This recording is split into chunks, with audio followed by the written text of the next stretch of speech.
战功赫赫的边疆女战神，却嫁给了一个混吃等死的白衣书生。殊不知，这个手无缚鸡之力的男人，竟是江湖上消失多年的神秘军团少主。其麾下精悍的白衣军，更是被称为从地狱里走出的修罗。直到那日，敌国举兵来犯，疯狂袭击这座边疆之城。可女战神出城抗敌之后，却了无音讯。没过多久，敌国的铁骑大军已经攻入城中。顷刻间，整个丰都城里哀吼声不断。此时的镇北王府内，只见一位身穿白衣的冷峻青年走出。可为首的敌将看到来人，却满眼的蔑视，只因这镇北王府内竟只留下了一个废物赘婿镇守。不料下一秒，一道快如闪电的长枪直接横扫了这一队敌军。与此同时，在府邸外站满了100名精锐骑兵，恭迎少主回归白衣军。随着震耳欲聋的声音响起，100名士兵齐刷刷的跪倒在地上，就连声音都是整齐划一。我抬头看向不远处已经沦陷的城池，在心底暗自说着：傻丫头，我来找你了。随后府邸中冲出一行白衣骑军，宛如死神般收割着城内敌军。这时躲在暗处的百姓看见这一幕，嘴里面疯狂的狂喊着：是白衣军，我们的丰都城保住了！转眼间城里已经发生了翻天覆地的变化。刚刚还在肆意杀掠的敌军，此时正被强悍的白衣军圈禁。我看着眼前跪地求饶的敌兵，虽然脸上戴着面具，但是身上散发的杀气让人止不住颤抖。杀我族人，其罪当诛！我没有丝毫犹豫，便送他们去见了阎王。这时守城门的将领士兵们突然齐刷刷的跪下道：感谢将军救命之恩，将军！可先前这些人还嬉笑着叫我废物赘婿，只会待在镇北王府混吃等死。然而就在这时，远处尘土飞扬，一队人马正在迅速的靠近。少主，是对方的援军到了。这时一名白衣军上前来报，随即我便跃上战马。既然来了，那就别想再回去。其他的白衣军也在同一时间跳上马背，整齐的声音听着异常震撼。此时不远处为首的敌军将领大喊：给老子碾碎他们！顿时500多名骑兵瞬间冲了过来，只见两军厮杀在了一起，战场上的喊杀声响彻天际。而刚刚那些被救的将士们也都将老弱妇孺全部保护起来。此时的我越战越勇，更是一刀一个直取敌人头颅。原本观战的敌军将领看着手下一个个牺牲，便举起长矛直奔而来。就在两人碰撞的一瞬间，哐当一声，长矛直接被斩断。但敌军将领却还没反应过来，紧接着一道白光闪过，下一秒脑袋就直接滚落在地。剩下的敌军更是被这一幕给吓傻了眼，他们英勇无敌的千户竟然在一招之内就被斩落马下，瞬间整个队伍军心涣散。可白衣军不给对方苟延残喘的机会，乘胜追击，全部斩其首级，将这战场变成了敌军的炼狱。此时守城士兵的心都在微颤，他们庆幸白衣军不是敌对状态，否则被切掉脑袋的可能就是自己。李都尉不敢置信地看着不远处的铁骑，突然好像想到了什么，这莫非是传闻中的白衣军？那可是一支从地狱里面走出的冷面修罗，常年戴着面具神出鬼没。但凡是白衣军所到之处，势必血染白袍，至死方休。虽然只存在于传闻之中，可如今亲眼所见，被吓得腿软也是再正常不过的事情。与此同时，距离丰都20里外的密林中，一支浑身是伤的军队正在此聚集，为首的正是身披战袍、手握长枪的女战神。此时的陆红英悲愤地看向沦陷的城池，她恨自己鲁莽轻敌，本以为率着3000精锐铁骑出城，将对方杀得一个措手不及，没想到却遭遇敌军的十面埋伏。原本的精锐也仅剩寥寥数百人，眼下城池失守，她忽然想起那个温润的男子，心底微微一酸，不该弃他不顾的。只可惜当他们败兵回城的时候，却发现边防城门早已沦陷，如今前有埋伏，后有追兵，根本就无路可去。铁骑兵集合，突然陆红英大喝一声：我们杀进城去，替我们死去的将士和百姓报仇雪恨。他的声音铿锵有力，杀进去！瞬间众将士们都抱着赴死的决心。青山处处埋忠语，何须马革裹尸还？随后不足300人的残军迅速地朝着丰都城靠近，这里曾经是他们誓死都要守护的地方，也是最终的归宿。然而他们还没到城门口，就被等候多时的5000敌军包围。败军之将竟然还敢回来受死！一道戏谑的声音传来，说话的正是引他出城的敌军大将耶律尔征，冷笑着看着陆红英，这一介女流却能封杀他数万名将士，这是他所不能容忍的。只见陆红英长枪一甩，冷冷开口道：有胆就与我当面一战！区区女流怎敢嚣张？耶律尔征大手一甩，骑着战马就朝着陆红英飞扑而来。而陆红英嘴角划过一抹冷笑，擒贼先擒王。刹那间两人兵器相交，发出清脆的声响，眨眼间就过了数十招。陆红英12岁跟着父亲驰骋沙场，所以对战汹涌无比的耶律尔征自然也丝毫不畏惧。可对于蛮人耶律尔征而言，女人就是奴隶。此时却被陆红英强悍的实力给震撼到。陆红英趁着他走神的瞬间，长枪直刺胸口位置，可却被耶律尔征手中的盾牌挡住。他犀利的眼神轻蔑一笑，手中的盾牌直接朝着陆红英砸去。下一秒，他的长矛也跟着刺了过来。陆红英快速的用手中的长枪去挡，可力道却被耶律尔征强势碾压，眼看着就要惨遭毒手，突然猛地一脚就踢向耶律尔征。哪曾想耶律尔征早就有所防备，大手抓住他的脚，直接将他重重的摔在地上。女人，你跟着老子，保管让你享受荣华富贵！耶律尔征毫不掩饰对陆红英的渴望，将陆红英托举在半空中，猖狂大笑道。陆红英被气得满脸通红，若不是因为他已经2日未曾进食，否则怎么可能打不过这野蛮子？接着直接使出全身力气，想要往地面跳去，但耶律尔征却一把拽住他身上的战甲，瞬间铠甲从他身上脱落，只剩下里面的白色内衬，宛如天仙一般随风而来。哈哈哈！看来女战神迫不及待的想要伺候我。耶律尔征笑得极其猥琐，陆红英更是面色惨白，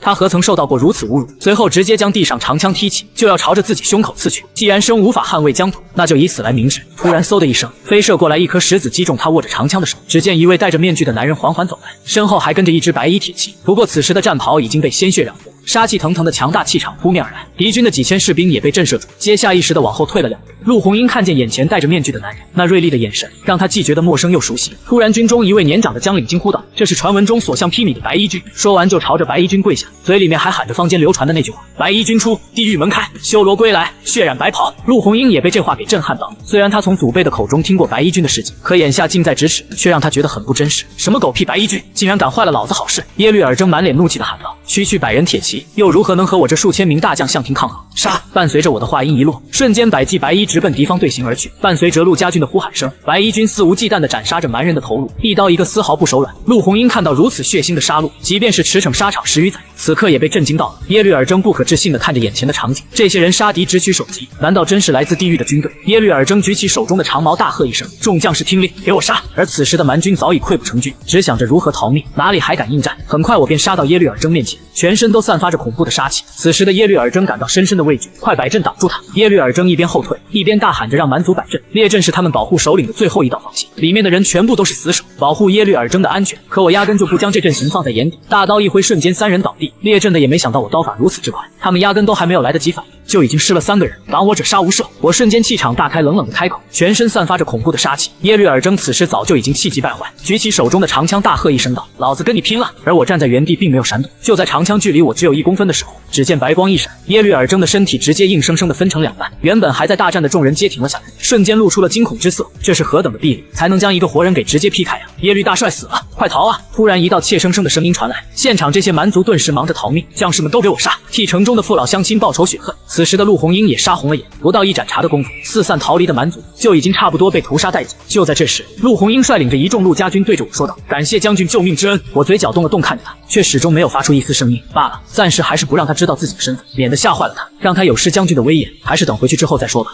就在此时，一个满身狼狈的小个子朝着这边跑了过来，这是镇北王府邸的一个小厮，原本是一直伺候在镇北王身边的，突然出现在这里，只怕……这时小厮哽咽着开口道：“王爷被围困在中州城池，蛮族的10万大军驻扎在城外，而且还在聚齐人马，恐怕不日便会攻城。”没过多久，四散逃离的蛮族就已经差不多被屠杀殆尽。陆红英看着满地身首异处的尸骨，这些都是出自那白衣军少主之手。他扭头看向戴着面具的我，总觉得有一股熟悉的感觉，随后低声问道：“我们是不是认识？”可我依旧没有开口承认，说话也刻意压低了声音。转眼间，我们便回到了丰都城。此时偌大的城门口到处都是百姓，看见一袭白衣归来，众人皆是欢呼不已。陆红英却急匆匆地直奔镇北王府，他边走边在心底默默地祈祷着，希望他相安无事。这时守城的李都尉看见陆红英到来，立马慌忙摇摇头道：“回禀陆将军，我们来的时候，这里除了一对蛮族的尸体之外，其他的什么人都没有。”陆红英身子猛地一颤，这蛮军果真来过这里？那手无缚鸡之力的夫君还有活路吗？看见陆红英这般，李都尉忍不住小声的开口：“整个府邸都翻了好几遍，并未发现您夫君的踪迹。”陆红英茫然的点点头，虽然他心底也能猜测到，但是他就是不甘心，可又想到被围困中州城的父亲，于是便返回白衣军中。少主，一切准备就绪。此时一位白衣军恭敬的说道，随即我大喝一声：“出发！”白衣军瞬间纵身跳上马背，动作整齐划一，就连一旁的陆红英都被这强大的气场所震慑。伴随着整齐的马蹄声中，一队白衣铁骑消失在了众人的视线，而此时留在镇北王府的一行人却是满眼不舍的目送着。此刻他们将所有的希望都寄托在这区区百人的军团身上，因为大家都知道白衣军势必会所向披靡，还他们一片锦绣河山。与此同时，镇北王陆正宏站在中州城楼上，接到刚刚送达的飞鸽传书，只见上面赫然写着4个大字：丰都城破。这怎么可能？陆正宏满脸痛苦的表情，于是想到我当初说城内发现异动，出现了很多陌生的面孔，虽然打着经商的借口，但只怕是另有所图。可大家并未将我这废物赘婿的话放在心底，没想到现在却遭遇灭城之灾，后悔不已。当初陆正宏之所以会把女儿嫁给我，一部分原因是陆红英喜欢，而更大一部分是调查到了我那不为人知的身份。当年前朝对他们陆家有恩，若是能护住这位前朝遗孤的周全，他搭上一个女儿又算得了什么？只可惜当危险来临之际，我却坚持要夫唱妇随，和陆红英一起镇守城池，等待援军归来。此时白衣军这边，陆红英在回到镇北王府之后，就飞鸽给了中州，告知丰都城的局势，希望父亲那边可以坚持一下。他随后就带着援军前往。然而没想到的是，耶律尔中拦截了飞鸽传书，将假消息带给了陆正宏。他的目的就是为了先拿下中州城，活捉陆正宏，为那个被我一刀从中间劈开的哥哥讨要一个说法。此时的蛮族大军兵临城下，为首的耶律尔中张狂的大笑：“难道你们不想知道我们在血洗丰都城的时候是如何对待你们的女战神的吗？”耶律尔中再次张狂大笑起来，故意用脑补的画面来刺激在场的所有人。而此时陆正红也不再忍受，开城门，给我杀了这群野蛮子！一瞬间城门大开，陆红磊带着2000兵马杀出。可陆正红突然又面色一沉，他突然意识到刚刚是对方的激将法，于是想要陆红磊带兵撤回来。可是此时的他却没有退，愤怒已经冲昏了他的头脑，现在只想一心为姐姐报仇。与此同时，在中州城的一处密林之中，不好，开城门了！陆红英看见妹妹出城迎敌，瞬间面色大变。当初他也是这样，义无反顾地带着将士出城迎敌，见状就要上前帮忙，可我伸手一把阻挡住他的去路。白衣军听令，布阵12声箫局。话音刚落，100人的白衣军瞬间消失在密林中。此时我目光看着远方的战况，发现陆红磊已经深陷敌军包围，身上更是被蛮族的长矛划伤，人也直接倒在了地上。哈哈哈，吕将军也不过如此。耶律耳中大笑的，然后扬起战马就要踩向陆红磊。此时城池之上的陆正红更是心急如焚，但是却只能这样眼睁睁地看着。可下一秒，只见远处山丘上一支长箭射出，直直地插在耶律耳中的眉心，强大的剑气冲力把他击飞了数十丈。所有人面对这突如其来的变故，皆是一愣。顿时只见一队身穿白袍的铁骑直接从山丘之上俯冲而下，气势如虹，直奔蛮军而来。此时的陆正红也惊呆了，他从未见过如此强悍的铁骑。镇北王，莫不是援军来了？一旁的方兵难掩心底喜悦之色，可陆正红却摇摇头，他很清楚这不是他们的援军。而陆红磊看见杀过来的白衣军也是一愣，下一秒他仰头看着眼前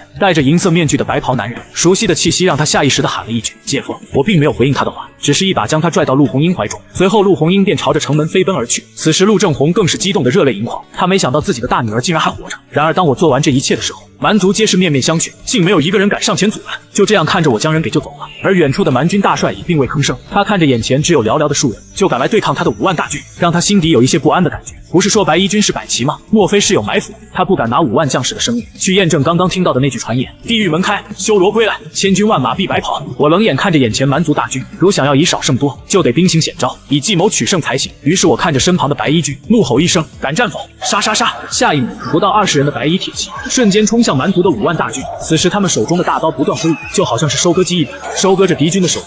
城楼上的陆正红看着这血腥的场面，忍不住向一旁的陆红英问道：那冲在最前面的白衣军少主是谁？可陆红英却猛地摇头，虽然他怀疑这位白衣少主很有可能就是他的夫君，但眼前这嗜血屠杀之人和那个温文尔雅的书生，他们根本就不是同一类人，所以他下意识地否定了。此时蛮军大帅耶律莫寒大喝一声，区区20余人，杀了他们，赏黄金1万两！杀！顿时5万人马朝我冲来。下一秒，只见无数的长剑从四面八方飞射而出，直接落在了敌军之中，瞬间就炸开了花。伴随着无数凄惨的叫声，敌军已经倒下了一大片，有埋伏，快撤！此时耶律莫寒也乱了阵脚，而且看着长剑的数量，只怕来的人还不少，随即调转马头拼命逃窜。驾！我猛地一蹬马肚子，直接朝着耶律莫寒飞奔而去，手中大刀不断挥砍。转眼间，保护耶律莫寒的人马就被我处理干净。我的100人白衣军团肯定硬汉不了这5万人马，但是只要斩杀敌将首级，蛮军就是无头的苍蝇。耶律莫寒似乎也明白我的意图，就举起手中长枪招呼而来。可下一秒，他不可置信地盯着我，突然脖子处一道血痕迅速扩大，只听见咕咚一声，伴随着头颅坠地的声音，现场瞬间陷入一片死寂。耶律莫寒大帅死了！突然蛮军有人喊了起来，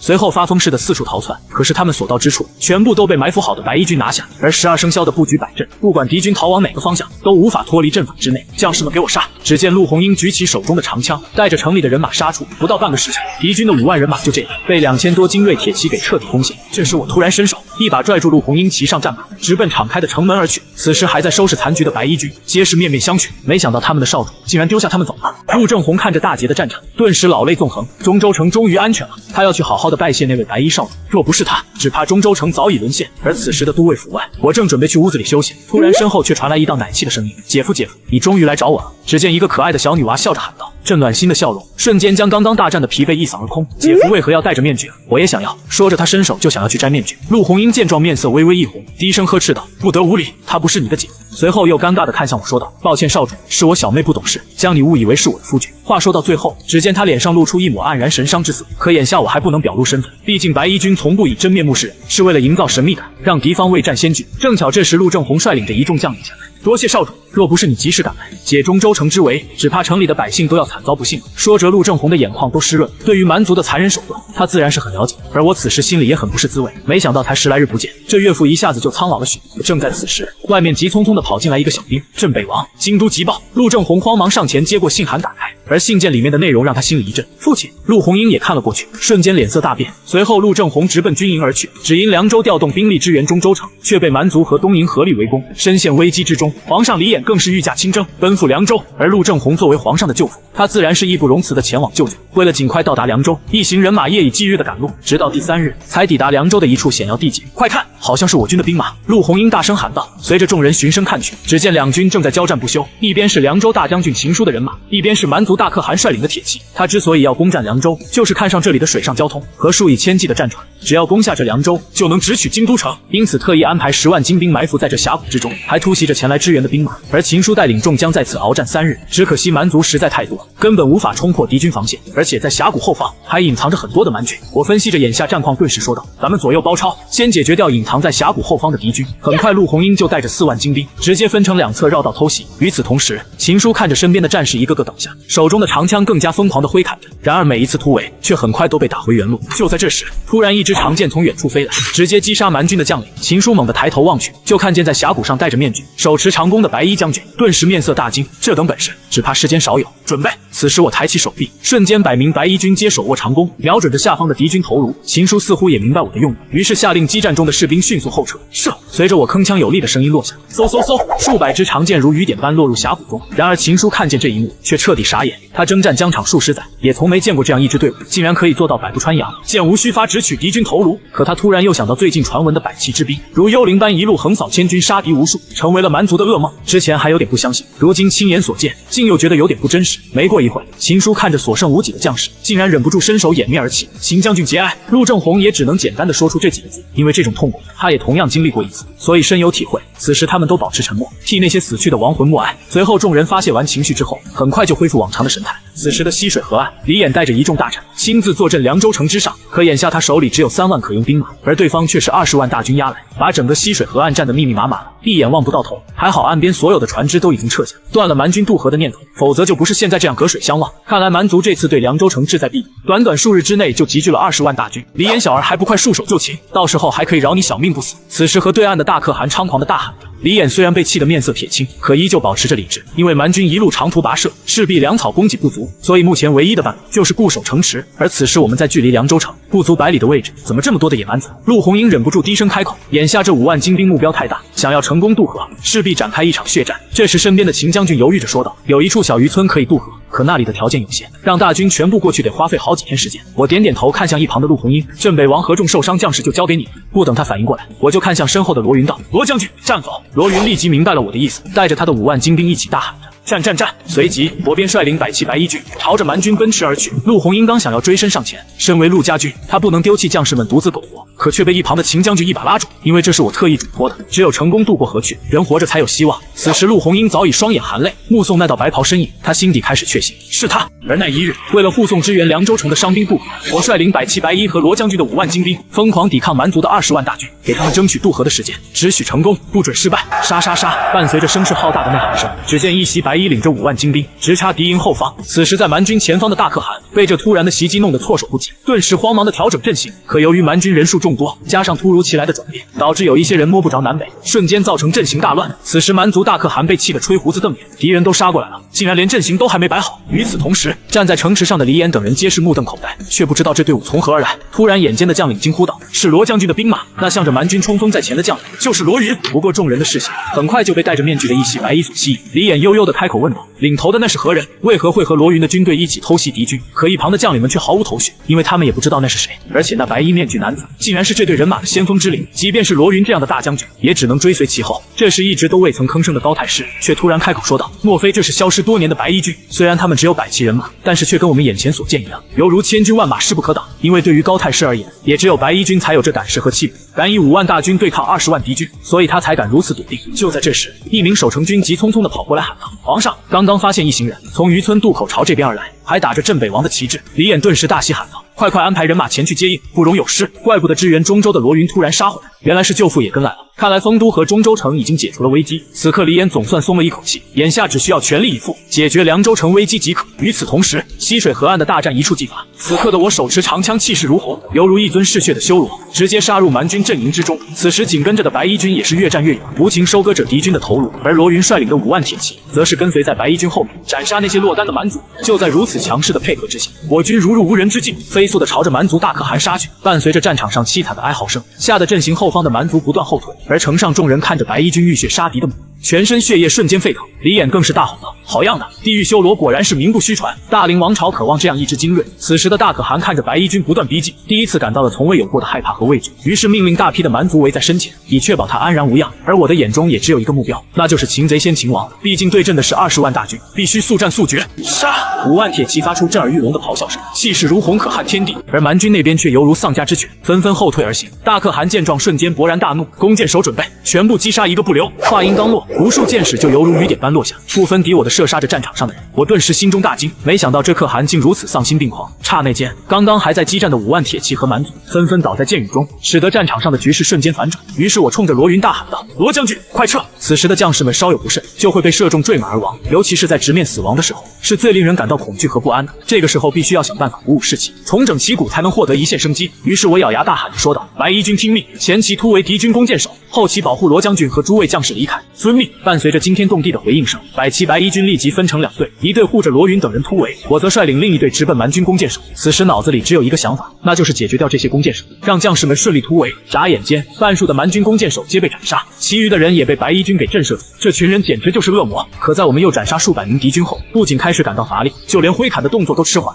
此时的大可汗看向不远处突围的队伍，嘲笑着对我喊道：“黄口小儿，别以为我不知道你想拖延时间，但是你们今天都得死在这里！”说着大手一挥，身后又出现一群重装铁骑，手中依旧拿着弯弓。他很清楚的知道，只要眼前这个白袍青年一死，这一切就结束了。随后怒吼一声：“给我射死他！”可就在这时，白衣军突然变换阵型，替我挡住两侧射来的箭矢，而我则摸出一支银色飞箭搭在长弓上，对准不远处大可汗的位置，却把观战的李眼惊得不可置信。这么远的距离，而且又是在移动的马背之上，如何射得中？下一秒，嗖的一声，我手中的银箭如流星般飞射而出，可没想到可汗竟抓住一旁的士兵，挡在自己身前。只见长剑刺穿了蛮族的身体，却停在了距离他喉咙1公分的位置。我随即再次取出2支长剑，这次直接将长弓拉满，双箭齐发，再次射向还在慌忙喊人遮挡的可汗。伴随着嗖嗖的声音，银色利剑瞬间穿透那些人肉盾牌，直接击中他心脏的位置。这不可思议的一幕发生得太快，把所有人都惊呆了。此时城楼之上的李眼大喝一声道：“西凉王领旨，快派兵前去支援，势必要将他们安全带回。”此时的蛮军也瞬间乱成了一锅粥，都开始疯狂地反扑过来。只因在蛮族里有一个不成文的规矩，那就是一旦首领被杀，谁能率先取得仇人首级，便可以继承大统，登上大可汗之位。所以在巨大的诱惑面前，那些蛮军不要命的疯狂杀来。没过一会，我率领的白衣军就被淹没在人潮中，眼下也仅剩寥寥数人苦苦支撑。即便是我，此刻也早已不堪重负，被一步一步地逼到了江边。此刻西水河中的陆红英一眼就看见了站在江边的白衣。父亲，不好了，那是少主。此时的他竟然有一些后悔自己应该留下来一起并肩作战。日夜兼程的赶路，加上一路奋勇杀敌过来，即便是铁打的身体也支撑不住。快划过去，快划过去！陆红英好似发了疯一般，抢过一旁的船桨，疯狂朝着那边划去。来不及了！陆正红掩面而泣，他知道这次怕是凶多吉少，可陆红英却拼命地划着手中的船桨。他相信我一定会等着他的，就像丰都破城那日一样，我也在等着他。此时一旁的秦将军见状，也迅速拿过另一根船桨，开始拼命滑行。他也相信一定会有奇迹发生，就犹如他们被困峡谷3日，依旧能重获生机一样。可是下一秒，咚的一声，只见一道白影纵身一跃，直接就跳入了湍急的江水之中。陆红英撕心裂肺地叫喊出来，双眼含泪地继续朝着那边划去。他坚信一定可以救我。红英，没用的！陆正红此刻也是老泪纵横，但如此湍急的流水，人若跳下去，哪还有生还的可能？最终，陆红英直接跪在了地上，眼泪更是刷刷的直流。船上的其他人也皆是朝着落水的方向下跪，他们的恩人走了。原本保护罗云等人突围的白衣军，见到自家少主跳江而亡，皆是跪地而泣，大喊道：“少主，一路走好！”罗云等人也纷纷跟着下跪喊着：“少主，一路走好！”随后突围出来的众人带着悲痛，直接冲着蛮军杀了过去，要替白衣少主和战士们报仇雪恨。而反观此时的蛮军早已军心涣散，只是想着如何自保，因为蛮族本就属于圈地为王的，为了攻陷大凌王朝才聚集在一起。可眼下他们的大可汗已经阵亡，其他的小可汗为了保存自身的实力，纷纷的带着自己的人撤退。就这样，剩下的10几万蛮军落荒而逃。此时的罗云等人当然不可能放虎归山，而白衣军更是一路杀敌无数，以慰藉他们敬重的少主和兄弟。很快和对岸的西凉王也带着支援的大军强势压来，直接封死了敌军的退路。一时间，整个战场哀嚎声一片，西水河畔的河水更是被血色染红。当一切尘埃落定的时候，却已是夕阳西下。而在金色的余晖下，只见一支不足20余人的白衣军骑着白马，载着兄弟的尸体缓缓的离去。李眼看着他们远去的背影，心底泛起一阵阵心酸。原本是想要收编他们训练军队，可惜这些铮铮铁骨又怎么可能会依附其他势力？随后便朝着远去的白衣军行注目礼。如此重情重义之师，乃是我王朝之幸。传旨在此处建造白衣庙，以祭奠死去的白衣少主和白衣军亡魂。此庙是白衣军最后的归宿，更是他们护卫国土的最好证明。3个月后，在西水河畔的白衣庙不远处，只见一行3人面色凝重，抬头看向那庙堂。曾经一起热血杀敌的兄弟，那些发生的事情仿佛还在昨天，可恍惚间却已经阴阳两隔。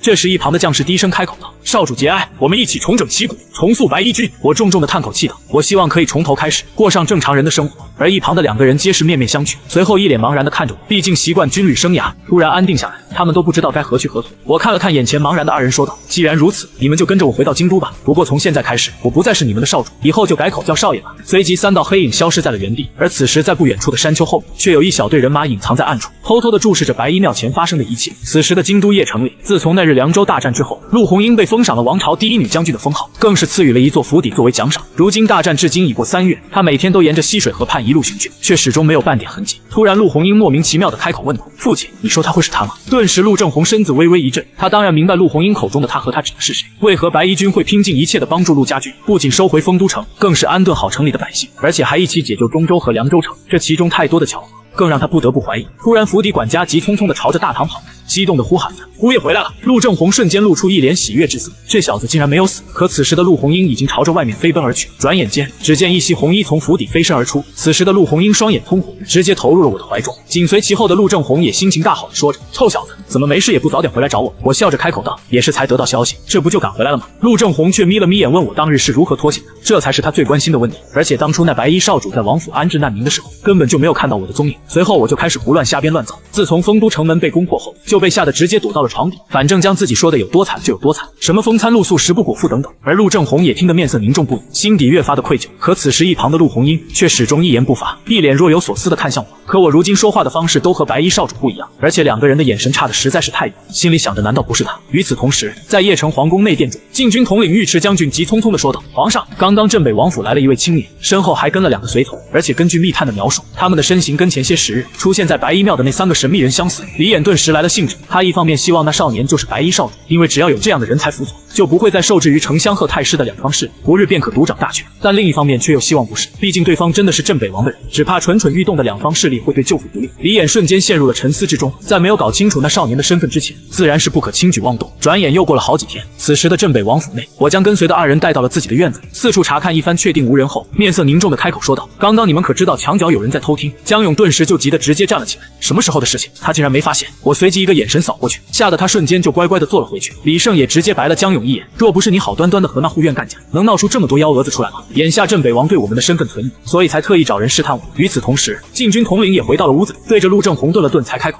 那小子的功夫一看就是高手，若不是他手下留情，恐怕那护院一招都扛不住。而陆正红也若有所思地看向窗外，总觉得他们的身形和白衣军很像。可我是出了名的废材，平日里待在王府就是咸鱼一条，根本与那白衣少主不搭边。但是这赘婿突然就死而复生，而且身边还跟了2个厉害人，就连当朝皇上也是如此怀疑，感觉他这就富家的赘婿绝对不简单。所以李衍才命令镇北王和尉迟将军一定要将此事查得水落石出，看一看这废物赘婿到底是不是真的嫌疑，或者说他是刻意在扮猪吃老虎。隔天李衍的圣旨就来了，说是让镇北王带着一家老小一起去参加户外狩猎活动。可陆正红心底很清楚，这一场户外狩猎就是李衍特意为我准备的。可没想到只是一个简单的围猎，却来了不少朝中的大臣。陆红英这时也看出我的苦恼，不过他也没打算让我真的出去围猎，毕竟这山野间有不少凶猛的野兽，就我这样手无缚鸡之力的人，实在是不太适合狩猎。就在此时，坐在龙椅之上的李衍发话：今日谁能狩猎到最大最多的就算赢，而且奖励的是一株天山雪莲。说着李衍还意味深长地看向我，只因他知晓了镇北王重礼，急需天山雪莲来做药引的事情，所以才特意下令让西域江国供奉一株，就是为了测试我是否真的如他想象中那般。陆红英更是睁大了眼睛，他没想到这次皇上的奖励竟然是花重金都买不到的天山雪莲，他下意识地紧握拳头，无论如何都要剥得头筹。于是低声对我嘱咐着：夫君你一会注意安全，剩下的就交给我。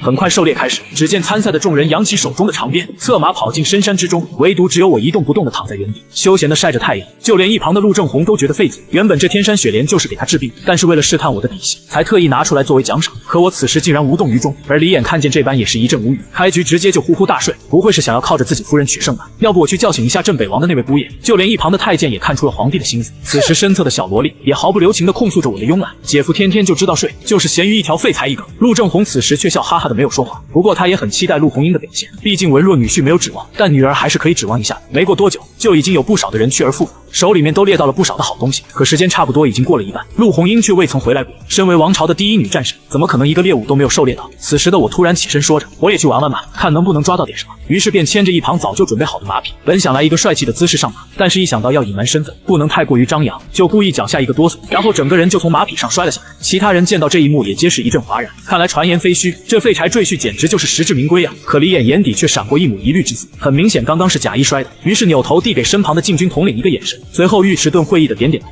瞬间朝着我离开的方向跟了上去。此时的我离开众人视线后，就立即飞奔了起来，用风驰电掣来形容一点都不为过。直到耳边仿佛听到了陆红英的声音，这才猛地停下来，用目光快速的在四周扫视，耳朵也在微微动着。很快就感觉到了声音的来源，便又立即飞奔过去。此时的密林深处，一阵阵老虎的嘶吼声不断传来，只见一只猛虎张着血盆大口，伸出前爪朝着陆红英猛扑过去。而陆红英想要拔剑射击，可是猛虎的动作实在是太快，只能不断闪身避开他的攻击。很快陆红英的体力就要耗尽，毕竟他进入林子这一路都在忙活。可没想到返回途中竟然碰见猛虎，就在陆红英闪神的瞬间，直接就被猛虎重重的拍倒在地，刹那间全身就像散架了一般。而猛虎张开血盆大口，再次朝着陆红英扑了过去。就在这千钧一发之际，只听见嗖的一声，一支利箭直接射在猛虎的脖子处，猛虎直接应声倒地。此时的陆红英依稀间看到不远处一袭白衣朝着他飞奔而来，随后便疼得晕了过去。很快尉迟顿带着一群士兵也紧跟而来，当众人走过来的时候，却看见我搂着受伤的陆红英，而身旁还有一只被活剐的猛虎。这一刻大家也都在纷纷猜测着这位废柴赘婿到底是何身份。很快李眼那边也得到了消息，先是一愣，然后看向带来消息的尉迟顿，只见尉迟顿猛地点点头，他可是亲眼所见，我骑在飞奔的马匹上，几百米开外一箭直接射杀了猛虎。这一幕让他想起凉州城大战中那位白衣少主也是在几百米开外击杀掉的蛮族大可汗，这让他不得不怀疑我就是白衣少主的事实。顿时李眼开怀大笑起来，没想到果然被他猜中了。而此时一旁的朝中大臣们却一脸懵逼，心底都在暗自揣测着是谁赢得龙心大运。不过当我骑着马匹，怀中抱着受伤的陆红英，还带着已经被扒皮的猛虎出现的时候，他们瞬间就知道原因了。最终这一场户外狩猎之行，当然是镇北王府剥得了头筹。至于王府那位只知道吃软饭的姑爷，更是成了大家口口相传的打虎英雄。至于我的身份，无论是白袍将军也好，还是镇北王府的咸鱼赘婿，李眼也没那么去在乎，反正只要是遇到国事上烦心的事情，都会来找我给出一些相应的建议。而我也心安理得的继续做着吃软饭的咸鱼。就这样一晃过了大半年时间，突然一份丰都城的800里急报打破了京都的平静。而此时的皇宫内殿中，一群大臣皆是面露紧张之色，皇上李眼更是面色阴沉。刚刚才得知在蛮族内部有着众多被掳走的边关百姓，正过着猪狗不如的奴隶生活。最终还是李眼忍不住开口发话：诸位大臣怎么看？他的眉宇间带着一抹凝重的神情。打仗就预示着会劳民伤财，可蛮族在上次凉州大败后，内部叛乱不断，李眼早就想要除掉蛮族这个心腹大患。而下朝后的陆正红立刻将刚刚得到的消息全部告诉我，说的时候还偷瞄观察着我面部的变化。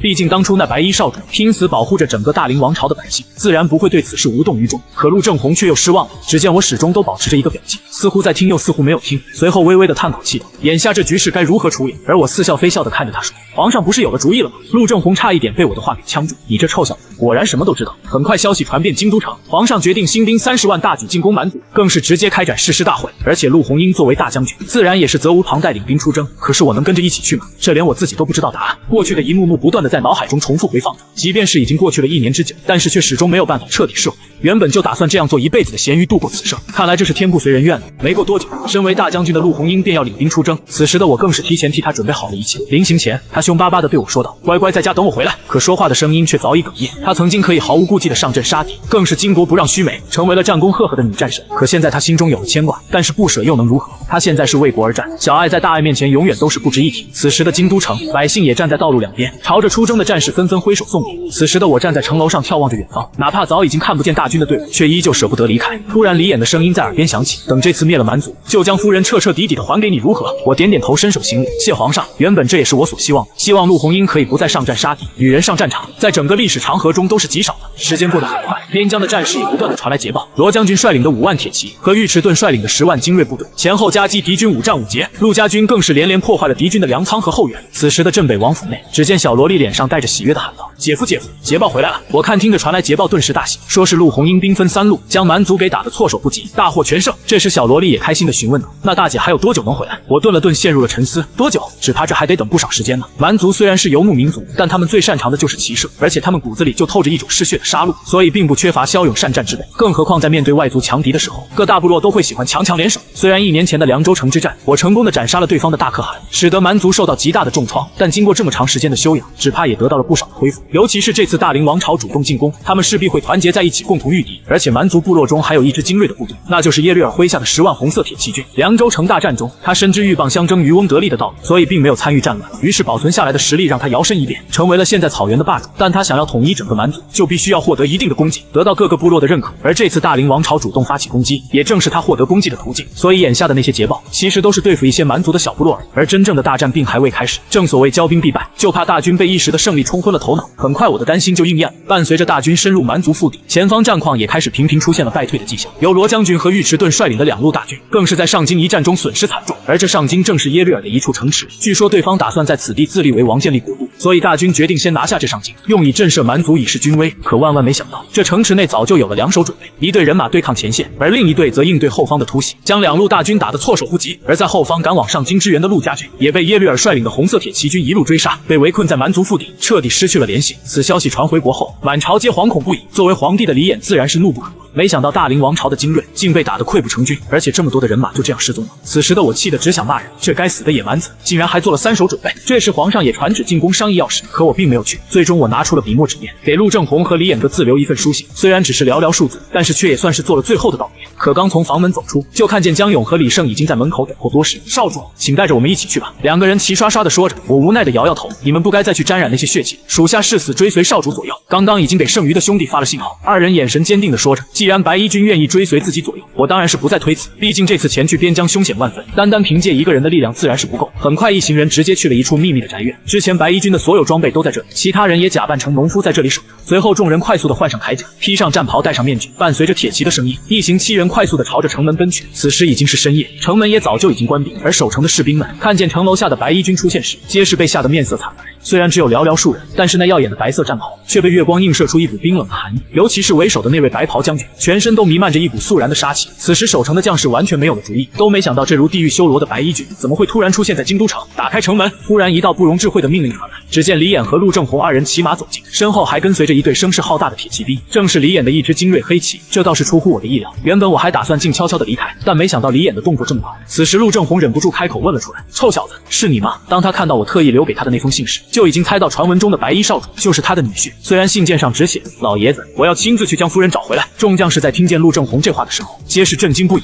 满脸不可置信的表情。眼前这位威风凛凛的白衣少主，竟是镇北王府的那个废柴赘婿。此时的李衍眼眶也略微有一些湿润，眼神更是直直的盯着戴着面具的，看着眼前一身戎装的少女，他一时之间竟然不知道从何说起。而我留下的那句黄沙百战穿金甲，不破楼兰终不还，更是足以表明了我的决心。白衣少主此次前往边疆异常凶险，这1000黑骑兵早年驰骋沙场，也算是精锐，就暂且交付于你。这一次李衍没有喊我的名字，因为在他眼前的少女就是那位让世人敬仰的白衣少主，而我也毫不犹豫地答应下来，因为眼下最缺的就是精兵强将，好小子爽快。李衍暗自松了一口气，毕竟这1000黑骑又岂能和明镇王朝的白衣军相提并论。此时1000精锐黑骑也高声喊着誓死追随少主，他们没想到这辈子还能有幸和传闻中的白衣军一起作战，这绝对是无上的荣耀。在目送一群人缓缓走出城门后，李衍和陆正红皆是面色凝重，这一支铁骑的命运会是如何？他们又将会谱写出什么样的战歌呢？可消息传回国后，满城的百姓却毫不担心，只因白衣少主再现京都城，且连夜带着一支精锐铁骑出征北疆，这无疑是给城中的百姓吃了一颗定心丸。回想1年前，白衣少主在凉州城一战中一件射杀蛮族大可汗的事迹，直到现在都还被人津津乐道。此时的蛮族上京城里，耶律尔仰头大笑不已，什么女战神和禁卫军统领，还不是一样被红色铁骑军杀得溃不成军？而他大败邻军的事情，更是让各个部落甘愿俯首称臣。可眼下蛮族大军也是损伤不少，若是再继续耗下去的话，他们可就只能坐以待毙，因为他们这次几乎是出动了所有的人马。耶律尔顿了顿，自信地说道：“大凌军后援不足为惧，眼下只需要将那女战神给升起，到时候就不怕什么援军了。”大可汗英明，众部族皆是齐刷刷地表示赞同。毕竟这陆红英率领支援的大军被红色铁骑军逼困在蛮族腹地，如今更是插翅难逃。与此同时，只见一群30余人的队伍正在黑夜中快速行进。少主有令，必须全速前进，从后方接应。遵命。白衣军整齐划一地回应着。这群人就是真真正正的白衣军，哪怕是在凉州大战中，他们损伤了半数之人，但是他们依旧靠着顽强的意志活了下来，而且隐姓埋名，藏身于人海之中，只为有朝一日还能被少主召唤。今日他们终于等到这一天的到来。至此，白衣军再现江湖。此时北将军的营地内，突然一名士兵急匆匆地跑进营帐之中。尉迟将军，不好了！刚刚发现1000人左右的一队人马，直接朝着上京攻去，胡闹，简直就是胡闹！尉迟顿时大怒着吼道：“这区1000人竟然敢去攻打上京，那可是耶律尔的老巢啊！虽然他的10万红色铁骑军并不在城中，但是里面少说也是有数千人镇守。尽管之前收到京都的急报，知道白衣少主会率领1000黑骑兵前来支援，但他不明白为何不直接来和他们会合，反而如此鲁莽地去攻打上京。将士们备战！”随后尉迟顿大喝一声，这次无论如何，他都要亲眼核实白衣少主的身份。若真是那咸鱼赘婿的话，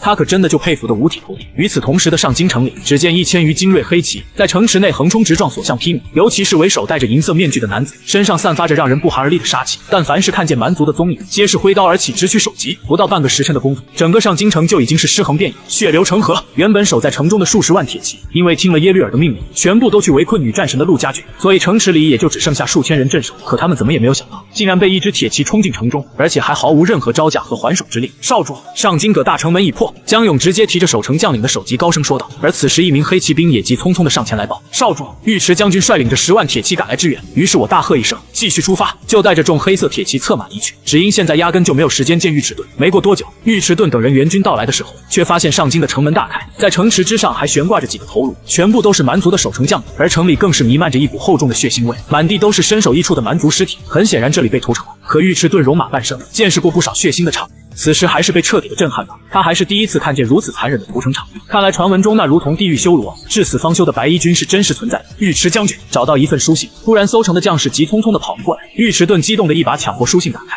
却发现只有寥寥数字：镇守城池，等我回来。当他看见这8个字时，顿时忍不住潸然泪下。看来这上京城就是白衣少主送给他的大礼。此时这里的一切早就已经不言而喻。突然尉迟盾身子微微一震，莫非他们是要去追击耶律尔的铁骑军？虽然蛮族的10万铁骑军在之前的大战中损失了3万勇役，可仅凭区区的1000精锐黑骑，无疑是以卵击石。反应过来的尉迟盾再也坐不住，直接预留3万精锐镇守城池之后，就率领着大军前往支援。只因1年前的那场大战，尉迟盾一直都在后悔中度过，后悔当初没有渡河支援，让白衣军们孤军奋战，最终更是被逼跳江。所以这次他必须要去支援。而我此时带着一众精锐黑骑兵一路北上，并不知道上京发生了什么事情，一心只想尽快找到陆红英。这时的队伍里每个人皆是精神昂扬，这也是黑骑们第一次如此畅快的杀敌。直到现在他们都还记得，当我提出要直接杀入上京城，拿下城池作为见面礼送给尉迟盾的时候，他们脸上不可思议的表情。就凭区区1000人马，想要攻占一座城池谈何容易？然而蛮族一向是依靠武力值取胜，一旦看中目标皆会倾巢而出，所以不会留守太多人马看守大本营。而这个时候就是拿下整座城池的最佳时机，因此一场大战下来，众将士更是对眼前这位白衣少主越发的敬重。与此同时，陆红英率领剩余不到的几百名将士，不断躲避着蛮族大军，想要绕过敌军腹地回到丰都城。将士们再坚持2日，只要撑过去就能回家了。陆红英站在众将士面前鼓舞士气，声音虽然带着颤抖的气息，但是却依旧是底气十足，让人不容置疑。可众将士心底却十分清楚，就他们这一群人，想要走出这里的几率微乎其微。哒哒哒，突然一阵厚重的马蹄声由远到近徐徐而来，陆红英顿时面色骤变，他没想到这耶律尔领的铁骑军追得如此快，这强劲有力的铁骑声就犹如一道催命符一般，时刻在提醒着他们残酷的命运即将到来。快上马，快跑！此时陆红英大喝一声，眼下唯一可以做的就是逃命。之前为了不引起漠北敌军的注意，所以大家都是牵马而行，眼下为了逃命也顾不了那么多，因为活着比什么都重要。可大家都是残军败将之躯，又如何能逃脱7万铁骑军的围剿？此时耶律尔看着眼前被包围的残兵说道：你们动作倒是挺快，没想到这么快就跑到这儿，本可汗还是奉劝你们乖乖束手就擒。此话一出，跟在身侧的几个部族首领也跟着大笑起来。眼下除了7万铁骑军之外，他们手底下也有差不多3、4万的兵马，这加在一起却只为对付这区区300来人，简直就是杀鸡用牛刀的既视感。众将士听令，但凡是能扛得起枪骑的动马，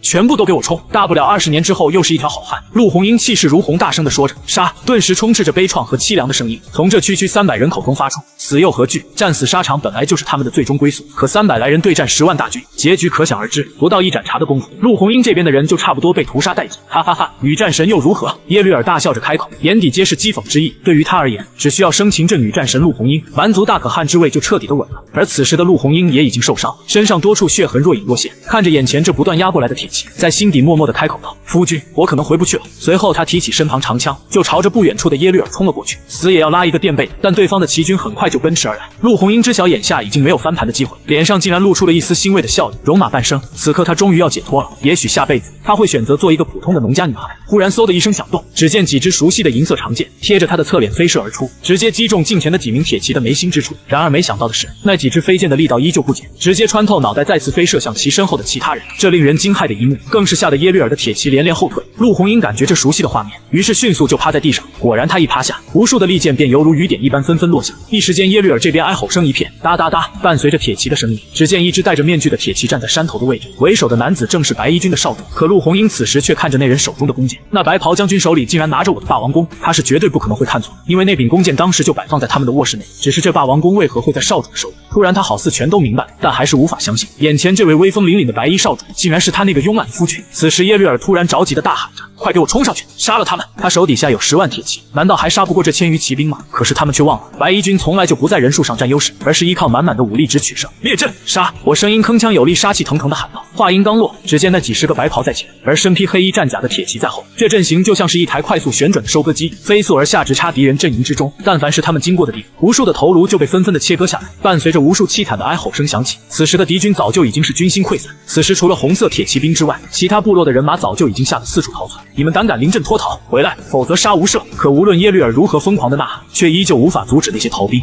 因为那一行白衣军早就成为了他们蛮族的梦魇，恐怖的气息占据了他们整个大脑。而此时的耶律尔也被眼前的景象吓得面色惨白，他无法理解为何这区区的1000余骑兵竟然可以成功碾压他整整6万大军。看着满地的身首异处的尸体，听着不绝于耳的凄惨叫声，他终于崩溃了。大家快撤退，全部撤退！耶律尔发疯似的大吼着，他心底十分清楚，若是再不离开，他引以为傲的红色铁骑就要彻底的被掩埋在这里。随着耶律尔的撤退，更是让还在浴血奋战的蛮族失去了战力，将帅弃子而走。继续战斗下去已经没有任何意义。有一些人纵马奔驰四处逃窜，想要博得最后一线生机；有一些人选择不战而降，希望可以保住小命。可是他们却忘记了白衣军的传言：血染白袍至死方休。所以他们唯一的结局就是死亡。很快，剩余的几万蛮族都被无情的收割，鲜血更是染红了这一片广袤无垠的土地。白衣少主，此时幸存的罗将军激动地开口，目光灼灼地看向那一袭血色白袍身影。可除了身旁保护他们的2个白衣军之外，其他人的装扮却更像是守护皇城的黑旗军。黑旗军统帅屈虎拜见罗将军和陆将军。此时，一名黑旗军走上前，主动报上自己的名号。陆红英和罗辑皆是微微一愣，这屈虎可是黑旗军的最高统帅啊，这不是之前尉迟钝在出兵之前特意留守皇城的那一支队伍？此时突然出现在这里，莫不是白衣少主也是从京都而来？而屈虎在显露身份之后，就又迅速地退回到了队伍中，根本就不给他们开口的机会。他到底是谁？陆红英再次抬头看向那道熟悉的身影，而我此时也正好扭头看了过去。四目相对的那一瞬间，陆红英满脸不可置信的样子，因为那眼神太过于熟悉，是他，那个整日慵懒雷打不动的咸鱼，那个对他格外温柔的夫君。夫君！陆红英还是忍不住喊了出来。此刻我就站立在尸骨堆中，就这样看着陆红英，嘴角还微微的划过一抹淡淡的笑容。傻丫头，没事了，这次我来带你回家。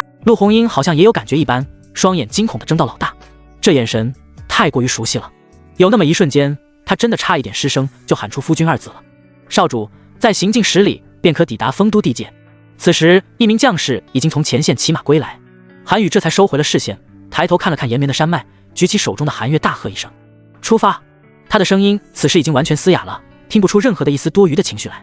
他知道他们现在必须要离开这个是非之地，因为危机还未彻底的解除，这里还是契丹的腹地，想要彻底的安全，那就必须到达丰都的地界。陆红英略微失望地看向那道已经蓦然转身的高大背影，刚刚就差那么一点了，他就可以弄清楚白袍将军的真实身份了。走吧。罗辑低声开口提醒着，有一些无奈的叹口气。他也知道此事并非久留之地，必须要尽快离开方是良策。陆红英轻轻点头，双脚用力一蹬，跟着众人一同继续前行。一路上大家都无话。此时已经接近黄昏，这里属于北方的冬季，所以浓烈的月色也初露端倪。罗辑的面色虽然不是很好，但是却也能坚持下去。一旁还有军医的照拂，也算是暂时无大碍。不过只怕是这次回去之后得在病床上躺个1、2个月的了。而陆红英则是目光冉冉地盯着那骑着白马走在最前面的那道伟岸的身影，熟悉的背影，熟悉的气息，都让他感到一丝心安。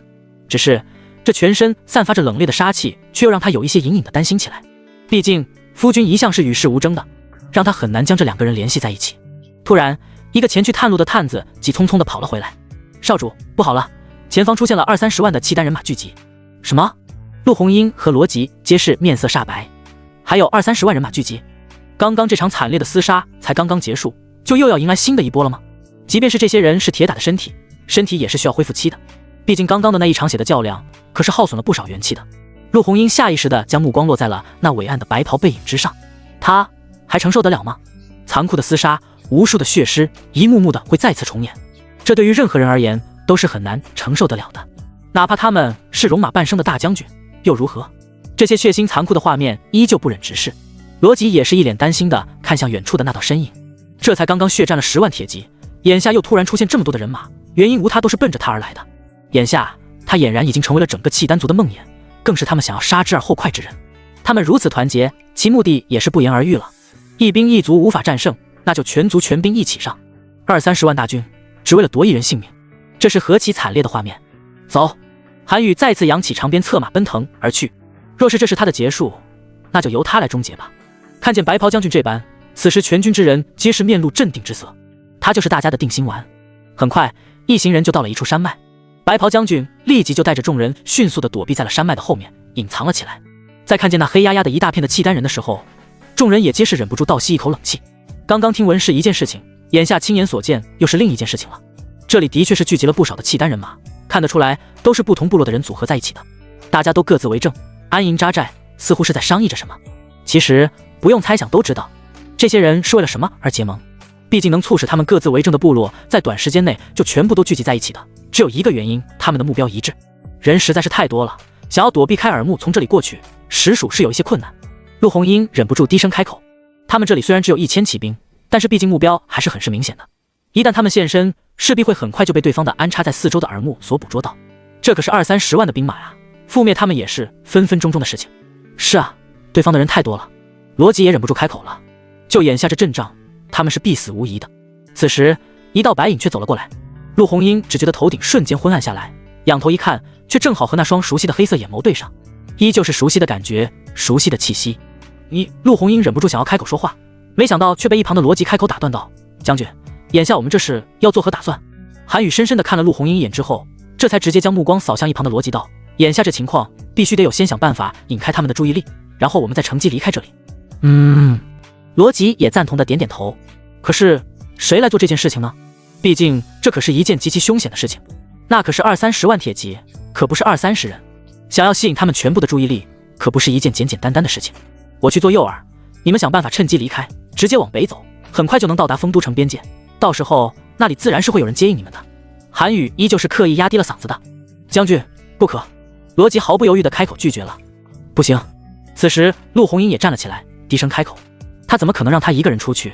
这只有死路一条。不管他到底是不是韩宇，他都不愿意让他再次孤身一人去面对这一切了。毕竟1年前他已经经历过一次这样的痛苦了，他不想他再重蹈覆辙。”韩宇抬眼看了陆红英一眼，这才淡淡的低声道：“他们要的人是我，只要我出现了，势必会引发他们的注意，让他们拼尽一切追捕我，到时候就是你们趁机离开的最佳时机。”顿时所有人都沉默了，因为大家都心知肚明，如何让整个契丹族都倾巢而出的，除了他还真的没有其他人有这个本事。一旦引开了契丹的铁骑，他们离开这里自然是轻轻松松的事情了。可是这就意味着他需要独自一个人去面对那一切，而且那么多的契丹狗，即便是他在英勇善战强大无比，却也是双拳难敌4手。不说其他的了，单单是让他一个一个的砍杀，只怕都是要砍到手软的吧。30万大军呢，这可不是一个小数目，即便是依靠人墙，也能将他给耗死在战场之上。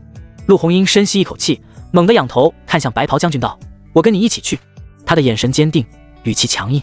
是的，他这次选择追随。韩宇和罗辑也皆是一愣，两个人互相交换了一个眼神，似乎是交换着某种信息。韩宇这才看向陆红英，再次压低了声音道：“你唯一的任务就是好好活着，带着这一群战士好好的活着走出这里。”他的眼神更为坚定，语气更为强硬。他这次原本就是来护他周全的，又怎么可能带着他去赴死？陆红英眼眶之中竟然有盈盈泪光聚集起来，这眼神是骗不了他的，是熟悉的他，那个整日都慵懒地躺在躺椅之上的韩宇，那个整日都雷打不动的咸鱼韩宇，那个对他格外温柔的夫君韩宇。他们是夫妻，他们本来就是一体的。此刻他能感觉到，下意识的他伸手就想要去摘下那已经沾染了鲜血的银色面具，下一秒却被一双强而有力的手一把握住。他的手虽然有力，但是却握得并不算重。“陆将军，请自重。”他的声音有一些沙哑，听不出任何的情绪。夫君。陆红英还是忍不住喊了出来。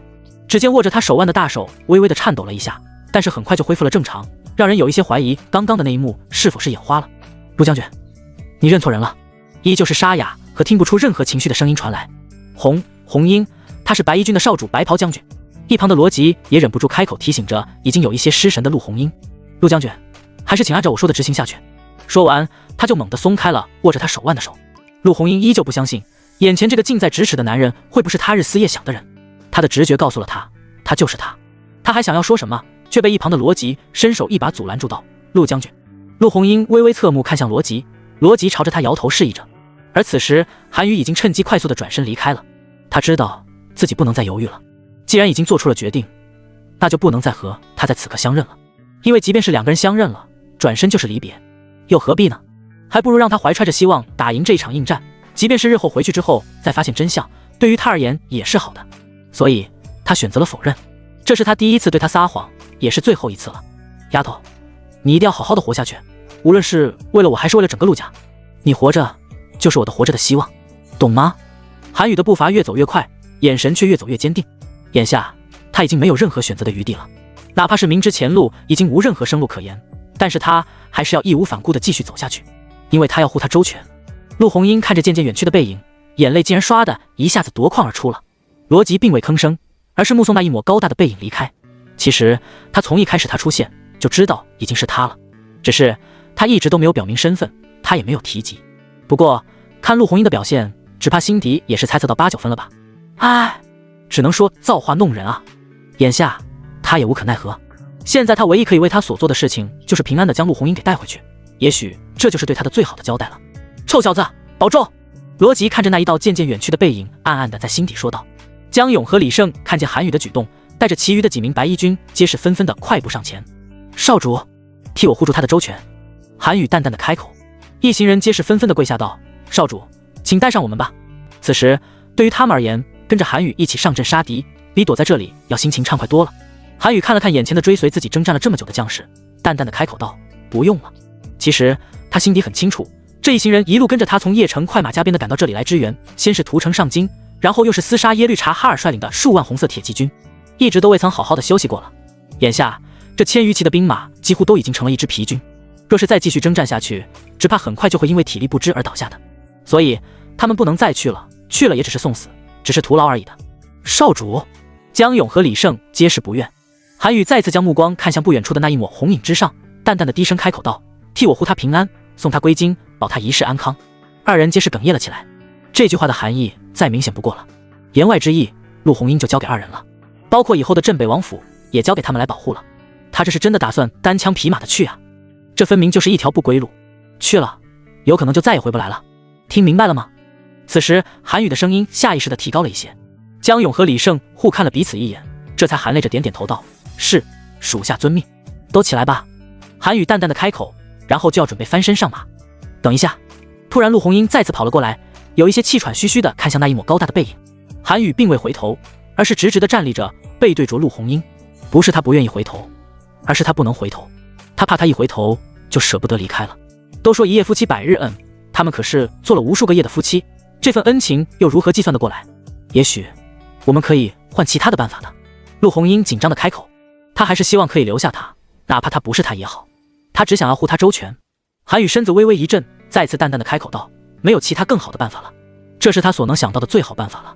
只要他一现身，那些契丹狗绝对会像猎狗追击猎物一样的追着他跑的，只有这样他们才有逃离的可能，否则别无他法。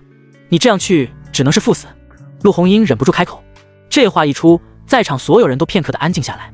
大家心底当然清楚眼下的处境了，不去是死路一条，去了也是死路一条，只不过去和不去的区别就在于是死一人还是众人皆亡。韩宇微微仰头看向天边的那一抹皎洁的月光，淡淡的开口道：一个人去赴死，总比这里全部人都去赴死的好。陆红英沉默了，他当然明白，他们现在的人马和那20、30万的大军相比，若是真的硬碰硬的话，简直就是以卵击石，根本就不堪一击的，所以只能使用战术性策略，而这是目前为止唯一最好也是最有效的办法。哒哒哒哒哒哒，伴随着铁骑的脚步声传来，想来是有人发现了这里的端倪，所以安排人过来巡查了吧。韩宇也不再多说话了，而是扭头看向陆红英，深深的看了他一眼之后，这才开口道：陆将军保重。说完，韩宇直接翻身上马，举起手中的韩月，大喝了一声驾，马儿顿时应声而起，仰头嘶吼了一声，快速的飞窜了出去。少主！江勇、李胜和几名白衣军皆是纷纷的跪下，目送自家少主离开的背影。壮士一去不复还，也许就是描写的此刻大家的心境了吧。白袍将军。而此时驱虎率领的黑骑兵和黑风率领的鬼军也纷纷的跪下送别。陆红英就这样直挺挺的站在原地，目送着那一抹熟悉又陌生的身影渐渐离开，泪水再次模糊了他的视线。他即便是努力的在隐忍，但是终究还是没能控制得住。罗辑看着那道白影消失再不见，眼眶也跟着红了一圈。这个小舅子不得不让他佩服得五体投地，他都有一些后悔之前对他的所作所为了，他应该听夫人的，对他更好一些的。若是有机会，他一定加倍的补偿回来，只是就怕这补偿不回来了。哒哒哒哒哒哒，韩宇骑着白马直接就飞奔在了广袤无垠的草原之上。只见不远处的那一队骑兵发现了他的踪迹，顿时快马加鞭的朝着他飞奔了过来。什么人在那里做什么？韩宇微微定了定神，突然就停下马来，举起手中的霸王弓，随手拿出3根长剑，然后对准了为首的那3个马背之上的人。擒贼先擒王，这一向都是他的作风。弓箭拉满之后，他嘴角微微上扬出一个幅度，手轻轻一松开，嗖嗖嗖的3声，3箭齐发，一股极其强大的张力就朝着那契丹狗飞速的射了过去。快挡！此时契丹狗已经乱作一团，想要单凭人力来阻挡那3支飞箭，只可惜不等他们做好准备，3支飞箭齐刷刷的射穿了那3个首领的眉心，飞箭还在人群里继续穿梭而过。只见数十人齐刷刷的应声倒地，契丹狗完全就傻眼了，根本就不知道世界上竟然还有如此厉害之人，竟然能3箭齐发，发直击命门。更为恐怖的是，这3支箭竟然取走了他们数十人的生命，这是何等的威力！他好像是那个传闻中的恶魔。恶魔来了，快跑啊！恶魔来了！啊！救命啊！此时那一队的人马立即就尖叫着大喊了起来，引起了更多的契丹狗的注意力。大家都齐刷刷的扭头看了过来，只见一袭白袍，一把弯弓，一把大刀，一张银色面具，就这样赫然的出现在了山顶的位置。这不就是他们要找的白袍将军吗？是他，他终于现身了！快抓住他！抓住他！此时已经有不少的部落的首领已经反应过来了，眼前之人不就正是他们千辛万苦都想要寻找的人吗？号角声、马鸣声、嘶吼声互相交织在一起，顿时一整支的大部队人马开始疯狂地朝着韩宇这边输出。韩宇见状，嘴角轻抿，微微弯起一个极其好看的弧度，然后猛地一拽手中的缰绳，马匹更是前蹄飞起，仰头嘶吼了一声，然后直接朝着反方向飞驰而去。少主江勇和李胜眼睁睁地看着韩宇凭借一己之力直接将整个契丹族的20-30万大军全部带走，眼眶中都忍不住包含着泪水。他们的少主又在为了他们想要英勇就义了。陆红英看着被大群契丹族追杀的那一抹白色身影，猛地深吸一口气。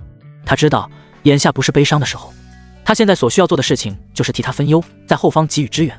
他的理智再次恢复了过来，扭头看向不远处的那一片广袤草原之上散落的各部落的亲族家眷。这些契丹人为了追击白袍将军，几乎是全军出动，所以留守的基本上都是妇孺。突然，一个主意在他脑海中快速的闪现，他打算来一个声东击西，偷袭敌方军营，吸引一部分铁骑回来支援，也减少韩宇那边的压力。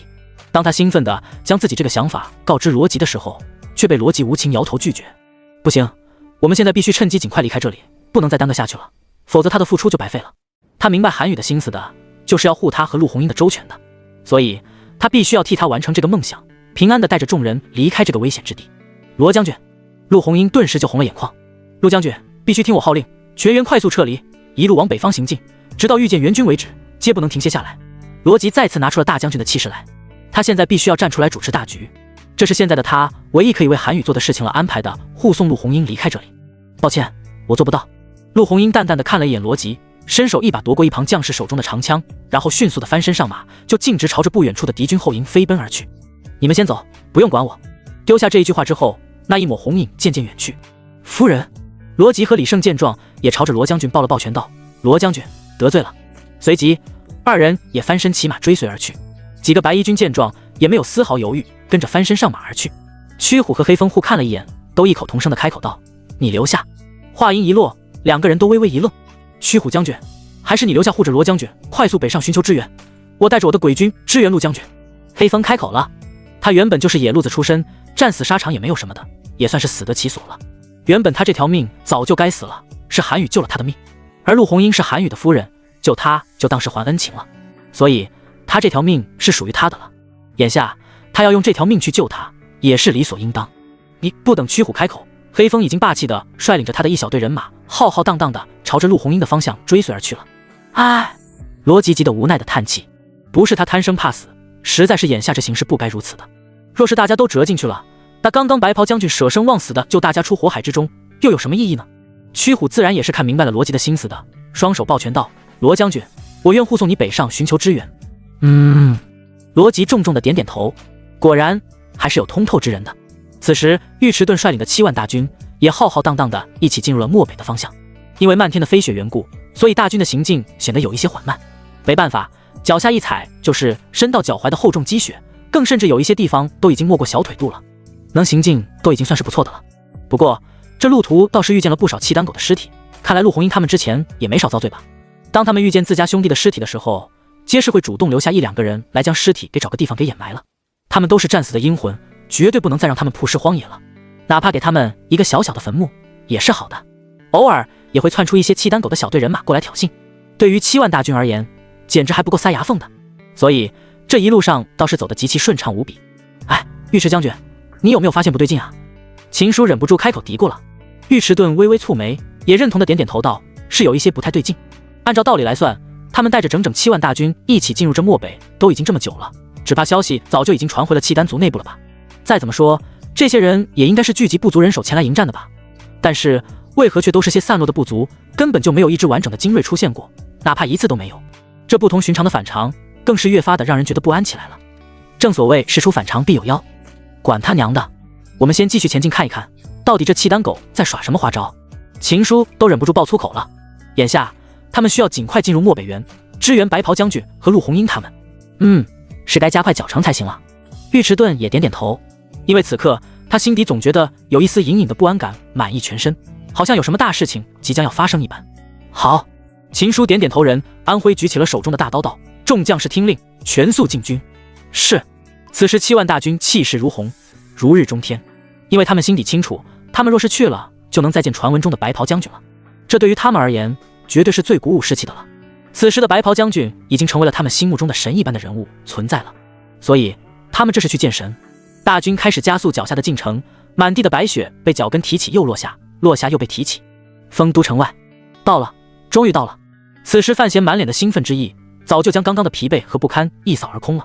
他们终于可以寻求到支援了。范将军，我们成功了。张毅等人也是一阵欢喜。虽然眼下他们早就已经累得疲惫不堪了，但是他们依旧咬牙坚持着，就等着这一刻的到来。快，我们过去！范闲伸手示意着大家加快脚步。突然，一把红缨枪就直接唰的一下飞了过来，直接就落在了距离脚步2公分的距离。谁？范闲猛地抬头看去，就看见一身红衣、戴着面纱、骑着马匹飞驰而来的陆红磊等人。来者何人？陆红磊冷眼看着眼前几个满身血污、一身狼狈的几人。范闲定睛一看，没想到竟然是陆红磊，顿时大喜道：陆将军，我是范闲啊。范将军。陆红磊定睛一看，从那满脸的血污之后，似乎是看出了一丝熟悉感。陆将军，总算是找到你们了。范闲顿时一阵心酸，若是不是他们生命力顽强，只怕早就已经不知道死在哪里了吧。我大姐和罗将军呢？陆红磊下意识地扭头看向几个人的身后，却空无一人。他们顿时范闲有一些哽咽着了。他们怎么了？陆红磊顿时也急了，这么多人去了，却只回来这3、4人，这怎么可能？罗将军和陆将军2个人一起带着大队人马还在20里地，那里是契丹族的腹地，人数实在是太多了，根本就过不去。所以说着，范闲就忍不住顿了顿，他们可都是冒死才逃过来的，只怕陆红英他们这一群老弱病残的就有一些悬了呀。什么？还被困在敌营的腹地之中？顿时陆红磊的面色就变了，他深知若是逃不出来，只怕就悬了。那白袍将军呢？他不是进去支援你们去了吗？陆红磊又再次燃起了新的希望。白袍将军不是也跟着一起进入了吗？只要有他在，大家是定然不会有事的。就如当初一般，大家不也都平安归来了吗？白袍将军，不是白衣军吗？范闲略微迟疑之色。什么白衣军？白袍将军不就是带着白衣军进去的吗？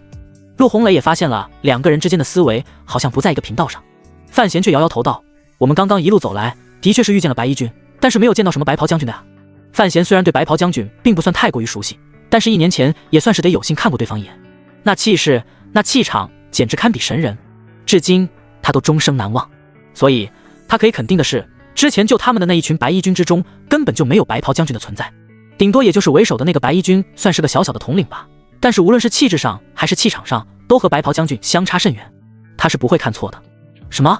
陆红磊也是面色微变，不是说白袍将军已经身披战袍进入了漠北支援了吗？为何现在就只剩下白衣军了？那白袍将军又去了何处？他相信从京都来的那一份急报断然是不会有假的，这到底又是哪里出了问题呢？陆将军，莫不是说白袍将军没有死吗？范闲有一些小激动的开口。不错。陆红磊点点头，简单的将京都传来消息的事情告知了范闲。真的吗？白袍将军真的没有死吗？而且还来支援漠北了？此时范闲竟然激动的有一些语无伦次起来。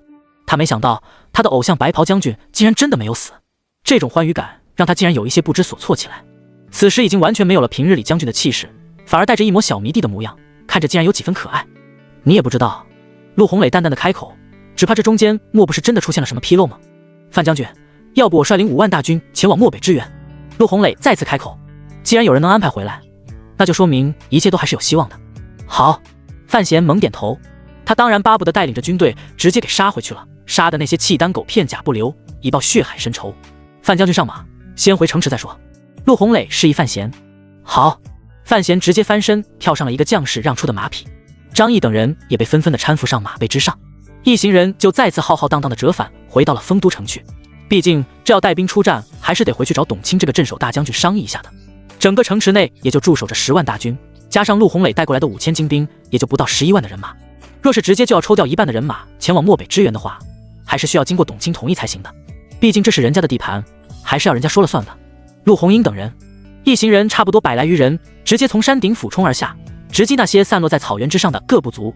原本还守候在门口的妇孺见状，皆是吓得慌忙逃窜，回到了各自的营帐之中。按照他们对这大林王朝军的了解，他们是一支极其仁慈的军队，从来都不会残杀妇孺，也不会伤他们分毫，更是不会对他们举起手中的屠刀。所以他们这才下意识地回到自己的营帐之中躲避。只要安分守己的不出来，他们就是安全的，这是以往的惯例。可是今日却有一些不同，将这些妇孺全部赶到一起。陆红英大喊着：“是！”众将士皆是异口同声的回应。之后就是一阵混乱嘈杂之声，有妇女的咒骂声音，有小孩子的哭声，有老人的叫声。只见他们全部都人从营帐里面给强行拉出来了，犹如赶羊群一样的被聚集在了一起。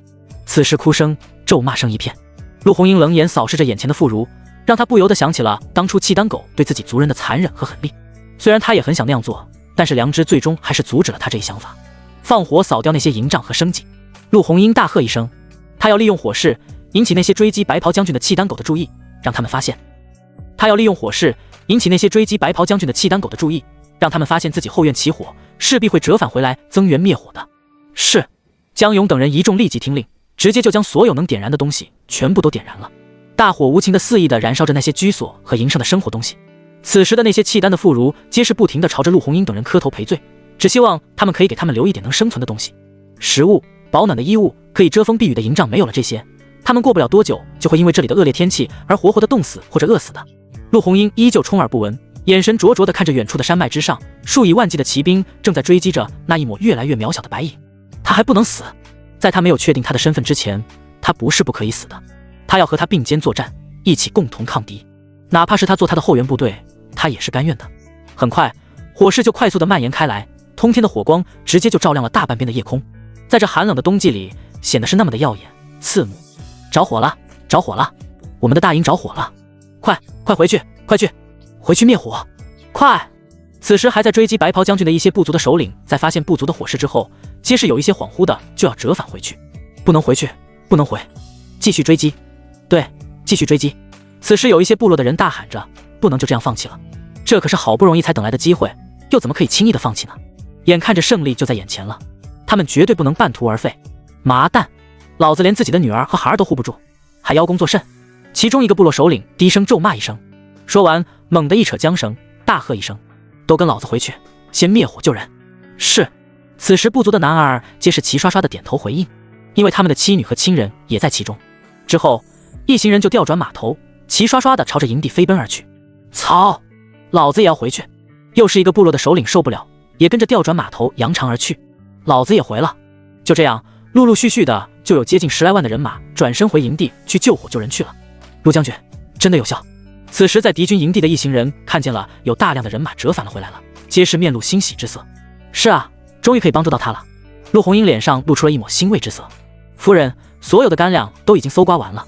此时江勇和李胜率领着众将士迅速的将契丹狗的那些干粮都给找来了，这可是粮食，浪费不得的，随身带在身上还可以充饥，解一时之困。夫人，陆红英猛地扭头看向发出声音的江勇。此时江勇才发现刚刚自己竟然高兴过头了，随口就喊出了夫人二字。你刚刚叫我什么？陆红英一脸不敢置信的表情看向江勇。江勇一时间也懵逼了，真是平日里都叫习惯了，突然就忘记改口的事情了，这下子可就尴尬了呀。少主可是刻意隐瞒了身份的，他却要败露了。陆将军莫不是听错了？刚刚他分明喊的是陆将军啊！李胜及时的开口解围。不，陆红英一脸肯定的看向戴着面具的江勇，他刚刚分明听见对方喊的是夫人二字，根本就不是什么陆将军的。你到底是谁？此时陆红英一步一步的朝着戴着面具的江勇缓缓的走近，每走一步眼底就愈发的冰冷了几分，因为这个几乎就要让他接近真相了。若是他真的是江勇的话，那白袍将军岂不就是他不想再继续猜疑下去了，他需要亲自证实。陆将军，你真的听错了。江勇也开口狡辩了起来，他可不想自己的败露就将少主的一片好意给摧毁了。说，此时陆红英已经有一些疯魔了，声音都带着一抹狠厉之色。他必须要知道这面具后面到底是谁，会是他心中所想的那样吗？陆将军。江勇竟然被这强大的气势吓得下意识地往后退去，他之前只害怕过少主的那杀人的眼神，眼下却竟然被少夫人的眼神也给震慑住了。果然这夫妻生活久了，很多地方就会出现共性，就比如这个眼神杀，害得他都有一些腿软了。若不是因为陆红英是一个女人的话，只怕他就真的要跪了。看见气势逼人的陆红英，李胜快速的上前，直接就转移了话题道：陆将军，那些契丹狗回来了，大家还是快撤吧。对，大家快撤，否则若是晚了，只怕就麻烦了。黑风也忍不住开口提醒着，眼下他们必须要离开这里了。陆红英顿了顿，扭头看向来势汹汹的契丹大军，黑色的眼眸微敛，这才转身道：撤。众人皆是齐刷刷的跳上马匹，勒紧缰绳，纵马飞速的离开。此时坐在马匹之上的江勇都还觉得自己的心都还在狂跳不止，差一点就暴露了。少主，俺对不住你啊。江勇在心底暗自悲伤。此时韩宇发现了不远处的那一团火红的火光，就知道这是陆红英他们在支援自己了，替自己引开一部分敌军，也算是替他减压了。不过这还剩下20万来铁骑，也是够他受的了。因为他是孤军奋战，所以他深知自己不能恋战，只能和对方搞拉锯战了。毕竟他就一个人，而对方是却是20万的大军，黑压压的大一片，想要调整战队啥的，还是需要一些时间的。而这就是他唯一可以争取的时间了。所以他每跑一段距离，就转身飞射几支飞箭出去。每次那些契丹狗都吓得连连后退，毕竟这霸王弓的威力还是不小的，少说一次性也是能直接斩杀3-5人左右的。就这样的力量，谁敢直接硬磕啊？只可惜他身后背负的飞箭十分有限，否则的话，他倒是可以直接一步一射，保证那些契丹狗都不敢上前。毕竟他们人多，目标自然也就大了。韩宇随随便便这么一射击，总是有几个倒霉鬼命丧黄泉的。所以这些为了保住自己的小命，也在时刻提防着白袍将军手中的霸王弓是否会指向自己。因为对方的忌惮和提防，就给了韩宇足够的安全距离。尉迟钝这边，尉迟将军前面，此时在前面探路的几个将士面色惨白的跌跌撞撞的跑了回来，满眼皆是恐怖之色，感觉好像是受到了什么惊吓一般。何故如此惊恐？尉迟钝大喝一声，顿时将大将军的气势拿捏得死死的。回禀将军，前面全部都是尸体。其中一名将士终于哆哆嗦嗦地说出来了：尸体。尉迟钝微微一愣，面色紧绷，扭头和一旁的秦叔互看了一眼，顿时纵马快速飞奔而去。他们担心的是，哪怕会是陆红英他们，若是真是如此的话，那他们可就是来得太晚了些啊。很快7万大军也跟着浩浩荡荡地飞奔了起来，一股浓烈的硝烟渐渐地弥漫开去。当尉迟钝的马匹奔跑到山脉之巅的时候，突然就猛地被他勒紧了缰绳，一股冲天刺鼻的血腥味直冲脑门而来，嫣红色的鲜血依旧还在缓缓地流淌，似乎是在无声地诉说着之前的那一场血腥的屠杀有多惊悚。此时战役虽然结束了，看着眼前这些堆砌如山的血色尸体，感知到那一股弥漫在尸体上空久久无法散去的硝烟，却让人觉得不寒而栗，汗毛直立的感觉。血腥、屠杀、身首异处、血流成河，这些代名词都不足以形容眼前之景。怎么会？秦叔也是忍不住惊呼出声来。如此类似的大型屠杀现场，让他脑海中不由得浮现出了1年前的那一场大屠杀，也是像眼前的这般景致，除了血色再也没有其他的任何颜色了。此时7万大军也浩浩荡荡地赶了过来，在看见眼前的场景之后，皆是被震惊到了。大家只觉得一阵头皮发麻的感觉。如此大型的屠杀现场，这还是他们第一次看见。身首异处的尸体，不断流着鲜血的尸身，无法闭上双眼的头颅，触目惊心的残肢断臂，这些都让人感到心惊胆战。这也是白袍将军的杰作。快立即搜寻罗将军和陆将军的踪影。尉迟钝突然一声令下，顿时7万大家皆是齐刷刷的走进了这些尸体堆里，仔细的翻找着，都仔细着点，任何一处都不能放过。秦叔开口提醒着大家。是。众将士皆是齐刷刷的开口答应。尉迟钝和秦叔2人也亲自从马匹上翻身下来，低头开始认真的查找，每一次都十分仔细。虽然他们心底清楚陆红英他们极其有可能已经被白袍将军就走了，但是为了避免疏漏，所以需要重新查找一遍，这样他们才能安心。丰都城内，范将军受累了。董卿看见满身血污、一脸狼狈的范闲，顿时忍不住上前握住对方的手。董将军，终于见到你了。范闲也是热泪盈眶，这是终于找到组织了呀。范将军，快来说一说大小姐那边的情况。董卿着急开口，眼下他们最主要的就是想办法尽快救出受困的陆红英，他们才是要紧。范闲点点头，然后大致将他们这段时间的经历和情况都说了一遍。都怪我当初就应该听2小姐的，跟着派兵过去支援大小姐的。董卿悔不当初。其实当时陆红英率领一众人马前往上京的支援的时候，他也是打算一起去的，但是却被陆红英给阻拦下来，说他是镇守丰都城的大将军，怎么能够离开，他必须要留下来安抚民心，其他的事情就交给他就好了。结果没想到这一去就是有去无回。陆红磊当初听闻陆红英受到了红衣铁骑军的偷袭，立即就要带人出城去救援，却被董卿阻拦了下来。因为他深知陆红英让他守着的不仅仅是这丰都城的城池，更是要护住这2小姐。眼下还请董将军立即派兵去支援罗将军和陆将军他们才是。范闲也直接就插入主题，毕竟这个时候也没有必要那么磨磨唧唧的了。好，董卿爽快答应道，我这就安排8万人马出城支援。不用，董将军，5万足矣。陆红磊却开口了，若是派走8万，只剩下2万人马镇守城池的话，只怕会有不妥。到时候若是那些契丹狗突然来一个釜底抽薪，那可就麻烦了。毕竟之前的教训直到现在都还记忆犹新。董卿当然明白陆红磊话里的意思了，却坚持道，二小姐，8万精兵我带走，留2万给你，只要不开城门，城池必定无失。8万精兵可以出城，但是镇守城池之事还是由你来吧，我带兵和范将军一起出马支援。陆红磊当时可能留下来在这里坐以待毙的，他必须要亲自去救阿姐。二小姐，董卿不愿，陆红磊也不让步。就在2个人剑拔弩弓的时候，范闲却开口道，董将军，你是镇守的大将军，自然不能离开，还是让陆将军和我一起带兵前往吧。董卿此时这才就此作罢。很快，陆红磊和范闲就带着8万精兵一起从丰都城浩浩荡荡地出发前往漠北深处，他们必须要将人都给平安地带出来。此时韩宇这边也是被那10-20万的契丹铁骑追了一路了，他的日子也并不算好过，毕竟一个人的精力始终是有限的，他差不多已经逃亡了好几个时辰了，粒米未进，滴水未沾，他的身上也出现了不同程度的伤口，有剑伤也有刀伤，他后背的那弓箭早就已经用完了，后背只剩下了一个空荡荡的箭囊。这才不到1回的功夫，他就已经经历了几次残酷的厮杀和搏斗。虽然每次对方都是以人数来围攻他，但是每次他都能死里逃生，用他手中的寒月杀出一条血路来。此时的他依旧在继续逃亡之后，身后还继续跟着差不多10多万的契丹骑兵，这些人依旧不死心，哪怕他已经凭借一己之力斩杀了他们数万大军了，他们依旧想要抓住他。只可惜他实在是太顽强了，哪怕是在身负重伤的情况之下，他依旧能挥刀分分钟钟砍下他们同胞的头颅，丝毫没有手软的意思。此时那些契丹骑兵也是有一些畏惧他的，一直都和他保持着一定的距离。他走，他们就跟着；他停，他们就停下来。毕竟大家也不是什么铁打的身体，也是会累的。就这样一路追追赶赶的，一行人竟然已经到达了雪山。这里皑皑白雪，满地的银装素裹，倒是颇为壮观的。此时韩宇已经觉得薄唇早就已经干裂开了，他伸出舌头轻轻地舔舐了一下，疼得他龇牙咧嘴的。看了看身侧的白雪，他随手就抓起一大把，就径直塞到了嘴里面。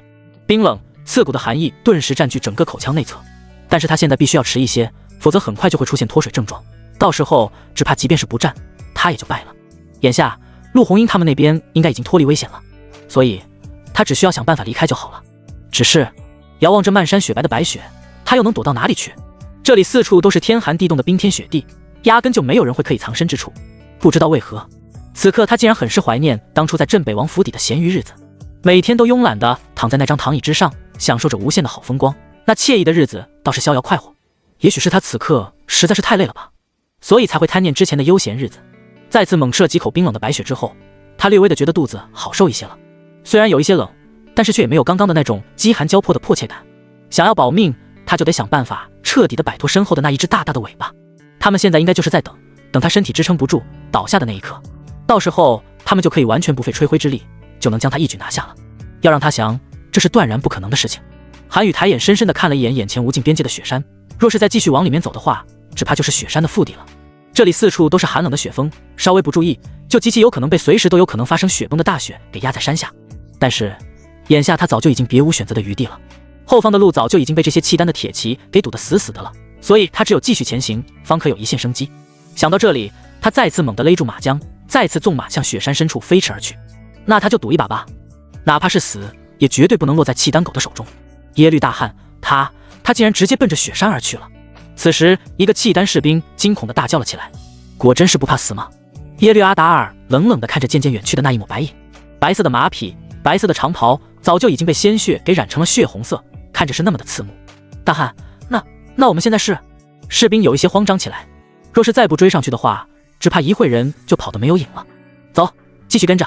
耶律阿达尔举起手中的弯刀，大喝一声，是。此时耶律阿达尔手底下的人皆是齐刷刷的朝着雪山腹地骑马飞奔去，而其他的几个跟着一起的部族首领却有一些犹豫了。这里面可是雪山腹地，一旦进去了，有去无回的几率可是很高的，他们可不想自己手底下的士兵就这样埋葬在雪山深处。怎么办？还继续跟吗？其中一个部族首领开口了，耶律阿达尔不是已经进去了吗？要不我们就在这里守着吧。另一个部族首领也开口了，大家都有一些犹豫之色。进去吧，又害怕随时随地都有可能出现的雪崩和大雪天气，到时候只怕被困也是必不可免的。不进去吧，这白袍将军也就归属耶律阿达尔一个人所有了。先看看情况再说。另一个部族首领也开口了。此时大家都没有再继续前行，毕竟功成名就和小命哪一个更为重要，他们的心底还是十分清楚的。尉迟顿这边，尉迟将军只发现了200多具我方将士的尸骨，并未发现罗将军和陆将军还有军医的尸骨。其中一名将士来报，尉迟顿点点头，心中高悬的大石头也总算是落地了。看来他们这是被白袍将军给救了呀，只不过他们眼下也不知道如何了，是否已经在白袍将军的庇佑下，已经成功的穿过了漠北原，回到了丰都城，还是说还被困在某处地方？尉迟将军，我们还是继续赶路追上去看看才是。秦叔不放心的开口，毕竟前面不远处就快到了契丹狗的漠北原草原了，那里可是契丹族的腹地，很是危险。对，继续赶路。尉迟顿点点头，也表示赞同。既然他们都已经到达这里了，自然是不可能回去的道理。很快7万大军再次浩浩荡荡的继续前行了。不过在离开之前，他们依旧预留下了人手，处理安置那些死去的战士们的尸骨，这是所能给予他们最后的体面了。而陆红英这边，一行人才刚刚躲避起来，那些契丹狗就折返回来了，看见自己的营地被烧毁，更是无暇顾及陆红英他们，而是着急的想办法救火。只是火势实在是太大了，差不多都已经烧到一半了，大部分的物资肯定是救不回来的了。但是秉着能救多少算多少的原则，他们还是一个劲的不要命的拼进火场里面去抢夺物资。那些被吓到的妇孺皆是哭声一片，现场十分的混乱又嘈杂。此时陆红英冷眼看着下面的那差不多10万来的契丹铁骑，皆是想着救火，让他忍不住想要杀下去，将他们杀个片甲不留的冲动。但是扭头看向这一行为数不多的疲惫之军，他还是选择了隐忍下去。这个时候还是不太适合动手的。陆将军，要不我们现在趁乱杀下去？一旁的黑风也忍不住开口了，任谁看见这一幕都有要杀出去的冲动。不行，陆红英却低声开口拒绝了。为何？黑风一脸的不解，莫不是堂堂的女战神也害怕了吗？他们人实在是太多了，我们只有100来号人，根本就无法与之对抗。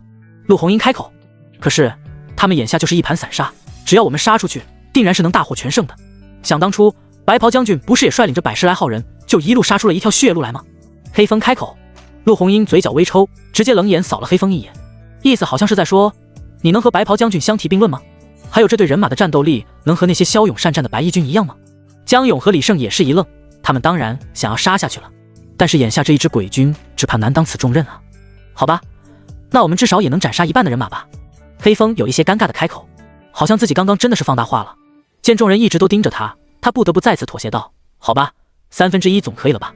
众人依旧没有挪开视线，1、2万总是有的吧。此时的黑风已经完全没有了刚刚的底气，眼下他们现在只有100来个人，想要对付下面的10万大军，打赢的可能性有多大？大家心底都是心知肚明的。此时大家才转移了视线，黑风顿时暗自松口气的感觉，好像刚刚还挺尴尬的呀。陆将军，我们要不先撤吧？江勇忍不住低声开口提醒着。眼下少主那边已经没有了音信，想必是已经将敌人引到其他的地方去了，他们还是应该趁乱尽快离开这个是非之地才是。不用，再观察一阵再说。陆红英并不打算离开的意思，因为他还在等奇迹的发生，等他回来。江勇当然明白陆红英的心思了，即便是韩语并未真正的表明身份，但是有一些事情却早就已经是昭然若揭了。是，江勇也打算留下来一起等，因为他们的少主也许真的能够逃出升天呢。奇迹来的总是会那么的猝不及防。罗辑这边，在黑旗军统帅屈虎率领的1000黑骑兵的庇护下，这一路走的还算是通畅。眼看着就要到达丰都城的边界地带了，就听见了哒哒哒哒哒哒的马蹄声由远至近的传来。不好，有敌军！屈虎立即就一脸警觉起来。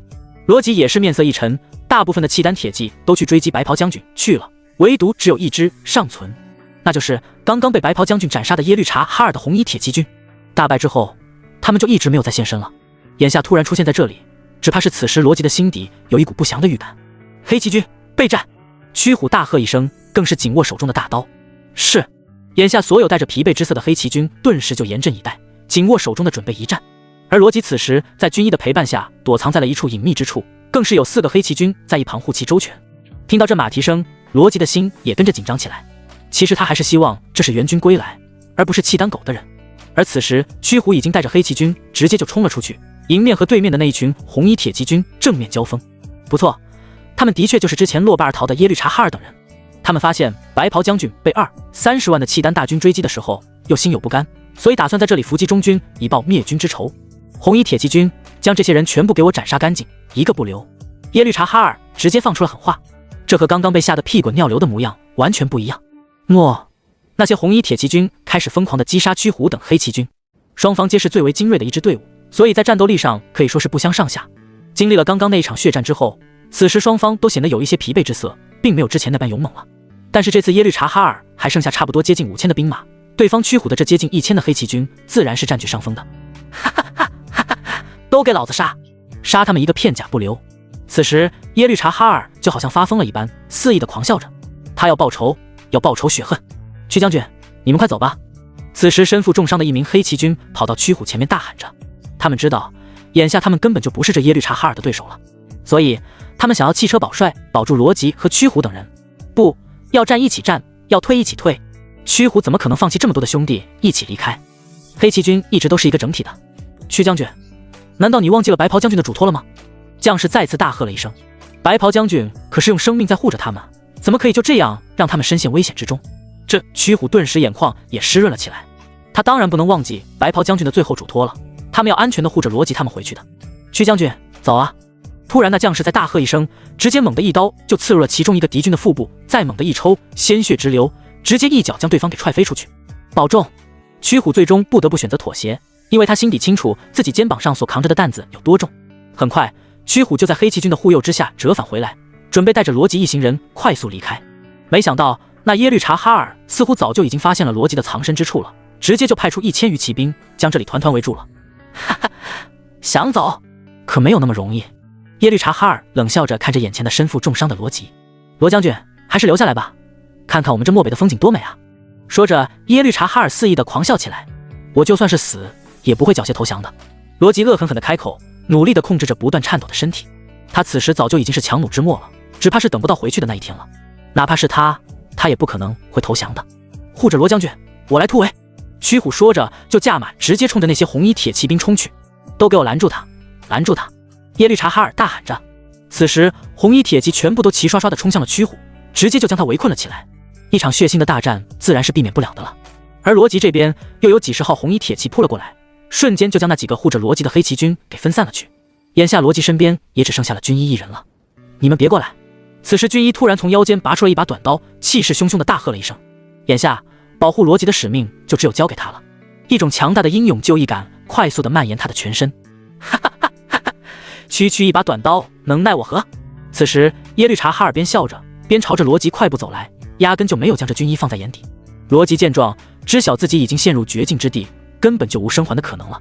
与其被对方当成战俘抓起来被各种羞辱，还不如自行了断，一了百了。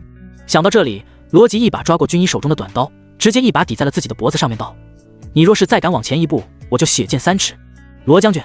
军医顿时吓得手无所措，想死！耶律察哈尔眯了眯眼，就要准备上前夺刀。下一秒，嗖！一把通体的白色长剑直接就飞射过来。大可汗，小心！不等耶律察哈尔反应过来，一个将士就挡在了他的前面，替他挡住了那把利剑。众人皆扭头看去，却看见一行30-40人的白衣铁骑，此时正迎面朝着这边飞奔来。是白衣军！罗辑简直不敢相信自己的眼睛，说话的时候嘴唇都在微微颤抖着。真的是白衣军！军医也是猛地点头，他们怎么也没有想到，竟然还有白衣军现身漠北。什么？竟然还有援军！此时换耶律察哈尔一脸怂逼了，看着一支来势汹汹的精锐白衣铁骑，耶律察哈尔一刻也不敢耽搁了，转身拔腿就跑。快上马，撤！立即撤走！耶律察哈尔边喊着边跳上马匹，就朝着远处逃窜去。这白袍将军所带给他心底的那一抹心底阴影，在看见这一队白衣军的时候，瞬间就被无限扩大。快撤！都撤走！耶律察哈尔边骑在马背上逃窜，边大喊着剩下还在激战的红衣铁骑军，他们不能都死在这里，这剩下的5000骑已经是他最后的依托了。没有了这些精锐，他还拿什么颜面回去继续做大可汗的位置？保存实力才是明智之举。原本还在大战的红衣铁骑军，在听见自家大可汗2次像瓜怂一样的撤退的声音之后，也是愣住了。在发现迎面来的白衣军之后，顿时就吓得面色铁青，纷纷弃战而逃。白衣军在追击了一部分红衣骑兵之后，就没有再继续追击了，因为他们还要找他们的白衣少主。驱虎没想到这个时候竟然还有白衣军杀来，也是一愣。各位白衣将士，罗某再次感谢救命之恩。罗辑深深地朝着白衣军行了个大礼。为首的白衣军看了一眼罗辑，道：罗将军，可曾看见我们家的少主？罗辑顿时就有一些如鲠在喉，不知道该从何说起了。还请罗将军明示。为首的白衣军再次开口。白袍将军他罗辑不得不大致的将刚刚的情况说了一遍。多谢罗将军告知少主消息。说着，为首的白衣军就直接率领着30-40白衣军继续前行。罗辑想要开口说什么，但是当他看见那一道道伟岸的背影的时候，最终还是选择了沉默，什么都没有说。他们是要去救他们的少主，谁也阻拦不了的。希望一切都还来得及。韩宇这边，此时已经直接进入了这深不见底的雪山丛里之中，四周开始出现了无数苍劲的松柏，上面落满了雪白的白雪，就这样堆砌在一起，倒是形成了一道亮丽的风景线。此时的他俨然已经没有心情再继续欣赏这里的美景了，而是快速的骑马穿梭在丛林里，想要寻找一处庇护之地。这里是丛林，四周都是高额的松柏，想要躲藏起来倒也是不算特别的困难。而此时追击白袍将军的耶律阿达尔也已经率领着部队到达了丛林的外面。大汉，不好了，他直接进入幽灵谷丛林去了。其中一名将士大喊不妙，这里可是最为原始的雪山丛林，里面不仅有不少凶狠猛兽之外，更是有不少的雪山陷阱，无论碰到任何一个皆是无一生还的可能的。这片雪山虽然距离他们的漠北原草原并不是很远的，但是他们却也是很少会进入这里的，因为这里实在是太危险了，所以被他们称为死亡之谷的幽灵谷。耶律阿达尔冷冷地看着眼前的幽灵谷，眼看着胜利就在眼前了，若是不抓住白袍将军的话，难泄他的心头之愤。进谷！耶律阿达尔大手一挥，率先骑马而入。大汉，不可！将士想要阻止，却已经来不及了，因为耶律阿达尔只留给了众人一道背影。走！将士也不敢再耽搁了，也跟着骑马飞奔而入。之后，一大群的契丹狗也跟着一起进入了幽灵谷。大批的铁骑进入了谷中之中，震耳欲聋的铁骑兵更是震慑的整个谷内都不断回荡着哒哒哒哒哒哒的声响。此时，整个谷内的鸟兽群飞，地动山摇，雪山震动。而此时，一群生活在这雪山之下的一横游牧民族，更是纷纷的仰头看向不远处发出巨大动静的丛林之中。怎么回事啊？此时，坐在山洞内的一位白衣、白发、白胡须的老者，在看见桌上的茶水荡起一波波水花的时候，面色微沉。族长，不好了，有契丹狗的大军进入了荆棘丛林。突然，外面急匆匆地跑进来一个10来岁的孩子身影，身上穿着厚实的貂皮毛球，小脸蛋红扑红扑的，嘴里面还在微微地喘着粗气。你说什么？顿时，白发老者猛地站起身来。他们可是一直都与世隔绝的，这次却无端引来祸灾，实属可疑。而此时，另一位白发长老也开口道：“小梦，可曾知晓发生了什么事情？”小梦猛地点点头道：“回禀长老，好像是一群契丹狗在追杀一位身着白袍的将军。”身着白袍吗？白胡子老者顿时面色大变道：“快找人去救这位白袍将军，务必要将人给安全带回来。”是。小孩子转身就朝着外面跑了出去。此时被唤作长老的老者扭头看向白胡子老者道：“族长，莫不是你之前的那个预言真的成真了？”白胡子老者伸手摸了摸花白的胡须，点点头道：“看来这是天意啊。”其实早在1个月之前，他就通过占卜星术之术，已经预测到了他们的族人会遭遇一场巨大的浩劫，而唯一可以化解这一场浩劫的，便是一位身着白袍的大将军。其实他们是一支生活在雪山深处的雪族一脉，属于为数不多的神秘的种族。他们一直深居简出，常年都生活在雪山之下，在这里已经有足足有500多年的历史了。他们精通占卜星术之术，可以通过占卜来了解外界所发生的一切。为了避免受到外界的纷争侵扰，所以一直都生活在这幽灵谷的深处。没想到有一些世间的纷纷扰扰，他们还是不能完全躲避开，该来的始终还是会来的。韩宇在满是积雪的丛林里策马奔驰的时候，很明显的感觉到这里的异样了。自从进入这林子里开始，就感觉好像四周有一股无形的力量在时刻跟随着他，让他感觉好像是什么东西在召唤他一般。这种感觉有一些诡异，也有一些让人感到不安。突然，韩宇一个走神，白马的前蹄直接就飞踏入了一个凹陷的雪坑之中。韩宇快速回过神来，猛地一把扯住缰绳，直接就将白马整上半身都提飞了起来。嘶嘶嘶，马匹受到惊吓，猛地往后弹起，结果身负重伤的韩宇却不慎从马背上重重地摔在了厚重的雪地之上。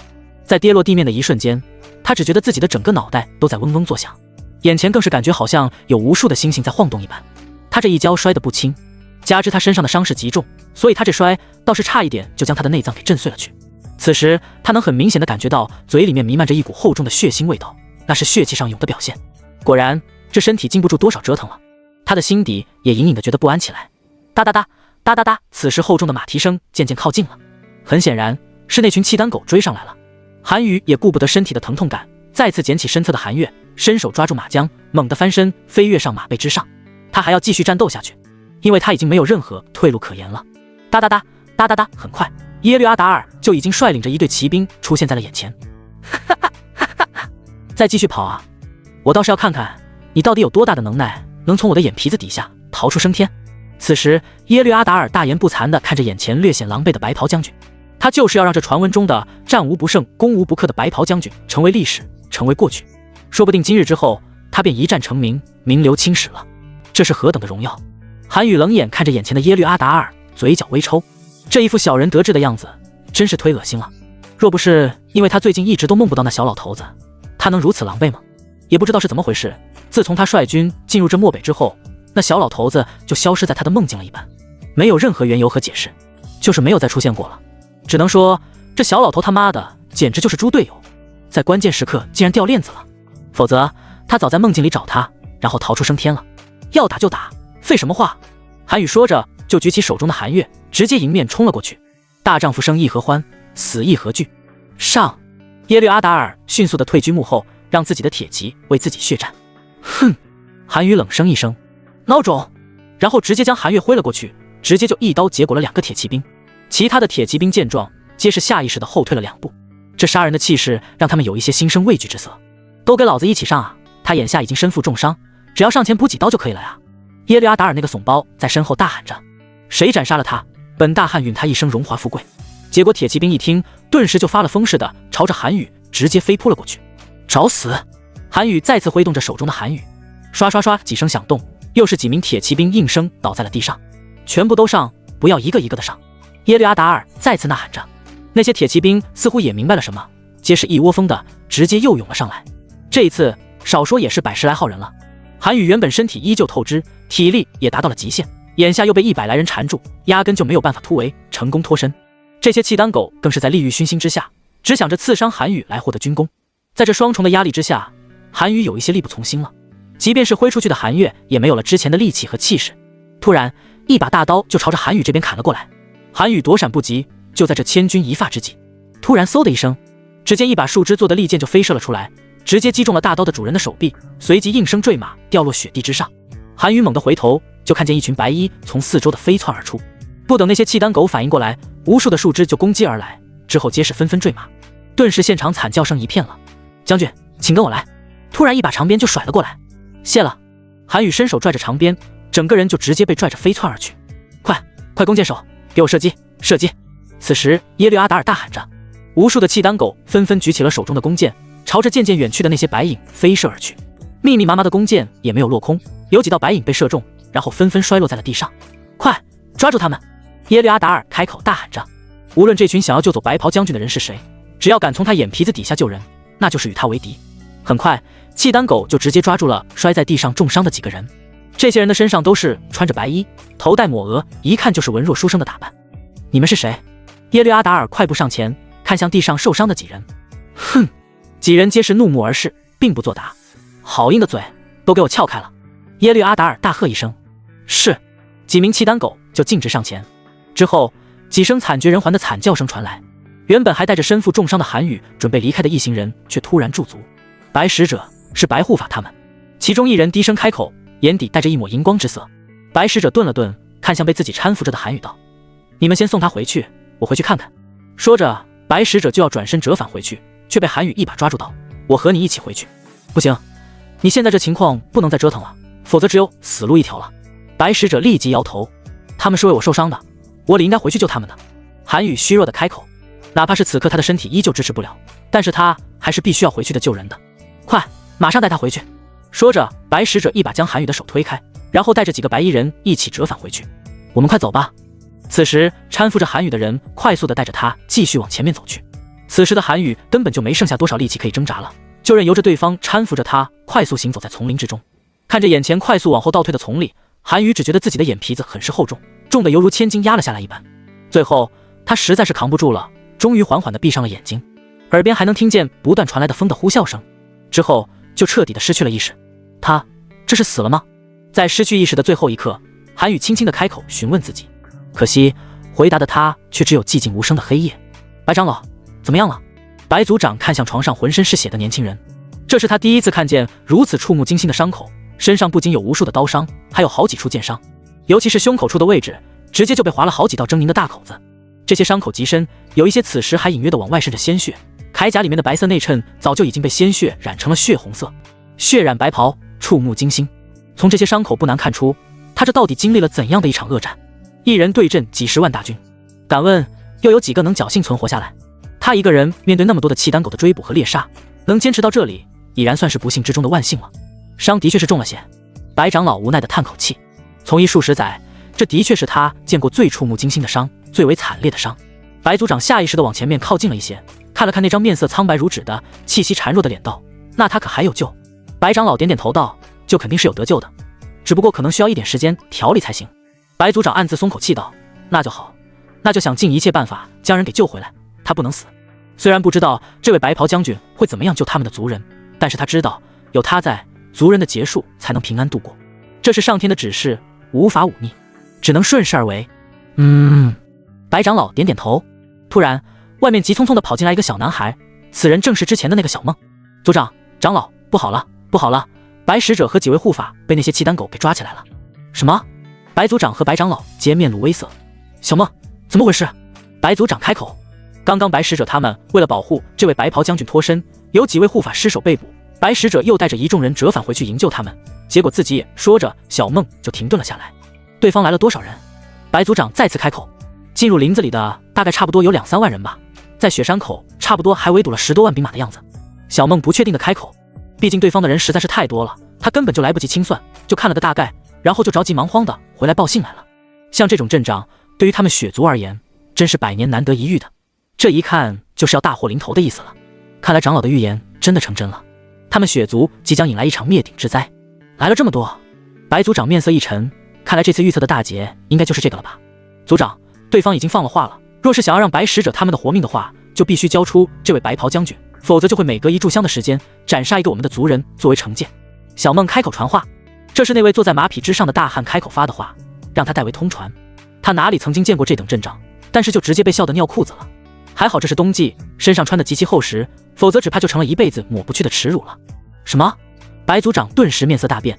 雪族常年隐居在这雪山脚下，所以早就已经属于是被世人遗忘的民族了。迄今为止，其实也只不过寥寥数百人而已。基本上每年只会有一个孩童降世人间，所以人口的发展速度是极其低下的。而每相隔10年，才会从一群孩童之中挑选出骨骼惊奇、天赋异禀的练武奇才出来接受训练，培养成雪族的守护灵卫。而这白使者和白护法就是这守护灵卫的成员之一。这次为了能够成功救下这位白袍将军，他们几乎是出动了整个守护灵卫的人马。没想到去了20人，回来的却只有3人。眼下剩下的17人全部都被对方给抓住了。若是他们都死了的话，那以后谁来守护雪族的族人？谁来护住他们的家园？雪族不能没有守护灵卫的存在。族长，要不要将这位白袍将军给交出去吧？小梦有一些着急了。1炷香的时间很快就会过去的，那些契丹狗肯定是会动真格的，毕竟他们的残忍程度远不止如此，他们早就已经如雷贯耳。反正这位白袍将军看着也奄奄一息了，只怕也是救不活的了，还不如直接将人给交出去，救回族人。不可！白族长毫不犹豫地开口拒绝了。无论这位白袍将军是否能助力他们雪族的度过此次浩劫，但是以命换命，他们自然是做不出来的。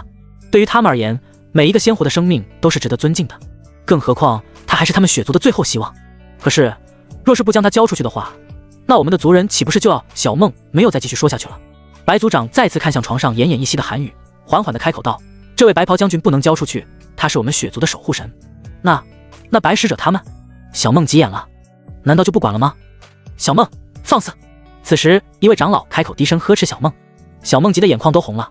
那些守护灵卫可都是他们的族人中的一员啊，竟然为了一个外人而牺牲掉他们的性命，这容我再想一想其他的办法。白族长低头沉思，一定还会有办法的。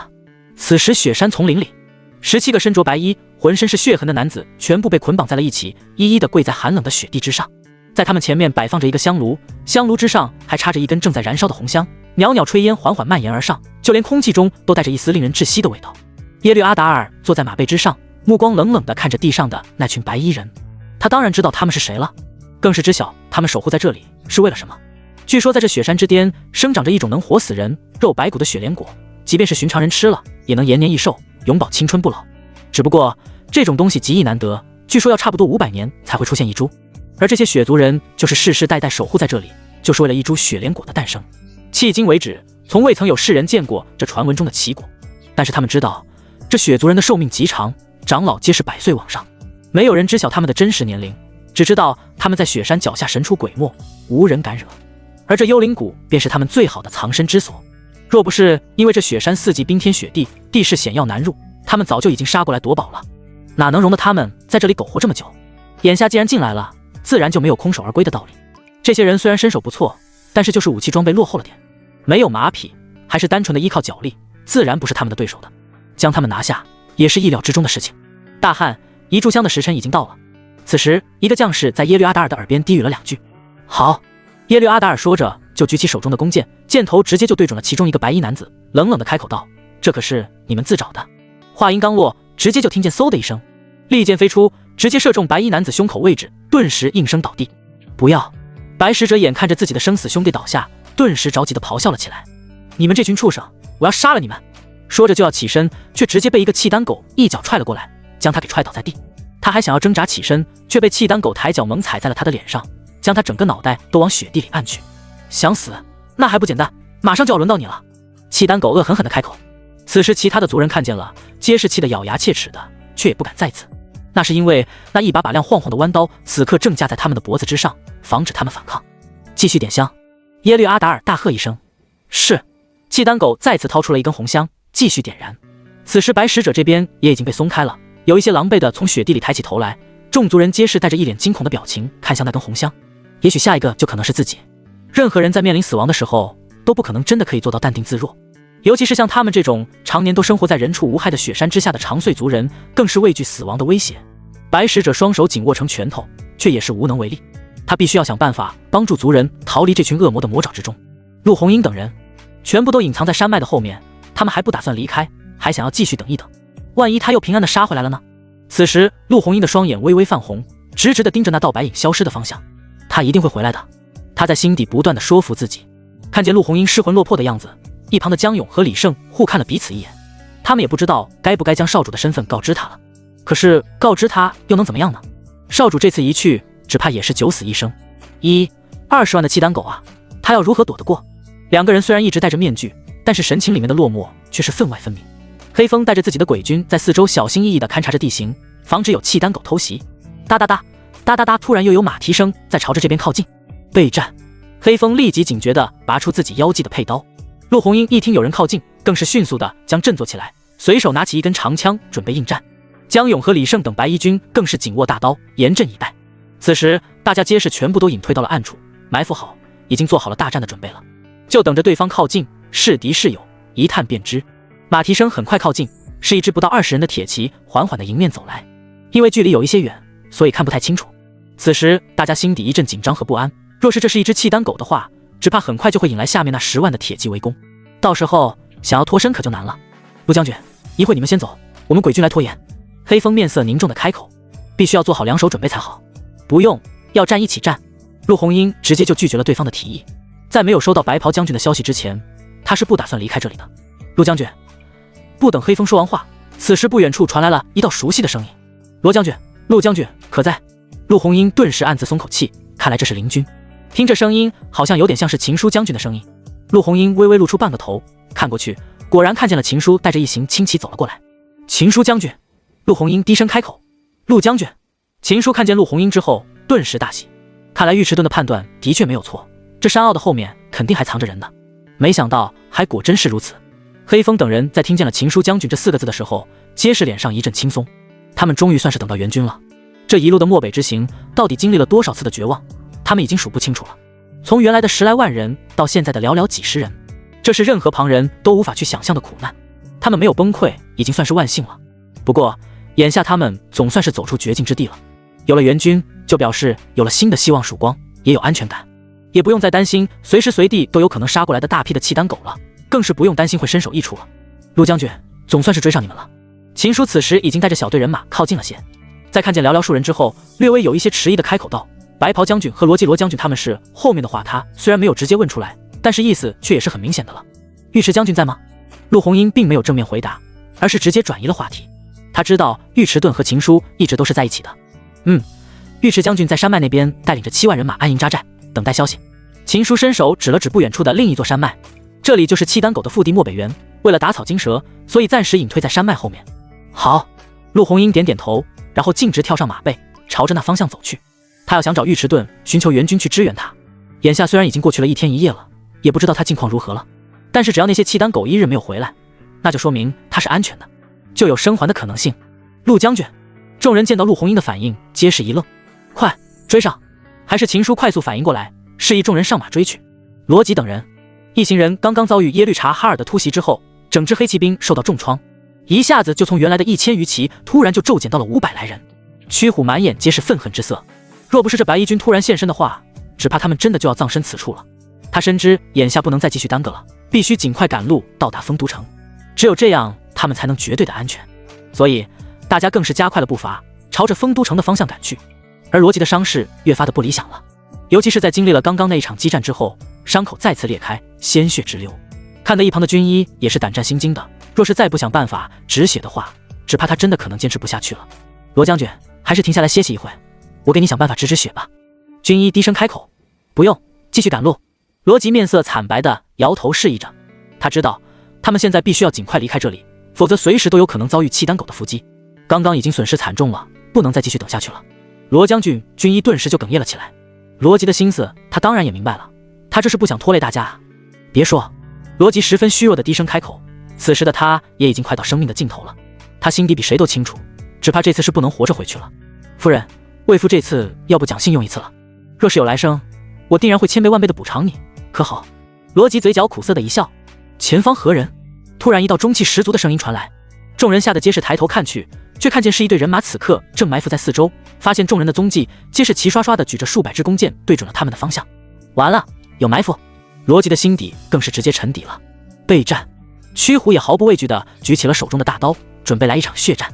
别射箭，是黑骑兵，是我们自己人。突然范闲骑着马从暗处走了出来。范闲？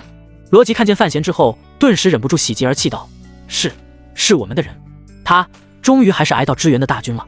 军医见状，慌忙挥动着手中已经破烂不堪的旗杆道：是自己人，是自己人。陆将军，是罗将军他们。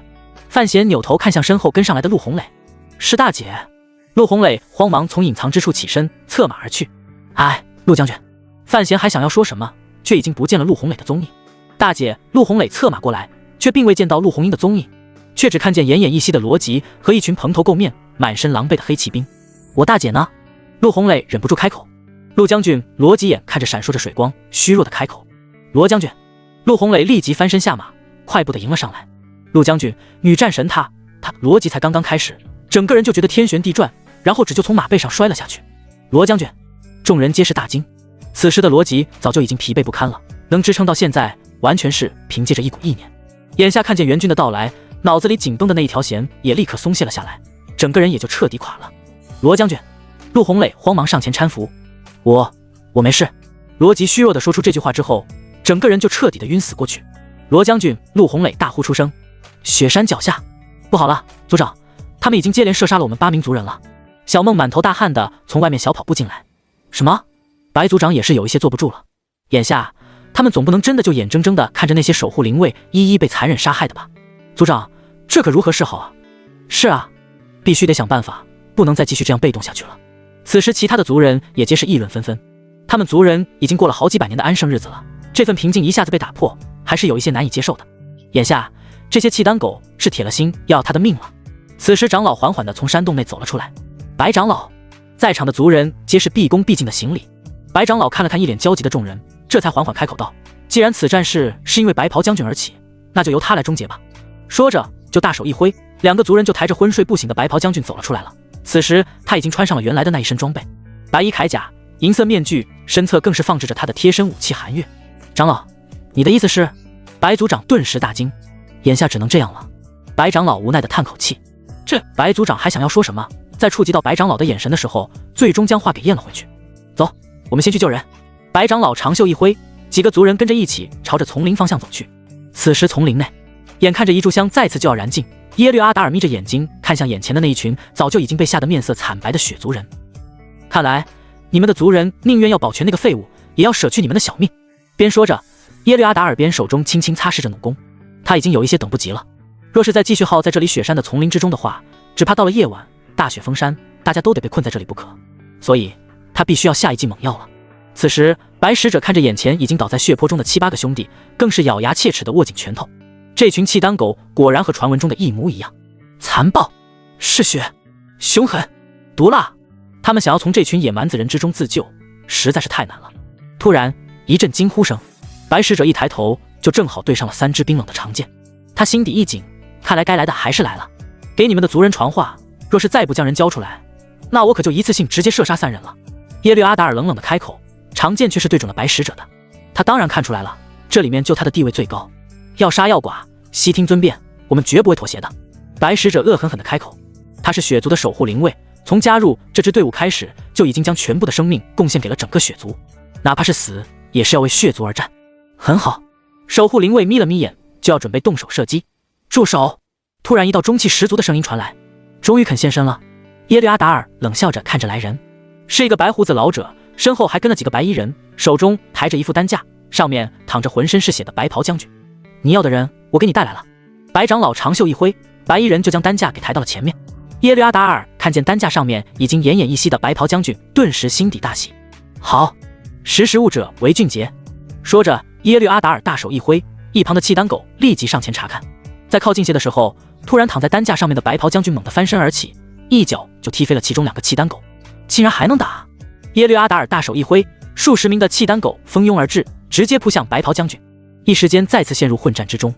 而白长老则是乘乱快速的就走了剩下的族人。此时的耶律阿达尔压根就不打算理会那些逃跑的血族人，他将所有的重心都放在了眼前的白袍将军身上。眼下的他就是困兽之斗，他势必要将其拿下，以报杀子之仇，丧子之痛。谁拿下此人首级，重重有赏。耶律阿达尔直接放出了话来，他一直以来信奉的就是重赏之下必有勇夫。是。此时的契丹狗皆是满眼兴奋之色，因为他们已经很是明显的感觉到眼前的白袍将军战斗力骤减，现在的他已经是强弩之末，根本就坚持不了多久的了。果然有好几名契丹狗的猛将上来，直接就将白袍将军逼到的接连后退，这身上的气势也弱了不少，早就已经没有了先前的凛冽之色。看见白袍将军被众人逼入绝境之地，耶律阿达尔更是大喝一声道：砍下他的人头，以慰藉我们千千万万死去的亡灵。诺。此时几位猛将皆是纷纷的举起手中的弯刀，纵马就朝着白袍将军飞身过去。他老子的竟然不等我，快一起跟上！驾！此时另外几名猛将也跟着骑马飞奔了过去。杀！此时4、5个契丹的猛将手持弯刀，纵马朝着站在地上孤立无援的白袍将军飞奔来。此时的白袍将军举着手中的寒月，独自站立在白雪之中，冷眼看着飞扑过来的几人。生又何欢，死又何惧？他正准备大喝一声举刀迎敌的时候，只觉得眼前一道白光闪现，之后就没有了知觉。此时挥刀的那名猛将也是一脸的懵逼状，他原本以为白袍将军能快速的躲避开，或者是举刀和他过上几招，没想到他竟然来不及避开，只听见扑哧一声，白袍将军的头颅就被砍了下来，顿时鲜血淋漓，血溅3尺白雪之地。砍掉了！我竟然成功了！我成功的斩杀了白袍将军了。他边说着，边低头看向手中弯刀上透着的鲜红的血迹，再扭头看见地上那伸手一出的白袍将军，他这时才意识到自己真的做到了。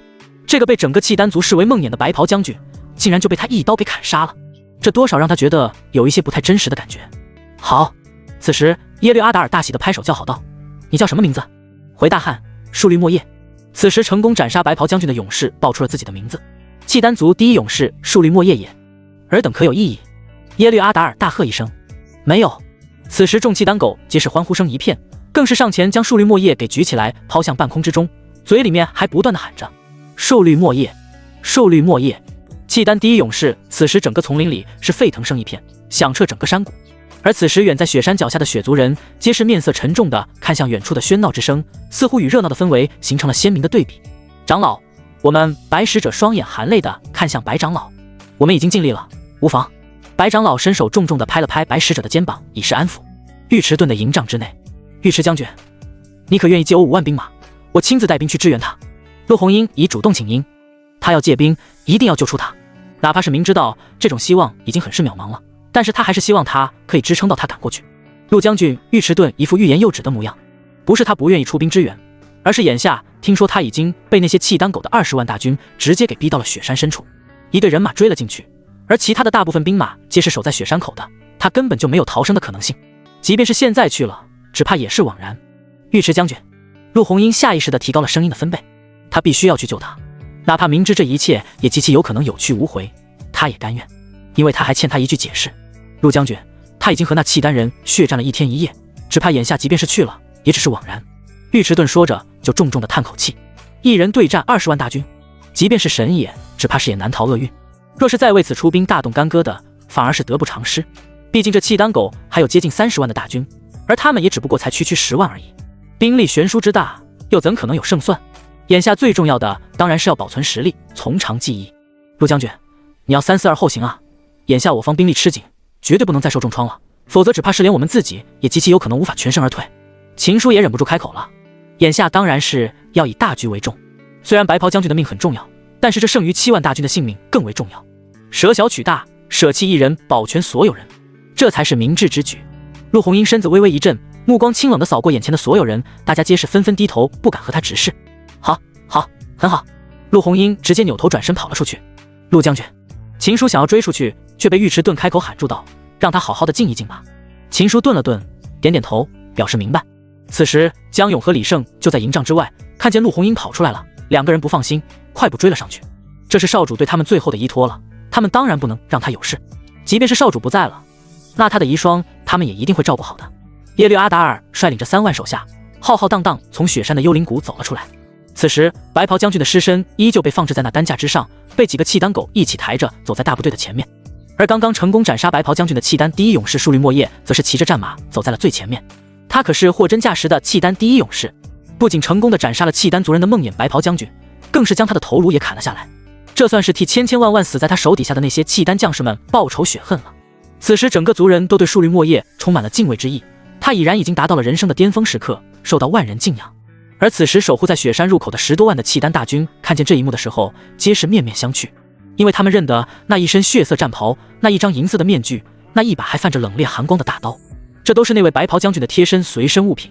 而等契丹族人听令，我部族麾下勇士舒律莫叶成功斩杀白袍将军，将是我们整个契丹族的第一勇士。什么？这舒律莫叶斩杀了白袍将军？这怎么可能？这小子有这么大的本事吗？是啊，这白袍将军是何许人也？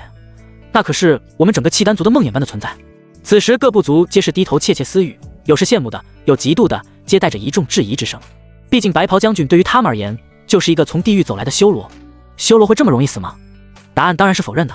舒律莫叶听到质疑声，面色一沉，将手中的长矛猛地一挥，就直接挑起了那白袍将军的头颅，高高的举过头顶，威风凛凛的开口道：“若是谁敢不服，可以亲自前来查验。”众人看见那被高高的举起的头领，皆是面面相觑。这白色铠甲，这银色的面具，无一例外在控诉着，这就是我们的梦魇白袍将军。他们实在是太熟悉了。好像还真是白袍将军。是的，他那银色面具是不会错的，那铠甲也不会错的，就是那白袍将军之物。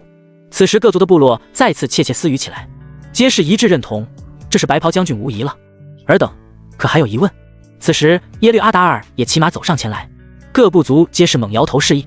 好，耶律阿达尔说着，就伸手举起舒律莫叶的另一只手道：“诛杀大凌王朝白袍将军，我部族舒律莫叶也。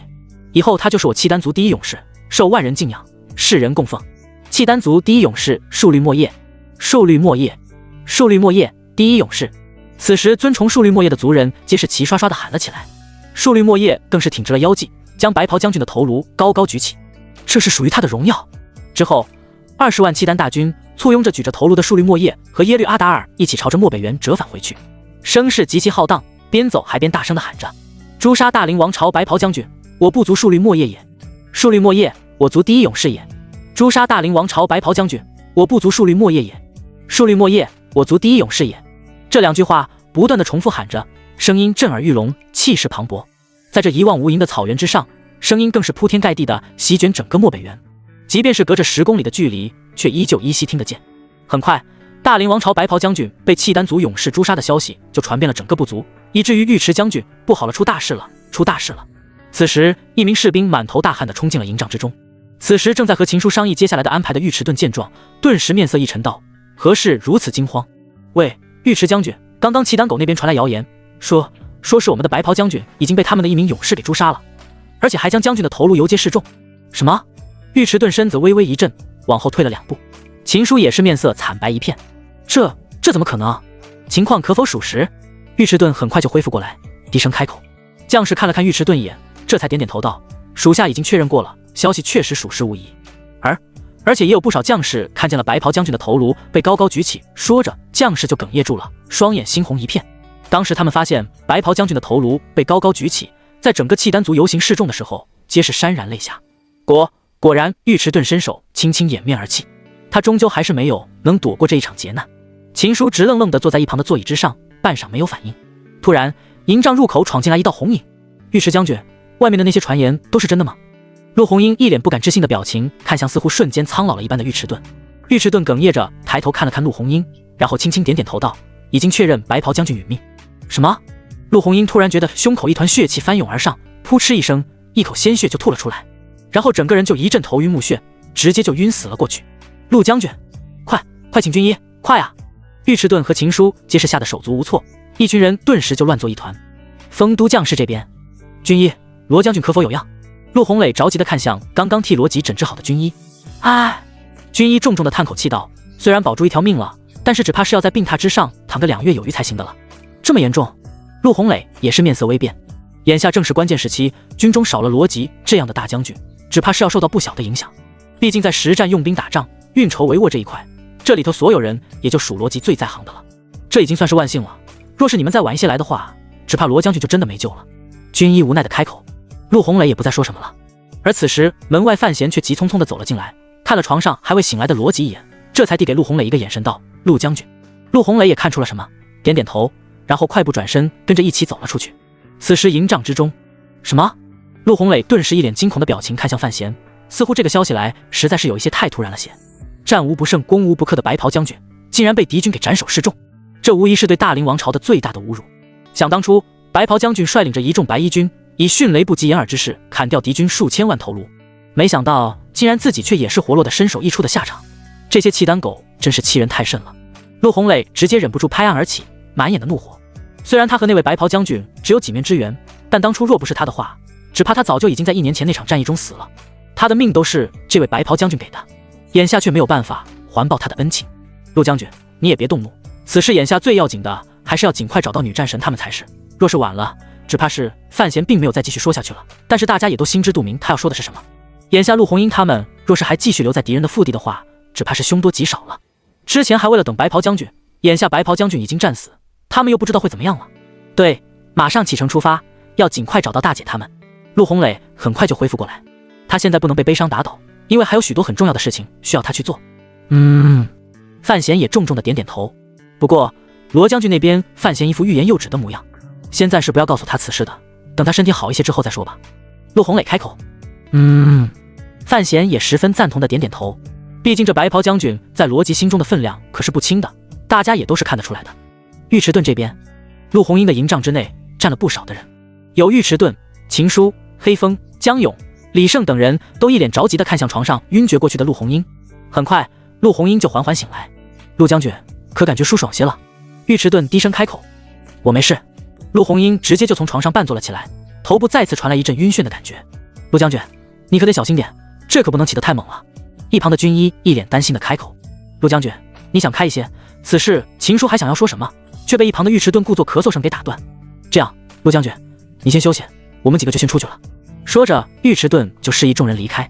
此时陆红英并没有太大的反应，而是一脸失魂落魄的侧坐在床边。他没想到这么提心吊胆的等了3日，结果却是等来他被斩首示众的消息。此刻他多么希望还没有他的消息啊！没有消息就是最好的消息，至少证明他活着。可是这残酷的消息一传回来，之前的一切假设和幻想皆是烟消云散了，他终究还是没能再回来。突然吧嗒一声，一滴眼泪直接就从他的侧脸滑落到了床上，瞬间就消失不见了，就好像此刻他内心的悲伤一般，永远都是隐藏在最阴暗的角落里，不为人所知。而此刻站在营帐外面的江勇和李胜看见这一幕的时候，皆是忍不住落下泪来。他们的少主再也回不来了，虽然戴着面具，但是2个人全身却都透着一股凄惨悲凉的寒意。也许我们该告知夫人实情的。突然李胜悠悠开口。你疯了？你明知道少主他……江勇低声开口，但是话说到一半却突然就停了下来。难道你也想让少主死后还要身首异处吗？他是有家的，他是可以归家的。李胜满眼悲伤的开口。所有的将士死后都希望有家可归，魂归故里，这是他们所有人的心愿。江勇顿了顿，这才开口道：饶是要告知夫人，我们还是应该先做另一件事的。说完，江勇看向李胜，2个人四目相对约莫几秒之后，2个人却同时点了点头，好似做了什么重大决定一般。而尉迟钝这边，他也立即亲笔书写了一份书信，将白袍将军之事禀明皇上。毕竟这白袍将军可算是整个大凌王朝的大英雄了，如此战死，实属凄惨和无奈。此事回禀回京都，还有一些事情需要皇上离眼做出决断，那就是关于白袍将军的尸首之事要如何处理。大家总不能就这样眼睁睁地看着他的尸首每日都被送到不同的部族部落内展示示众吧？这是对尸体的大不敬，是对白袍将军的侮辱，更是对他们大凌王朝的肆意挑衅。自从那树律莫叶斩杀白袍将军之后，每天他都率领着耶律阿达尔赏赐的5000铁骑，带着白袍将军的尸身在各部族之间展示游行，说是为了让那些部族之人都好好的看一看被他们视为梦魇的人是长如何样子的。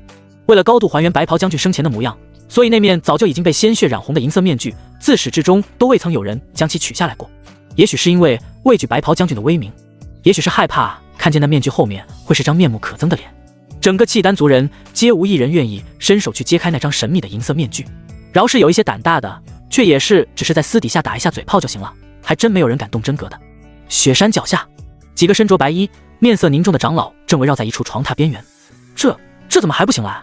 是啊，这都已经过去整整5日了，这不可能啊，雪莲果都已经给他吃了啊，怎么还不醒来？莫不是这小子真的没救了？就在众人窃窃私语的时候，突然白长老从外面走了进来。都围着他作甚？一道严厉的声音传来。白长老。此时众长老皆是纷纷退了下来。都下去吧，别围着了，待时机成熟了，他自然也就醒来了。白长老说着，伸手摸了摸花白胡须。白长老，他真的能醒来吗？看样子只怕是不行了吧。其中一名长老开口。不行。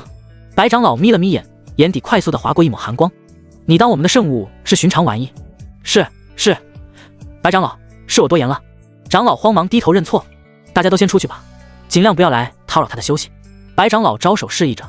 是。众人这才纷纷地退了下去。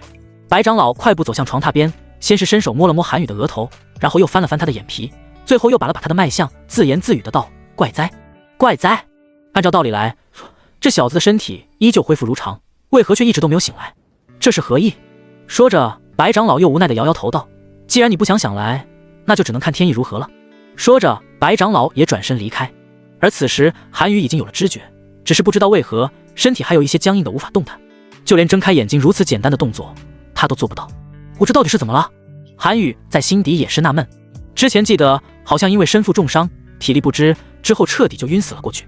虽然他处于沉睡状态，但是不知道为何他却能清晰地感知到四周发生的一切事情，包括这群人将他换下来的战袍、面具和手中的寒月交付到另一个他们的族人手中，而那个人就顶替了他的身份，被送到了那群契丹狗的面前，最终却被当场斩首，尸身还被那些契丹狗给带走。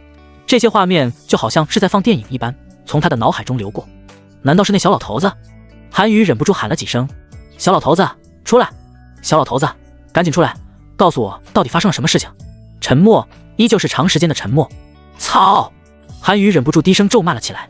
他差一点忘记了，小老头子已经很久没有进入他的梦境里来了，眼下自然是不可能有反应的。就在韩宇放弃的时候，突然脑海中竟然闪现了那小老头的身影。哈哈哈哈哈！依旧是那一声声爽朗的笑声，此刻在他耳朵里听着却异常的亲切的感觉。这难道是因为太长时间没有听到的缘故吗？小老头子，你可终于肯出现了。此时的韩宇是满腹牢骚啊，他真的差一点就命丧黄泉了。你总算是走到这一步了，不容易啊。小老头轻声叹息。啥意思啊？韩宇一脸的懵。听这话的意思，这小老头子早就已经知晓他有今日这一劫了。操！竟然不其他告诉他，让他好有一个准备杀的。小老头子从实招来，这一切到底是怎么一回事？韩宇极其不爽地开口质问对方。看对方那样，他就想要上前送对方几拳头的冲动。其实此时小老头子也不再卖关子了，这才一五一十地将这里的具体情况给交代了一遍。这时韩宇才知晓，这是一支被世人所遗忘的少数民族雪族，他们常年都生活在雪山之上，与世隔绝，他们的使命就是守护雪山之上的雪莲果不被恶人所获。这支雪族只能族内通婚，族人也差不多100来号人，由一名族长统领，下面有5个长老辅佐。他们擅长的是星座占卜之术，是极其厉害的未来预言家。大致了解清楚之后，韩宇这才暗自松口气。这支雪族人竟然会为了救他，不惜牺牲掉自己的族人，这舍身取义死而后已的举动，倒是让他有几分感动的。你吸收了这里雪族神兵之力，可知会如何？什么雪族神兵之力？这又是什么玩意？我怎么知道？韩宇没好气的白了总是喜欢卖关子的小老头子一眼。这是什么东西？是很厉害的兵器吗？还是说是一支军队？雪族神兵之力一旦和你的血液融合成一体，你就可以拥有战神血脉，更是可以唤醒一只雪狼之势。小老头开口解释着：“雪狼之师，这他娘的是一支军队吗？”韩宇正在心底暗自想着的时候，突然只觉得脑子里有一个片段一闪而过，只见一群身着白色皮袄、骑着白色战马、手持长枪的一支队伍出现在了眼前，一共是12人，个个皆是英姿飒爽、意气风发、威风凛凛、霸气十足，大有金戈铁马、气吞山河之势。这是雪狼之师？韩宇还在纳闷之际，小老头子的声音再次响起：“雪狼之师听令于雪族战神后羿，眼下你契合雪族战神之力，已经拥有了召唤雪狼之师的能力。”呵呵呵，韩宇顿时乐不可支，这意思是说，这支只有12骑兵的雪狼之师属于我的了。雪狼之师这名字听着倒是霸气十足，比他之前的那白衣12骑还要牛逼。看这样子，只怕又是一只虎狼之师了。很快，小老头子也将所有有关雪狼之师的大致情况索了一遍。原来这雪狼之师是一支守护在这广袤无垠的雪山之巅的一群死士，他们誓死皆效忠于战神后羿，而战神就是守护雪族世世代代和平的守护神。后来因为40年前的一场浩劫，战神陨落，雪狼之师自此销声匿迹，绝迹江湖。传言只有战神后羿方可唤醒这群雪狼之师，而韩宇在那他误闯入了幽灵谷，却意外吸取了战神散落在谷内的神力，从而再次聚集了战神之力。加之韩宇又吃了可以生死人肉白骨的雪莲果，直接就让战神重新获得了新的生机，和韩宇的肉身完美的重合在了一起。哇操，这也实在是太酷炫了吧！韩宇此刻心情竟然有几分小激动起来，他这算不算是置之死地而后生？不过这支队伍具体要如何率领，又要如何召唤，韩宇觉得自己还是需要再继续研究一下的，不要到时候队伍给召唤出来了，自己不知道要如何率领了，可就尴尬了。邺城皇城内，养心殿，李衍正在埋首伏笔，处理着日常的政务。最近几日，不知道为何，他总是觉得有一些心神不宁的感觉，好像是有什么不好的事情发生了。自从他决心和这契丹狗开战开始，似乎就没有一日空闲能够安心入眠的。契丹狗不除，他终究是寝食难安。这段时日，从边疆那边传来的捷报越来越少了，他知道肯定是双方陷入了焦灼状态了。这契丹狗虽然在1年前受到了重创，但是却也是实力不凡，毕竟他们可是一个极其强大的族群。正所谓瘦死的骆驼比马大，所以这契丹狗的势力还是不容小觑的。这次他派出了几十万的精锐迎战，其目的就是想要成功将这块毒瘤给挖去。只不过这兵力对于广袤无垠的契丹族而言，似乎还是略有一些不足。契丹原本就是以游牧为主，擅长生食血肉，更是生性勇猛好斗，擅长擒拿，信奉胜者为王，败者为寇的信条，更是全民皆兵。这些对于泱泱大国的大凌王朝而言，就是最大的弊端。唉，李衍有一些无奈的叹口气，随手放下手中的毛笔，今日比往日越发的烦躁和不安起来。皇上，夜深了，你该回宫歇息了。一旁的内侍官忍不住再次低声开口提醒，这已经是他提醒的第10次了。罢了，回吧。李衍也知晓自己眼下根本就无心处理政务，还不如回去歇息，顺便让脑子也清静清静。启禀皇上，边疆800里加急。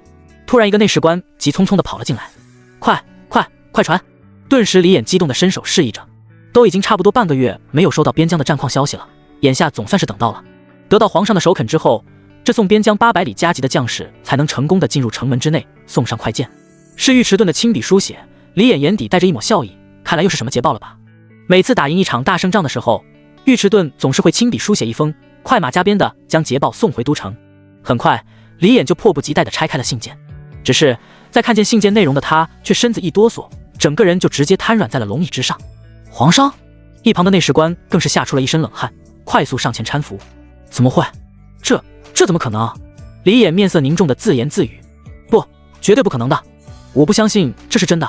李衍说着，就再次低头仔仔细细地将信件内容再次阅读了一遍，依旧是白袍将军为救罗辑和陆红英等人，独自引开敌军的20-30万的大军，最后却战死沙场，被敌军斩首示众的字眼。皇上保重龙体啊！内侍官一脸担忧地开口。虽然他不知道到底信件的内容写的是什么，但是看见李衍如此失魂落魄的模样，只怕是真的出大事了吧。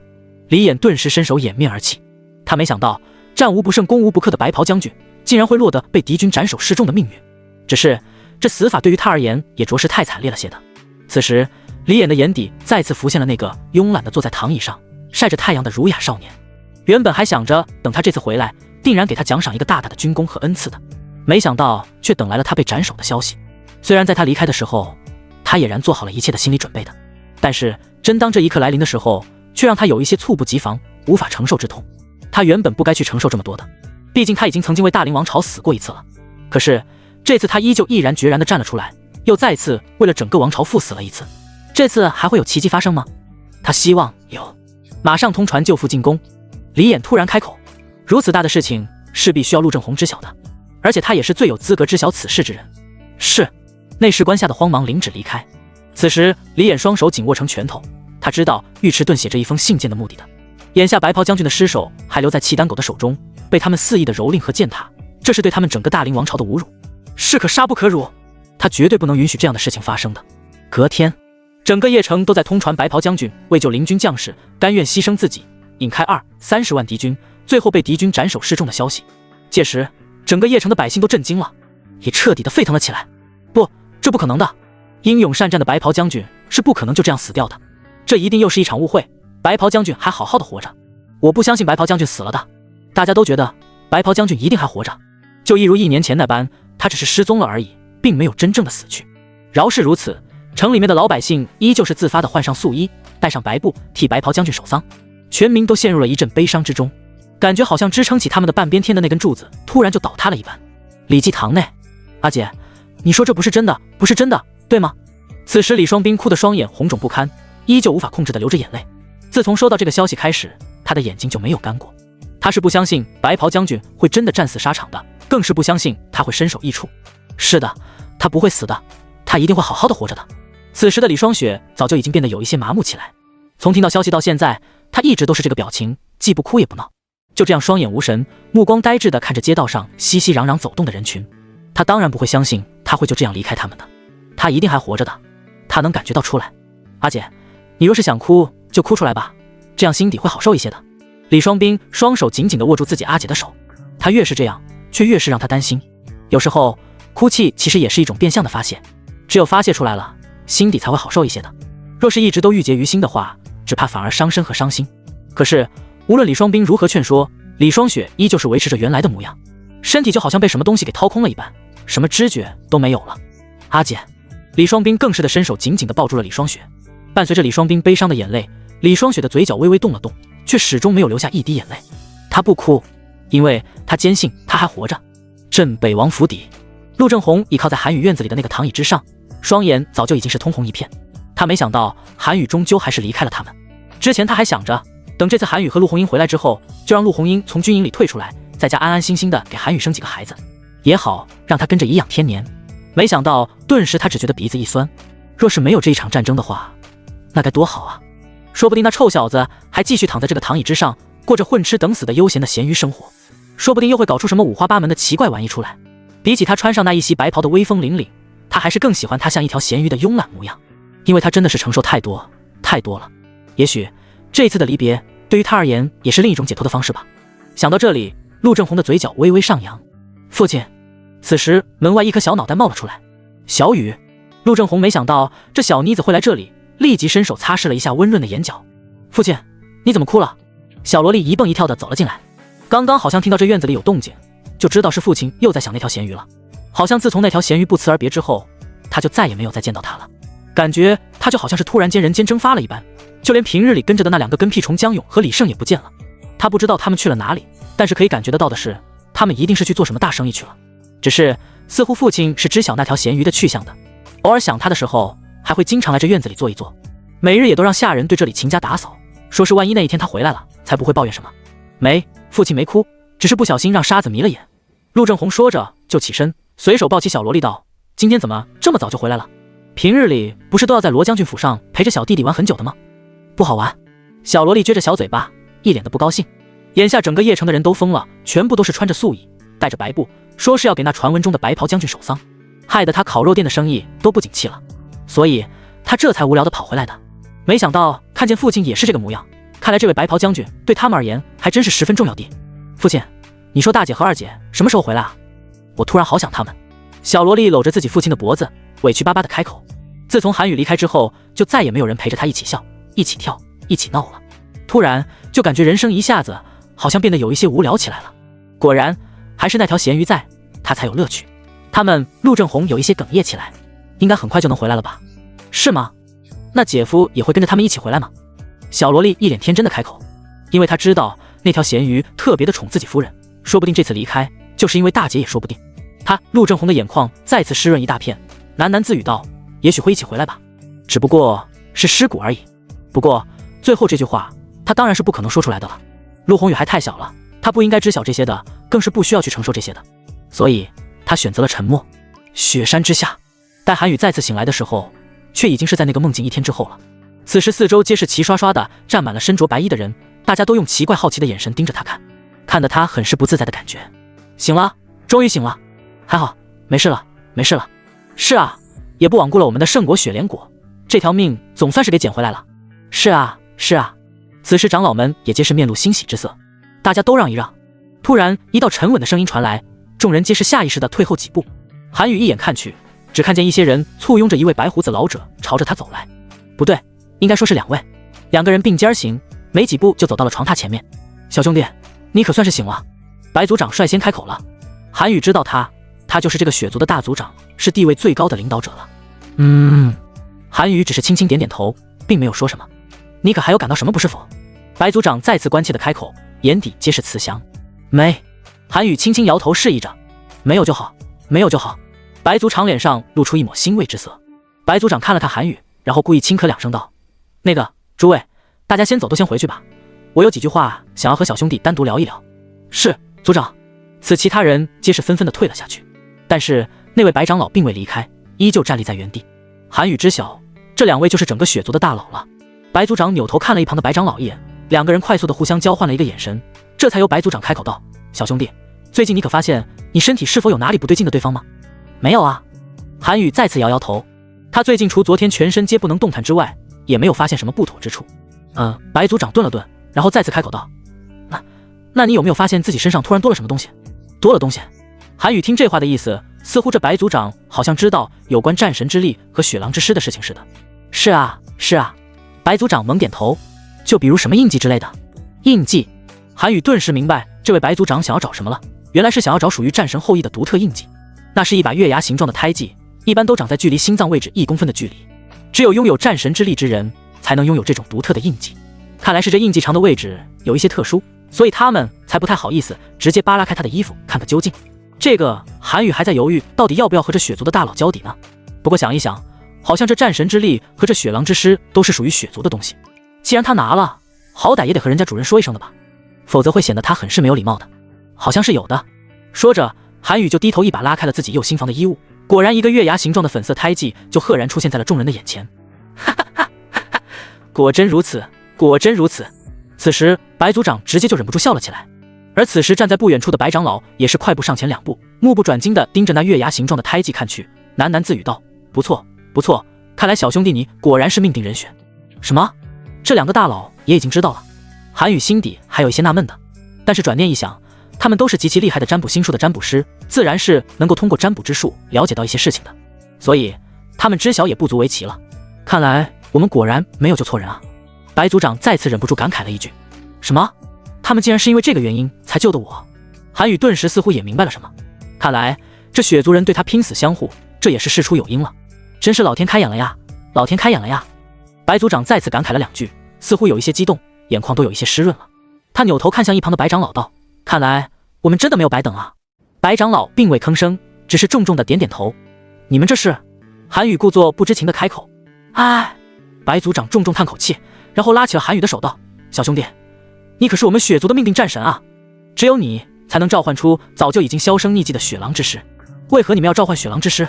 韩宇不解的开口。这说来可就话长了哦。白族长笑着将事情的原委娓娓道来。原来当年血族也算是个比较繁荣的一族，常年生活在雪山脚下，大家的日子过得还算是安居乐业。直到有一天，一群契丹狗冲进了雪山，彻底的打破了原有的平静。那些契丹狗进来之后，就扬言要夺取雪莲果，说是要救治他们重病床榻的大可汗。雪莲果一般都是100年难遇，而且还需要有缘人才能得到。当时这群契丹狗出现的时候，雪莲果并未现世。契丹狗以为雪族人是故意不愿意交出雪莲果，竟然直接就大开杀戒，展开疯狂屠杀。而作为雪族守护者的战神，自然是义不容辞的奋起反抗，守护族人。很快，数千名契丹狗就被赶出了雪山。只是那些契丹狗似乎并不死心，直接又聚集了10万精锐，再次进入雪山，扬言若是不交出雪莲果，就要踏平雪族。这一战打得确实辛苦，最后契丹国的10万精锐全部都葬身幽灵谷，无一生还。而他们的战神也为了困住契丹狗，更是耗尽最后一丝力量，而陨落于幽灵谷。之后，跟随着战神的12骑兵雪狼12师也消失不见。在那之后，他们就更是根据星象推测出，在40年后，他们雪族将面临一场灭族之灾。届时会出现一位战神后裔，率领着雪狼12师拯救他们于水火之中。所以，这次契丹狗大肆进攻幽灵谷的时候，就预示着雪族的危机即将要来临了。在后面这段时日里，雪族会迎来他们的那一场大灾难。所以，他们才推测出韩宇可能就是那位被选中的战神后裔。战神后裔出，雪狼12师现，正是此次星象推测的结果。白族长悠悠开口，战神后裔出，雪狼12师现。韩宇也忍不住跟着说了一句，好像听着是那么个理。只是这契丹狗眼下都在和大凌王朝的兵力相庭抗衡，怎么可能会有时间来进攻雪族？似乎白族长看穿了韩宇的小心思一般，淡淡的开口道：“小兄弟，你可知道这次你为何能起死回生？”雪莲果，韩宇下意识地说了出来。不错，白族长十分满意的点点头。没想到这小兄弟还真是挺聪明的，一点就通透。今年雪莲果长出来了，对于有一些贪婪之人而言，这就是他们出兵的缘由。契丹狗之中有人想要雪莲果，韩宇好像明白了什么。贪婪之人终究会自食恶果。白族长答非所问的开口，韩宇没有再继续追问下去，因为他心底其实也大致有了答案了。这雪莲果既是一切美好的开始，也是一切罪孽的源头。待白族长离开之后，白长老却单独留了下来。这个是特意给你的伤药，能加快你身体伤口的愈合。白长老递上了一个逍遥丸的瓶子，只有拇指大小，看着很是精巧。谢谢。韩宇道谢，顺手接过了瓶子，毫不客气地倒了一粒药丸在手中，仰头一口吞下，感觉入口即化，冰冰凉凉的，还带着一股淡淡的花香味道。剩下的每日服用一颗，不出5日，你身上的伤口即可彻底愈合。白长老开口，那我就不客气了。说着，韩宇就顺手将东西塞到了自己的怀中。这么好的东西，当然要留着了。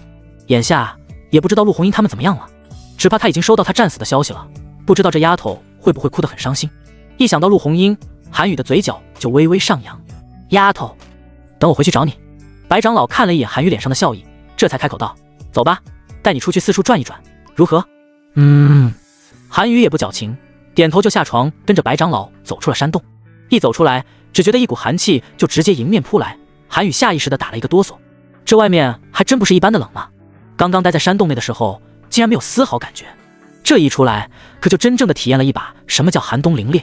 披上吧，这是上好的貔貅毛，保暖效果极好。白长老直接替韩宇披上了一件貔貅的外套。韩宇双手拢了拢身上的外套，还别说，这一穿上就瞬间不觉得冷了，果然是好货。走吧，去那边看看。白长老伸手指了指不远处的一个山坳。韩宇明白，只怕这白长老带他去那里是另有目的的吧，但是他还是点头同意了，因为他知道他是不会害他的。两个人走在厚重的积雪路上，韩宇倒是顺带也欣赏了一把这里的独特雪景，白雪皑皑，银装素裹，好一片美不胜收的雪景。若是带着夫人来这里的话，只怕他会很是欢喜的吧。自己夫人喜欢白雪，更是喜欢那雪花飘飘的美丽场景，这些他都记得的。若是以后有机会，一定要带着夫人一起来这里赏雪才行。韩宇暗自在心底对自己说着，就是这里了。此时白长老已然已经停了下来，伸手指向脚下的那个雪山山坳下面。知道下面是什么吗？白长老悠悠开口。不知道。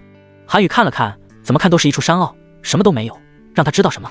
这里是曾经埋葬了我们雪族的族人千千万万尸骨之地。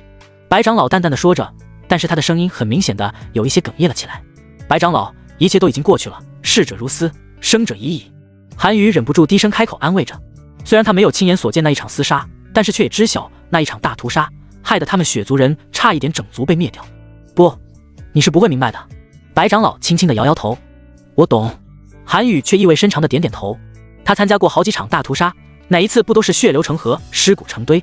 他还不是一样都挺过来了吗？这个世界上就没有过不去的坎，只有你一路向前看，才有机会摆脱掉过去的束缚，重获新生，否则只会深陷在过去的泥沼之中，始终无法自拔。这也是为何当初溪水河大战之后，他选择了安安稳稳的在王府里做一条名副其实的咸鱼的原因之一。只有经历过了，才会切身的去感受到生命的可贵，活在当下乃是他最好的选择。不，你不懂。说着，白长老突然伸手一把按住了韩宇宽阔的臂膀。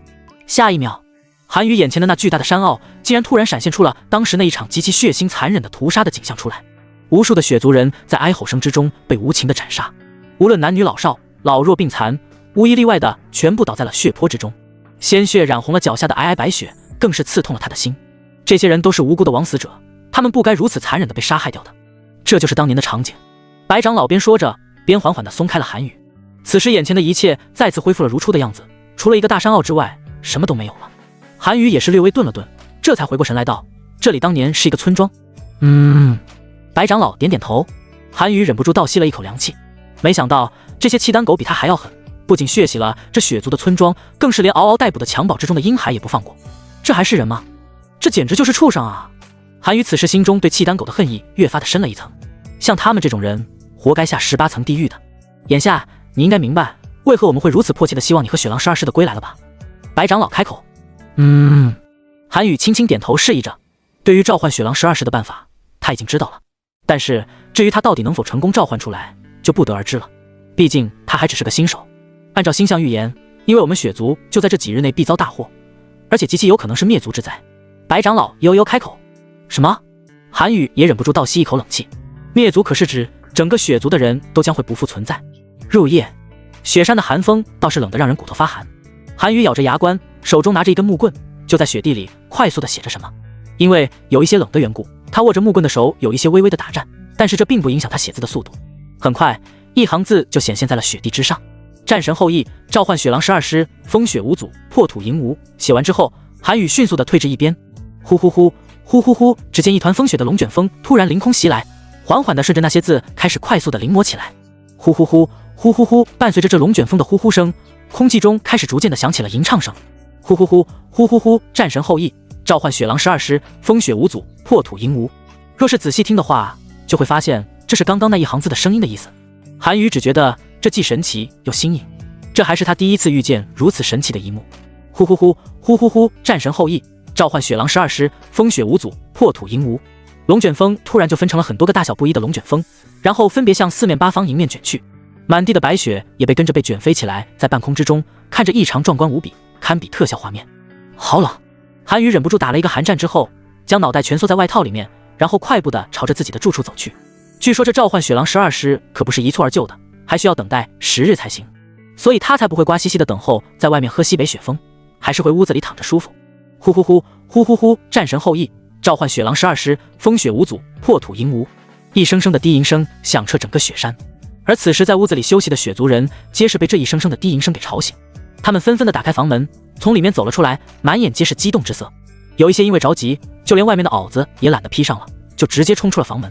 而此时白族长和几位白长老也皆是从屋子里走了出来，他们仰头看着满山的龙卷风，听着这熟悉的吟唱声，皆是露出了欣喜之色。哈哈哈，回来了，他们终于是要回来了，我们终于等到这一天了。白族长双手举起，直接就跪拜在了地上，大声的呼喊着：血族恭迎雪狼12师归来。而此时的其他人，众人皆是下意识的纷纷跪在地上，朝着那龙卷风的方向行跪拜之礼。血族恭迎雪狼12师归来。众人皆是异口同声的开口喊着，一声、2声、3声、4声之后就是无数声，伴随着龙卷风的低吟声，这一声声的血族恭迎雪狼12师归来，更是彰显了整个血族人迫切的心情。终于有人在召唤雪狼之师了，他们终于可以再现，替他们报仇雪恨了。几十年前的那一场大屠杀，他们没有忘记，更是不能忘记，那是他们族人最为凄惨的一夜。他们曾经失去太多太多了，眼下他们只想要护住现在所拥有的，不想再失去了。而这雪狼之师便是可以守护他们现在安宁的唯一守护神了。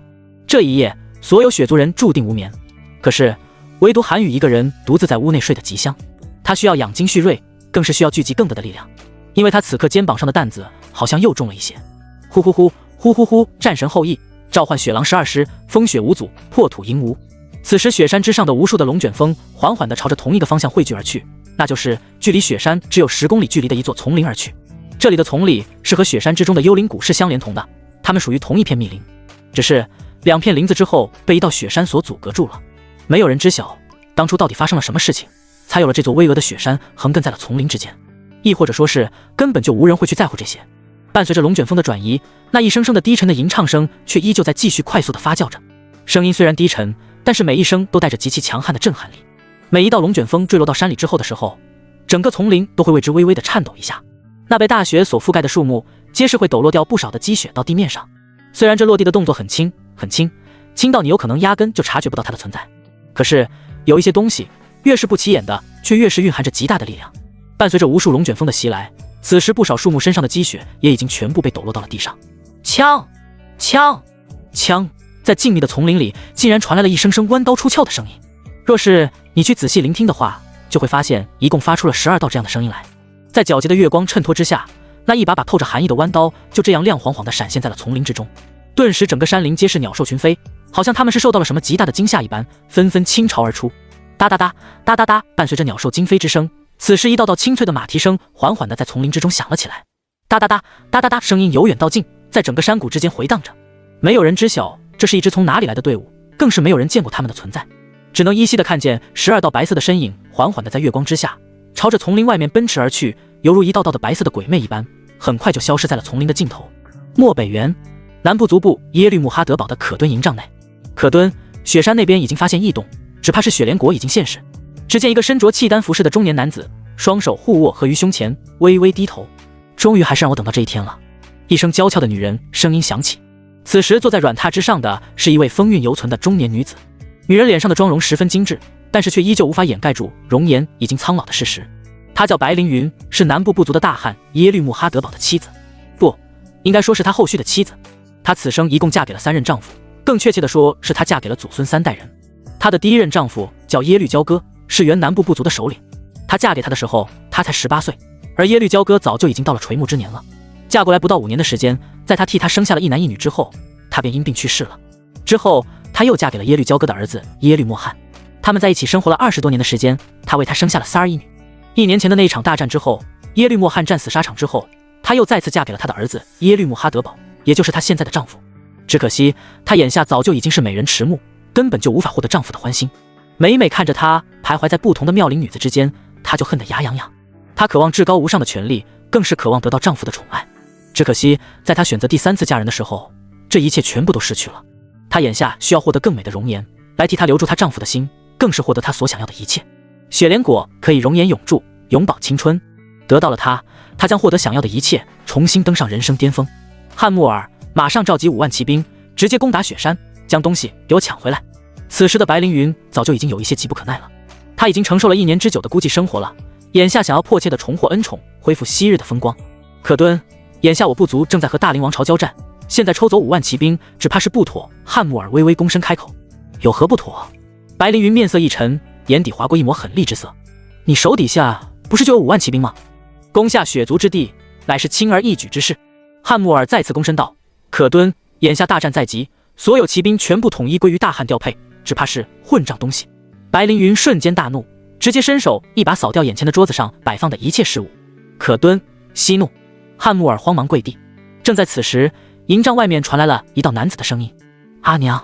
白凌云立即深吸一口气，调整好面部表情，一抬头就看见一身戎装、身材魁梧的男子走了进来。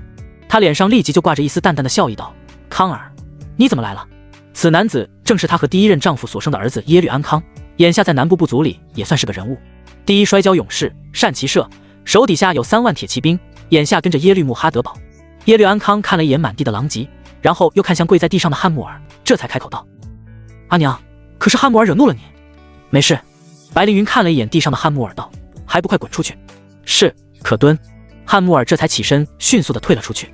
阿娘，若是汉穆尔触犯了你，你可以告诉我，我替阿娘惩处他。耶律安康开口。不用。白凌云摇摇头，这汉穆尔是他的第2任丈夫耶律莫汗特意留给他的死士，终生护他周全。在整个南部部族，他倒也算是个人物，被尊称为南部部族的第1谋士，有勇有谋，能文能武，算是个全能型人才。即便是现任的大可汗耶律穆哈德堡，也要给他几分薄面，否则在耶律莫汗死之后，他哪里还有机会坐上可敦的位置？康儿，今日你来找阿娘，可是有何事？白凌云朝着耶律安康招手示意着。耶律安康快速的上前，伸手小心翼翼的搀扶着。听说近2日北部部族的树绿莫叶会带着白袍将军的尸首来我部族游行展示，大可汗让我负责接待任务。耶律安康开口。好事啊！白凌云大喜。虽然他现在失宠，但是他的这个长子倒是极其争气，在南部部族地位尊崇，而且也算是个勇士，一直都跟随在大可汗身边追随。来，快和阿娘说一说，大可汗是如何你说的？白凌云拉着耶律安康开始询问起缘由。哎，这可如何是好？此时尉迟顿在营帐之中来回踌躇不安，眼下邺城那边始终还未传来消息，他也是等得有一些着急了。得亏了现在是寒冬，这若是夏季的话，只怕尸体不到2日就已经发臭腐烂了。尉迟将军，你也别着急，应该很快就会有消息的了，再耐心等待1-2日。秦叔开口安抚着：“还等什么消息啊？直接就让我率领一队轻骑杀入契丹狗腹地，将白袍将军的尸首夺回，不就行了吗？”黑风急吼吼地开口，他早就已经等不及了，心底也是痛心疾首。眼下白袍将军的尸首还在被契丹狗无情地践踏着，被那些狗贼不断地拉着到各部族去游行示众。作为大凌王朝的战斗英雄，又怎么能让他死后承受这些侮辱？这群迂腐脑袋就知晓在这里制定作战机会，研究战略仿真，只怕等他们研究出来，那白袍将军的尸身早就已经被挫骨扬灰了。如何夺回？尉迟顿面色一沉。据说白袍将军的尸身每日都由1万精锐铁骑重兵轮流把守着，而且夜里还直接和那位斩杀他的契丹狗同住一屋。怎么夺？进入敌军腹地已属不易，还想要妄图在他们嘴里面抢食，谈何容易？大不了就是一死，有什么好畏惧的？黑风信誓旦旦地开口，他眼下早就已经将生死置之度外了。白袍将军才是他心中真真正正的民族大英雄，为英雄而战，何惧之有？不行！秦叔直接开口拒绝，此事必须从长计议，切不可操之过急。难道你们就真的忍心眼睁睁地看着白袍将军的尸骨每日被那些契丹狗肆意践踏吗？黑风顿时大怒。唉，尉迟顿有一些无奈地摇摇头道：“此事还是暂时先等一等吧，等皇城那边来了消息，再动手也不迟。”其实尉迟顿有这样的顾虑是对的，毕竟眼下双方大战在即，牵一发而动全身，所以在做出任何决断之前，势必要考虑再三。眼下白袍将军已经罔顾，再派人前去也只是枉然，也只是白白牺牲了性命，还不如耐心等待时机。白袍将军的尸骨他自然是要将其带回来的，只是时间早晚的问题。操！等，这是要等到黄花菜都凉了呀！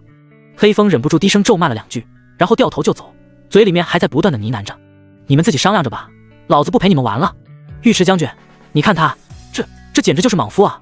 秦叔面色极其难看不已，他知晓这黑风原本就是草莽出生，也没有经过多长时日的正规的军队训练，所以如此做派也是实属让人无语。算了，就由着他吧。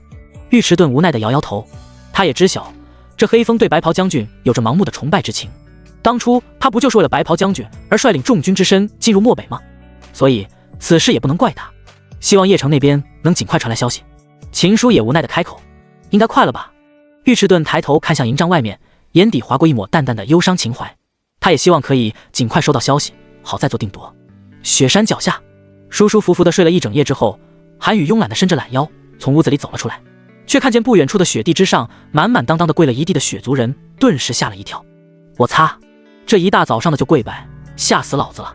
稍微顿了顿之后，韩宇这才缓步走了过去，却发现这些雪族人身上早就已经被一层厚厚的白雪所覆盖住了。这他妈是跪了一夜吗？韩宇心底略微疑惑不解。白族长，你们这是？看见韩宇出来，白族长这才起身，众人缓缓也跟着起身，抖落掉身上的白雪。小兄弟，昨夜睡得可好？白族长意味深长地看向韩宇。还算不错。韩宇点点头。昨夜他回去倒头就睡下了，也没有做噩梦啥的，一觉睡到天明。白族长和几位长老互相传递了一个眼神，然后才开口道：“小兄弟，去屋子里坐坐。”好啊。韩宇自然知道这是有事要问他了。昨夜他闹出那么多的动静，只怕不给点解释是说不过去的。很快，一行人就跟着走进了山洞内。才刚刚落座，白族长就迫不及待地开口道：“小兄弟，昨夜可是你？不错，是我。”韩宇也不藏着掖着了，直接挑明了是自己做的。反正他们也知晓了他的事情了，也就没有必要瞒着了。好啦。白族长一脸欣慰的点点头。雪狼12师已经觉醒，不日即将现身雪族。觉醒了吗？韩宇微微挑眉，其实他也不知道昨夜的召唤是否有用。不错。白族长伸手捋了捋花白的胡须道：“我们已然听到了那金戈铁马之声，感受到那气吞山河之势，是吗？”韩宇干笑2声，为毛他啥都没有听到？莫不是昨夜睡得太死了？不过韩宇对这支传闻中的雪狼12师还是挺期待的嘛。既然被称为虎狼之师，那自然是不输白衣军的气势了。更为关键的是，他们竟然只有12个人，但是他们却可以抵御契丹狗的10万大军。这到底是一个怎么样的极端恐怖的队伍？竟然可以达到1亿抵万的气势！看来这也是一支嗜血的队伍，大有凭借一人之力都可以傲战群雄的气魄。漠北原草原北部，哈哈哈哈哈哈！此时某个部族的可汗的营帐之内传来爽朗的笑声。好，树绿莫叶，不愧是我契丹族的第一勇士。部族可汗笑着端起手中的酒杯道：“这杯酒算是本可汗敬你的。”谢可汗。树绿莫叶双手端着酒杯，低头一饮而尽。树绿莫叶，这些都是本可汗赏赐于你的，看你是否满意。可汗陪笑着开口。树绿莫叶扫了一眼被呈上来的金银珠宝，绫罗绸缎，炫目夺彩人，让人移不开眼。多谢可汗赏赐。树绿莫叶笑着道谢。最近几日，他可算是风光无限，无论走到哪里，皆是会接受到各部族可汗的亲自接待，更是获得所有的族人的崇拜和敬畏之心。这可是整个契丹族的最高荣誉了。他现在每天的任务就是率领着5000骑兵，带着白袍将军的尸骨，一起游荡在各部族之间进行展示游行。之后就会得到他们部族首领的殷勤款待，更是会接受不少的珠宝首饰以及漂亮女人等赏赐。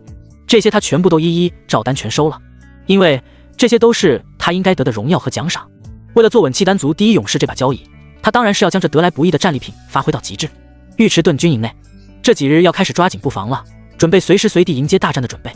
尉迟钝开口，秦叔也点头表示赞同。眼下军营中几位将军正在紧锣密鼓地商议着接下来的行军布局和边防，毕竟这大战一触即发，谁也无法预料下一秒即将会发生什么。我觉得这里可以先预设下埋伏，等着尉迟钝正在图纸上布局，突然从外面急匆匆地冲进来一个士兵。尉迟将军，大事不好了！何事如此慌张？尉迟钝忽然停了下来，语气不是很好。那几个白衣军和黑风率领的鬼军一起偷摸着出了军营，直接就奔着漠北原的腹地而去，只怕是将士没有继续说下去。此时众将军的面色皆是大变。什么？尉迟钝面色一沉道，什么时候的事情？就在刚刚。将士弱弱的开口，简直胡闹。秦叔顿时拍案而起，面色铁青。他怎么都没有想到，这黑风竟然如此大胆作风，私自联合几个白衣军就一起独闯契丹狗阵营。那里可是囤积了20-30万的大军，区区不到1000人骑的人马，岂不是去送死？这样去了又有何意义？尉迟将军，可否安排人马将其给追回？其中一名大将开口。罢了。尉迟钝却摆手示意着，随他们去吧。他心底清楚，即便是将人给追回来又有何用？眼下他们只怕是铁了心的想要将白袍将军的尸身带回来，哪怕明知前路是赴死，却也义无反顾，勇往直前。对于那几位白衣军而言，覆巢之下岂有完卵？所以他们肯定会倾其所有，哪怕是付出生命的代价，也是要将白袍将军的尸骨给带回来的。至于黑风，他是绝对不会对白袍将军之事坐视不管的。尉迟将军，秦叔也是微微错愕，没想到尉迟钝竟然任由着他们继续胡闹下去，这可不是他平日里的处事风格啊！你觉得即便是将他们拦回来，他们就不会再想其他的法则吗？尉迟钝淡淡的开口。秦叔不再说什么了。其实大家心底都清楚，不仅仅是他们，就连此刻站在这里的每一个人都恨不得立即出发，冲进契丹狗的阵营里，将白袍将军的尸骨抢夺回来。但是大局为重这4个字却重重地压在他们的肩上，他们不能动，更是不能乱动。眼下几位白袍将军和黑风算是做了他们一直想要做而却始终不敢做的事情。人生几何，能随心所欲地做自己想做的事情又有多少？我也去。突然营帐门口传来了陆红英的声音。陆将军。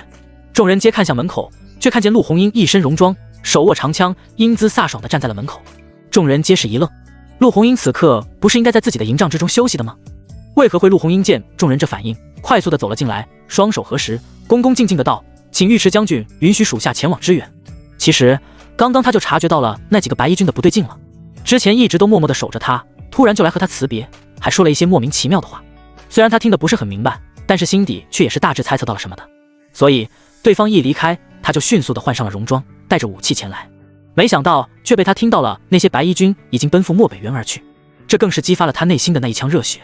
他也要去。陆将军，你……尉迟钝的面色微变，还望尉迟将军成全。陆红英悲怆的声音再次响起。尉迟钝顿了顿，眼眶略微有一些湿润，淡淡的点点头道，我知道我拦不住你，但是有一件事情你要记住，必须活着回来。谢尉迟将军成全。陆红英顿时对尉迟钝感激不尽，眼眶红润一片。说完，陆红英帅气的转身准备离开，却再次被尉迟钝叫住道，陆将军，尉迟将军。陆红英扭头看向尉迟钝，切记量力而行，凡事不可强求。尉迟钝缓缓开口提醒着。陆红英点点头，快步转身离开。尉迟将军，你刚刚……秦叔一脸不敢置信的表情看向尉迟钝，今天的他很是不一样，留不住的，留不住的。尉迟钝无奈的开口。按照他对陆红英的了解，这丫头的性子倔，但凡是他认定的事情，9头牛都拉不回来。若是让他就这样眼睁睁地看着白袍将军尸骨被契丹狗无情的践踏蹂躏，他自然是不依的。毕竟他和白袍将军之间有可能还有，虽然时至今日他只是猜测，但是却也是有一些实质性的依据的。白袍将军千里迢迢带兵从邺城而来，根本就来不及和他们会合商议，就直接奔赴漠北原救人，足以见得这里面肯定有对他很重要之人。一个陆红英，一个罗辑，这2个皆和他有着千丝万缕的关系。若是他真的是他的话，那这一切也都说得过去了。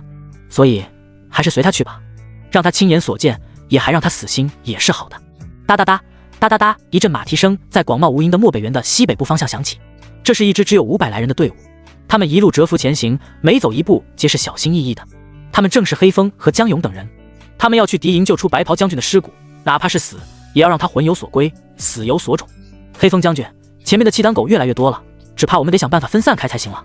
江勇忍不住低声开口。眼下他们才刚刚行进了差不多5公里的距离，就已经遇见了不少契丹狗的袭击。若是再继续前行的话，只怕会遇见更多。眼下他们势单力薄，自然是不适合大规模迎战的。唯一可以做的就是分散开去，形成多个阵营，然后可以吸引敌军的注意力，更是能保全一部分人。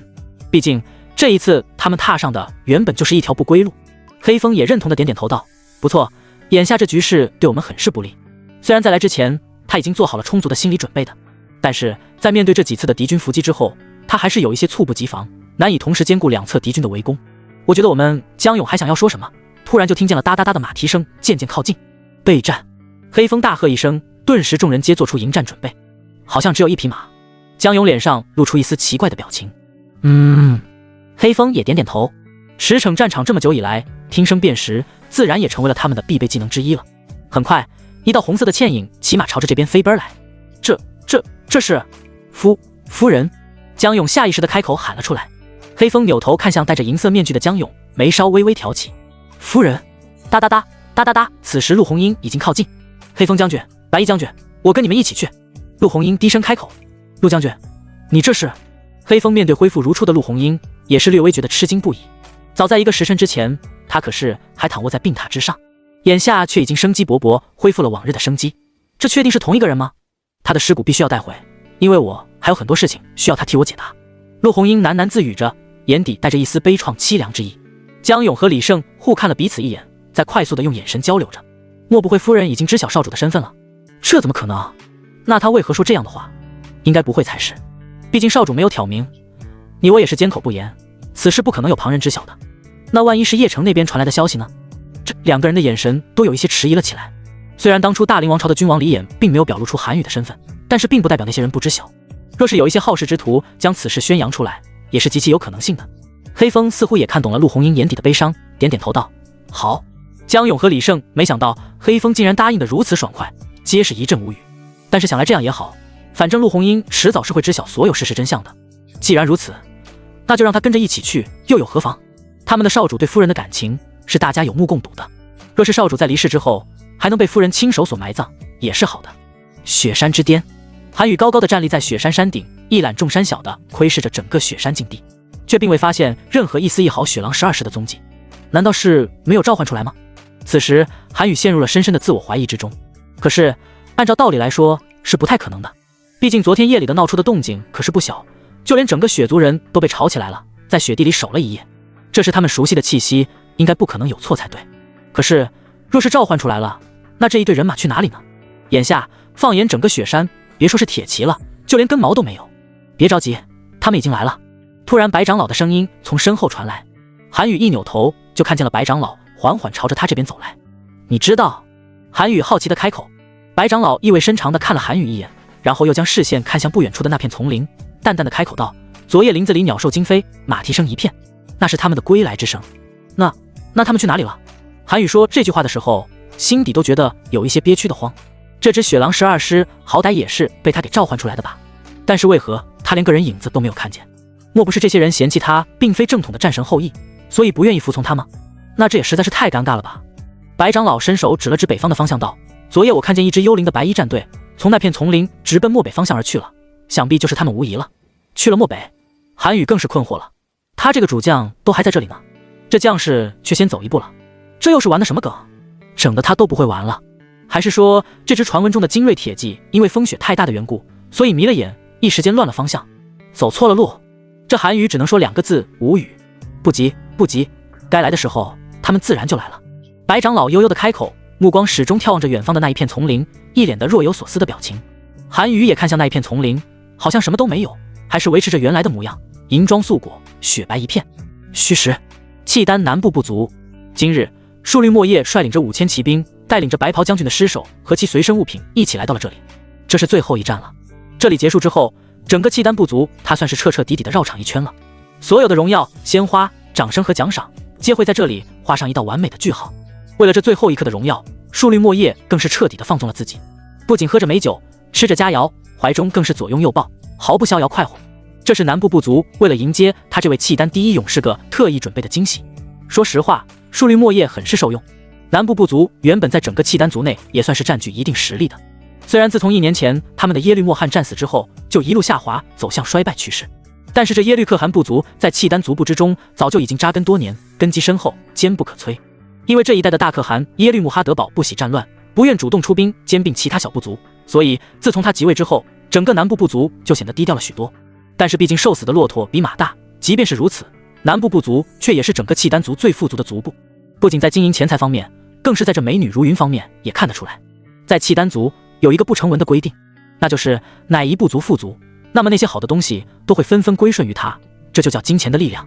即便是这次契丹族和大凌王朝的正面大战，南部部族也是尽量善后，而没有到前线去掺和一脚的。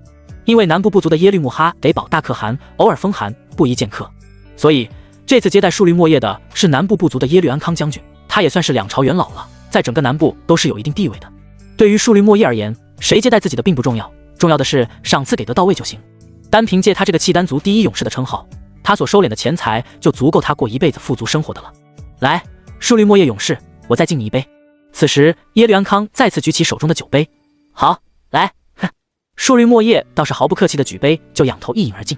一杯酒下肚，树绿墨叶眯着小眼看向身侧替自己倒酒的美女，只见其穿着单薄暴露的轻纱，婀娜多姿的身材在火光的照耀下若隐若现。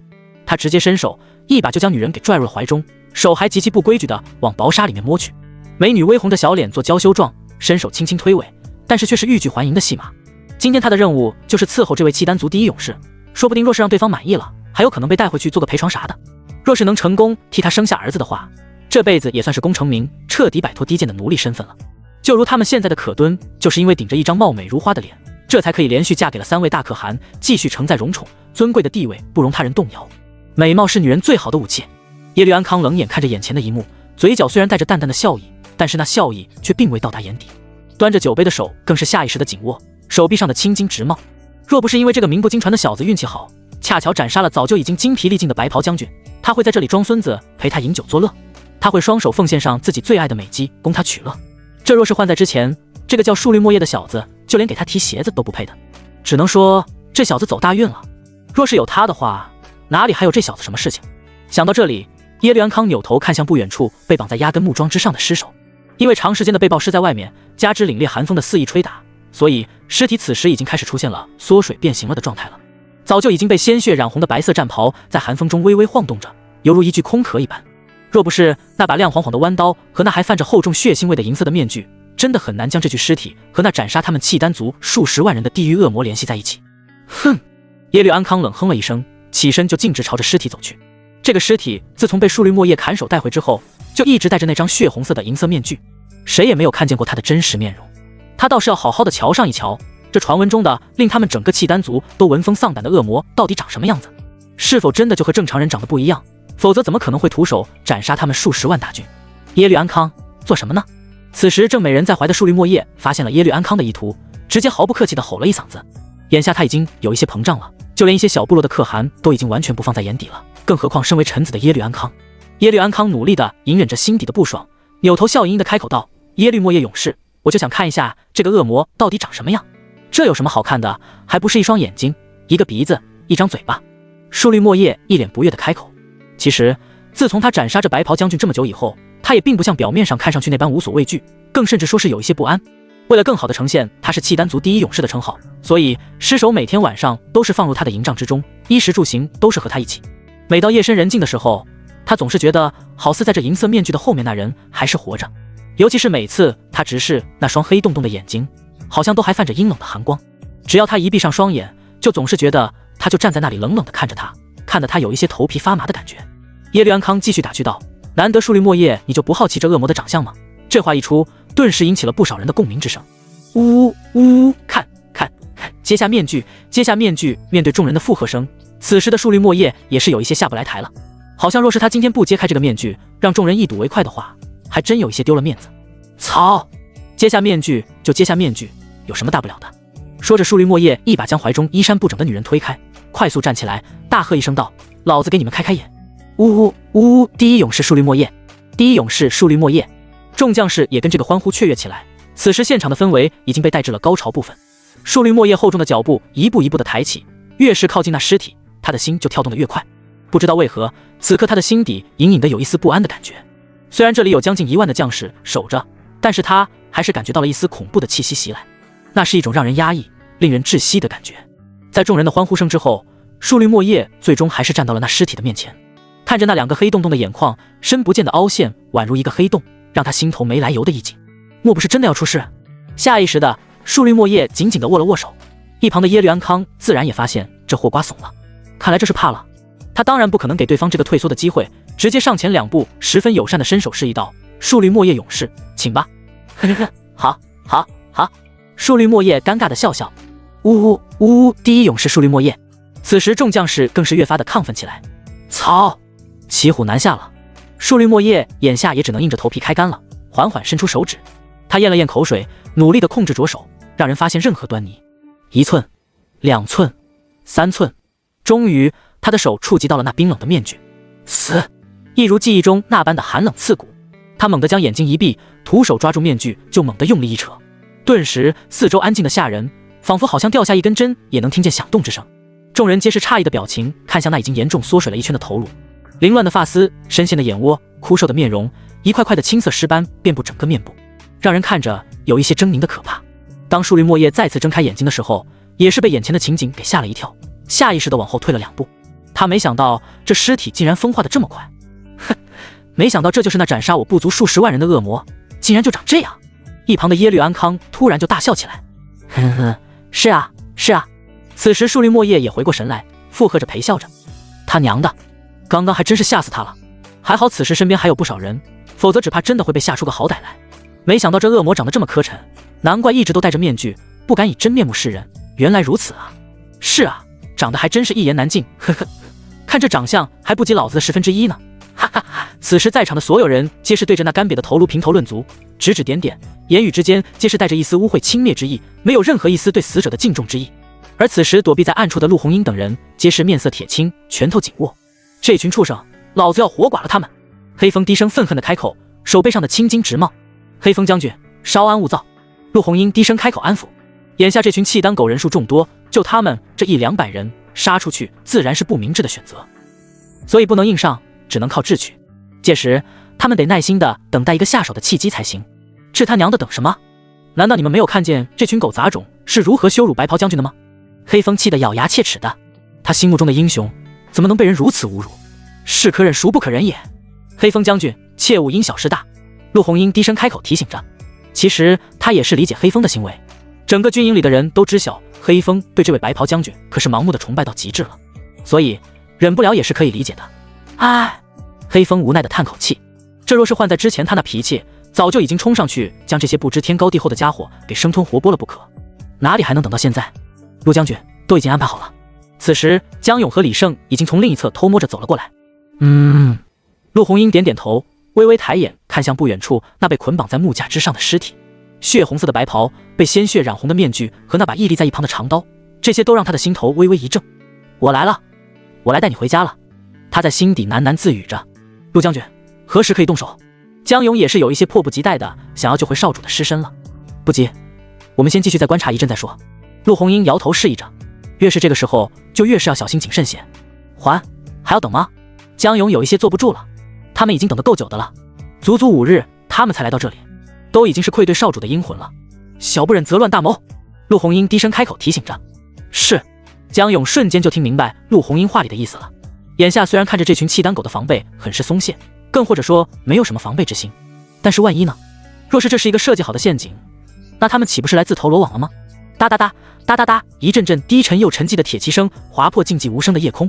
只见一群宛若幽灵的队伍在快速地朝着南部部族这边行进而来，白色战马，血色蓑衣，腰佩弯刀，白色遮面，背负弯弓，脚踏草靴。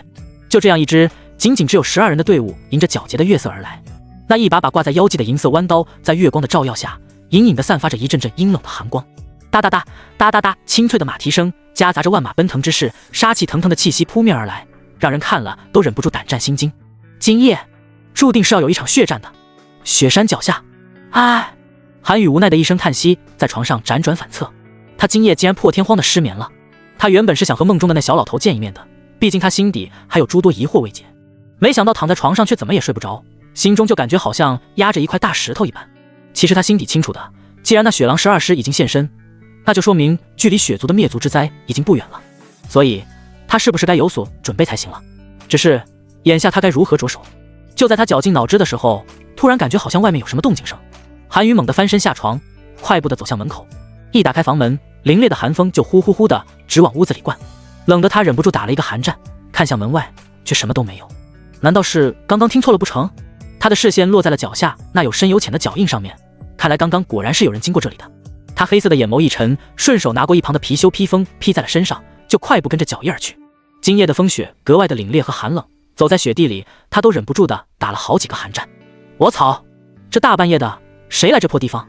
搓毛吗？韩宇心底暗自骂着，但是他脚下的动作未停，一深一浅的走在雪地上，跟着脚印一路朝着后山的走去。南部不足，来喝呀！哈哈，此时树绿莫叶已经算是彻底的放飞自我了，一手搂着一个妙龄女子，一手举起酒杯畅饮。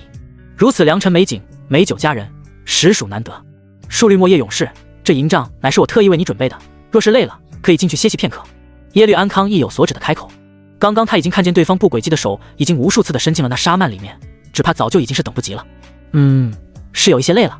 树绿莫叶满意的点点头，随手一把将怀中的女子扛在肩上。美人，你就替本将军暖暖被窝，如何？女人惊呼声而起，却也是娇笑不断。就这样，树绿莫叶大刺鼓鼓的扛着女人就进营帐去探讨人生去了。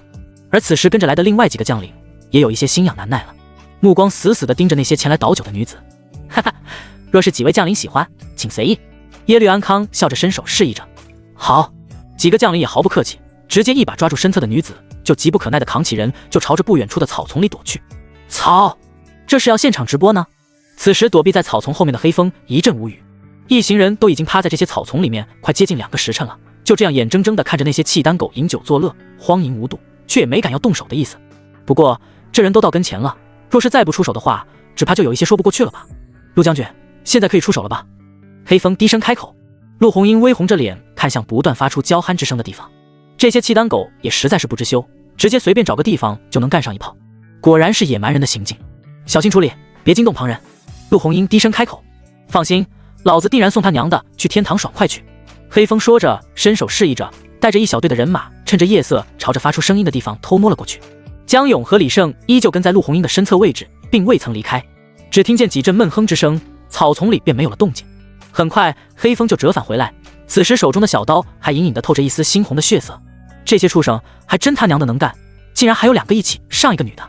黑风说着，就啐一口唾沫星子出来，一脸的鄙视意味。陆红英的面色更红了，毕竟是女子，在听闻这些事情之后，自然也是有一些尴尬的。陆将军，眼下时机差不多，也应该成熟了吧？江勇低声开口提醒着。眼看着那些契丹狗也早就已经喝得七零八醉的了，毫无战斗力可言，只要冲上去，绝对打得对方毫无招架之力。陆红英点点头。刚刚他也观察了这么久了，发现似乎这群契丹狗真的没有人会防备，似乎压根就不担心他们会来劫尸首一般，更或者说他们压根就不相信他们能进得了这里。太好了！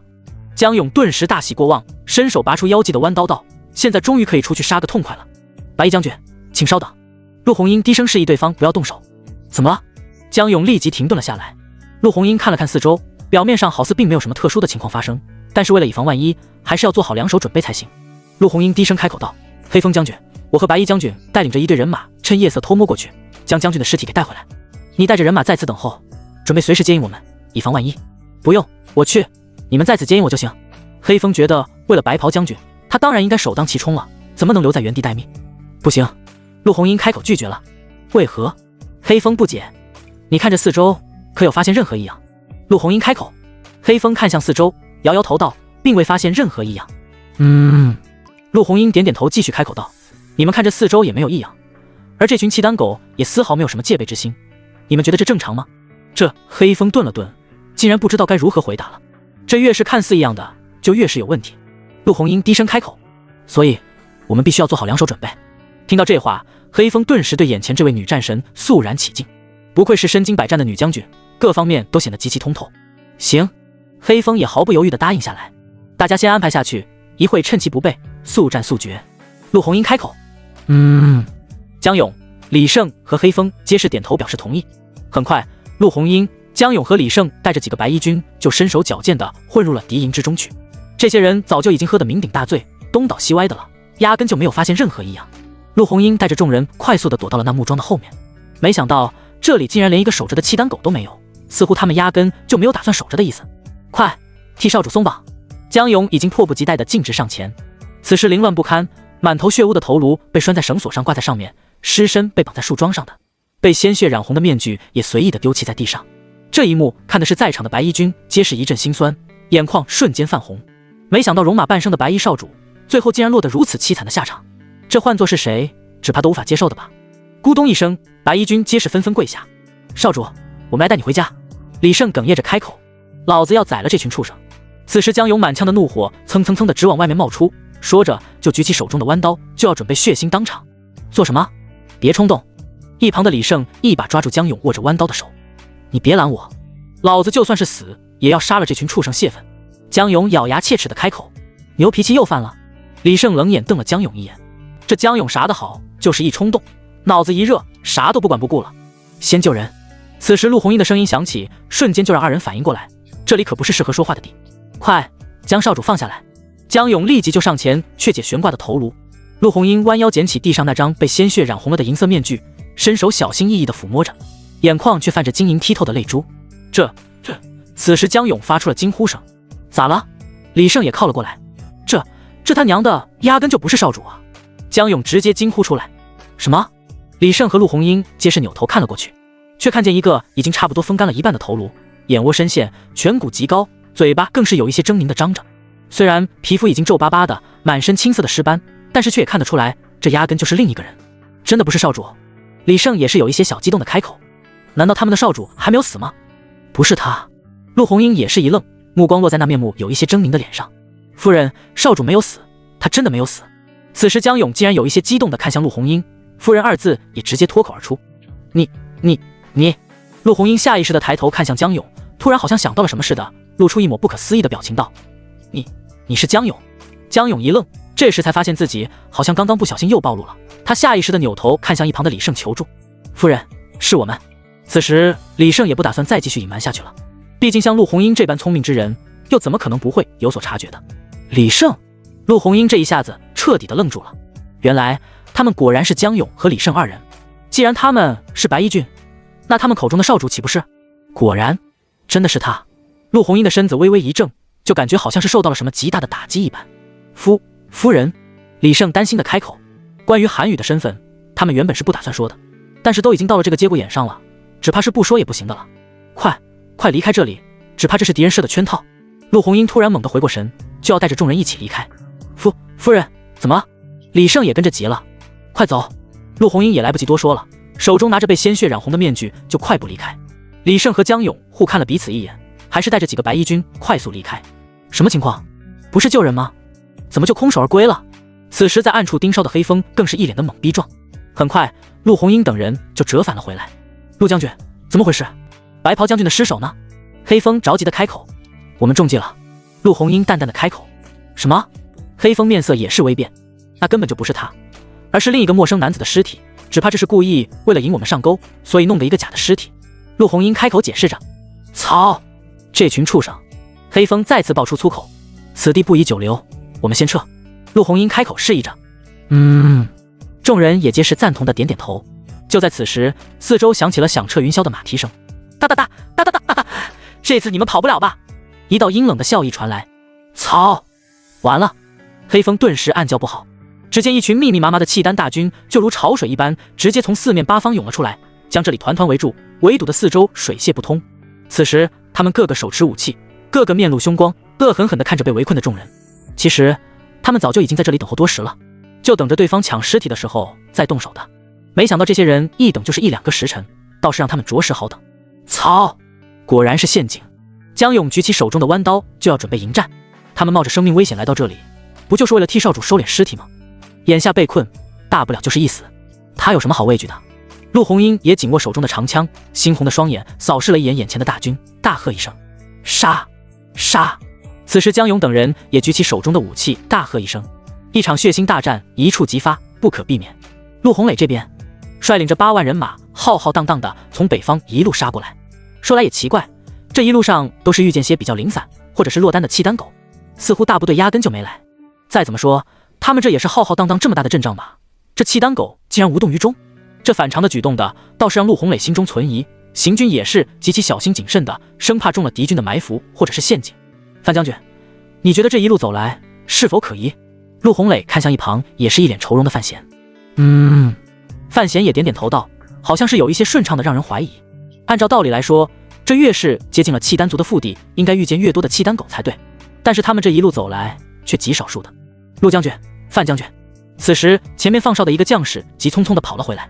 何事？陆红磊开口。前面躺了几百个契丹狗的尸体，全部都是身首异处。将士弱弱的开口，这身首异处的死法让他脑海中浮现出了之前那白衣军大屠杀的场景，刀光剑影之间就将那些契丹狗的头领给砍杀下来，场面实在是极其血腥和残忍。难道是白衣军？陆红磊扭头看向一旁的范闲，范闲点点头道，应该就是他们了。此时两个人这才明白过来，原来这一路上都是有白衣军在前面替他们开路啊。既然如此，那我们得加快脚程了，尽快赶过去找到大姐他们。陆红磊着急的开口。范闲也点头表示赞同。全速前进。陆红磊举起手中的长枪，大喝一声，整个队伍立即就提高了速度，快速小跑步起来。尉迟将军，你说陆将军他们现在如何了？秦叔一副欲言又止的模样。尉迟顿重重叹口气道，眼下已经快到子时了，这么久都没有消息，只怕是凶多吉少了呀。说着，尉迟顿的声音就有一些哽咽了起来。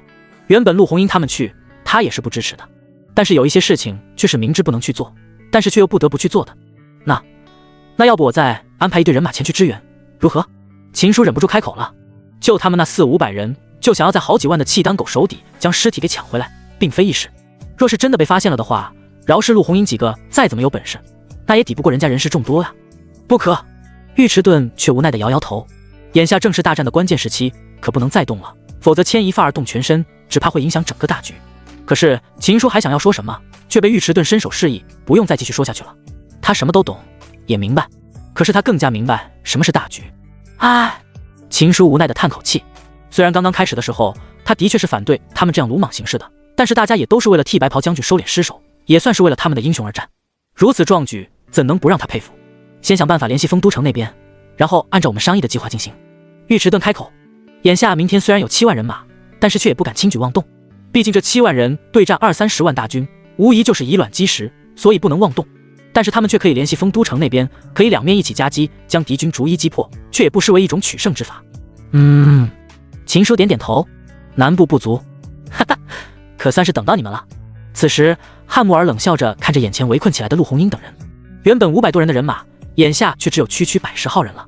这一战的确打得有一些艰辛，虽然他们也个个都是骁勇善战的1等1的高手，但是在面对这5万精锐的时候，还是显得有一些力不从心的。很快身负重伤的他们就被敌军重重包围住了。夫人，我想办法突围，你赶紧趁机逃出去。江勇低声开口，即便是他们要死，也要护着自家的夫人，绝对不能违背的少主的嘱托。要走一起走。陆红英此时也是身负重伤，他当然不可能独自离开的，尤其是在还知晓白袍将军就是自家夫君的情况之下，他必须要搞清楚那具尸体到底是怎么回事。到底是这狡猾的契丹狗的故意放的假尸体来混淆视听，引他们上钩，还是说这具尸体本身就是假的？这对于他来说实在是太重要了，因为一个代表着他的夫君死了，而另一个代表着他还没有死。在事情没有搞清楚之前，他是不会离开的，因为对于他而言就是希望。夫人，江勇有一些急眼了，这都什么时候了，夫人还犯糊涂？眼下他们自然是不可能安然无恙地离开这里的了。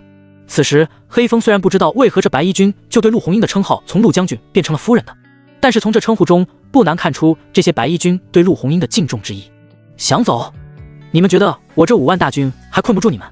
说着汉穆尔就再次仰天大笑了起来。老子跟你拼了！黑风低声咒骂着就要拔刀上前，却被陆红英一把按住手道，黑风将军切勿冲动。看见陆红英朝着他摇头示意，此时的黑风也略微收敛了一下自己的火爆脾气。陆红英抬头看向笑得一脸得意的汉穆尔道，你早就猜到我们要来，所以故意设计在这里等我们。不错。汉穆尔得意洋洋的点点头道，你们的一举一动早就已经在我的视线范围之内，否则你以为你们真能神不知鬼不觉地进到这里？果然如此。陆红英此时心底已经了然，看来是他们的军营里出了内鬼啊，否则如此秘密的消息，这契丹狗是绝对不可能知晓的。看来他得想办法通知尉迟钝他们才行了。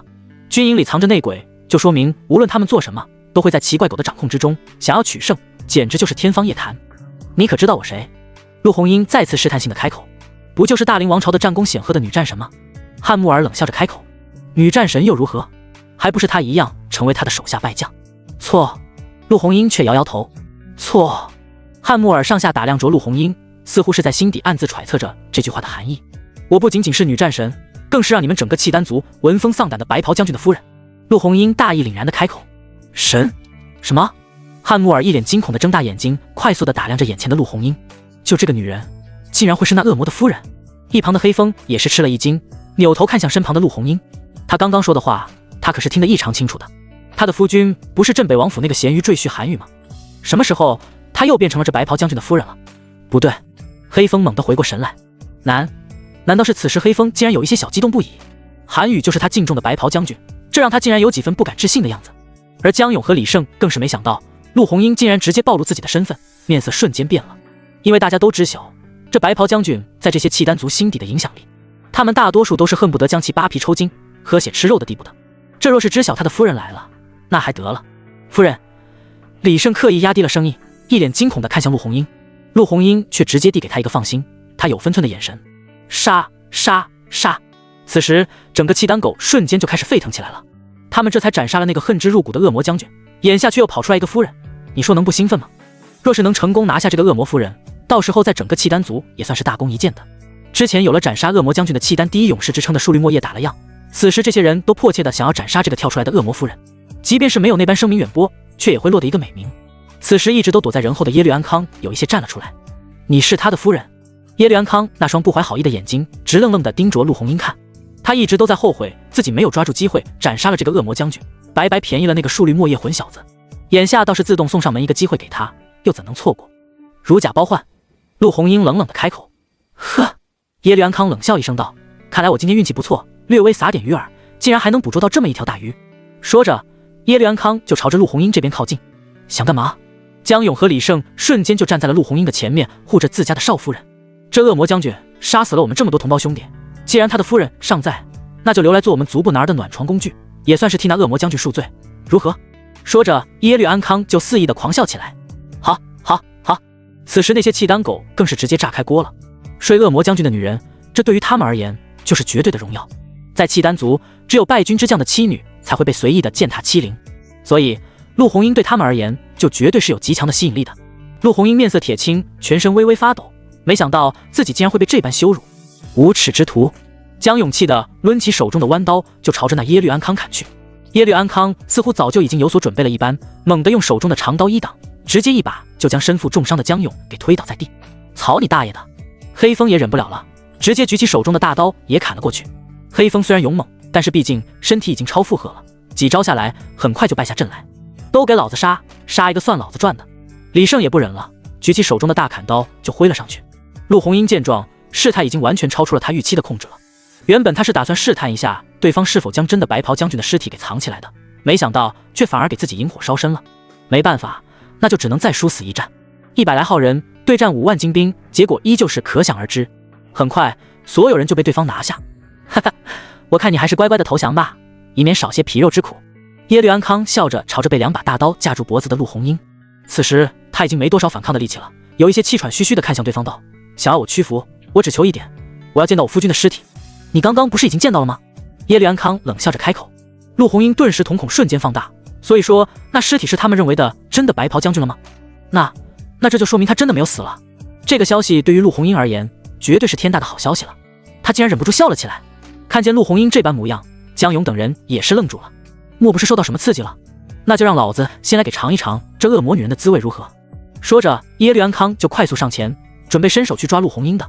突然嗖的一声，只见一支利箭直接飞射了过来，直接就射中了耶律安康的伸出的手臂。啊！耶律安康吃痛，直接重重的摔倒在了地上。众人皆是齐刷刷的扭头看向飞箭飞射过来的方向，皆是面色大变。这怎么可能？不，这不可能！此时好一些契丹狗皆是下意识的往后退去。哒哒哒哒哒哒，一声声震耳欲聋的马蹄声渐渐靠近。虽然看不见人影，但是却也能感受到空气中弥漫着一股肃然的杀气迎面扑来。这是充满着杀气的马蹄声，每一次落下都正好踩在一个点上，每铿锵有力的声音都让人听得心底为之一颤，似乎就连整个地面都因为马蹄声而微微的震动了起来。这到底是一股怎么样的力量，才能发出如此的气势？快跪下，跪下！此时那些稍微年长一些的契丹将士竟然直接就跪下了，整个身体都匍匐在地上，脑袋也是埋进了土里。传闻中的幽灵骑兵不会斩杀愿意匍匐的人，因为这声音对于他们而言实在是太熟悉不过了。这是那一支传闻中已经消失了许多年的幽灵骑兵，当年就是这样一支队伍，直接血洗了部族的10万大军，没有一丝活口，全部殒命。这对于他们而言就是幽灵还要恐怖的存在。尤其是汉穆尔更是拼命地摇着头，脸上露出了惶恐之色。不，这不可能，这是绝对不可能的，不会是他们的，不会的。汉穆尔突然飞速地跳上马背之上，然后猛地一扯缰绳，直接就纵马而去。是的，他一个人跑了，留下面面相觑的一群士兵跑掉了。因为只有他知晓这是怎么样一支恐怖的队伍，想要活命就必须逃，逃得越远越好。操！竟然跑了！此时受伤的耶律安康十分艰难地从地上站了起来，目光冷冷地盯着不远处的方向。听着马蹄声，依稀辨别得出这队人马并不算很多的，最多也就是10几20人的样子。这有何惧之一？哒哒哒哒哒哒，伴随着越来越近的马蹄声，所有人皆是大气都不敢出，因为这声音听着有几分人的意味。看着这些慌乱一批的契丹将士，陆正红几人却显得要淡定许多。此时陆红英更是努力地屏住呼吸，目光灼灼地看向那马蹄声的方向。会是他吗？他会在这个时候突然出现吗？就一如1年前那次大战一样，在他最危难之际，他挺身而出，救他于水深火热之中。所以他此刻是既紧张又兴奋的。也许他真的现身了。而江勇和李胜互看了彼此一眼，这根本就不是他们白衣军的军队，单单是听声音就能感觉得出并不是他们的人。那这一队来势汹汹的人马又会是谁呢？黑风也没有见过这种阵仗，但是看这些契丹人的反应，似乎是对方是一支恐怖的存在，这让他下意识地想起了白袍将军。哒哒哒哒哒哒，伴随着气势磅礴的马蹄声，只见12道白色的人影齐刷刷地出现在了众人的面前。白马、雪白的蓑衣、白色的面纱、弯刀和长剑，这些几乎和白衣军差不多的行头，让众人心底一震。这是白衣军？耶律安康试探性的开口，因为之前从未曾和传闻中的白衣军正面迎战，只是听了不少有关他们的传闻，所以眼下乍一看还以为对方就是。此时匍匐在地上的那些年长的契丹将士趴在地上瑟瑟发抖，皆不敢抬头，因为一抬头就预示着血溅3尺白绫的命运。这话一出，在场的所有人皆是一愣，尤其是江勇和李胜更是互看了彼此一眼。这怎么可能是他们白衣军的人？就在众人还在揣测这些突然闯入的白衣人到底是何许人也的时候，突然那耶律安康找死的开口道：老子管你们是白衣军还是黑衣军的，到了老子的地盘就只有死路一条。说完就举起另一只大喝一声道：给我杀！那些契丹将士一听，顿时仿佛的举起手中的武器，朝着那缓缓走来的12人飞扑了过去。原本会以为这是一场以多胜少的大战，可惜他们却想错了。那些契丹狗才刚刚扑过去，就一个一个的被轻轻松松的抹了脖子，更有甚至连声音都还未发出来，人就已经没了。这12个人只做一件事情，那就是刀光一闪，必定见血。刚刚冲上去的1000多人，顷刻间就已经全部被抹了脖子，倒在了血泊之中。起来，告诉老子，这些是什么人？耶律安康随手一把提起一个匍匐在地上的老将，恶狠狠地开口质问道。他也是被眼前的这一幕给吓坏了，全身都开始不停地抖动起来。能让南部第一勇士的汉穆尔都闻风丧胆而逃，可想而知这支队伍的不简单了。他们是雪狼12师。说着，那将士就瑟瑟发抖起来，好像是提及了什么恐怖的名字一般。雪狼12师？耶律安康觉得这个名字似乎是有一些耳熟，好像之前曾经听过过，但是因为时间太久远了，远的他都已经忘记是什么时候听过的。不过看这些将士被吓成这样，心底也难免会有一些疑惑，莫不是这些人比传闻中的白衣军还要厉害吗？那若是他将这些人干掉了，是不是就能成为整个契丹族的第一勇士了？他不甘心被那个连给他提鞋都不配的树绿墨叶占据上风。陆红英等人也是面面相觑，因为他们不曾听闻过这个，但是看这些契丹人吓成这样，只怕也和他们传闻中的白衣军的影响力是差不多的吧。都给老子上，拿下这些人，老子给你们记一等功。此时耶律安康早就已经被名利冲昏了头脑了，他就是要赌这一次他可以打一个极其漂亮的翻身仗，不仅抓住恶魔将军的夫人，更是要抓住这传闻中的雪狼12师。这些人都是他建立军功的大好机会，又怎能轻易放过？那些契丹狗听到这话之后，皆是不要命的朝着那雪狼12师飞扑了过去，然后就是一声声惨绝人寰的惨叫声和尸体倒下的声音。陆红英等人看见这一幕，也皆是互看了彼此一眼，似乎是在商议着要如何脱身。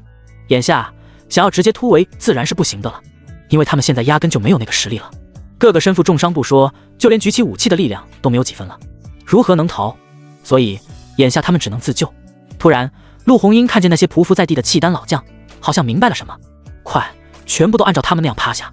陆红英低声开口提醒着众人，大家都齐刷刷地看向不远处匍匐在地的那些人，快速地跟着那动作匍匐在地上。虽然不知道是否有用，但是搏一搏总是好的吧。耶律安康看着自己手底下的人一窝蜂地蜂拥而至，却在下一秒全部倒地身亡，这不亚于以卵击石的架势。所有不要命冲上前去的全部都应声倒在了血泊之中。这到底是一个如何恐怖的存在？那手起刀落的手法干脆利落，没有丝毫停顿和迟疑，就感觉好像是一个个无情的刽子手。不，这就是单方面的大屠杀。看着无数的鲜血飞溅而起，此时的耶律安康也是怕了，快步上前再次拽起刚刚那个老将，恶狠狠地道：快告诉老子，这他妈的雪狼12师到底是什么人？他们是传闻中的幽灵骑兵，是来自雪山之巅。老将面色惨白，眼底带着极端恐怖的表情，瑟瑟发抖地道出自己所知晓的全部信息。什么？幽灵骑兵？雪山之巅？这里两个熟悉的字眼直接就从耶律安康的脑海中之后跳了出来。雪狼12师，他的面色瞬间就变得诡异起来，好像是听到了什么恐怖的存在一般，突然就仰头大笑了起来。竟然是他们，没想到竟然是他们。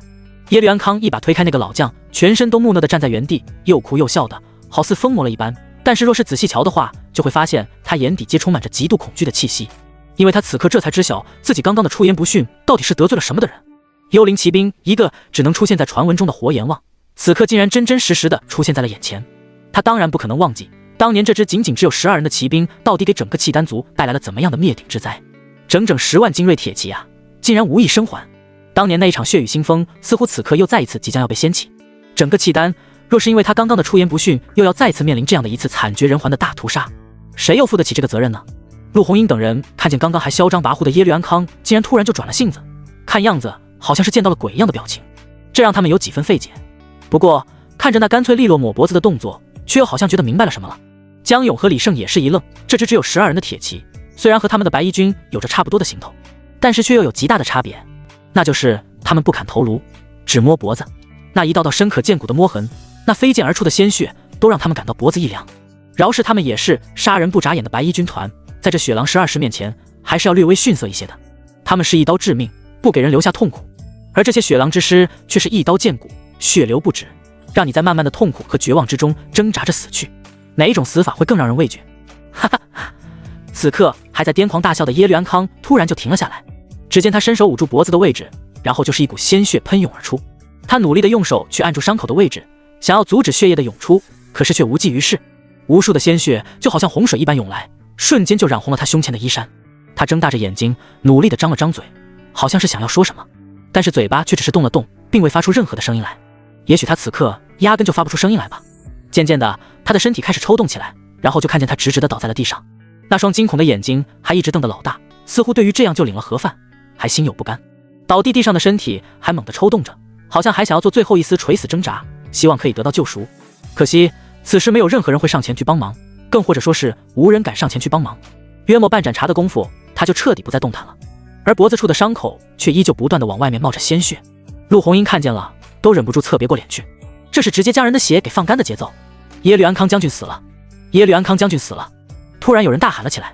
那些原本就被恐惧控制的契丹狗见到这一幕，更是直接被吓得肝胆俱裂，纷纷抱头鼠窜，拼命地朝着四处逃窜而去。他们害怕死亡，更是畏惧着残忍的死法。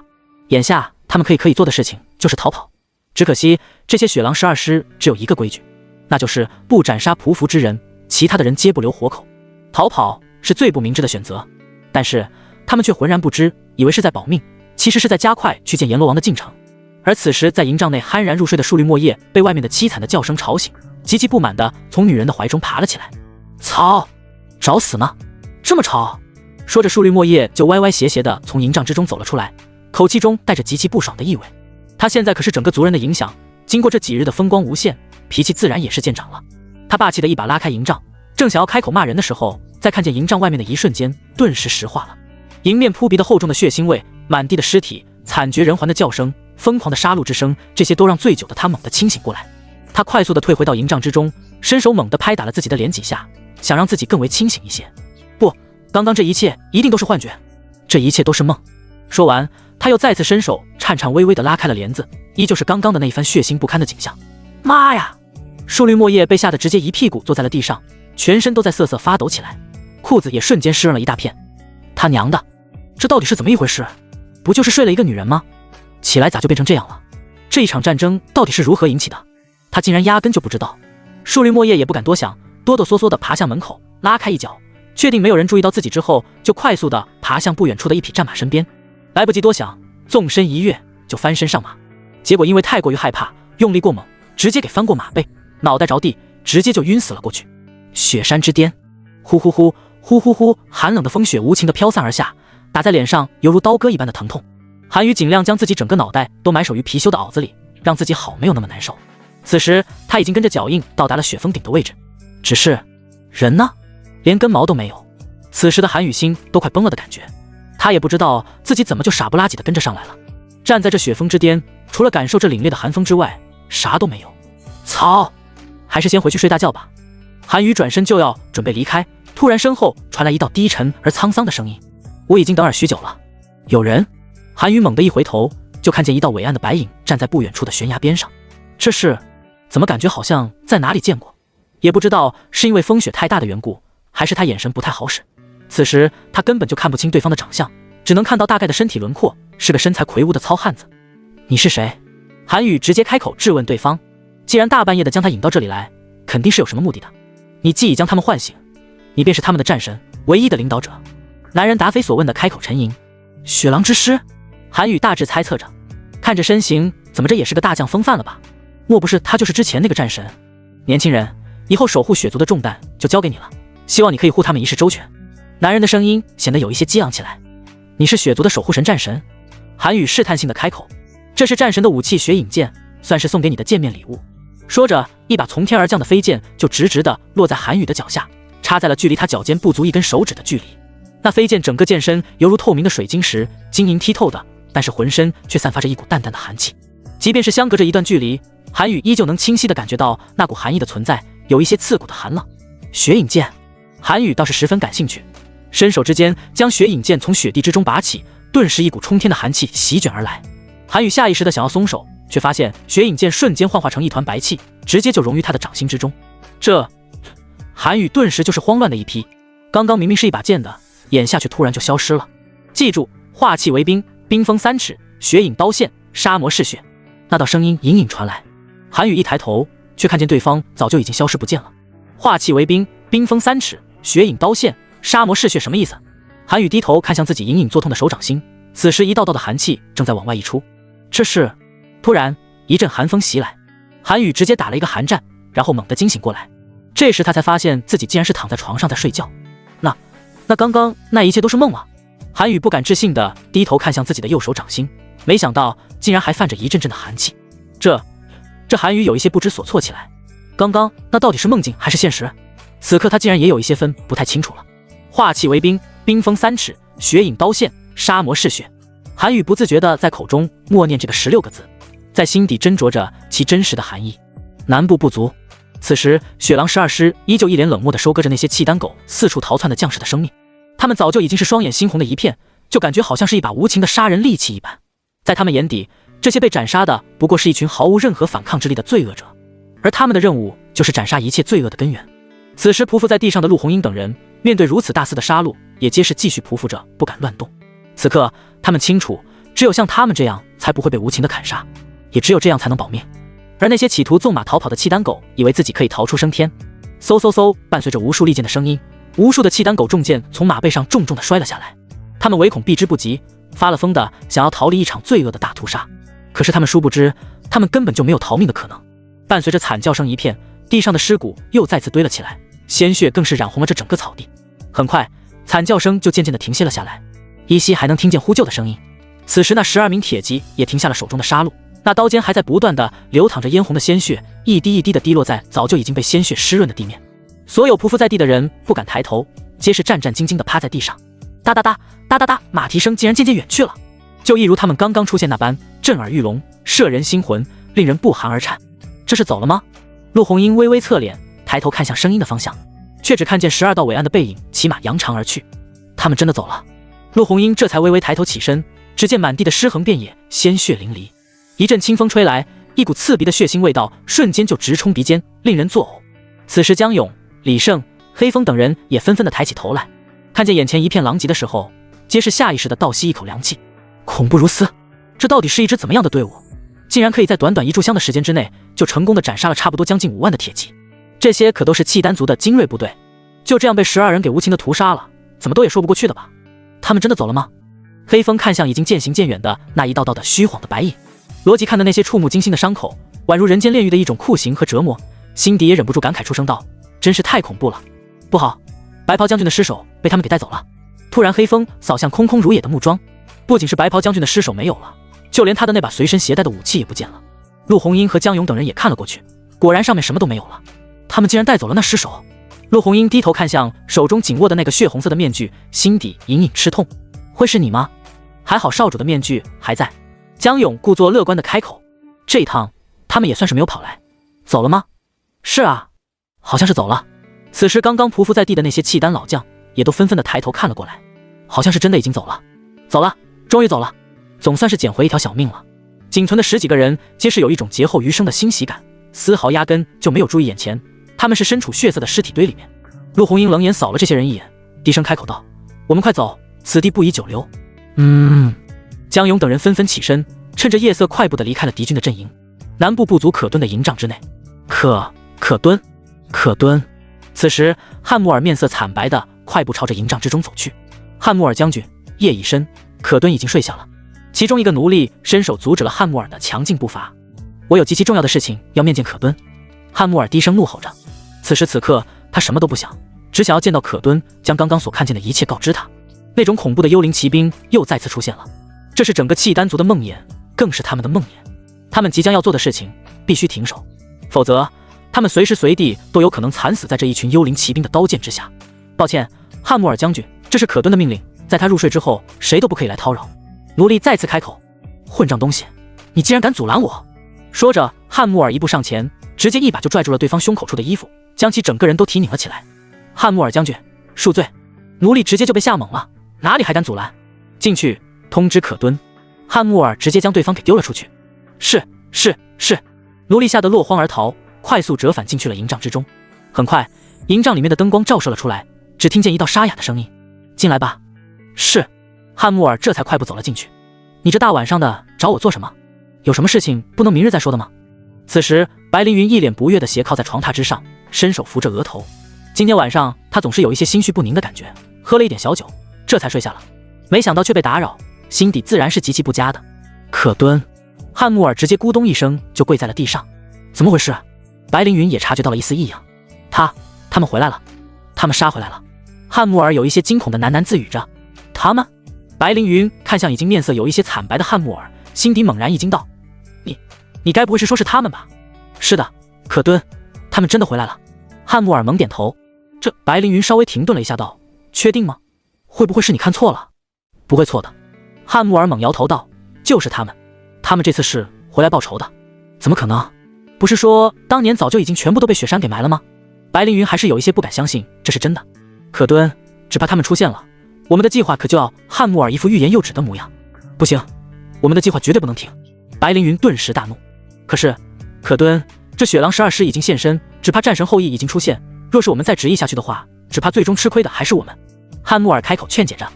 你知道我为了等这一刻等了多久的？眼看着就要成功了，我怎么可能放弃？白凌云冷冷的开口。正所谓富贵险中求，他要的就是这个险。可敦，汉穆尔一脸悲怆的开口。你不用如此畏惧，有可能是那些狡猾的雪族人知晓我要动手了，所以故意找了几个人来假扮成雪狼12骑，也不是不可能的。白凌云依旧坚持自己的想法不可动摇。唉，汉穆尔无奈的叹息。他此刻能清楚地感觉得到来自那一支铁骑的强大震慑力，根本就是寻常人所不能及的。白凌云之所以会这样说，那是因为他根本就没有看见那一支恐怖骑兵的存在，那气势和气场是绝对骗不了人的。只怕这次是真的要栽了。契丹北部这边，你们听到了什么声音没有？没有啊。什么声音？我怎么觉得好像有不少凄惨的叫声传来？怎么可能？你这是在做梦吧？是啊，我也什么都没有听见。此时一小队的巡逻队偷偷地躲在树荫底下休息，因为现在已经到了后半夜，所以此时基本上都没有什么太大的事情，大家都会浑水摸鱼的找个地方休息。真的，我真的听到了不少惨叫声。此时那个将士依旧一脸极其认真的开口，他刚刚恍惚中就传来不少的哀嚎声。你小子只怕是幻听了吧？这里如此安静的，哪里有什么惨叫声？就是，估摸着是做梦还没有醒呢。嘻嘻嘻，嘻嘻嘻，几个人都嘲笑着看向那位将士。回来了，他们回来了，幽灵骑兵回来了，恶魔回来了，快逃命去吧！此时不远处传来几声凌乱的马蹄声，更是带着一丝哭腔崩溃的声音。怎么回事？原本还在嬉笑连连的众人皆是猛地起身，从暗处走了出来。远远的就看见一些满身血污、一身狼狈、神情恍惚的几个将士急匆匆地跑了过来，似乎是遇见了什么极度恐怖的事情一般，满眼都是惊恐骇然之色，嘴里面也在不停地喃喃低语着：我们完了，恶魔回来了，回来找我们寻仇来了，快跑啊！恶魔会血洗我们族部的，快跑啊！此时几个士兵也是被这一幕吓得不轻，战战兢兢地开口道：要不要去通知大汗？要！几个人猛点头，然后就撒丫子的跑向自家可汗的营帐之中去。不好了，可汗，恶魔回来了，回来找我们寻仇来了！这些人也边跑边大喊着，声音惊动了整个部族之人。大家皆是从这一声声的叫喊声中从自家营帐走了出来，想要看个究竟。怎么回事？不知道啊，难道又是大凌王朝的军队半夜杀过来了吗？不可能吧，我们竟然没有一点感觉，战鼓声也没有响起啊，应该不是。那会是什么？谁知道呢？大家都在暗自揣测着各种可能性。不过大家最终还是将目光看向了可汗的大营之内，想必这个时候里面一定是在商议着重要事情的，很快他们就能知晓结果了。此时耶律阿达尔的营帐内，你说什么？这怎么可能的？不可能的，明明他们早就已经销声匿迹40多年了，不可能这个时候会出现的，而且还是在这个节骨眼，绝对不可能的事情。耶律阿达尔怎么都不相信刚刚所听到的一切。自从40多年前的那一场血战之后，这传闻中令人闻风丧胆的雪狼12师也早就已经跟随着他们的战神的陨灭而消失了，这也让整个契丹族的族人暗自松口气的感觉。虽然知晓那些血族人就隐秘在幽灵谷之中，却也并没有好事的契丹人敢去叨扰，只因为他们是受到这雪狼12师庇护的。这些幽灵骑兵又有谁敢去得罪？可汗，是真的，我们都看得真的。老将依旧坚持着，他即便是老眼昏花了，也是断然不可能看错的。那一支只有12人的铁骑是如何疯狂斩杀他们的将士的？差不多一炷香的时间，5万的精锐就在不堪一击之后全部被陨灭。试问，除了他们，还有谁能做到？耶律阿达尔的面色也是大变，他心底当然清楚，这些老将是不可能拿这个来开玩笑的。而且这支幽灵骑兵一直都是他们整个族人的寂静，是鲜少有人敢提及的。若是说大凌王朝的白衣军是一支来自地狱的修罗，那这雪狼12师便是一支来自地狱的活阎王。你们说他们劫走了那恶魔将军的尸骨？耶律阿达尔再次开口。是的，他们将东西和人都全部带走了。老将猛地点头答应。他们为何会如此？耶律阿达尔也是一脸费解。按照道理来算，这次雪狼12师应该是冲着他们复仇而来的，毕竟当初他们杀了他们的首领战神，像他们这种嗜血的精锐，当然不可能放弃如此大好的复仇的机会的。可是他们却单单劫走了恶魔将军的尸骨和随身物品，莫不是这位恶魔将军和他们之间有什么联系？耶律阿达尔下意识地打了一个寒战，一个是来自地狱的修罗，一个是来自地狱的活阎王。若是这变成一队人马的话，只怕是他真的不敢继续往下面去想了。属下不知。老将无奈地摇摇头。树绿墨叶呢？他去哪里了？树绿墨叶看向老将身后，空无一人。他老将们皆是面面相觑。当时场面那么混乱的，谁还顾得了谁啊？只怕是那树绿墨叶早就已经命丧九泉了。混账东西，为何不保护好他的安全？耶律阿达尔顿时大怒。他原本还想要依靠着这位勇敢斩杀恶魔将军的契丹族第一勇士来替他助长士气，拉拢各部族臣服于让的。眼下这人若是死了，他接下来该如何笼络人心？大汗息怒，众老将皆是惶恐不安，马上带着人马过去给我找。耶律阿达尔大喝几声，是。众老将吓得慌忙退了出去，都是一群无用的废物。耶律阿达尔气得直接抬脚一脚踹飞脚下的木桌，哗啦一声，上面的东西摔得一地都是。此时营帐之外的人听到响动声，皆是吓得迅速地退了回去。这个时候能躲就躲乃是良策。雪山脚下，韩宇和白族长、白长老等人一起站在雪山之巅查看情况。这2日似乎极其的不太平，先是后山的一座大雪山突然就分崩离析，直接凹陷出了一个巨大的窟窿来，然后就是这丛林里的鸟兽极其的不安稳，略微有响动之声，皆会吓得倾巢而出，尖叫连连。这些不同寻常的变化让大家的心底蒙上了一层厚重的阴影。越是这个时候，就越是说明雪族的灭族之灾就将来临。作为雪族的族长和长老，皆是知晓他们即将要面临的是什么。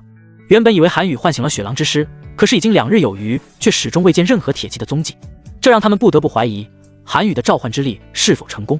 别说是他们了，就连韩宇自己都怀疑自己了。难得是召唤的办法弄错了吗？为何迟迟没有动静？小兄弟，你也别灰心，若是实在是不行，要不今夜再试上一试。白族长开口安抚着略显沉闷的韩宇。韩宇点点头，算是答应了。这只雪狼之师必须要召唤出来的，否则他凭借一己之力压根就没有办法护佑这些雪族人的安全。更何况昨夜他们的战神还托梦于他，将整个雪族都交付到他的手上。快了，是应该他们现身了。白长老也开口了，他能感觉得出这只雪狼之师已经在向他们靠近，只是还需要一点点的耐心等待。唉，白族长无奈的叹气。韩宇正要开口说什么，哒哒哒哒哒哒，一阵低沉又厚重的马蹄声从远处传来。虽然声音距离还很远，但是韩宇却听得异常的清晰。来了！韩宇顿时眼底划过一抹难以掩盖的兴奋之意，他能感觉得出这一只铁骑就是奔着他而来的，那一股强大的气势瞬间让他精神为之一振。他的骑兵来了，他又可以继续大杀四方了。终于等到他们了。此时白族长和白长老皆是眼眶一阵泛红，他们等了这一只铁骑实在是太久了，足足有40多年的时间。这是他们的守护之军，他们的族群算是可以保住了。哒哒哒哒哒哒，铁骑声渐渐的越来越近了。此时他们可以依稀的看见那12道白影在雪地之上晃动的身影，对方的行进的方向正是他们所站立的位置。哒哒哒哒哒哒，这越来越近的马蹄声音听得越发的清楚了，铿锵有力，震耳欲聋，气势强悍，杀气凛然。这不愧是一支幽灵骑兵，即便是相隔着一段距离，单单是听这声音都能感觉到一股肃然的杀气袭来。但凡是双手沾满鲜血的将领，身上自带着一股杀气，让人见了都会觉得不寒而栗，心惊胆战。此刻韩宇就能清晰地感知到那一股充斥着厚重血腥味的杀气迎面扑鼻而来。血腥味，杀气，这让韩宇下意识地蹙了蹙眉。他们来时的方向是漠北那边，难道是陆红英等人从南部部族离开之后正准备离开，却没想到和狼狈逃窜回营地的耶律察哈尔正面遇上？操！这才刚刚从虎狼之穴逃出来，这又掉进蛇窝了吗？黑风低声咒骂了2句。陆红英面色微沉，眼下他们只剩下40-50人了，对面的耶律察哈尔却还有数千人之多。若是正面迎敌的话，他们自然是讨要不到半分好处的，还极其有可能全军覆没。麻蛋，怎么又遇见这龟孙子了？江勇顿时怒不可遏。耶律察哈尔也没想到自己败兴而归，却在家门口遇见了一群自投罗网的邻军，而且为首的还是那个女战神。看见对方只有区40-50人的人马，他顿时就信心大振。打了这么久的败仗了，是该好好的打一场翻身之仗了。啧，你们这是来自投罗网的吗？耶律察哈尔笑得一脸的阴险。陆红英面色越发的难看起来。眼下雪狼12师已经离开，他们又深陷敌军敌营之中，支援更是没影的事。想要从这里逃出升天，简直就是痴人说梦。下意识的，他伸手紧紧地拽着手中的那一张被鲜血染红的面具。他必须活着离开这里，因为他还在等他。夫人，你和黑风将军先走，我来护你们。江勇举刀站在了最前面的位置，若是躲不过，那就由他来硬刚。老子也不走，你们护着你们家的夫人。黑风也站了出来，既然这是白袍将军的夫人，他当然也是要誓死护其周全的。哈哈，此时的耶律察哈尔却仰头大笑起来道：今天你们谁都别想走了。说着大手一挥，数千名骑兵直接围了过来，将一行人围得水泄不通的。夫人，我来开路，你抓住机会就投。江勇说着就举起手中的弯刀，大喝一声：老子跟你们拼了！然后人就直接冲了过去。操！竟然不等老子！黑风见状也举起手中的大刀跟着冲了过去。夫人，快！此时李胜护着陆红英，想要带着受伤的他离开。都给老子为岩石了，一只苍蝇都别放出去！耶律察哈尔大喊着。眼下他需要鼓舞士气，这些残败之军必须拿下。瞬间一行人再次陷入了混战场面。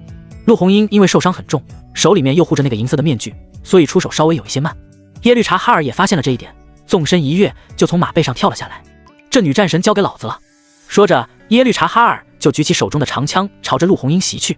此时护着陆红英的李胜立即举刀相迎。给老子缠住了！耶律察哈尔大喝一声，立即就有4-5个勇士飞扑过来，直接就将李胜缠住。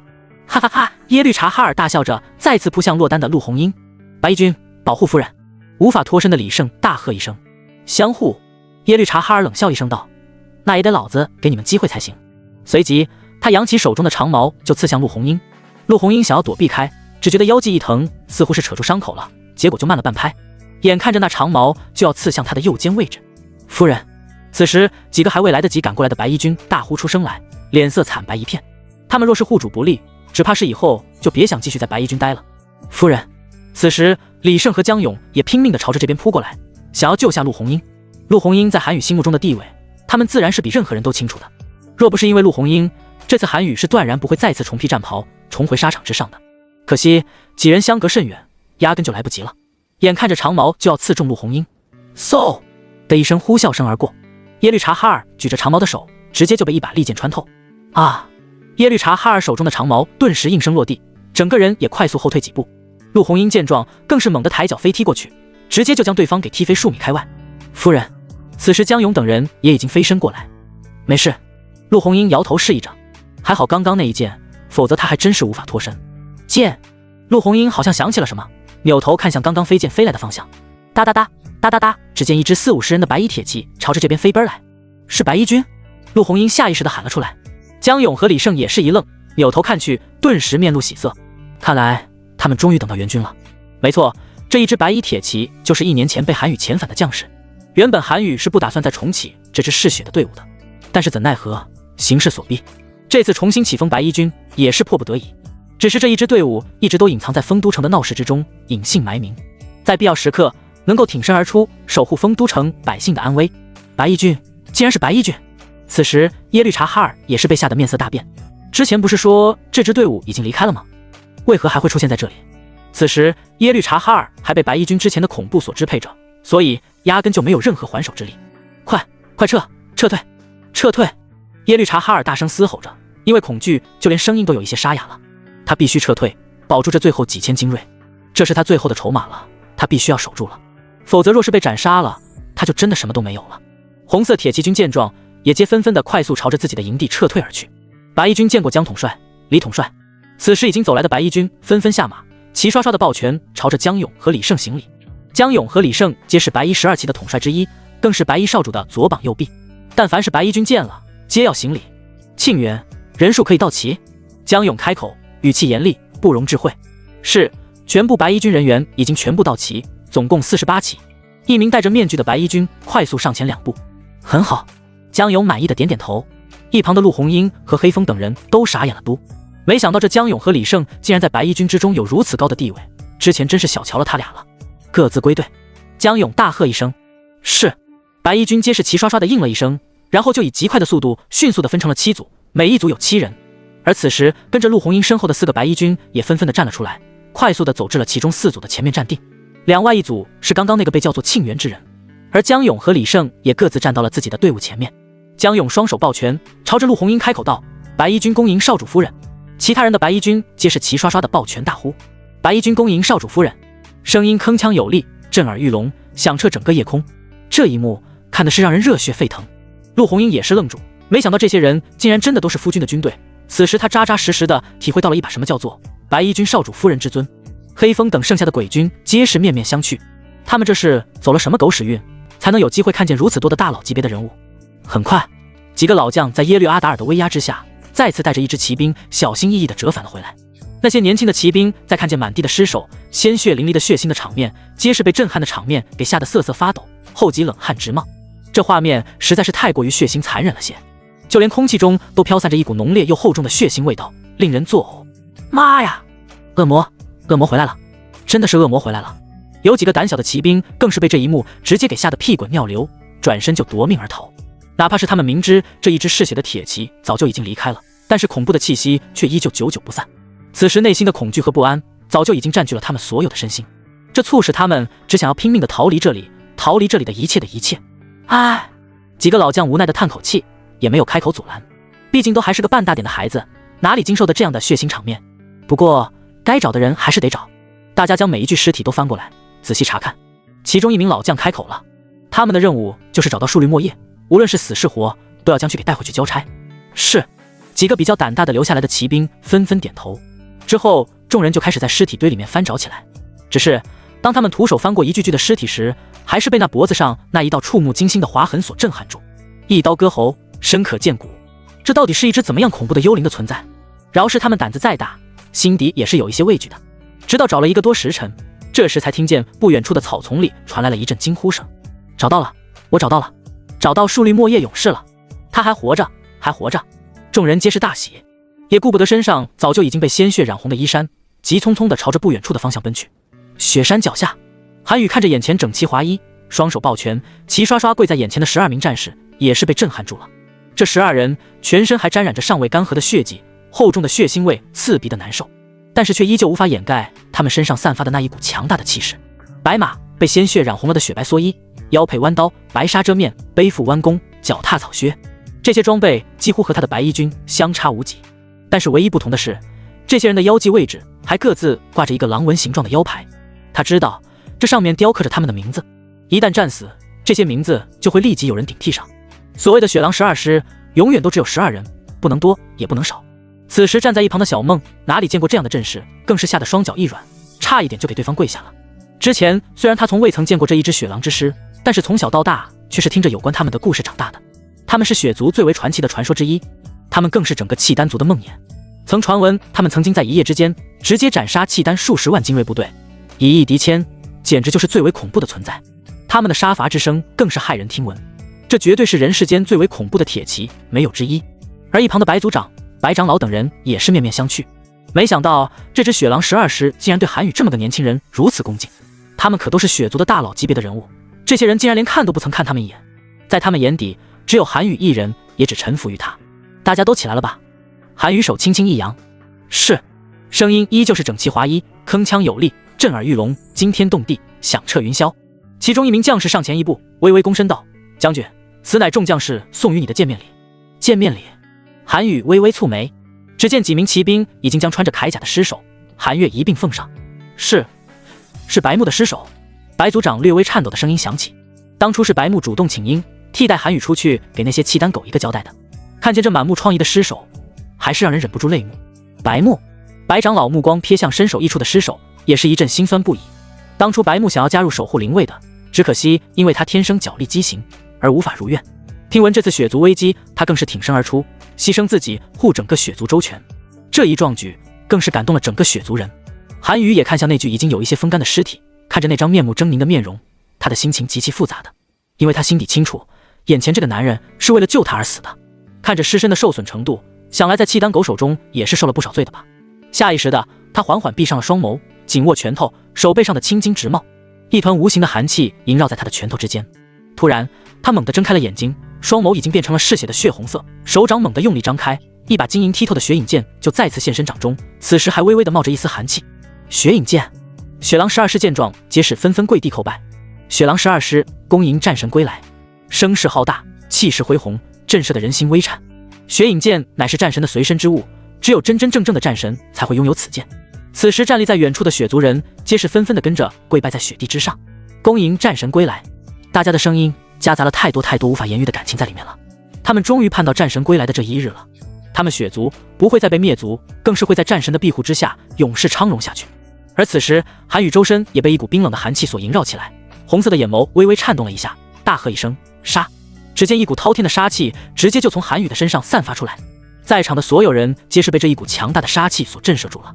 这还是他们所认识的那个温和帅气、不善言辞的年轻人吗？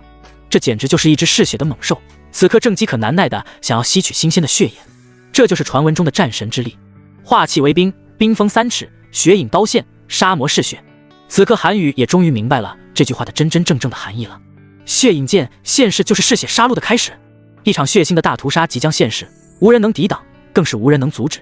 南部部族，混账东西，竟然让人在一夜之间就直接灭了我整整1万铁骑。此时耶律穆哈德堡大可汗更是直接拍案而起。要知道这1万铁骑可是他们整个南部部族的精锐部队，没想到竟然在一夜之间就被人全部斩杀。虽然南部部族人手富足，但是这可是整整1个师的人马呀！就这样说没有就没有了。大可汗息怒，汉穆尔慌忙双手抱胸，匍匐在地上。汉穆尔将军，你可知罪？耶律穆哈德堡大可汗冷眼看着地上跪着的汉穆尔。原本他就是无意想要去和什么大凌王朝的大军大战的，毕竟保存实力才是真。没想到昨夜汉穆尔信誓旦旦的说是可以一举拿下大凌王朝的2员大将，而且还能让整个南部部族声名远播，他这才同意汉穆尔调走1万精锐铁骑的。结果一大早醒来，却被告知1万精兵全部遇难。更加可恶的是，让耶律安康也丢掉了性命。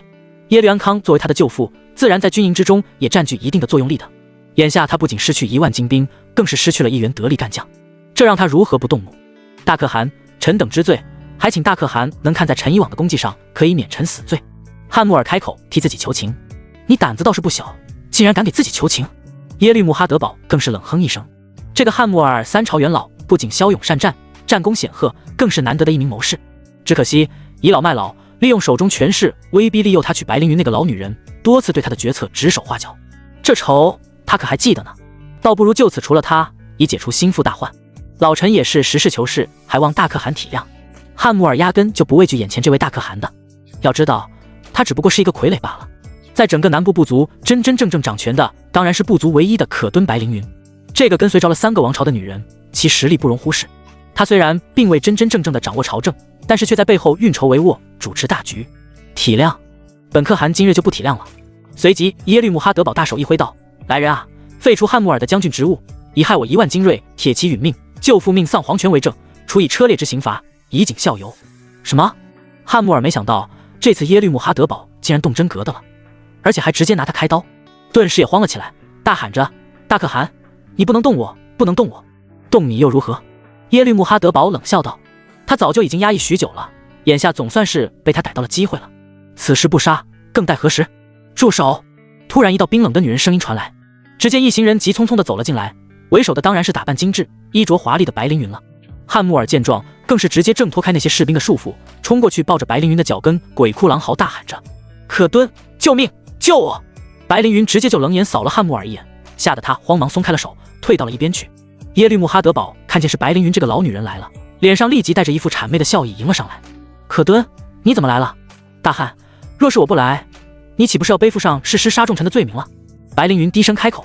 耶律穆哈德堡面色微变，但是很快就恢复过来，笑脸相迎道：可敦说笑了，本可汗刚刚也只是和汉穆尔将军闹着玩玩罢了，自然是不可能动真格的。哦，白灵云嘴角轻抿，淡然一笑道：看来可汗还真是好雅兴，这个时候都已经火烧眉毛了，竟然还有兴致和大臣开玩笑。这耶律穆哈德堡更是呛得没有话说了。既然大可汗说是玩笑，那我还有事需要找汉穆尔将军商议，就暂时带他离开了。白灵云冷冷开口：好，好，好，人可敦只管带走便是。耶律穆哈德堡忙点头，如小鸡啄米。走吧。白灵云冷眼扫了地上的汉穆尔一眼，这才径直转身离开。是。汉穆尔一脸冷汗的快步起身跟了出去。这个老女人，总一天老子要杀了你！耶律穆哈德堡双手紧握成拳头，已经充血的狠厉眼神恶狠狠地盯着那道渐渐远去的背影。耶律阿达尔阵营内，太恐怖了，实在是太恐怖了，死了好多人，好多的人，血，到处都是血。树绿墨叶双眼无神，精神恍惚，全身瑟瑟发抖地蜷缩在营帐之中，喃喃自语着。看这样子，只怕受到了极大的精神刺激。怎么回事？耶律阿达尔看着眼前疯疯癫癫的树绿墨叶，更是一肚子的怒火。刚刚听说人还活着，他还正在高兴，没想到这人带回来了，但是却疯了。我什么都不知道，只知道躲在角落里说着胡话。回禀大可汗，只怕树绿墨叶勇士是刺激过度，疯魔了。一旁的老将开口：刺激过度？耶律阿达尔顿时面色一沉，这小子胆子这么小，竟然这么不惊吓，不就是死了1万多人吗？有什么好害怕的？战场如沙场，即便是死再多也是再正常不过的事情了。想当年他也是从数以万计的尸体堆里面爬出来，才做到了今时今日的位置上的。可还有办法医治？不管怎么说，这树绿墨叶好歹也是契丹族的第一勇士，总不能就这样让他一直疯魔下去吧？那他耶律阿达尔颜面何存？这老将皆是面面相觑，就树绿墨叶这样的状况，只怕是难了。那就想办法将人给治好了。耶律阿达尔大喝一声：大可汗，息怒！此时众人皆被吓得纷纷的跪地不起。若是治不了，你们提头来见。耶律阿达尔也放了狠话，眼下正是他依靠着契丹第一勇士之名四处笼络人心的之时，可不能在这个时候出了岔子。此时跪在地上的众人皆吓得满头大汗的，这还不如直接就刺死他们的好，省得整日担惊受怕的了。之后耶律阿达尔则是下达了一个指令，今日之事若是有半句泄露，皆杀无赦。更是对外宣称树绿墨叶因意外受伤需要疗养，暂时不会露面人前。这既是更好的堵住了悠悠众口，更是给了大家一个交代。很快陆红英等人就带着40-50人的白衣铁骑和剩下的一行人迅速地撤离了敌军阵营，回到了大军驻扎之地。你说什么？白衣军？你带回来了白衣军？尉迟顿简直不敢相信自己的耳朵。他没想到这次陆红英等人前去突袭敌营，不仅死里逃生，更是带着一小队的白衣军回来了，这简直算是意外收获呀。陆将军，这些白衣军到底是怎么回事？秦叔也是大为不解。刚刚看那些白衣军对陆红英毕恭毕敬的，差一点就将他给吓尿了。这白衣军何等人也？除了他们的少主之外，何曾会对他人这般恭敬过？这陆红英顿时觉得有一些难为情起来。他也不知道自己到底该不该将韩宇就是白衣军少主的消息告诉大家。陆将军，可有为难之处？秦叔再次开口。一旁的尉迟钝并未吭声，而是眉头微蹙，陷入沉思之中。陆红英抬头看了看尉迟钝，尉迟钝一听，顿时恍然大悟，似乎已然已经明了了什么。只见他朝着他点头示意，眼神示意着。陆红英这才深吸一口气，将韩宇的事情和盘托出。你说什么？镇北王府邸的赘婿竟然就是白衣少主？这怎么可能？秦叔直接就惊恐地叫了起来。不是说镇北王府的赘婿就是一条咸鱼吗？整日除了混吃等死之外，别无他求的吗？他怎么可能会是叱咤风云、战功显赫的白衣少主？这完全就是两个极端的存在。相比起秦叔的吃惊，尉迟钝反而要沉稳许多，嘴角带着一抹别有深意的笑意道：“果然被我猜中了，还真是那小子啊！当初尉迟钝就不断的旁敲侧击的想要证明韩宇那小子到底是不是白衣少主，只可惜他隐藏的实在是太好了，竟然硬是没有让他找到什么破绽来，害得他好几次有想要跳脚揍他的冲动。得亏了当时他没有动手哦，否则到时自己怎么死的都不知道。难怪这次白袍将军从邺城而来，随行还带了1000黑骑兵，看来这真是离眼的意思。毕竟当初白衣军在西水河畔大战的时候损失了不少的人马，所以这遇刺1000精锐骑兵也算是补偿了。那这些白衣军是因为他们的少主走了，所以选择追随你这位少主夫人吗？”秦叔再次开口。虽然此事已经明了，只可惜这位白衣少主已逝，否则以后一定要和他痛饮3杯。不是他。陆红英摇摇头。什么意思啊？秦叔和尉迟钝皆是纷纷的看了过来。那尸首并不是他。陆红英再次开口。不是吗？哈哈哈哈哈！尉迟钝一听，顿时仰天大笑一声，猛地一拍大腿道：“老夫就说韩宇那臭小子不可能这么容易死掉的。这次回去，我一定要和他喝个3天3夜，不醉不归。”此时尉迟钝的心情极好，顿时觉得这么久以来郁结于心的那股气总算是消下去了。白袍将军没死，白衣少主就是韩宇那条咸鱼，白衣军来了。这些消息一个比一个震撼，一个人比一个劲爆。只是陆红英有一些犹豫不决。只是什么？尉迟钝略微停顿了一下。只是我们现在都还没有发现他的踪影，也不知道他现在在哪里。怎么样了？说着，陆红英的眼眶微微泛红。虽然现在他已经知道了自己想要知道的答案，但是他却又开始担心起来了。既然那死的人不是韩宇，那他又去哪里了呢？为何白衣战袍、银色面具和那把寒月刀都被敌军擒获？那些东西他都看过了，错不了，全部都是属于他的东西。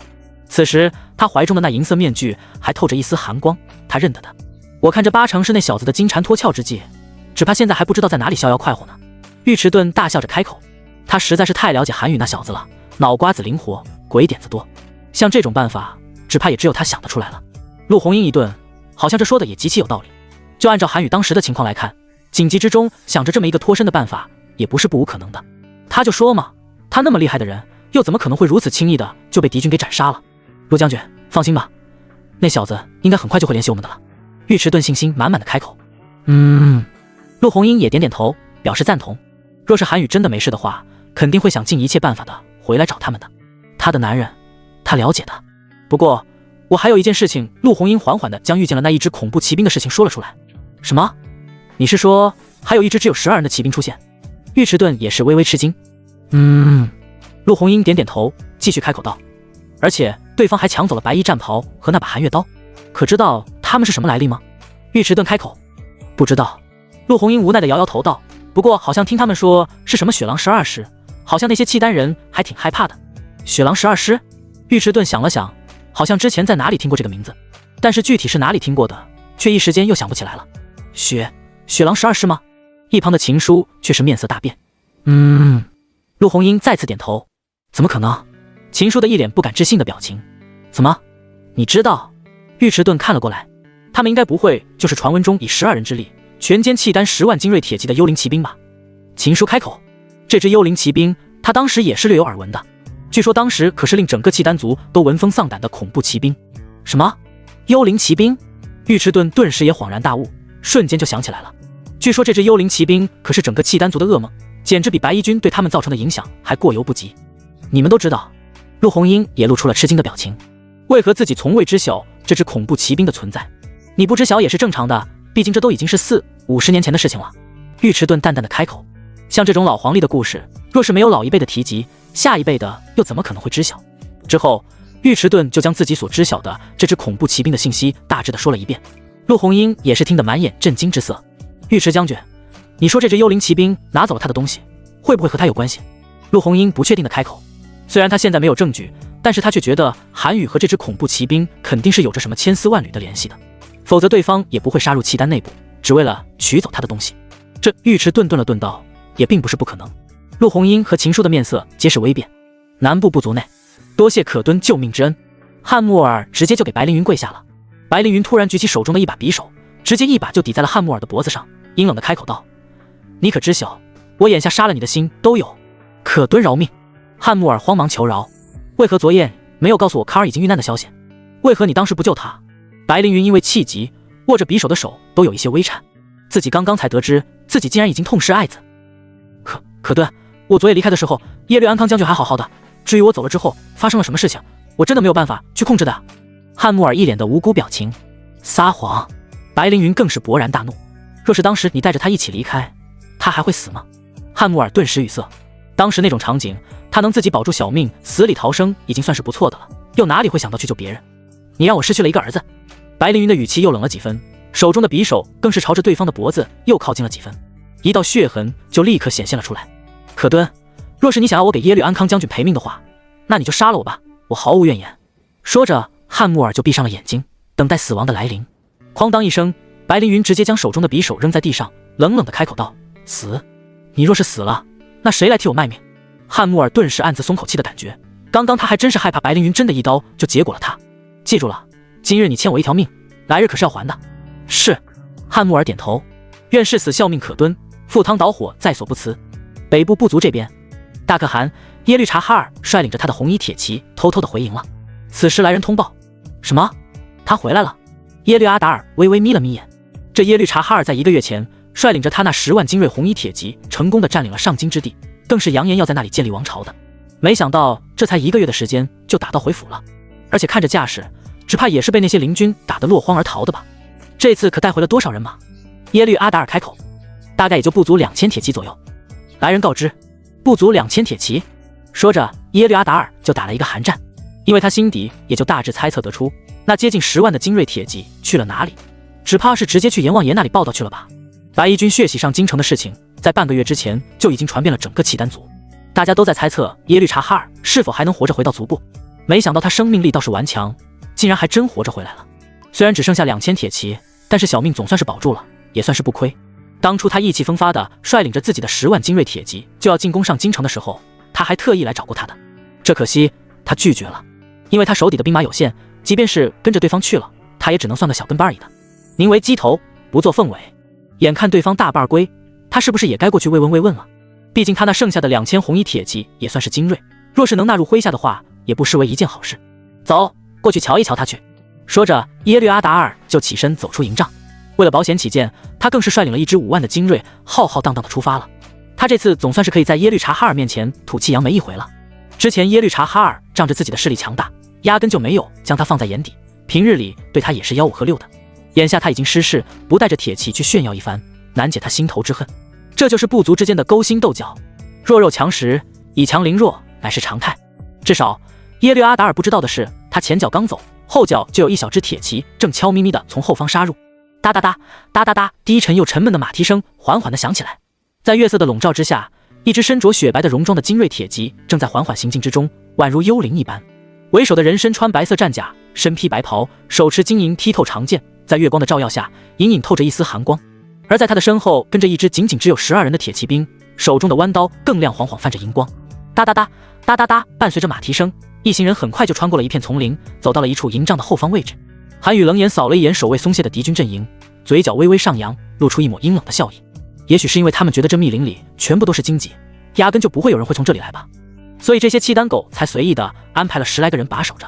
此时已经是子时，守门的契丹狗早就已经各自寻了一处安逸的位置蜷缩起来，闭着眼睛沉沉睡去。看着这些睡梦中的契丹狗，他没有丝毫犹豫，手起刀落，刷刷刷刷几声之后，那些契丹狗已经在睡梦中直接领了盒饭，没有任何的一丝挣扎的痕迹，就这样身首异处了。杀！韩宇一个手势示意，12支铁骑气势汹汹地杀入了敌军阵营之中。这支宛如幽灵一般存在的骑兵，此刻也正犹如幽灵一般开始了肆意的杀戮起来。此刻大部分的契丹狗都躺在自己的营帐之中睡觉，压根就不会想到会有人来偷袭营地。只见一道道的白影快速地闪入营帐之中，然后就看见无数的鲜血飞溅而起，肆意地洒落在了白色的营帐之上，映出了一朵朵绚丽多彩的血花。而此时营帐之内，无数伸手捂着脖子的士兵一脸痛苦地躺在地上，痛苦地挣扎着。他们无法发出声音呼救，只能努力想发出响动，唤醒其他睡梦中的人。因为这样的死法实在是太痛苦了，感受着鲜血从脖子上一点一点地流出，堪比凌迟处死，满眼皆是痛苦的绝望，等待着死亡的到来。韩宇此时冷眼看着满营帐内还在呼呼大睡的契丹狗，嘴角的冷笑更深了。虽然他选择这个点过来突袭，早就已经预料到了会是这样的场景，但是当他真真正正的见到的时候，却又觉得有一些哭笑不得。这些契丹狗也着实心大的厉害，这他都已经杀进来了，这些人竟然充耳不闻，继续呼呼大睡。作为边疆将士，毫无防备之心，警觉如此之差，该死！没有丝毫犹豫，手起刀落，又是刷刷刷刷他的10来声，10来个契丹狗再次在睡梦中丢掉了自己的头颅。所以有时候警惕些也是可以保命的。不过偌大的军营里又怎么可能没有警惕性很强的人呢？当然有了。此时有一部分人已经察觉到了一丝异样，从营帐之中缓缓起身，看向外面似乎有人影晃动的踪迹，下意识叫醒身边的熟睡的人，起身提着长枪就出了营帐。谁在外面？男人大声地呵斥着。此时恢复的他是死寂一般的安静。你莫不是看错了，这哪里有人啊？是啊，这大半夜的怎么可能有人？难道你还担心那些邻军有胆夜里来偷袭不成？他们若是敢来，老子第一个跳出来大杀四方。此时睡眼惺忪的几个契丹狗不断搓着眼睛，一脸的哀怨语气。最近一直都处于高度紧张状态，不是备战就是在备战的路上。今夜大可汗好不容易带着一些人离开了营地，他们这才有机会偷懒睡个好觉，没想到竟然还是被叨扰了，心底怎么可能会舒服？男人愣住了，竟然不知道该如何接话了。哎，走了，回去继续睡觉吧，以后能不能睡个安生觉还很难说。是啊，回去睡了。几个人再次打着哈欠者返回到了营帐里面，莫不是刚刚眼花了吗？男人低声喃喃自语，伸手摸了摸后脑勺，看向四周，的确什么动静都没有。算了，还是回去睡吧。说着就转身，正要准备收起长枪折返回去继续睡觉的时候，只觉得身后一道寒意逼近，猛地一回头，瞬间面色惨白，吓得直接一屁股就跌坐在地上，手中的长枪也直接脱手掉在了地上。你字还未彻底吐出，双眼露出了一丝惊恐和不可思议的表情，下意识的伸手想去扶住脖子，可是下一秒，哐当一声，脖子就直接滚落在地，半拉的身子更是鲜血直流。话题多了，韩宇冷冷的开口，微微抬头看向那营帐之内，此时几道人影也已经缓缓倒了下去。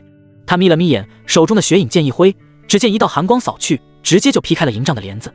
谁啊？此时营帐内刚刚才躺下的契丹狗皆是被惊醒，半坐起身，一脸惊恐地看向门口的位置。只见一个身披白袍，手持长剑，一个高大的白色身影逆光迎面走了进来。这鬼啊！恶魔回来了！突然营帐响起了一声无比惊恐的惨叫声，可是下一秒，这些声音皆戛然而止了。不过这一道凄惨的叫声倒是直接就划破了原本就静谧的军营阵地。此时已经有不少的沉睡着的契丹狗在睡梦中被惊醒了过来。怎么回事？不知道啊！快，大家都快起来！快出去看一看！快！此时其他的各个营地也开始慌乱了起来。只见有一些衣衫不整的契丹狗提着裤子，赤着脚丫，握着长枪就冲了出来。但是当他们站在营地外面的时候，顿时就被眼前的场景给彻底的震惊住了。无数的营帐里面已经泛起了血色的印记，在月光的照耀下透着一股厚重的腥臭味。来人啊！有人夜袭营地了！快起来！快敲响战鼓！快备战！一道道急促又紧张的声音划破整个夜空，无数的营帐内开始出现人影窜动的景象，更是时不时的发出一阵阵的哀吼之声。咚咚咚咚咚咚，伴随着震耳欲聋的战鼓声响起来，整个营地瞬间就沸腾了起来。无数的契丹狗手忙脚乱的拿着武器，迅速的聚集在了营地的空地之上。这时才发现四周不少营帐之上都是血迹斑斑，可想而知睡在里面的人会是怎么样凄惨的结局。看见如此恐怖血腥的场景，此时有一些契丹狗已经承受不住了，面色惨白，全身都瑟瑟发抖着。怎么会这样的？不知道啊，这些人都是什么人？没太看清楚。一群契丹狗吓得手中握着的武器背靠背的靠在一起，因为害羞，手中的武器也跟着不听使唤的抖动了起来。很显然，这是被惊吓到了。看见人了吗？此时已经有契丹人开始四处搜寻那些人的踪迹了。每一个染血的营帐全部进去查探，场面触目惊心，鲜血淋漓，不忍直视。但凡是看见这一幕的，皆是忍不住倒吸一口凉气。恐怖，实在是太恐怖了。可是找寻了半天，却连根毛都没有发现。没有，我这边也没有，这边也没有发现。这边也没有。伴随着无数声的没有二字，此时大家的心都已经直接被提到嗓子眼了。杀人无声，踏血无痕，不留下任何一丝痕迹，这还是人吗？将军，你说这会是那只幽灵骑兵吗？突然有一个将士唯唯诺诺的开口。幽灵骑兵？那我们还有的活路吗？还不如直接自己抹了脖子算了。顿时其他的契丹狗也显得不淡定了起来，这对于他们而言就是一只恐怖的存在，杀人不杀透，直接放血，这换作是谁也不愿意去承受那种痛苦的，与其这个死法，还不如直接就自我了断来的干脆。放你娘的狗屁！此时一个将军直接猛地一巴掌打在了对方的脑门之上。什么幽灵骑兵，纯粹就是他娘的瞎扯淡。安万达将军将士也是一脸委屈的表情，只看见死尸却不见凶手，像如此诡异的事情，除了那只恐怖的骑兵之外，谁还能做到？滚蛋！安万达将军怒吼一声，吓得将士立即就呱耸的退了下去。众将士听令，这一定是那些灵军装神弄鬼，想要扰我军心，乱我军纪，切不可被表象所蛊惑。安万达将军举起手中的弯刀，大喝一声。众契丹狗不仅没有被这话给成功安抚住，反而是个个露出一副见鬼了的表情。安万达将军见状，更是大怒道：“尔等可有听见本将军所言？鬼啊！鬼来了！是魔鬼来了！”不等安万达将军反应过来，众士兵皆是撒丫子的四处亡命逃窜而去。都给老子停下！停下！安万达将军大喝着。可是这压根就没有什么卵用，该逃的还是逃，该喊的救命还是喊救命。都给老子停下！停下！安万达将军急得直跳脚。将军，你后面！突然一个士兵弱弱的伸手指了指安万达将军身后的位置。安万达将军身子微微一震，似乎他也感觉到了什么异样，身子就这样直挺挺地僵硬在原地，更是不敢扭头回去看。安万达此时的心底也直发毛，只觉得身后一阵寒气袭来，下意识地打了一个寒战，一股肃然的杀气冲天而来，他的身体也开始不受控制地哆嗦了起来，额头上的冷汗直冒，后脊更是阵阵发寒。但是他依旧没有回头看。此刻的他很想逃，却发现双腿完全不听使唤，根本就挪不动脚。操！死就死吧，老子和你拼了！说着，安万达举起手中的弯刀，转身就要直接砍了过去。管他娘的是人还是鬼，反正都是一死，还不如来点体面的。在他转身的一瞬间，双眼瞳孔猛地一缩，眼底带着惊恐的神情，仿佛是看见了什么极度恐怖的场景一般。嗖！安万达只觉得眼前一道白光闪过，然后自己脖子一凉，好似什么东西划过。突然间，他惊恐地睁大了眼睛，好像意识到了什么，慌忙伸手去抚摸脖颈，顿时鲜血犹如喷泉一般，直接从他的脖颈处喷涌而出。安万达张大了嘴巴，想要喊救命二字，只可惜已经没有那个机会了。咕咚一声响动，脑袋就犹如皮球一般滚落在了地上，双眼还睁得老大，充满了恐怖的气息都没来得及收回。此刻只有身子的尸首也缓缓地倒在了地上，犹如一个倒地的容器一般，鲜血不断地从他那被斩首的脖颈处溢出，鲜血淋漓，瞬间就染红了地上的杂草。这怎么可能？一刀就可以斩其首级？此时亲眼所见安万达将军被斩首的契丹狗更是吓得面色惨白，全身瑟瑟发抖的不断往后退去。看着那渐渐靠近的白色人影，宛如幽灵般的存在，被鲜血染红的长袍，带血的冰冷长刀，幽暗的眼眸自带一股强大的杀气。众人的脸上揭露出了惊恐而又震惊的表情。突然人群之中跑出来一个疯疯癫癫的男人，满身血污，嘴里面还在不断的喊着：恶魔将军，恶魔将军回来了！韩语冷眼扫向眼前这个极度疯魔的男人，他当然认得他了，当初他的头颅不就是被这货给斩首的吗？突然他的脑海之中浮现出了一个邪恶的想法，他要让他知晓，其实有时候死亡也是一种奢侈。抓住他，将他给我绑到最高的柱子上。韩语冷声下了指令。是。4个血狼之师的将士迅速纵马上前，直接一把就将对方给拽着提了起来。放开我！不要啊！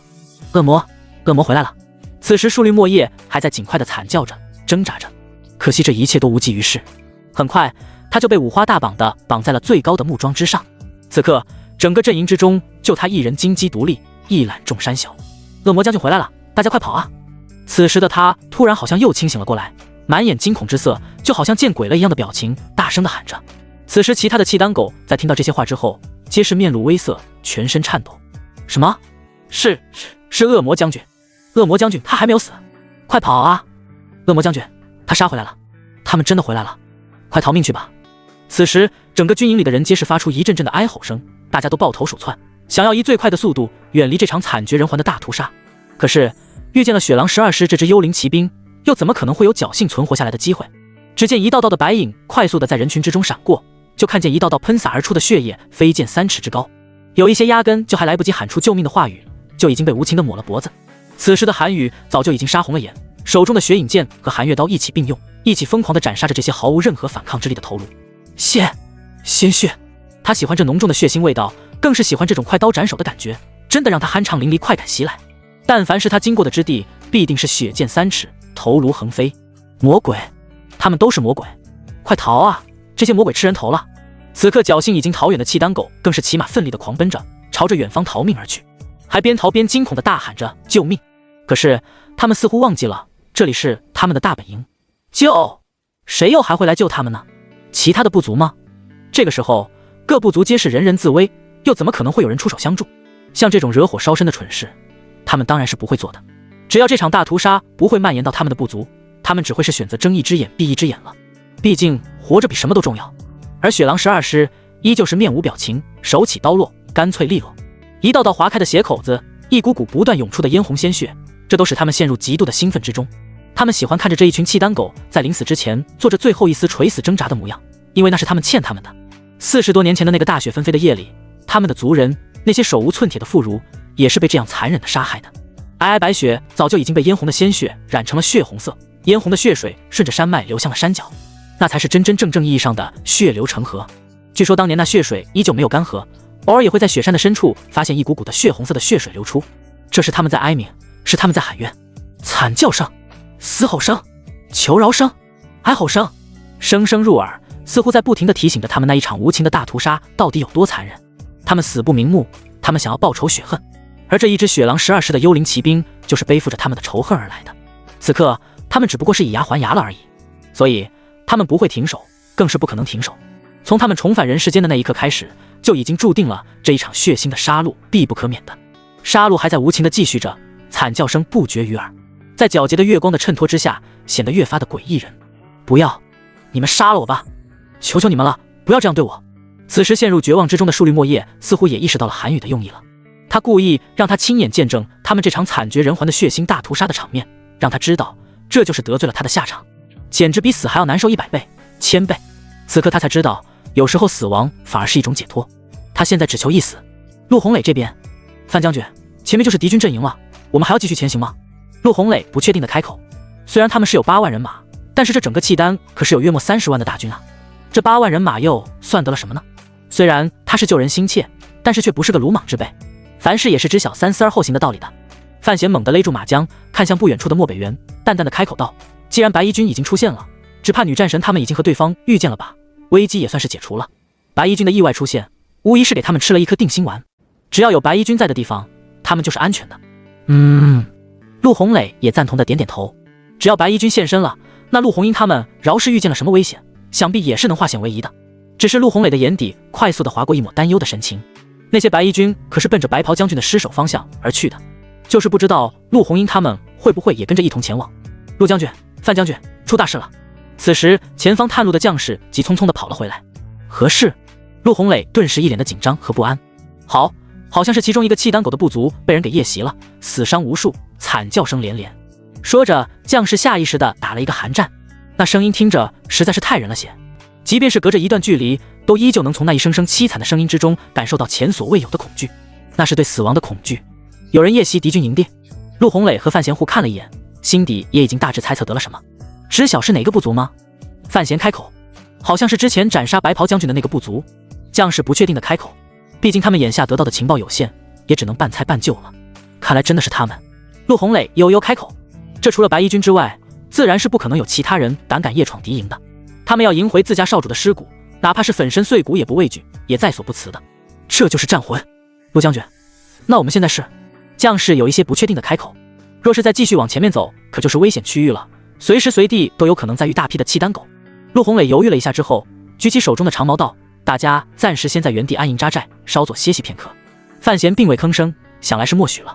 毕竟他们这一支一路走来也实属不易，人困马乏，也是该休息的了。眼下需要再审时度势，一般再做打算。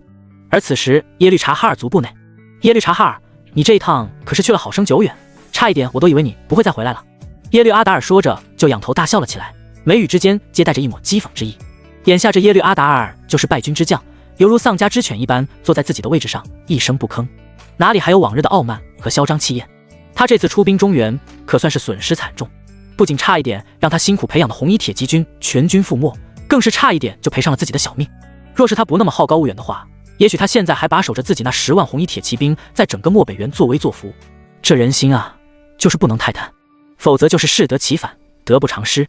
见耶律察哈尔不说话，只是耷拉着脑袋坐在那里一言不发，耶律阿达尔更是得意的开口炫耀道：“你说你这次离开，可是让我给捡了一个天大的便宜啊！”天大的便宜？耶律察哈尔直接就冷眼看了过来。呵呵呵呵呵，耶律阿达尔笑呵呵的开口道：“那可不是，这中原人的恶魔将军直接就被我的部族斩杀了，当时你可不在场，那场面可是极其血腥。”此时耶律阿达尔唾沫星子四溅，绘声绘色的，添油加醋的将他们如何斩杀白袍将军的事情给说了出来。末了还不忘夸耀自己一句：“还是我族少年英雄辈出啊！”哼！耶律察哈尔直接嗤之以鼻的冷哼一声，就这吹牛逼的功底，少说也是差不多30-40年了吧？这牛皮都快被他给吹上天去了。若非两个人已是旧识，还真有可能被他这天花乱坠的话语给糊弄过去。他和那位白袍将军正面交锋过，自然知晓此人并非寻常人也。就这瓜怂，别说斩杀那位了，只怕是连对方的10步之遥都没有办法靠近的吧？你哼什么？我可是说的事实，不信你问其他部族的人，那个恶魔将军到底是不是死在我们部族的？耶律阿达尔有一些着急的开口，生怕对方不相信自己一般。耶律察哈尔眯了眯眼，满眼冷笑的开口道：“大祸临头，竟然还不自知！操，你什么意思啊？”顿时耶律阿达尔就直接拍案而起了：“我若是你啊，我现在就应该安排重兵把守营地，而不是四处炫耀招摇过市。”耶律察哈尔冷冷的开口，因为他遇见白衣军团了。若是那白袍将军真的是被眼前这个瓜怂给意外斩杀的话，只怕很快他们部族就要面临灭顶之灾了。白袍将军是谁？一个从地狱走出来的修罗，即便是他死了，他手底下的那一支地狱铁骑呢，会就此善罢甘休吗？耶律察哈尔，你他妈的！耶律阿达尔的话还未说完，就看见一个士兵惊慌失措的直接就冲了进来。大可汗，不好了，出大事了！操你娘的大事！没看见老子正在商议事情吗？耶律阿达尔顿时勃然大怒，将刚刚还未彻底撒出来的大火直接就引到了这个惊慌失措的士兵身上。大可汗，有人夜袭军营，杀伐胜一片，只怕是士兵也顾不得害怕了，直接就大喊了出来。什么？夜袭军营？耶律阿达尔顿时面色大变，他的话才刚刚放出来，这么快就啪啪啪的打脸了吗？这也太丢脸了吧！快赶回去，速度跑起来！哒哒哒哒哒哒，伴随着呐喊声、马蹄声，耶律阿达尔连滚带爬的率领着自己的5万精锐，急匆匆的赶回到了自家军营里支援。才走到半道之上，就看见军营的方向一股黑色浓烟冲天，直冲云霄。不好！耶律阿达尔大喝一声，下一秒就看见那冲天的火蛇直接飞窜而起，火光逐天，直接就将这漆黑的夜空给照亮了半边天出来。不好了，大可汗，我们的阵营被人给放火烧了！此时一个满头大汗、面色惨白的将士跌跌撞撞的跑了过来。操！营地里的那些废话都是干什么吃的？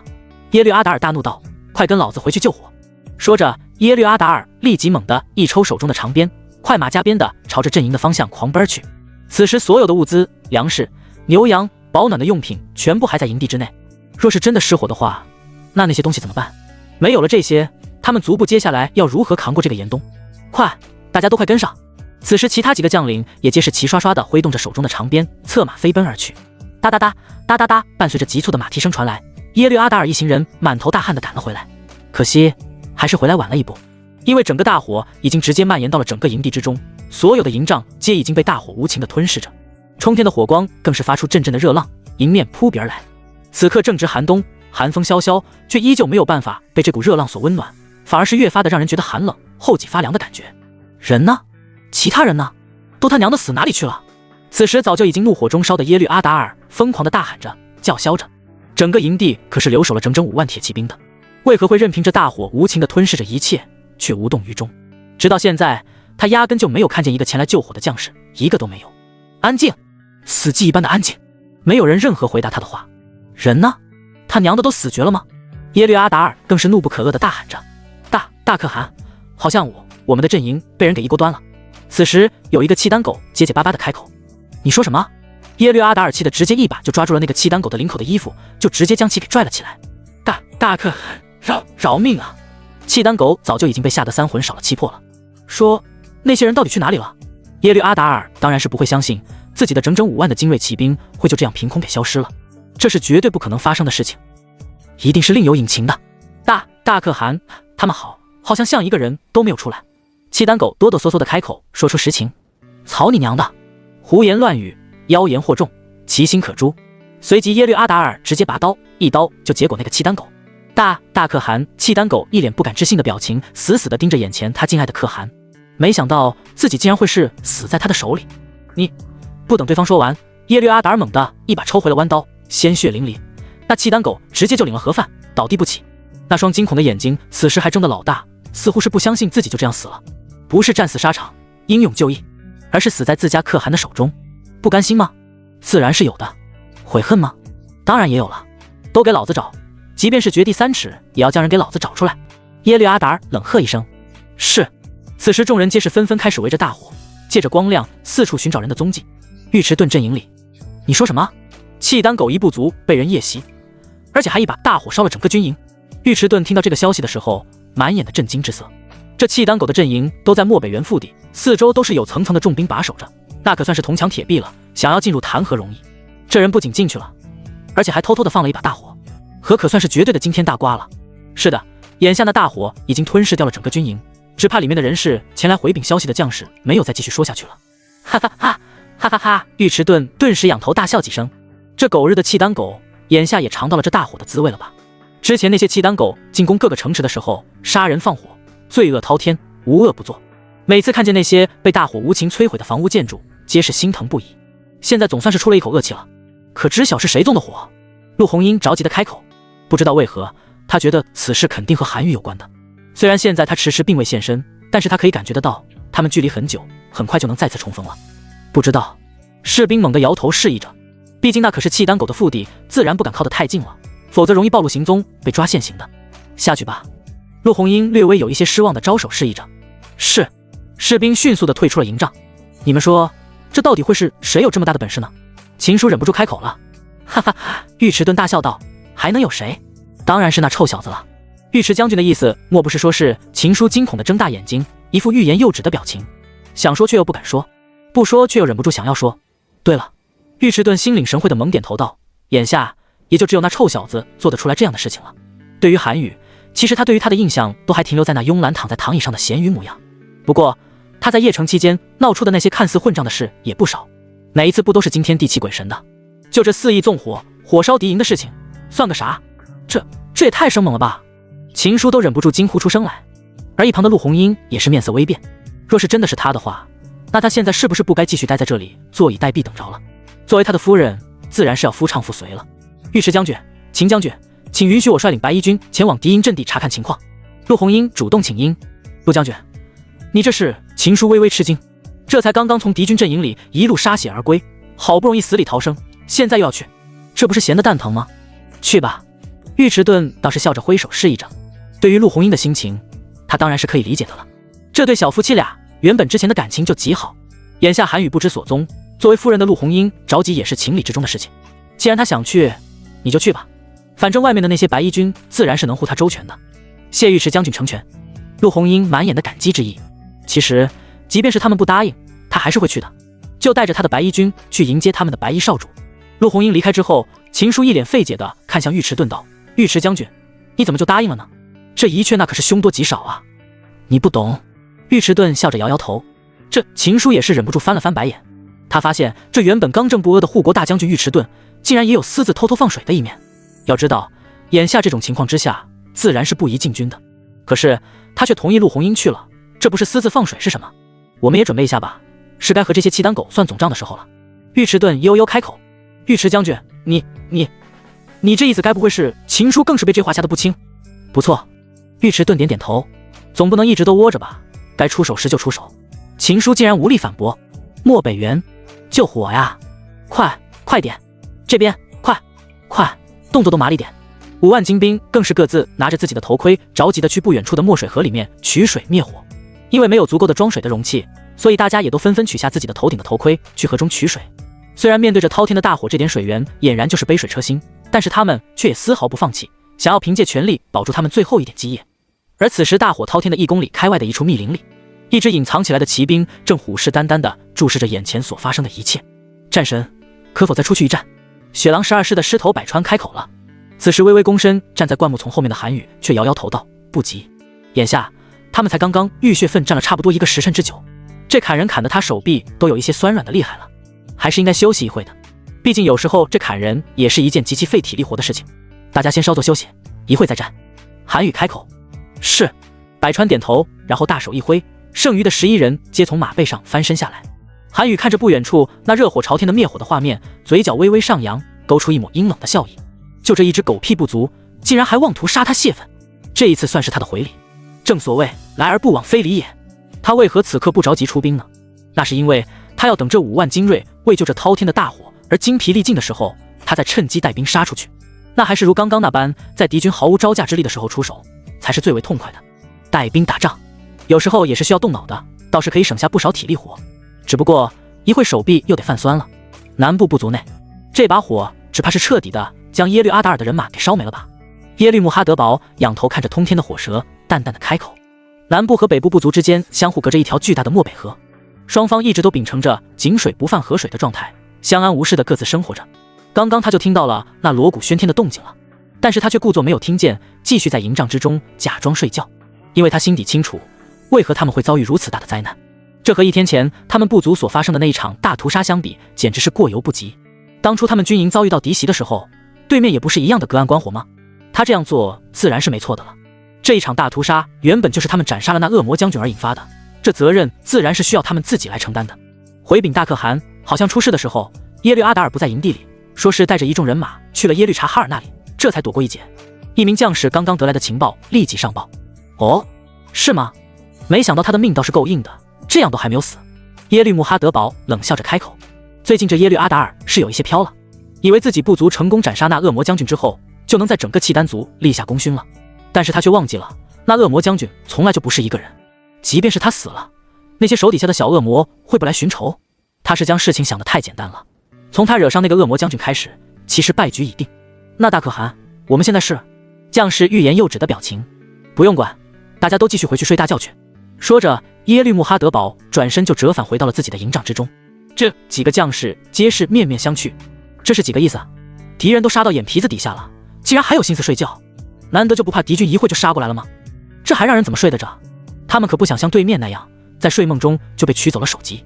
其实耶律阿达尔并不担心自己会被殃及池鱼，那是因为他知道对面的惨烈状况，那仅仅只是恶魔将军回来复仇了而已。正所谓冤有头，债有主。既然是那耶律阿达尔斩杀了那恶魔将军，那被整族灭掉的后果当然也要他自己来承担了。出来混总是要还的。这几日耶律阿达尔整个部族的人可算是在契丹族人之中嚣张跋扈了许多，甚至有一些将士压根就不将其他小部族的可汗放在眼底，尤其是那第一勇士树律莫叶，更是尾巴都翘到天上去了。仗着自己是斩杀恶魔将军的大英雄，更是开始作威作福，明张目胆的收敛钱财不说，竟然还沾染各个部族的女人，无论老少皆是看中了就上。据说还有不少部族的姬妾也惨遭毒手，大家也是敢怒不敢言。像这种小人死不足惜，在昨夜的大屠杀之后侥幸逃过一劫，这次只怕就没有那么好的运气了吧。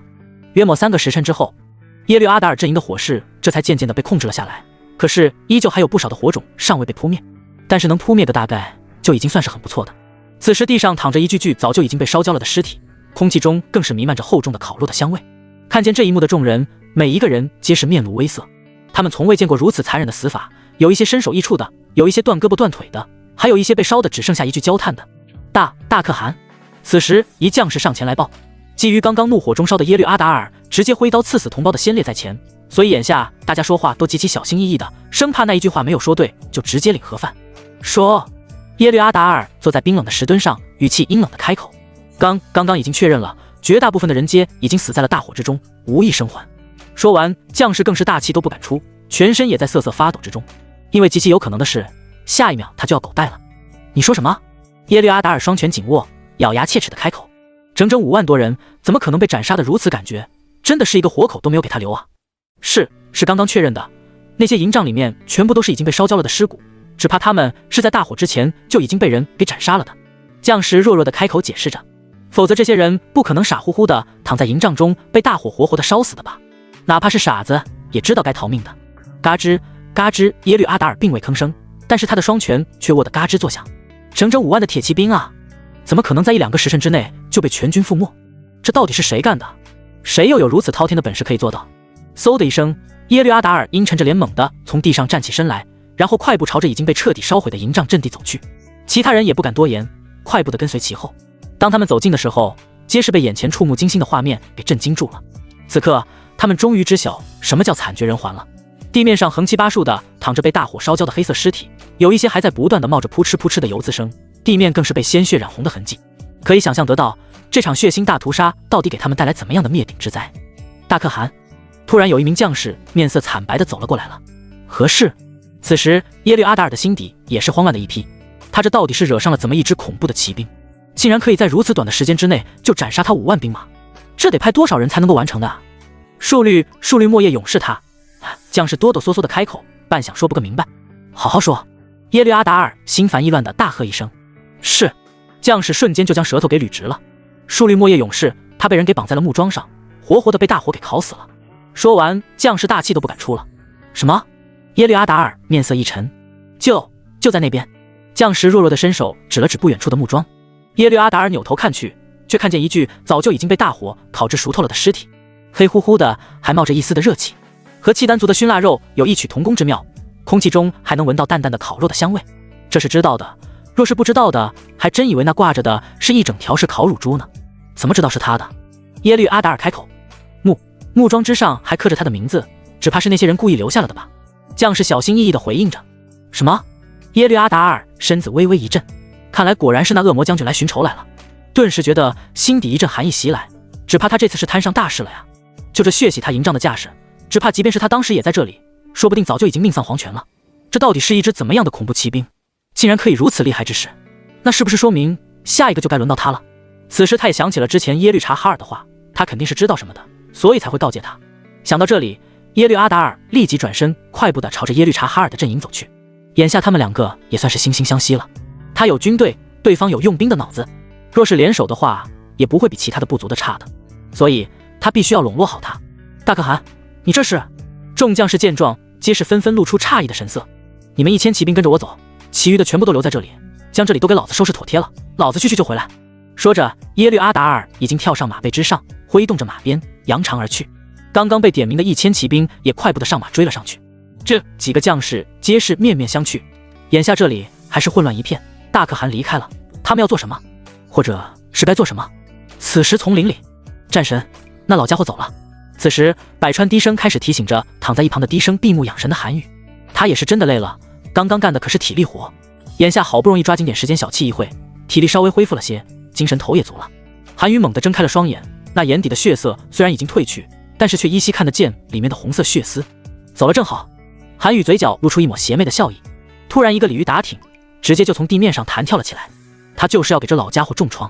他现在离开，想必绝对不可能想到他还会再杀一个回马枪的吧。先干掉他手底下的人，然后再留他一个光杆老司令，看他怎么玩。走着，再去杀一盘。说着，韩宇随手拿起一旁的韩月，纵身一跃，人就跳到了白背之上，气势逼人，英勇无比。是。雪狼12师皆是纷纷跳上马背，手持大刀，杀气腾腾的强大气场再次扑面而来。杀！韩宇举起手中的韩月，大喝一声，直接就纵马朝着对方阵营飞奔而去。杀！雪狼12师更是气势汹汹，势不可挡，直奔敌方而去。杀戮再次开启，一场血腥的大屠杀已经是在所难免。哒哒哒哒哒哒，马蹄声铿锵有力，整齐划一，似乎每一个马蹄都踩在了同一个点上，听着震耳欲聋，大有地动山摇的架势。此时还在收拾残局的一众人马，因为实在是太累了，皆是纷纷的软瘫在地上小憩。在听见这震撼人心的声音之后，皆是纷纷的打了一个寒战。这声音实在是太有压迫感了，让人只觉得一股无形的杀气迎面扑来。备战！快备战！此时其中一个将领最先反应过来，慌忙撕心裂肺的大喊着，更是随手操起手中的木棍和木盆，就用力的敲击起来，发出极大的响声。快，又有人来偷袭了！备战！那些契丹狗早就已经一脸惶恐，神情极度不安的开始躁动起来了。完了完了，恶魔回来了，他要来找我们复仇来了，我们彻底都完了。此时人人自危，都恨不得立即离开这里，因为他们清楚这是恶魔将军死而复生，回来找他们复仇来了。之前杀掉的那些人还不算够，眼下又再次来杀一盘，这是打算要将他们团灭啊！恶魔将军，一个来自地狱的修罗，他的出现往往都是伴随着血腥的杀戮和残忍的大屠杀的。哒哒哒哒哒哒，伴随着铿锵有力的马蹄声，那一支仅仅只有13人的铁骑已经靠近了。而此时契丹狗的将领之一的齐洛二也率领着临时整编的队伍迎了上来。在看清楚眼前的那10几道白色人影的时候，瞳孔瞬间放大，浑身一哆嗦。他娘的！他又再次看见那一支传闻中的恐怖骑兵，迎着皎洁的月光，他们就宛如幽灵一般的出现在了眼前。雪狼12师，他实在是太熟悉不过了。40多年前的那一场大战，他还只是个4、5岁的孩童。他亲眼看见那些人白衣手起刀落，分分钟钟就斩杀掉数条契丹军的小命，那鲜血淋漓的场面，直到现在他都还记忆犹新。原本以为那一次之后，他们就彻底的消失不见了，没想到这次再见，却已经是兵戎相见，不是你死，就是我亡的境地。此刻他是害怕的，因为这支恐怖的骑兵所带来的恐怖，完全是无法用言语来形容的。为首的那个手持寒月、身披白袍、戴着面纱的男人，更是有几分熟悉的感觉，尤其是那嗜血的红色眼眸，让他心底一怔。这怎么可能？他的目光再次落在了对方手中的那把大刀之上，这可是他的随身物品。齐洛阿尔满眼错愕地开口道：“你们不是都已经死了吗？”若是仔细听的话，就会发现这齐洛阿尔的声音都带着一丝颤抖的意味。他是真的恐惧，那是来自心灵深处的那种恐惧。齐洛阿尔，这他娘才10来个人，有什么好害怕的？直接上前干就完了。此时，另一个稍微年轻的将领看见齐洛阿尔如此这般怂包，顿时大喝一声，然后就举起手中的弯刀，纵马就朝着对方韩语的方向杀去。就这10来个人，他们这里可是有4、5万的大军，害怕个毛线啊！就这一点人，他一个人都能解决至少2。费布罗，不要！齐洛阿尔这时也已经反应过来了，慌张地朝着已经飞奔而去的费布罗大喝一声。可惜此时的费布罗哪里还听得见任何话语，只是一心想着杀几个人来稳定军心，趁机向大可汗邀功。对于将士而言，越是战乱的时候，就越是有机会立功的。眼前就自动上门几个，他当然是不想错过如何大好机会的。此时已经停下马匹的韩宇冷眼看着这个不天高地厚冲过来的费布罗，黑色的眼眸微敛，一道寒光射出，噌的一声，是韩月出鞘的声音。众人只看见一道白光闪现，然后又是噌的声音，韩月就再次回到了刀鞘之中。而半空中一颗头颅直接弹飞起来，重重地滚落在不远处的草丛里，恐怖如斯。此时众人瞬间反应过来，费布罗还未出手，却已经领了盒饭，这手速也实在是太快了吧！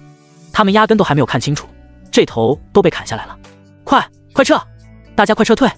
此时齐洛阿尔吓得面色惨白地挥舞着手中的木棍，众契丹狗也是吓得个个屁滚尿流，转身就不要命地朝着四处疯狂地逃窜而去，似乎早就已经将刚刚的疲惫忘得一干二净。逃！他们必须要逃离这里，只有逃了才能活命，不战而降，落荒而逃。而韩宇却是目光冰冷地看着此时已经乱成一锅粥的阵营。噌的一声，韩月再次出鞘，在冷冽的月色照耀下发出人的寒光。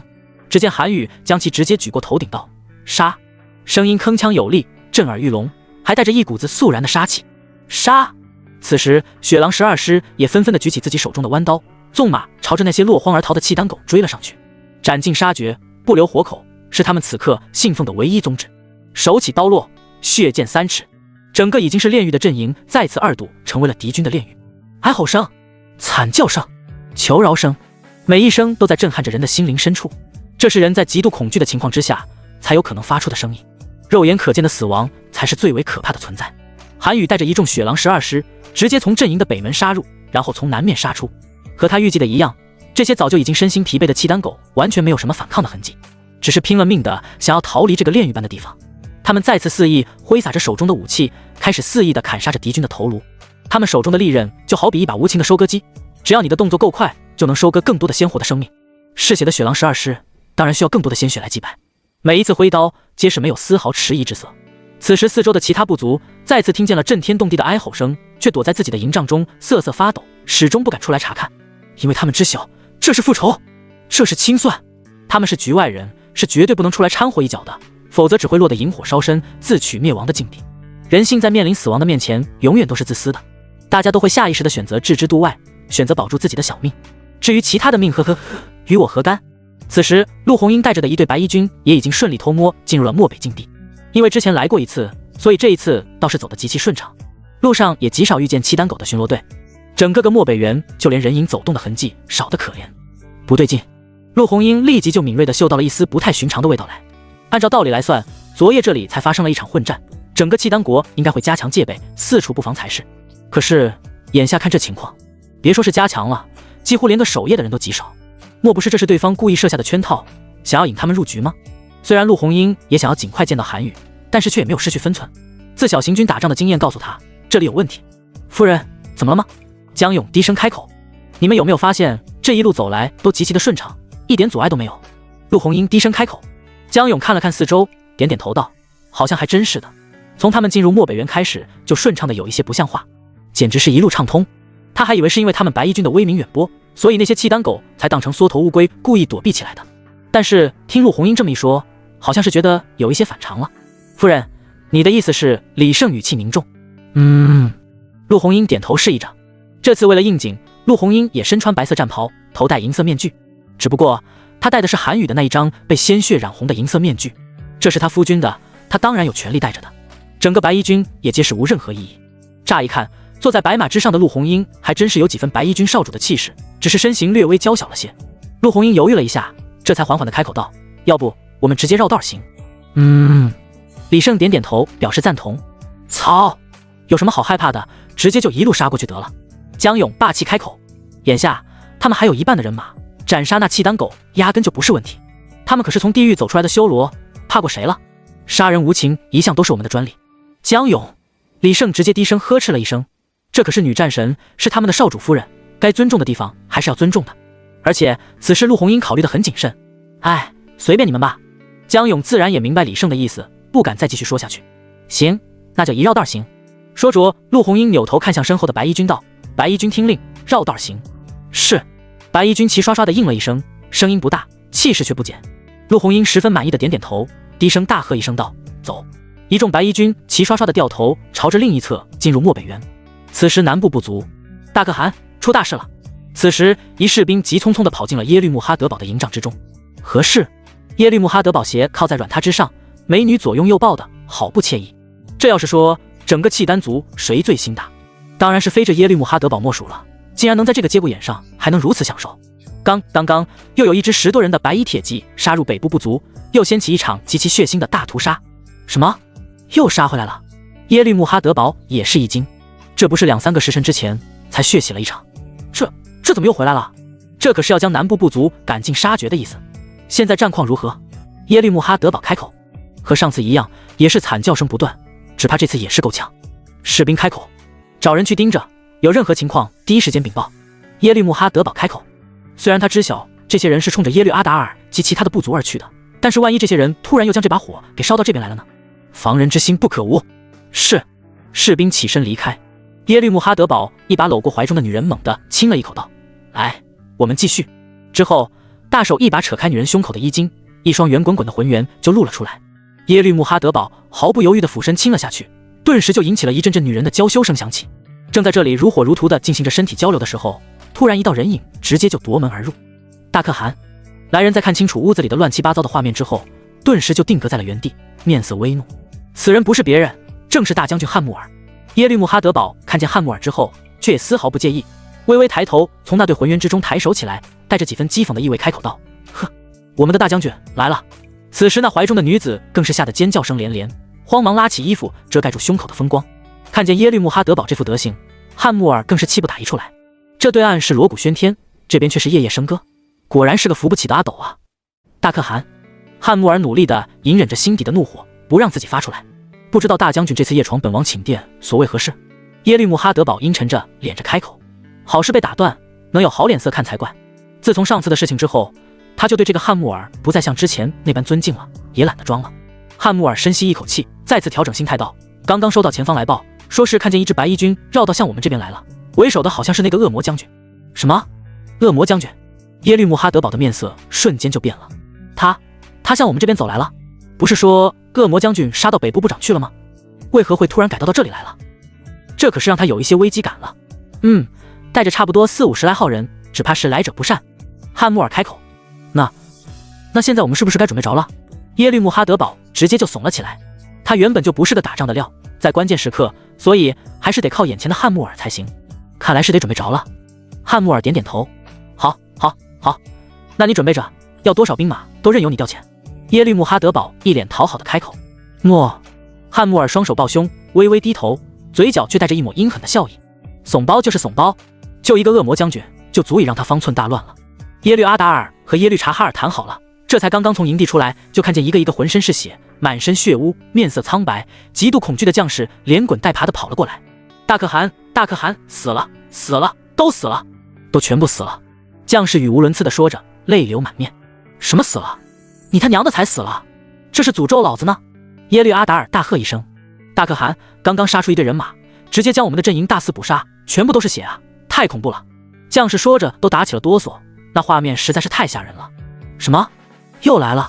耶律阿达尔顿时大怒：“他娘的，这还让人消停吗？知道是什么人吗？”耶律阿达尔开口：“之前人都被对方给杀得干净了，哪里找人问去？眼下终于可以知道到底是谁干的了。”不知道。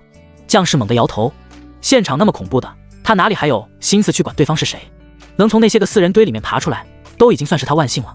现在裤子还都是湿的，你他娘的，这人是谁都不知道。耶律阿达尔也怒了：“真不知道。”将士哆哆嗦嗦地开口道：“我看见他们穿着一身白衣，好像幽灵一样，见人就杀，见人就砍。”白衣？耶律阿达尔顿时面色大变。一共有几个人？好像是3个人吧。将士哆哆嗦嗦地回应着：“12，3人。”耶律阿达尔也是被吓得不轻，因为这数量和传闻中的雪狼12师极其的匹配，再加上他们的战神，一共不就是13个人吗？这他娘的自己也太背了点了，竟然招惹了这群幽灵骑兵！大可汗，让我先带着人马杀过去。区12，3人而已，直接回去杀他个片甲不留。跟随着耶律阿达尔随身将领阿尔顿开口了：“阿尔顿，不可鲁莽行事。”耶律阿达尔低声开口：“这支幽灵骑兵到底有多狠？他可是比任何人都知晓的。当初南部部族的10万精锐，就是被这小小的12-3人给全部歼灭了的。暂时先退回道去再说。”说着，耶律阿达尔就打算退回到耶律察哈尔的地方，暂时先苟着，这样才能活命。大可汗，阿尔顿对于耶律阿达尔行为很是不解，不就是一只铁骑吗？有必要被吓成这样的吗？都退回去，快！耶律阿达尔大喊着，他眼下只剩下这么多人了，不能再损失了，否则他就真的成了孤家寡人一人了。唉，阿尔顿无奈地叹口气，一行人这才跟着耶律阿达尔快速又退回到了耶律察哈尔的地方寻求庇护。而陆红英这边，原本准备绕道行的，没想到却走到了漠北和南部去了。远远的就看见了南部部族的地界，这不是之前来过的地方吗？陆红英开口：“好像是的。”江勇也开口了：“坏了，这里好像是南部，我们应该去北部。”李胜突然开口：“北部？”陆红英也发现不对劲的地方了。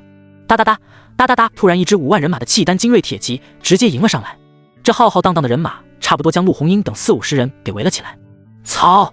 果然是有陷阱。江勇忍不住低声咒骂了一句。陆红英面不改色地看向眼前的这支契丹军，上面旗帜上标的是南，看来果然是之前的那一支白衣军。此时，汉穆尔缓缓地从人群中骑马而出，冷眼看着为首的陆红英。他压根就没有注意到，此时的白袍将军已经变成了一个女人。这是还想要偷袭？真是可笑！汉穆尔一脸讥讽地开口：“这白衣军的确很厉害，但是区40-50而已，难不成还能抵抗他这整整5000精锐吗？”其实，对于汉穆尔而言，他最畏惧的还是那雪狼12师，那才是最为恐怖的存在。至于眼前的白衣军，他还真没有将其放在看眼底。陆红英冷眼扫向对方的那齐刷刷的5万人马，心底开始盘算着要如何杀出去。40-50人对战5万人马，无论是数量还是力量上都悬殊极大。说实话，此刻的他压根就没有底的。他真的很难去想象得出，之前韩宇一个人面对契丹狗20-30万人马的时候，会一个怎么样的心情。这夫君真是让他莫名的心疼。夫人，让我直接带人杀出去。江勇主动请缨，这点人马他还不放在眼底，只要他们团结一心，整齐划一，一样可以成为大型的收割人头的机器，将这一队人马给杀个干净。不可，陆红英却拒绝。夫人，江勇微微错愕，这又是不打算大战了吗？我来率领大家一起上。陆红英冷冷的开口，他怎么着也是领兵打仗多年的，虽然没有率领过像白衣军这般厉害的军团，但是打仗部署上还是可以的。白衣军，听我指挥，列阵迎敌。陆红英开口。江勇和李胜互看一眼，满眼皆是兴奋之意。看来这白衣少主的夫人可不简单啊！是，齐刷刷的声音响彻整个半空，然后就看见40多名白衣军纷纷的站成2排，跟随在陆红英的身后。这是他们独特的杀人阵法——蜈蚣阵，一条长龙拉穿透敌军阵营，绝对的血腥大屠杀。汉穆尔看见白衣军这般，眯了眯眼道：“这点小伎俩，还想要拿出来在本将军面前班门弄斧？”随即大手一挥，大喝一声道：“布阵！”那5万契丹狗顿时纷纷的聚拢在一起，直接就摆出了5个方阵处理，将陆红英等人团团围住。陆红英也丝毫不畏惧，举起手中的长枪，大喝一声道：“杀！杀！”此时白衣军也纷纷举起手中的弯刀，一起跟着冲入敌军阵营之中。女的？汉穆尔觉得自己肯定是听觉出了问题，传闻中的恶魔将军怎么可能会是个女的？这是绝对不可能的事情。莫不是这是一支假的白衣军？其目的就是为了故意震慑他们军心而来的。但是不等他多想，此时一支嗜血的军队已经杀了过来。冲啊！汉穆尔也毫不示弱地举起大刀，大喝一声，两军对垒，大战一触即发。只看见一群白衣军已经杀了过来，他也毫不示弱地举起手中的弯刀迎战。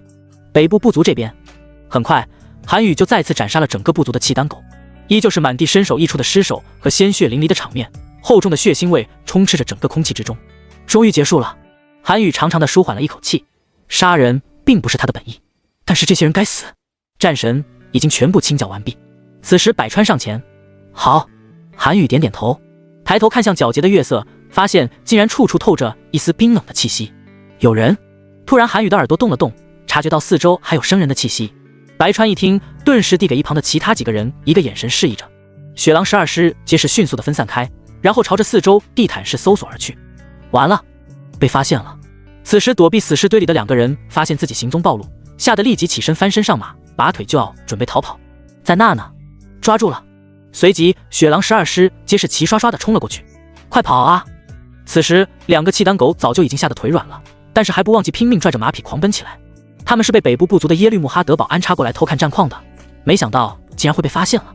雪狼12师可是一支精锐铁骑，就连战马都是一等一的好马。不到半盏茶的功夫，二人皆被拦截了下来。饶命啊！将军，将军，饶命啊！此时两个契丹狗更是吓得直接跪在地上，不停地求饶着。他们也不想来的，可是却也不敢违背大可汗的旨意啊。百川冷冷地看着眼前的两个契丹狗，扬起手中的弯刀就要准备送对方归西。留活口！突然身后传来了韩宇的声音，哒哒哒哒哒哒。此时韩宇也已经骑马走了过来。将军，饶命啊！我们都是胁迫过来的。契丹狗看见韩宇，更是一个劲的磕头求饶。你们是哪个部族的？韩宇冷冷的开口。是南部部族耶律穆哈德堡大可汗手下的。其中一个契丹狗哆哆嗦嗦的开口。耶律穆哈德堡。韩宇扭头看向一旁的百川，这可是南部部族的首领，想当初雪狼12师可是和这南部部族有着千丝万缕的关系，而当初战士殒命也是因为这南部部族而引发的，所以他们这算是世仇了。百川立即就眼露凶光的开口道：尔等可认识白凌云？他是我们的可敦。契丹狗哆哆嗦嗦的开口。可敦？百川的眼底快速闪过一抹狠厉之色道：这些年他倒是过得极其舒坦。将军饶命啊！将军饶命啊！此时两名契丹狗还在不停的磕头求饶。马上带我们去南部。韩宇开口。既然是世仇，自然是跑不掉的。是。两名契丹狗慌忙起身，他们没想到自己竟然还真能从虎口活命，更是一脸的庆幸之色。两名契丹狗骑马走在前面，韩宇率领着雪狼12师跟在后面。陆红英这边，虽然他已经在努力地控制着整个蜈蚣阵法的运动轨迹了，但是却因为对这阵法的一知半解，所以造成了某种程度的不牢靠。被敌军大批量的冲击，很快阵法就已经被冲破的残缺不堪了。这和当时白衣少主操控的固若金汤的阵法相比，只能说是惨不忍睹。此时陆红英也有一些慌乱了，手中杀人的长枪也开始有了回软的趋势。他清楚地知道自己现在必须要坚持住，否则身后跟着的40-50的白衣军就有可能跟着他一起深陷危险之中。他深知面对这浩浩荡荡的5万铁骑，想要以少胜多，就必须要再依靠智取，否则白衣军一旦散开阵法，就犹如一团散沙，任由其敌军宰割屠杀。哈哈哈哈哈哈！此时占据上风的汉穆尔更是疯狂地大笑起来，他就知道这一支白衣军是冒牌货了。不仅这领兵的少主是女人，就连这气势和实力都要和传言之中的悬殊好大一截。这也难为这群人了，也不知道是从哪里去找的几十个歪瓜裂枣的跑来充数。就这战斗力，只能说他分分钟钟就能将其给尽数歼灭。此时的汉穆尔更是信心大增，压根就没有将眼前已经被他打得溃不成军的白衣军放在眼底，更是举起手中的大刀大喝道：都给我杀！契丹狗这边士气大振，纷纷的举刀就要朝着已经乱了阵法的白衣军砍去。完了！陆红英心底一惊，他这阵法算是彻底的破了。夫人，你先离开，我们来替你开路。江勇也见到情况不妙，大喝一声：他们可以战死，但是夫人不可以，要走一起走，要留一起留。此时陆红英也拿出了女战神的气势，她当然不可能丢下这么一大群白衣军独自苟活的。夫人，你还要去找少主，你不能有事。李胜突然开口了，他知晓陆红英的脾气，但是他的死穴却是少主。果然，陆红英一听这个，顿时身子一怔。是啊，他还没有找到他，又怎么能轻易死呢？夫人，快，我们冲出一个缺口，你趁机逃出去。江勇再次开口喊着。这次陆红英点头，算是答应了。他必须要活着，然后找到他。白衣军，杀出去！江勇举起手中的弯刀，大喝一声，众白衣军顿时接气刷刷的举刀冲向敌军的同一个方向，一副不畏生死的决心。夫人，快！李胜和江勇将陆红英护在中间，一路杀向敌军。想逃？汉穆尔更是阴冷一笑，一个都不能放过，全部诛杀。那些契丹狗压根就没有将这450人放在眼底，个个都露出了面目狰狞的笑意来，一副即将要展开血腥大屠杀的架势。5万精兵对阵450人，简直就是以一敌千。此时的白衣军也是节节败退的趋势。不行，对方的人实在是太多了，根本就没有办法突破重围。李胜开口，此时的他们早就已经被对方的团团围困住了，根本就没有办法突围。你们就乖乖的投降吧。汉穆尔更是仰天大笑一声，似乎他已经看见了他们胜利的曙光。还好刚刚没有被这一支白衣军的架势给糊弄过去，否则可就真的要错失立战功的良机了。哒哒哒哒哒哒，突然一声气势磅礴、震耳欲聋的马蹄声靠近。这声音，陆红英猛地扭头看向声音的方向，顿时睁大了眼睛，一脸的不敢置信的表情。原本还在大笑的汉穆尔看见眼前的一幕，也皆是露出了满眼惊恐的表情。这怎么可能？哒哒哒哒哒哒，只见在不远处的草丛里，一行身着白衣、骑着白马、身穿白袍、手持大刀的小队人马就这样突兀的出现了。冷风吹起，那被鲜血染红的白袍发出烈烈作响的声音，更是吹起了白袍身上的那一股厚重的血腥气息。即便是相隔甚远，但是却依旧能闻到那股刺鼻的腥臭味。好强大的气势，只让人觉得一股冲天的杀气冲天起。尤其是为首的那位高大身影，身上散发着一股无形摄人心魂的强大气势，给人一种很大的压迫感。此时在场的所有人皆是停了下来，目光出奇一致地看向远方的那10几道白影，只觉得一股浓郁的杀气迎面压了过来，让众人皆有一种瞬间窒息的错觉感，似乎下一秒他们即将要置身于沸腾的血海之中一般。这怎么可能？汉穆尔的声音都变得有一些急促起来。这些人不是在对付耶律阿达尔的人吗？为何会突然出现在了这里？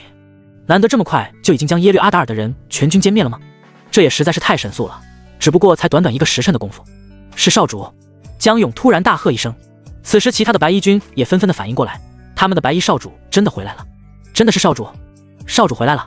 此时白衣军皆是满眼兴奋之色，眼底的肃然杀气再次席卷而起。白衣军恭迎少主！李胜最先开口，然后直接双手抱拳行礼。白衣军恭迎少主！此时白衣军皆齐刷刷的行礼，动作整齐划一，声音震耳欲聋。陆红英目光灼灼地盯着那一抹高大的身影，眼眶中迅速地集聚了不少晶莹剔透的泪花。他终于出现了，似乎过去所受的一切委屈在此刻都不那么重要了，只要能再见他，再艰辛也都是值得的。韩宇目光落在了那一抹娇俏的身影之上，心底低声开口道：丫头，我来带你回家。随即目光看向眼前的那一群4、5万人的契丹狗身上，目光一冷，眼底猩红一片，敢伤他女人，该死！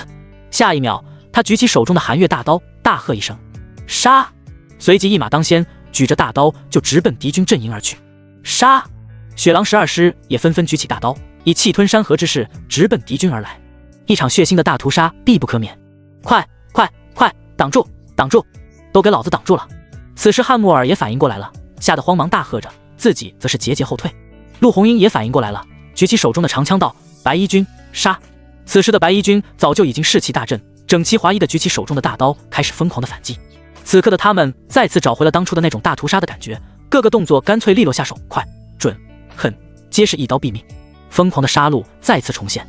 而此时韩宇手中的寒月在月光的照耀下，透着一股残暴狠厉的杀气，但凡是被他盯上的，无一例外的全部身首异处。此刻他的双眼早就已经是猩红一片，嗜血的黑色眼眸早也已经变成了血红色。他体内的残暴因子再次被无情的唤醒，此刻的他犹如地狱走来的修罗，在无情的收割着那些契丹狗的生命。雪狼12师此刻也开始疯狂的输出中，一刀割喉，深可见骨。无数的契丹狗纷纷的倒在了血泊之中，惨叫声连连。此时的汉穆尔也是被眼前的场景给吓得面色惨白，诡异的氛围弄得心底直发毛的感觉。他没想到这白衣军竟然是真的，这是实力前后差异也实在是太大了点吧。更是没想到这雪狼12师竟然也会出现在这里。这个是从地狱走出来的修罗，一个是从地狱归来的幽灵，血腥的杀戮和残忍的大屠杀再次上演。此时很大契丹狗也被眼前的场景所震惊住了，有好一些人已经开始准备要退缩的趋势了。汉穆尔见状，更是举起手中的弯刀，大喊一声：杀！杀光他们！我们的人数多，有优势，都给老子杀光他们！边喊着边骑马后退，准备寻找求生之路了。哒哒哒哒哒哒，只见一道白影一闪而过。完了！汉穆尔立即察觉到大事不妙，他猛地一扯马缰，转身就要准备逃跑，可惜还是晚了一步。在他纵马转身的那一瞬间，只见眼前一道白光一闪而过，然后他只觉得脖子一凉，一切都已经为时已晚。只见一颗头颅直接飞天而起，鲜血四溢，顿时所有的契丹狗都傻眼了。他们的契丹第一勇士，英勇无比的大将军汉穆尔就这样被恶魔将军直接取了项上人头，而且他连还手的机会都没有，就这样没了。震惊、恐惧、害怕顿时充斥着每一个契丹狗的心灵深处，大家顿时也是慌乱的一批。将死军心散，快跑啊！汉穆尔将军死了，快逃命去吧！此时整个契丹大军彻底的慌了，大家都纷纷调转马匹，就要准备逃命而去。想逃？韩宇薄唇轻抿，举起手中的韩月，大喝一声道：“白衣军摆阵！”是，又是整齐划一的声音，又是气势磅礴的声调。瞬间，40-50个白衣军齐刷刷的再次排列整齐的成了2排，呈现了新的蜈蚣阵法。韩宇挥动着他手中的韩月，快速的跑到了阵法的最前面，然后率领着一众白衣军开始以光速在快速的收割着生命。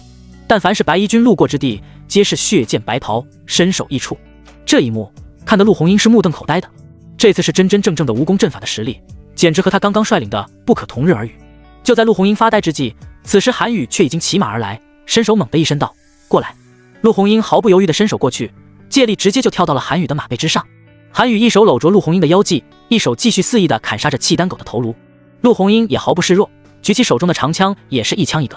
虽然无法直取人头，但是却也能一招致命。伴随着蜈蚣阵无情地收割着生命，而这边的雪狼12师也丝毫不手软，直接开始在外围斩杀那些逃跑的契丹狗。救命啊！恶魔来了，幽灵来了，地狱的恶魔和幽灵都来了。惨叫声、哀吼声、求饶声，声声入耳，可惜却依旧无法阻碍整个血腥大屠杀的进程，反而是越发的激起了屠杀者的亢奋之情。此时的契丹狗已经完全沉寂在了一片哀嚎声之中，那种面对死亡的恐惧直逼心房。有一些人竟然因为恐惧过度，直接就被硬生生的给吓死了。他们这时才明白，什么叫真真正正的人间炼狱。南部部族内，而此时毫不知情的耶律穆哈德堡却依旧在营帐之中，纵情声色，美人在怀，美酒佳肴，歌舞相伴。好，跳得好！耶律穆哈德堡边拍着手，边张嘴含住一旁的妖娆的女人递到嘴里面的吃食。他喜欢这种放纵又肆意的感觉。脱，都给我脱了！耶律穆哈德堡边说着，边指着舞池中穿着曼纱跳舞的舞女。这些女人的身材极好，前凸后翘，婀娜多姿，这和那个老女人相比，简直不要太好看了。因为忌惮汉穆尔的实力，她不得不相隔1-2日就要去那老女人的房中行使丈夫的权利。她很是厌恶，但是却又没有反抗的余地，所以每次不去那边的时候，她总是会肆意的纵情玩乐，好像是在弥补什么一样。此时舞池中的女子皆是纷纷脱掉身上的曼纱，露出了性感迷人的大长腿、小蛮腰、大胸脯。耶律穆哈德堡双眼有一些迷离的看着眼前这曼妙的女子，笑着招手示意着道：“来，到本可汗这里来。”此时身上仅穿着遮住关键部位的衣服的女子皆是纷纷靠了上来，一个个都像是饿狼扑食，往耶律穆哈德堡的身上扑了上去。他们是最低贱的舞姬，想要出人头地，就得攀附上像耶律穆哈德堡这样的大可汗才行。虽然这可敦的位置是被一个老女人霸占着，但是他们却经常得到耶律穆哈德堡的青睐，不止一次的爬上王床，就为了可以生个一儿半女的来获取日后的荣华富贵。大王，我来伺候你。大王，让奴家来伺候你。此时几个角色的舞姬开始施展个人的媚术，争取荣宠。好，都有。耶律穆哈德堡此时乐此不疲的和这娇香的美人打得火热。突然营帐之外，一群人直接就冲了进来，为首的是白凌云那张面色铁青的老脸。大可汗！白凌云咬牙切齿的开口低吼。耶律穆哈德堡吓得面色大变，一把就将怀中的舞姬一把推倒在地上，惶恐不安的起身快步迎了过来。可敦，魅惑君主，祸乱朝纲，其罪当诛！白凌云冷冷的开口，大袖一挥道：“带下去，枭首示众，以示警戒。”是。此时几个契丹狗快步上前，直接一把拖着那几个不停求饶的舞姬往外拉去。此时的耶律穆哈德堡连个屁都不敢放。你可知眼下敌军已经杀尽？白凌云冷眼看向眼前这个扶不起的阿斗。知道。耶律穆哈德堡哆哆嗦嗦的开口，知道还在此纵情声色，而不知道想办法去阻挡敌军侵袭。白凌云的语气再次冷了几分。汉穆尔将军已经率领5万精锐铁骑前往。耶律穆哈德堡低声开口：“才5万铁骑？你可知晓那雪狼12师连10万大军都不放在眼底？”白凌云更是怒不可遏，就这怂包果然自私的留下了不少人马来护住自己的安危。前线失守，留有再多人马也是枉然。这耶律穆哈得保雅然还有多少人马？白凌云也懒得和对方废话了。还有8万人马。耶律穆哈德堡老老实实的回答：“兵符给我。”白凌云冷冷开口：“可敦，你这是要？”耶律穆哈德堡不敢置信的睁大了眼睛：“给还是不给？”白凌云冷眼扫去，吓得耶律穆哈德堡立马就乖乖地交出了兵符。白凌云转身就带着一众人马离开。麻蛋，这是什么老女人，竟然敢拿走本可汗的兵符！耶律穆哈德堡气坐在地上，一脸的愤怒之意。陆红磊这边，陆将军、范将军，好像是一队人马直接杀入了契丹狗腹地了。一前线探查情况的士兵急匆匆地折返回来。什么？陆红磊立即起身，可知晓是哪一支队伍吗？具体的不是很清楚，但是却看见个个都是身着白袍，好像是白衣军。士兵不确定的开口：白衣军？陆红磊看了看不远处的契丹狗腹地，道：看来我们得杀过去看看了。说完扭头看向一旁的范闲道：范将军，你意下如何？走吧，在这里等着也是发慌的厉害，好不如下去活动活动的好。范闲此时也开始摩拳擦掌了，老是这样藏着掖着也始终不是个办法，还不如直接冲下去杀个痛快也好。好，陆红磊点点头，举起手中的长枪道：众将士听令，我们直接杀下去。是。8万精锐皆是齐刷刷的开口。尉迟钝这边，什么？北部部族都已经被杀穿了？尉迟钝一脸不敢置信的表情，他们这都还没有来得及动手呢，这契丹狗的一半部族就已经被成功的拿下了。这不愧是战功赫赫的白袍将军，白衣军的少主啊，竟然这样牛逼的，这他娘的还需要我们动手吗？说着，尉迟钝异常的激动的搓搓手，就知道韩宇这小子本事够大，竟然在悄无声息之后就已经干掉了一半的契丹狗了。你可知晓陆将军带领的那一众人马如何了？尉迟钝再次开口询问。陆红英那一支队伍也不容小觑的，好像是朝着南部方向杀过去了，之后还有一支只有13人的穿着白袍的铁骑也杀了过去。只有13人的铁骑？尉迟钝微微错愕，扭头和秦叔互看了一眼，相互交换了一个眼神。这不就是韩宇带着的那一支雪狼12师吗？看来韩宇这是收到风声，前去支援去了呀。那这陆红英这边也不需要他担心的了，就这战斗力绝对是杠杠的。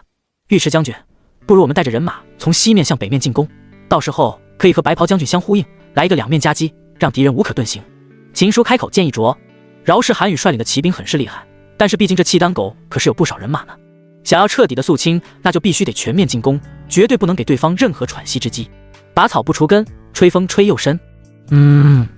尉迟钝也同意这个打法，两面夹击，以防不测。行军！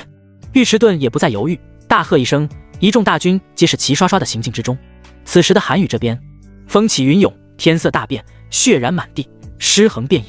韩宇率领的一众白衣军和雪狼12师，仅仅厮杀了半个时辰，就已经将这边的敌军全部肃清了。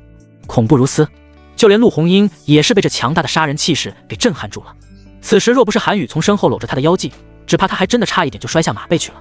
不是他害怕，而是这场面实在是太恐怖了，即便是看上一眼，都让人忍不住遍体生寒，胆战心惊的。此时身后抱着的韩宇，全身依旧散发着杀气腾腾的气势，配合着那刺鼻的血腥味，更是让这杀气越发的浓郁了。陆红英有一些害怕，扭头看向韩宇，正好迎上那双依旧变得猩红的眼眸。夫君！陆红英竟然下意识地喊了出来，声音都带着一丝哽咽之声，戴着面具的眼眶也直接红了一圈了。韩宇先是一愣，但是很快就反应过来了，没想到这小妮子竟然知道了，但是想来刚刚他一路领着白衣军来，只怕也就已经知晓一切了吧。韩宇略微动容，眼底的猩红也微微的褪去了些。都在这里等着。丢下这句话，韩宇搂着陆红英，驾马快步朝着不远处的山丘那边奔去。白衣军和雪狼12师皆是面面相觑，马匹很快就到了山丘的后面。韩宇直接翻身跳下马背，伸手示意陆红英也下马。陆红英也猛地侧身跳下马匹，直接就扯下自己脸上的那张银色的面具，一张早就已经泪流满面的脸娇俏脸庞就映入了眼帘。怎么还哭了？韩宇满眼心疼的伸手擦拭掉陆红英脸上的泪水。夫君！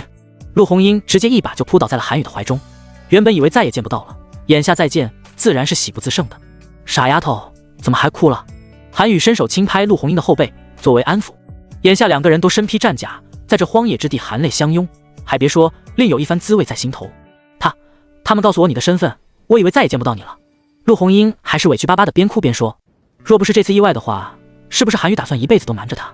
不是说好了夫妻同心吗？就是这样同心的，我这不是平安无事吗？韩宇无奈的开口，他其实也害怕死，若是丢下他一个人可怎么办好啊？你为何之前要故意隐瞒我你的真实身份？陆红英有一些生气的开口质问。这你也没有开口问过我啊。韩宇露出一脸无辜的表情，好像自始至终陆红英都不曾开口问过他这件事情的吧，所以他这不算是刻意隐瞒事实。陆红英想一想，好像自己的确也没有开口问过，虽然之前只是有一些怀疑，但是却并没有找到确凿的证据，所以此事也就此作罢。没想到他差一点错过了他。好了，夫人，乖，不哭了呀。韩宇说着，低头就直接落下温柔一吻。果然，陆红英瞬间就不哭也不闹了。韩宇十分满意的点点头道：“等回去了，再和夫人大战300回合，如何？”陆红英面色微红的侧过脸去，低声开口道：“不和你说了，夫人害羞了。”韩宇笑着拉起陆红英的手道：“夫人，这次大战之后，我们回去继续努力造小人，如何？”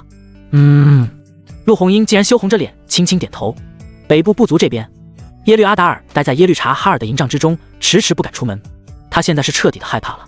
就那雪狼12师，在如此短的时间内，就已经直接斩杀了他接近10万的精锐铁骑。试问这样的一支军队，他如何与之抗衡？眼下你作何打算？此时的耶律察哈尔倒是找回了几分优越感，毕竟眼前的耶律阿达尔和之前的相比，简直就是一个天一个地的差异。现在爪牙也没有了，锐利的爪子也被收起来了，这才是合作伙伴的正确打开方式才对。此时的耶律阿达尔心乱如麻，自然不知道接下来要如何了。眼下他手底下也顶多只有400-500的铁骑兵了，而耶律察哈尔这边也只有300-400人，两个人合起来还不足1000人的铁骑，如何和那传闻中嗜血的雪狼12师相提抗衡？10万人马都无法抵挡得住，更何况是眼前区1000人铁骑，这不是自寻死路是什么？看来我们只有去南部部族寻求耶律穆哈德堡的庇佑了。耶律察哈尔悠悠开口，放眼整个契丹族，就属他眼前的耶律阿达尔和耶律穆哈德堡的势力最为强盛了。眼下他们两个人已经成了丧家之犬，自然是不能够与之抗衡的了。但是耶律穆哈德堡还有足够的兵源，只要他们一起合力，势必是会有翻盘的机会的。只是耶律穆哈德堡那边的是一个女人掌权，就是不知道那女人够不够聪明了。大家都知晓，南部部族是有白凌云那个厉害的女人独揽大权的，眼下的大可汗也不过是一个傀儡罢了。说起白凌云，那可是个极其厉害的女人。15岁的时候，一袭白衣现身漠北原，直接就被当时的不少契丹族的大可汗看中，皆是对她的美貌虎视眈眈的。最终还是被当时势力最强大的南部部族的大可汗耶律焦哥给抢走了，之后又嫁给他的儿子，现在是他的孙子。虽然这对于契丹族来说是一件极其寻常的事情，但是奇怪的就是这女人竟然不让自己的儿子坐上汗位，而是扶持比较羸弱的孙子被上位，这就让大家觉得有一些匪夷所思了。后来才知晓，原来这女人打的是什么如意算盘。在这耶律穆哈德堡上位的1年多时间里，他就迅速的招揽各个势力，直接就将对方的汗位架空，自己成为了幕后的掌舵者。所以这女人不容小觑，不仅有勇有谋，而且还懂得隐忍，伏低做小，在关键时刻迅速的站出来，拔得头筹。你觉得那个女人会答应？耶律阿达尔淡淡的开口。不答应，他们也只有死路一条。耶律察哈尔冷冷的开口。正说着，突然外面有人传报进来，大可汗耶律穆哈德堡的可敦率领着8万铁骑过来了。什么？耶律察哈尔和耶律阿达尔皆是面面相觑。没想到说曹操这就到了。陆红磊率领着8万骑兵从北方直接而下，原本是一路畅通的，大家也就稍微的放松了一些心情。毕竟是夜晚行军，能见度本来就不是很高，所以大家警惕性也就略微差了一些。没想到却在这个时候遭遇一个小部族的契丹狗的伏击，无数的利箭飞射而出，大家顿时也都跟着乱了阵脚，纷纷的开始举起手中的武器来抵挡。但是因为势力受限的缘故，大家也都乱了套，不少士兵不小心误踩敌军陷阱，纷纷的落马而下。大家都别慌，别乱，稳住，稳住！陆红磊大喝一声。此时军心这才稍微稳了些，但是面对未知的恐惧，士气上还是有一些影响的。范将军，眼下我们该如何是好？陆红磊看向一旁的范闲，这里有伏兵，那就说明这些契丹狗早就已经提前收到风声了，所以再次等候多时了。先撤。范闲觉得此地不宜久留，还是先撤为妙。毕竟敌军在暗，他们在明，而且这里又是敌军的腹地，无论是地势地貌都要比他们清楚得多。若是大战的话，只怕是他们吃亏的可能性会比较大些，所以明哲保身，这才是首要的。陆红磊也同意，举起手中的长枪道：“众将士听令，撤！”众将士皆是骑马转身就要准备撤退的，可是下一秒，杀！突然就从四面八方的跑出了一队浩浩荡荡的人马，直接就将8万骑兵全部给围住了。坏了，这莫不是误入敌营了？范闲面色大变，陆红磊也意识到情况极其不妙了，看来这些契丹狗早就已经伏击在这里了，就等着他们自投罗网。快想办法突围！陆红磊也是有一些紧张和不安起来，举起手中的长枪，大喝一声道：“冲啊！”比较越是待在这里的时间越长，情况就越是对他们不利。冲！范闲也举起手中的长刀，这边的8万人马直接就和敌军对上，瞬间就展开了一场激战。因为契丹狗对于这地形比较熟悉，能够十分精准地避开地上的那些陷阱，很快陆红磊这边的阵势直接被冲击到了。最终无奈之下，陆红磊和范闲只能各自带一支队伍分散着各突围，寻求一条求生之道。陆红磊更是拼尽全力，带着一干人等虽然突围，但是却还是极其损失惨重，差不多折损了一半的人马。而陆红磊在大战之中受伤，虽然并不算很严重，但是却也是影响整个士气的。陆红磊不得不退而求其次的快速收拢残兵，然后朝着南面迅速的逃窜而去。敌军继续追击之中，而范闲却因为被逼退到了漠北河边缘，为了逃生，不得不带着众将士只身渡河到达对岸而去。而那些契丹狗看见范闲一行人渡河，竟然并没有追上来的意思。虽然范闲不明白为何会这样，但是却也没有时间去考虑原因了，只想着尽快脱离危险。直到范闲等人上岸之后，闻到了厚重的血腥味和静寂无声的营地，这才发现情况不妙。刚刚开始还担心这里又会是另一个敌军阵点，后来才发现这里纯粹就是一座早就已经被人血洗过的敌军阵营。借助朦胧的月色，此时的士气低落的将士们已经大致看清楚了眼前的一幕，顿时被吓得是面面相觑，眼底露出了极其恐怖的神情。尸横遍野，断壁残骸，血流成河，满目狼藉，就连空气中都还充斥着厚重的硝烟味和血腥味。这场景极其的诡异，人就感觉好像是谁故意在这里做了一场酣畅淋漓的大屠杀一般，见血封喉，一个不留。这是直接就被屠赢了吗？这是还是人能做到的吗？大家都在纷纷猜测着制造出眼前这一幕血腥场面的始作俑者。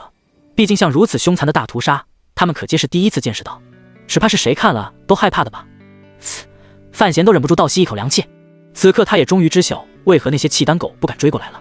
眼前的这一切似乎在暗示着曾经在这里进行过一场极其残忍、极其血腥的大屠杀，而且这似乎还是在不久之前才刚刚发生的事情，因为还有一些没有头颅的躯体还在不断的流着嫣红的鲜血，还有一些尸体还在缓缓的抽动着，这些都在说明着这一场硝烟才刚刚接近尾声，还未算彻底的结束。会有什么人有这么大的本事，竟然可以血洗这里？突然，范闲觉得眼前的场景似曾相识，在他脑海中浮现出了当年的溪水河的那一场大战，似乎那一次也是如此，堆积如山的尸体，血流成河的地面，看得让人胆战心惊，头皮发麻。饶是他的心理素质很是不错，大大小小的生死之战也参加了上百场了吧，可是这一次却也是让他觉得遍体生寒，胆战心惊的感觉。此刻他似乎也已经明白了这一切的始作俑者是谁了，除了白袍将军之外，在这个世界上再无第二人能有如此本事了。不过若是他真的在不久之前来过这里的话，那肯定就在距离这里不远的地方，若是现在追的话，说不定还来得及的。大家加快脚步，追上我们的人马，希望就在眼前了。范闲举起手中的大刀，高声大喊着，只要和白袍将军会合的话，他们的危机就算是彻底的解除了，有了他的庇护，他们也就算是安全了。是。顿时士气大振，纷纷举起手中的无情，气势汹汹的继续行军，和刚刚的萎靡不振形成了极大的反差。而尉迟钝这边原本是想着一路披荆斩棘，杀到敌营的，支援韩宇，迅速建功立业的，没想到却在半道上遭遇了敌军伏击，才刚刚进入敌军腹地不久，就落入了陷阱之后。只见四周无数支利箭飞射而出，犹如雨点般从天而降，这给原本就属于夜行的他们而言，绝对是一大艰巨的大考验。原本还整齐划一的队伍，在这强势的冲击之下，也被不攻自破了，纷纷自乱了阵脚。列阵，列阵，都稳住了，稳住了！尉迟钝着急地大喊着。阵营一旦被攻陷了的话，就很难可能稳住军心了。此时敌军的冲击很猛，利箭犹如雨水般飞射而下，根本就不给大军反应的机会。尉迟钝虽然也是老将了，但是毕竟也已经老了，在反应和灵敏度方面还是要欠缺一些的。待他反应过来的时候，整个阵营都已经被敌军给杀穿了。操！他妈的，竟然使用阴招！尉迟钝顿时猛地吐了一口唾沫星子，满眼的怒火。尉迟将军，此事不妙，只怕是早有预谋的。秦叔也是大感不对劲了，看来他们还是大意了，早知道就该稳住不动的。看着眼前的将士一个一个的惨死在脚下，尉迟钝更是怒火中烧，举起手中的大刀喊着：都给老子杀！杀的这些契丹狗一个片甲不留，替死去的将士们报仇雪恨！愤怒、仇恨已经完全占据了尉迟钝的整颗心房。杀呀！此时的灵军也是士气大振，准备浴血奋战，直接突破敌军阵营的。可是那些敌军的攻势越来越猛烈了，手起刀落，丝毫不手软。尉迟钝等人也一路被逼着连连后退，众大军的士气也是一落千丈，萎靡不振。眼看局势越来越不利了，尉迟钝的心底也是着急万分。但是此刻的他却丝毫不畏惧，举起手中的砍刀就是一刀一个，动作也算干脆利落。可是这些人契丹狗实在是太多了，加之他们的战斗力也是惊人，感觉好像个个都被打了鸡血一般，斗志昂扬的。才不过斩杀了数十名契丹狗之后，尉迟钝就显得有一些力不从心了，无论是身体上的还是心灵上的，都有一些承受不住了的感觉。微微一抬头，就看见密密麻麻的契丹狗从四面八方迎面扑了过来，嘴角不禁泛起一丝丝的苦笑。看来他真的是老了。此时的尉迟顿竟然有一丝服老了。上战杀敌少说也是上百回来吧，这还是他第一次感到一种从未有过的无力感和无奈感。他此时已经身心俱疲了，只怕这次真的要栽在这里了。尉迟将军，小心！突然耳边传来了秦叔那惊恐的声音，下一秒，一直朝着他疾驰而来的利剑就被秦叔一刀斩断。好险！尉迟顿微微顿了顿身子，不让自己的异样被其他人发现什么。他是大将军，绝对不能认怂。尉迟将军，没事吧？此时秦叔已经快速地走了过来，刚刚看尉迟顿的脸色不太对劲，只怕是受伤了。无碍。尉迟顿摇头示意着，他可是赫赫有名的大将军，又怎么可能就如此认怂的？即便是要死，那也是战死，而不是束手就擒的被敌军给折磨死。都给老子杀，往死里整！尉迟顿举起手中的大刀，威风凛凛地大喊着。此时众将士也是不畏生死的开始拼命的反扑，刀剑相交，马匹对战，更有甚至直接就是肉搏对战，皆是拼尽了一切全力的疯狂的厮杀着。呵呵，老东西竟然还有力气！突然一道刺耳的笑声传来，只见一个身披铠甲，手持弯刀，朝着这边猛地飞奔过来的大将军，竟然是耶律察哈尔。而这些伏击的骑兵也是他率领的，其中还有不少他的红衣铁骑兵。哼，小小之辈还敢耳语！尉迟顿也猛地眯了眯眼，眼底皆是寒光，全身也爆发出了极强的杀气，举起手中的大刀也直接纵马迎了过去。两个人也算是交过无数次手的了，这次再度相遇，可谓是仇人见面分外眼红。哐当，两兵相交，更是擦出了火花四溅的味道。尉迟顿和耶律察哈尔的本事皆算是军营中的佼佼者了，虽然年纪差不了多少，但是本事却也算得上可以相提抗衡的。只是很快，尉迟顿苍老的劣势就显现了出来，毕竟年岁已经不小了，加之这连续数日来无法安然入眠，体力也跟不上了。撕拉一声，尉迟顿的手臂就被耶律察哈尔手中的弯刀直接拉开了一个巨大的口中出来，顿时鲜血四溢，血腥味弥漫出。操！尉迟顿盛怒之下，直接就举起手中的大刀，朝着那近在咫尺的耶律察哈尔的脖子处招呼而去。可惜对方却极其灵巧地躲避开了，然后飞身一脚就直接将尉迟顿车踹飞落马。啊！尉迟顿直接猛地一口老血吐出。尉迟将军，秦叔见状直接飞奔上前护住地上受伤的尉迟顿。没事，老子还死不了。尉迟顿依旧是嘴硬，挣扎着就要起来，尝试了几次，却终究还是徒劳。尉迟将军，你别动，让我来。秦叔顿时满眼愤怒之色，大喝一声道：“护住尉迟将军！”是。此时从四面飞奔过来数十人，直接团团的将尉迟顿护在了身后，而秦叔也举起手中的大刀，就要准备迎敌。哈哈，黄口小儿竟然敢来挑战你爷爷我！此时的耶律察哈尔更是仰天大笑起来。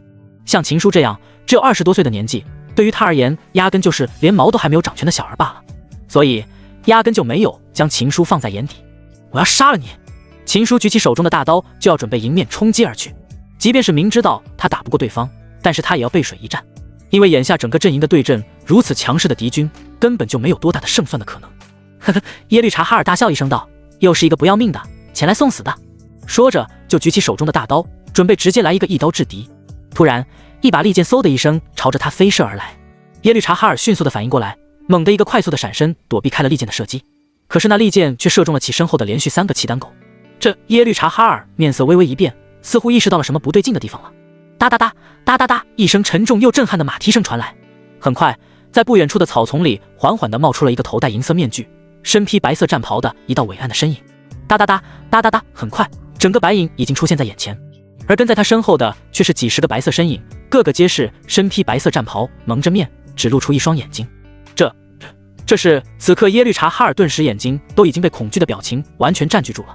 白袍将军，这怎么可能啊？在月色朦胧的照耀下，这一行50-60人的白色骑兵就这样赫然出现在了眼前。月光的余晖洒在那些沾染了无数鲜血的银色的面具之上，更是透着一丝丝隐隐的寒光，散发着一抹嗜血的光芒。尤其是为首的那一位手握霸王弓的威风凛凛的大将军，也许是因为刚刚才进行了一场血腥大屠杀的缘故，此时他身上有一道道的凛冽的杀气不断的从他的身上不断的迸发出来。如此强大的气势，除了传闻中的白袍将军之外，还会有谁？白袍将军、白衣军，还有雪狼12师。尉迟顿看见这一幕的时候，忍不住低声喊了出来，顿时就老泪纵横。没想到他终于再见到他了，他果然还好好的活着呀！看来他尉迟顿这是命不该绝啊！是白袍将军。秦叔看见了那一抹伟岸的身影，顿时激动的像个讨要得到糖吃的小孩，整个人都兴奋的快要飞起来了。这可是他的心目中的永远的战神，只要有他在的地方，就是最安全的港湾。他们的白袍将军回来了，距离胜利的曙光还远吗？没死，他真的没死。这这只能可能的。此时耶律察哈尔握着手中的大刀的手都开始微微颤抖了起来。之前听闻过耶律阿达尔的讲述之后，他觉得这白袍将军肯定是已经死了的，即便是现在的白袍将军，只怕也是假的替代品而已的。可是看着眼前这个气势庞大、满眼杀气的白袍将军的时候，他却知晓自己错得有多离谱。他和他的这一队人马就这样突兀地出现在了他的眼前。之前无数将士被他无情斩杀的心理阴影，此时在顷刻间就被无限的扩大、扩大再扩大了。看着眼前这样一幕，仿佛是在梦境之中一般，诡异，人更是带着一丝凄惨的意味在里面。耶律察哈尔就这样目光呆滞地看着眼前的白袍将军，似乎早就已经心生了投降的准备。在众人还未反应过来的时候，只见白袍将军缓缓地举起了手中的霸王弓，然后目标对准了还在发呆的耶律察哈尔。嗖的一声，一道锐利的飞剑之声划破长空，直接朝着耶律察哈尔而去。此时的耶律察哈尔似乎好像是被什么东西定格住了一般，不躲也不闪，就这样直挺挺地坐在马背之上。下一秒，砰的一声，那利剑就直接刺透了他的额头，穿透而过。然后就看见耶律察哈尔睁着不敢置信的眼睛，一脸惊恐地盯着白袍将军。可嗨，耶律察哈尔猛地咳嗽了2声，一股猩红的血水就顺着他的嘴角流出。咣当一声，耶律察哈尔整个人身子就直直地从马背之上坠落而去了。那马儿似乎也受到了什么惊吓一般，直接扬起前蹄，仰天嘶吼了一声死，然后竟然转身就从耶律察哈尔的尸体上踏过，快速地狂奔着离开。而此时地上的耶律察哈尔的脑袋竟然直接就被马蹄给踩出了一个血淋淋的血洞出来。耶律察哈尔大可汗死了，大可汗死了，我们的可汗被恶魔将军给杀死了。此时整个契丹国都开始沸腾起来了，他们的主帅被一箭就射杀了，而且还是传闻人令他们整个契丹族都闻风丧胆的恶魔将军。红衣铁骑兵见状，更是纵马挥刀就朝着韩宇这边迎面飞扑了过来，替大可汗报仇雪恨。对，报仇雪恨。面对飞驰而来的红衣铁骑军，韩宇眯了眯眼，眼底快速地划过一抹狠厉之色，然后瞬间就充斥着一股血腥之色，染红了整个眼眶，一股冲天的煞气瞬间从他的身上散发出来。杀！韩宇举起手中的寒月，大喝一声，瞬间气场大开，霸气十足，奔腾的杀气直接翻涌而出。杀！白衣军和雪狼12师皆是纷纷举起手中的武器，杀气腾腾正面迎敌。顿时漫天的杀气弥漫，冲天的煞气四溢，一场血腥的杀戮再次被无情的掀开。一瞬间，鲜血翻涌，哀吼声一片。这一场惨烈的厮杀在持续的进行着。秦叔见状，也直接扬起了手中的大刀，喊着：“将士们，白袍将军回来了，我们一起杀过去！”众将士听到白袍将军这4个字的时候，皆是满眼亢奋之色。他们英勇无比，战无不胜，攻无不克的白袍将军回来了，这绝对是对他们气势的最大鼓舞。此时，韩宇举起手中的寒月，又是一场血腥的大屠杀的开始。只见一道道的白光闪过，无数的头颅就跟着血液飞进了半空之中。只是眼前这些契丹狗实在是太多了，韩宇觉得自己的手已经挥动了至少不下数千下了，他现在需要改变作战方针了。突然右手猛地用力一握，一道寒气逼来，然后一把还泛着丝丝寒光的雪影剑再现，化气为冰，冰封3尺，雪影刀现，杀魔嗜血。韩宇念着这句话，瞳孔微微一缩，之后扬起手中的雪影剑，大喝一声退。只见一道极其强大的寒气瞬间就从那雪影剑之后飞射而出，顷刻间围在他眼前的10来个契丹狗在顷刻间直接就被霜冻冰冻住了全身，直接就变成了一个个冰人，各自手中还紧紧地握着武器，想要攻击韩宇的姿势，眼底皆是带着一抹惊恐之色。什么？这些人竟然被直接给冰冻住了？这怎么可能？不，这绝对是不可能的事情。此时在场的所有人皆是看傻眼了，好强的一道寒气竟然可以直接冰封数十人之多，这他娘的还算是人吗？不，他根本就不是人，而是恶魔。恶魔回来了，恶魔回来了，快逃命去吧！此时整个契丹狗都慌乱的一批，转身皆是纷纷的想要逃离这里，他们不想最终沦落到被冰封而死的地步。我操，竟然这么厉害！韩宇也是大喜，没想到这雪影剑竟然还有如此大的作用，之前竟然还只是利用它斩杀那些契丹狗的头颅，真是大材小用了。他猛地再次催动掌心的寒气，挥动雪影剑，又是几个契丹狗被冰封住了。所以这雪影剑真真正正的作用不是杀人，而是冰封。此等神器实属世间罕见。此时在场的所有人也皆是面面相觑，这还是第一次看见如此厉害的利器。光是那剑气就能将人给冰封，可以想象若是他真的杀人的话，岂不是可以直接大杀四方了吗？夫君，你这是……陆红英都已经看傻眼了，就看见韩宇那么呼呼呼的挥动了2下那长剑，那些契丹狗竟然就直接被冻住了。这神兵利器简直不要太厉害。夫人，剩下的就交给为夫吧。你们好生歇着。说着，韩宇猛地一扯缰绳，然后朝着那一群逃窜而去的契丹狗追去。只见那雪影剑在韩宇的一顿操作之下，更是发出无数道寒光，将那些契丹狗全部都冰封住了。这一波操作下来，只能说666，砍下这些人契丹狗的首级。韩宇突然大喝一声，此时早就已经看得目瞪口呆的众人这才反应过来，纷纷拿起自己的武器，开始疯狂的输出，一刀一个，重重砍下那些契丹狗的头颅。因为被冰封住，所以即便是头颅被砍下来，落地的那一瞬间就碎裂成血色的冰渣，冰渣落地幻化成血水，溶于草地之上。此时草地早就已经被血水染成了鲜红色，看着格外的妖娆人。当范闲率领着一众骑兵赶到这里的时候，却发现这里的邻军正纷纷的举着手中的刀剑，狠狠地砍向那些毫无还手之力、全身被冰封的契丹狗。砰的一声，一个契丹狗的身体瞬间就跟随着冰块碎裂成无数血块，飞溅在地上。血块落地之后，顷刻间就变成了一滩雪山，融于地面。砰砰砰，无数的敲击声震慑的人心都在胆颤，因为每一次声音的响起，就预示着一个契丹狗的消亡。再看向不远处的草丛里，那一抹白袍正矗立于山河之间，手中举着的那把晶莹剔透的长剑还在不断散发着隐隐的寒光，只要看上一眼都会觉得遍体生寒。尉迟将军，秦叔将军。范闲快步的走向还在猛地敲击冰块的尉迟盾和秦叔。范将军，你可算是来了。尉迟盾大喜道：来，让你玩砸小兵人，这玩意可好玩呢。尉迟将军，你们这是？范闲还是一脸的不解之意。刚刚可是发生了一件惊天地泣鬼神的大事啊！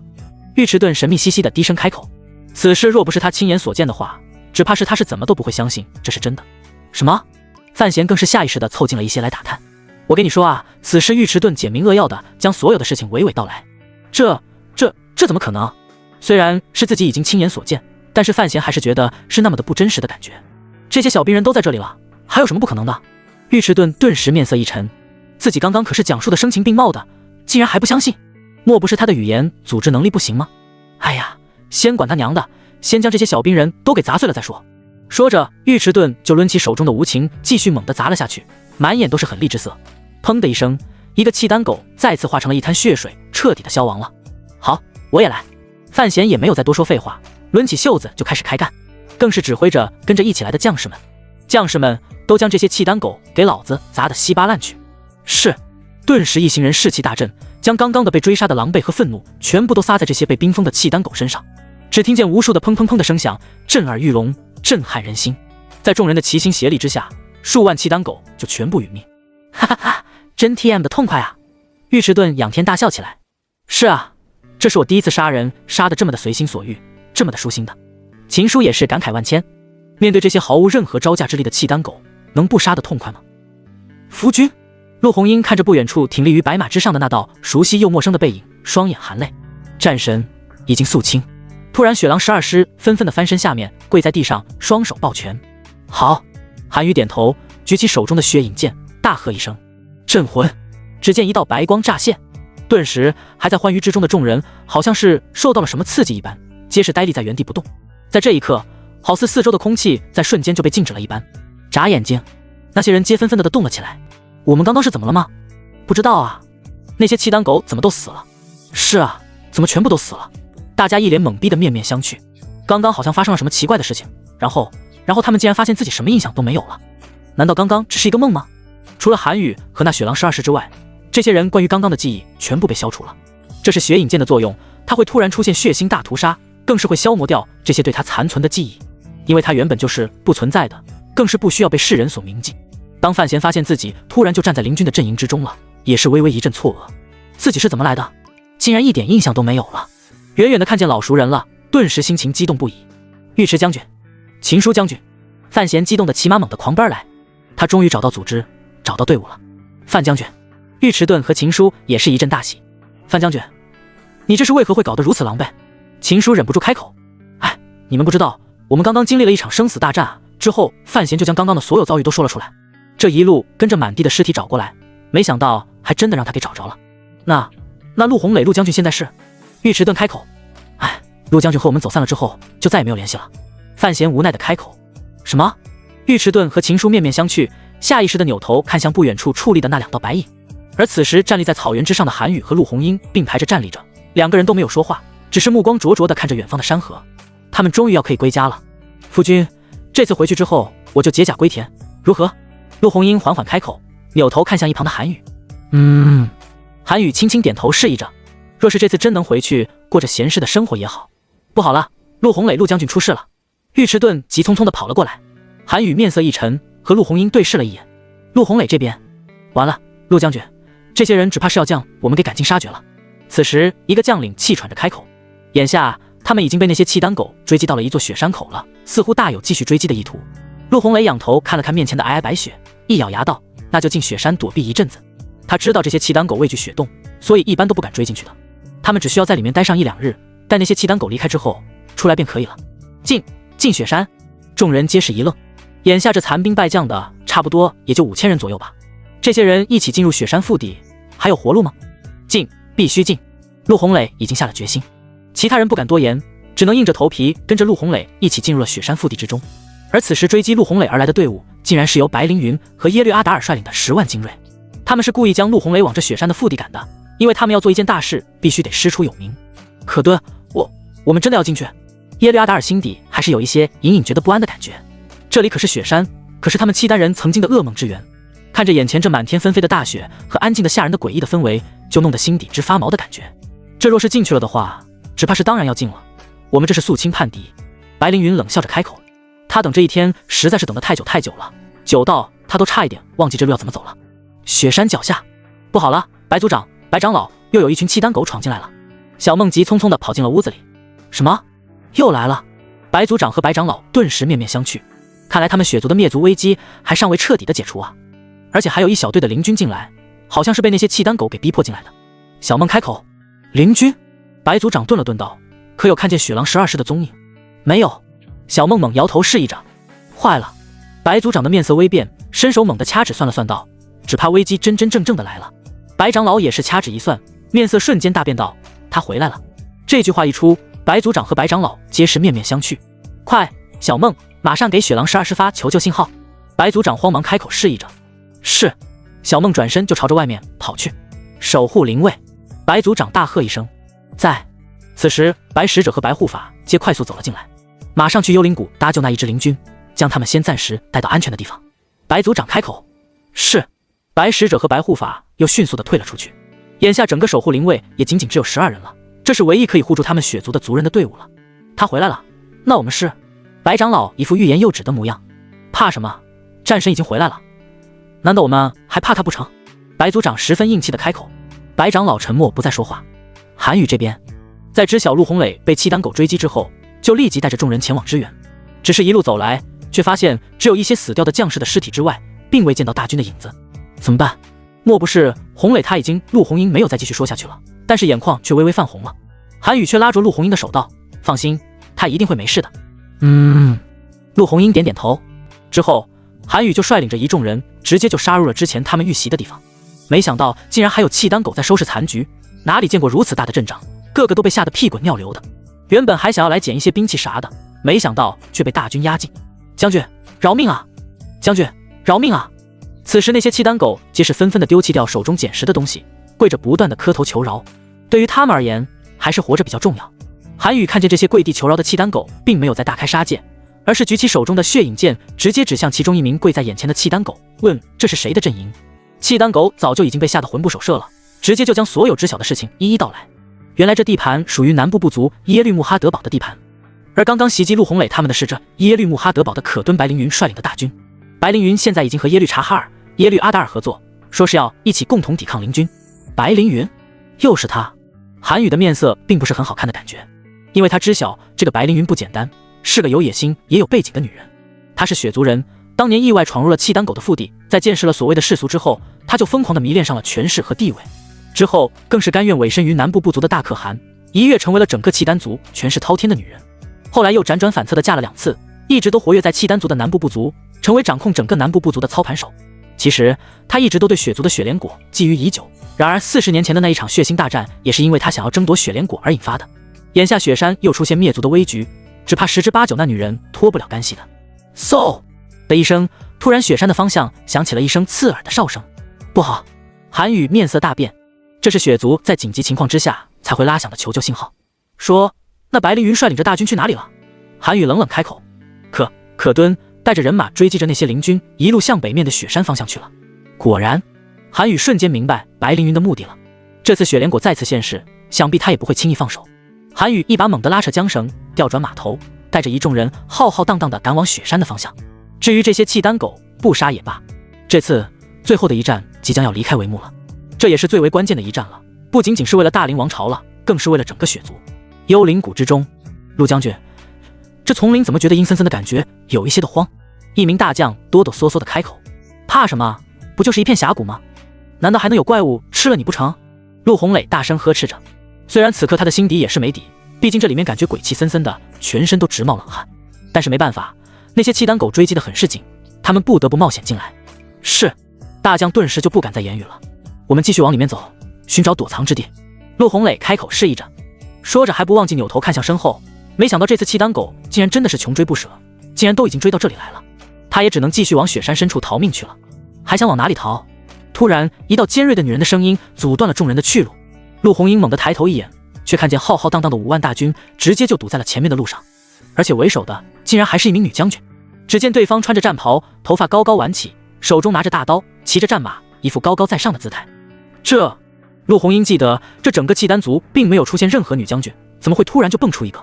而且看着年纪也不小了吧？莫不是这契丹狗真的气数已尽，已经没有可以胜任的将军吗？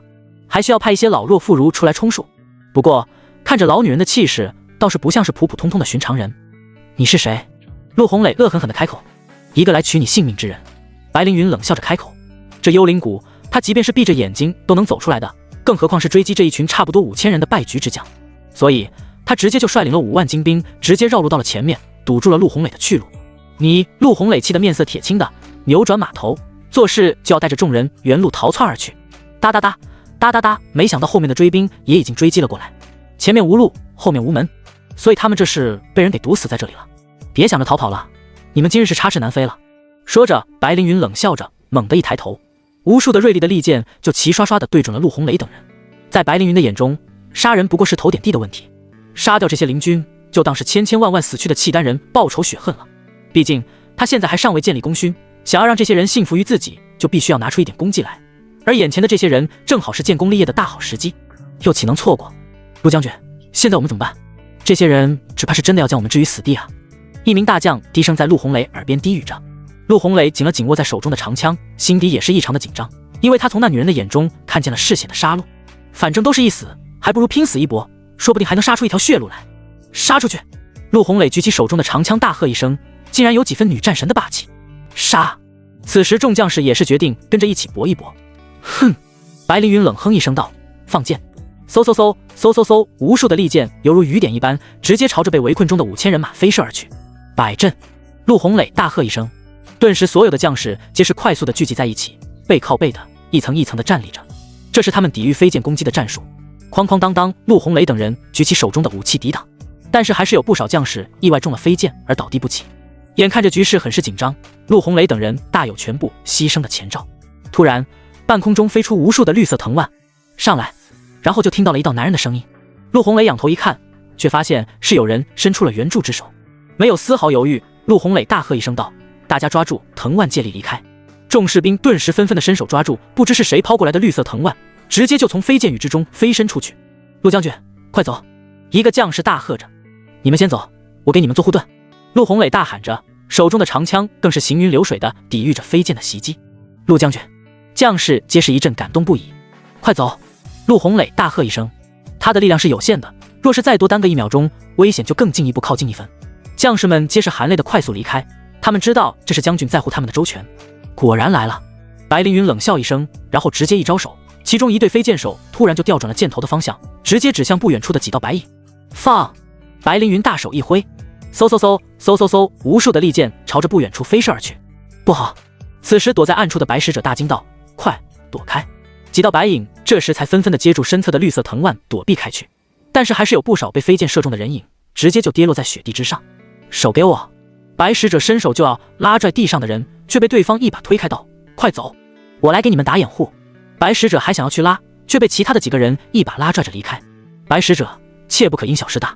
而此时坐在地上的2个将士突然大笑一声，然后纷纷的拉拽着一根绿色藤蔓再次飞身而起，就朝着射箭的方向猛扑了过去。杀无赦！白凌云直接下了命令。嗖嗖嗖，几十支飞剑飞射过去，那两人就直接被射成了筛子。此时躲在暗处的守护灵卫皆是泪流满面的，他们不敢吱声，害怕暴露了行踪，只能眼睁睁地看着自己的战友惨死敌手。给我搜，这些人跑不远的。白凌云下了指令。是。顿时一支1万来人的队伍就开始展开了地毯式的搜寻工作，而陆红磊这边却也身中2箭，仍然在坚持。停！突然白凌云伸手示意停止射箭，飞剑一停，陆红磊的身子直接就摇摇欲坠的，猛地一把将手中的长枪插在厚重的雪地之上，支撑住了自己的身体。怎么样？这就是反抗我的后果，滋味如何？白凌云冷笑着开口。要杀要剐，随便你。陆红磊虽然满脸的虚弱，但是却依旧丝毫不畏惧。哈哈哈哈哈！白凌云大笑一声道：“没想到你死到临头了，竟然还如此嘴硬。既然如此，那我就成全了你。”说着就举起手中的一把弯弓，瞄准了陆红磊的心脏位置，作势就要拉弓。若是你现在向我跪地求饶，我倒是可以考虑让你死得好看一点。呸！陆红磊直接吐了一口唾沫。要杀就杀，何必这么婆婆妈妈的？找死！此时白凌云眼露凶光，拉起弯弓，猛地一松手，嗖的一声，利剑就直直地朝着陆红磊飞射了过去。这利剑的力道十分的大，速度也极其的快，身负重伤的陆红磊此时根本就来不及躲闪，眼看着利剑就要射中自己，他也只能闭上眼睛认命的接受。嗖！突然只觉得耳边有一支利剑飞射而过，更是带着一股极强的杀气。他猛地睁开眼睛，却看见一支银白色的利剑直接将朝着他飞射过来的利剑给直接射穿，然后飞射到了不远处的一棵大树之上。嘎吱一声响动，那棵大树竟然直接就轰然倒塌了。震惊、惊恐，众人皆是被这极其强大的气势给吓到了。不仅陆红磊，就连此时高高在上的白凌云也面色微变。如此强大的气势和力量，他当然知晓这并非寻常人可以做到的了。这是谁啊？是啊，怎能如此厉害？竟然连大树都能直接射倒，这还是人吗？契丹狗里的人皆是窃窃私语着，脸上还带着一抹未知的恐惧之色，如临大敌一般。哒哒哒哒哒哒，整齐划一，震耳欲聋的马蹄声由远到近，这声音铿锵有力，震慑的地面都开始发出微微的颤动之声，想来这是有一支军队靠近了。此时的耶律阿达尔却也是慌乱的一批，因为他心底已经大致猜测得了什么，面色惨白，脚下一软，就直接坐在了雪地之上。耶律阿达尔大可汗，其他将士皆是看了过来，快备战！是他来了，他来了，快备战！耶律阿达尔着急的开口喊着，更是直接翻身准备上马。结果因为太过于着急了，加之心底害怕，竟然爬了2次从上了马背之上。其他的将士也是面面相觑，不明所以的看向行为异常的耶律阿达尔。他怎么着也算是契丹族骁勇善战的一员大将了吧？而且还是身居高位的大可汗，什么样的场面没有见过，什么样的大风大浪没有闯过？这刚刚的迷惑行为可是和他的现在的身份实在是极其不符合。备战，快呀！耶律阿达尔坐上白马，着急的大喊着。他那10万铁骑军是如何消亡的？当然就拜这位恶魔将军所赐了。只要一旦他现身，势必是会将这里变成又一个的人间炼狱，因为他的出现原本就预示着一场血腥的大屠杀的开始。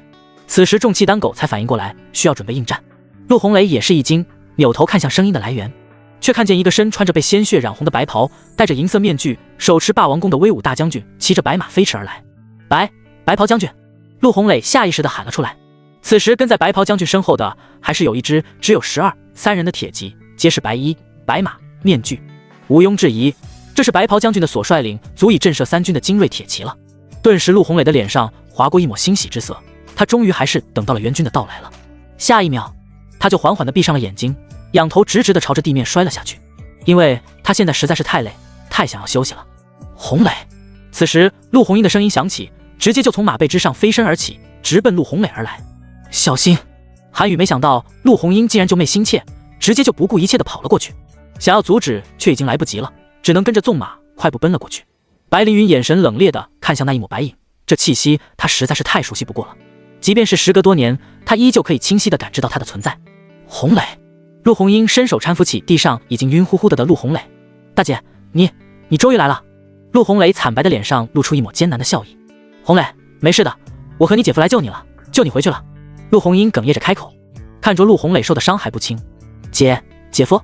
陆红磊瞳孔猛地一缩，下意识地看向不远处骑在白马之上的白袍将军。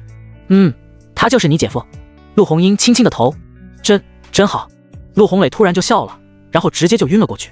红磊！陆红英着急的大喊了起来。韩宇猛地翻身下马，快速的走了过来，低声在陆红英耳边低语道：先离开这里，一会再说。陆红英点点头。韩宇一把抱住晕过去的陆红磊，将其放置在马匹之上，然后让陆红英上马。先回去，我来处理就好。说着，韩宇猛地一拍马屁股，马受惊，直接就快速地奔跑了起来。此时竟然没有任何一名契丹狗敢上前阻拦马的去路，就这样眼睁睁地看着马儿快速地消失在众人的视线之中。白凌云很快就反应过，冷眼看向韩宇道：“你就是那个唤醒战神之力的人。”关于韩宇的事情，他自然也是多多少少了解一些的。是我又如何？韩宇冷冷地开口。之前就听闻这白凌云是个极其漂亮的女人，眼下一看，虽然年纪大了些，但是还依旧是风韵犹存。难怪她能连续嫁给3任君主，看来这也不是没有原因的。她想要拿到雪莲果，也是为了维持住这美貌，继续蛊惑军心，从而掌握大权。我要杀了你！白凌云冷眼一笑，然后直接举起挥手示意道：“弓箭手准备。”这次好不容易才将这人给引进自己的陷阱之后，当然要除之而后快了。等你有这个本事再说。韩宇嘴角轻抿，突然溢出一抹冷笑。雪狼12师纷纷驰马而来，直接就将韩宇护了起来。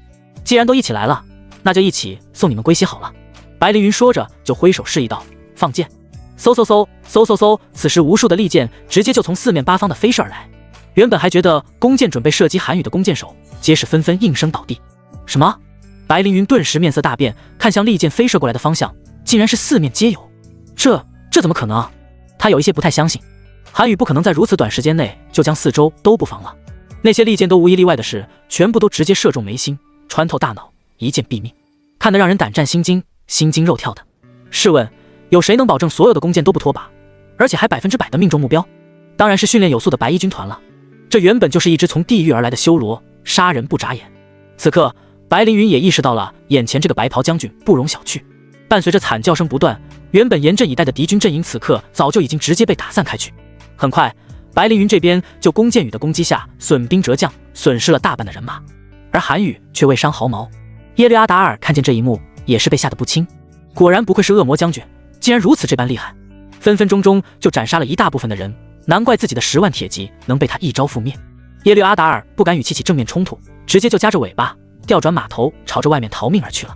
其他将士也皆是面面相觑，眼睁睁地看着自家的大汉一个人溜了。临阵脱逃，这是他们的大可汗所能做出来的吗？但是现实却是狠狠地打脸了。快跑啊！恶魔将军来了！突然也不知道谁喊了一声，那些契丹狗也跟着调转马头拔腿就跑了。众契丹狗一听也动了逃跑的念想了，都不准动，都给我回来！白凌云大喊着。可惜那些人却早就已经吓得肝胆俱裂了，直接就跟着耶律阿达尔一路逃跑而去。白凌云气得面色铁青，举起手中的大刀就大喊了一声：“我要杀了你！”杀！韩宇黑色的眼眸早就已经是猩红一片，满眼血腥的味道，大喝一声。雪狼12师举起手中的弯刀，纵马飞驰而去，直接就开始大开杀戒，大肆屠杀。顿时整个现场就变成了一场血腥的大屠杀。那些契丹狗压根就不是雪狼12师的对手，基本上都是一刀一个，见血封喉，不留活口。他们的来势极猛，根本就不给契丹狗任何招架之力，更是不可能让他们有机会来反抗了。白凌云看见不断倒在血泊之中的契丹狗，面色大怒，直接纵马朝着韩宇袭击而去。他知晓，只要能杀了韩宇，这雪狼12师的战斗力就会大打折扣。找死！韩宇眯了眯眼，扬起手中的血影剑就朝着冲过来的白凌云挥了过去。只见一道寒气直接就飞射而出，白凌云竟然快速的弯腰躲避开了。韩宇一愣，没想到这白凌云竟然身手如此之好，竟然能灵巧的躲避开。下一秒，白凌云已经飞身过来，手中的大刀就要朝着韩宇的右肩招呼而来。韩宇一个敏捷的躲闪，避开袭击，然后又一个翻身回旋，一记重踢就直接一脚就将白凌云从马背上踹飞下去。白凌云恶狠狠地怒瞪了韩宇一眼，借助四周的藤蔓飞身起来，就又要朝着韩宇刺过来。韩宇冷笑一声，挥动手中的血影剑，直接砍断了那藤蔓。白凌云猝不及防，整个人就重重地摔在了地上。韩宇再猛地一挥血影剑，无数的剑气飞窜过去，直接就筑起了一道冰墙，将白凌云困在了里面。而耶律阿达尔这边才刚刚逃出丛林，就直接被等候多时的尉迟钝等人直接截杀。双方开战了大战，此时的耶律阿达尔等人根本就无心应战，只想着逃命。很快就纷纷败下阵来，主动缴械投降。我投降，我投降，不要杀我，求求你们了，不要杀我！说着，耶律阿达尔直接就给跪下了。其他的契丹狗见状，吓得也纷纷的下跪求饶，将他们都带下去。尉迟钝大喝一声：“是！”耶律阿达尔等人直接就被全部抓获，临时搭建的营帐之内。此时，陆红英拉着昏睡不醒的陆红磊的手，低声开口道：“红磊，你不会有事的。陆将军，放心吧，他只是流血太多，暂时性休克了，很快就能醒来。”军医低声开口：“陆红英点点头，然后起身。他有一些担心韩宇那边的情况，所以打算再过去看一看，看能否帮得上忙的地方。毕竟听闻那白凌云诡计多端，只怕会设计什么陷阱。你们替我好生照顾着，我去就来。说完，陆红英就急匆匆地出了营帐。尉迟将军，前方战况如何？尉迟顿看向不远处的幽灵古道，里面的情况可能是有一些复杂，一直都未曾得到里面传来的消息，只怕是让他们留守在外面是韩宇的意思，因为他知晓这幽灵谷的秘密。一般寻常人若是进去，势必会被里面的寒气所伤，有可能会落下终身残疾，所以还是留守在外面较为安全的。我进去看看。说着，陆红英直接翻身上马，就要准备回去。我跟你一起去。尉迟顿也毫不犹豫地翻身上马，这一次他一定要助韩宇一臂之力。我也去。范闲也跟着跳上马背。我也去。秦叔和黑风也站了出来。你们就别去了，在这里守着就成。尉迟顿开口，这里总不能连一员大将都不留守的吧？是。秦叔和黑风只能听命。之后，陆红英等人就率领着差不多1万人进入了丛林之中。只是让他们感到奇怪的是，这次无论怎么走都是在原地打转，根本就走不出去的感觉，似乎迷路一般。这是怎么回事啊？陆红英也察觉到的情况不对了，只怕是我们这是误入什么阵法之中了，所以无法脱身。尉迟顿好像想到了什么，之前就曾经听闻这雪山深处有一处极其诡异的丛林，一旦误入，基本上都是有去无回的。想来就是说的这个了吧？那现在该怎么办？陆红英也急了，眼下我们也只能先想办法重新寻找出路。尉迟顿也是没有办法，毕竟他对奇门遁甲之术也不熟悉，若是想要走出这片丛林，只怕是有一些难了。陆红英也只能勉强点头表示同意。白凌云受困，冷笑着看向韩宇道：你以为此事就这么结束了吗？韩宇眯了眯眼看向对方，他当然知道像她这种女人自然是不可能这么好对付的，肯定是留有后手的。只是他刚刚已经安排白衣军四周都搜寻了一遍，并未发现任何可疑之处，就连四周埋伏的藏兵也没有，这正是让他觉得奇怪的地方。所以他也很想知道这白凌云接下来到底要耍什么把戏。只见白凌云突然从衣袖之中拿出一根竹笛，朝着韩宇妩媚一笑，低头竟然自顾自地吹了起来。笛声悲怆而凄凉，真是让人闻者伤心，听者流泪。伴随着他吹笛子的声音，脚下的地面开始缓缓地动了起来，感觉好像是有什么东西要从下面冒出来一般。韩宇也是眯了眯眼，稳住身子重心，看向脚底下的动静，心底泛起一丝不祥的预感。突然，一只苍白如纸的大手猛地从地面的冰雪之中钻了出来，然后就是2只、3只、4只，之后就是无数只。这是……韩宇微微蹙眉，面色微沉。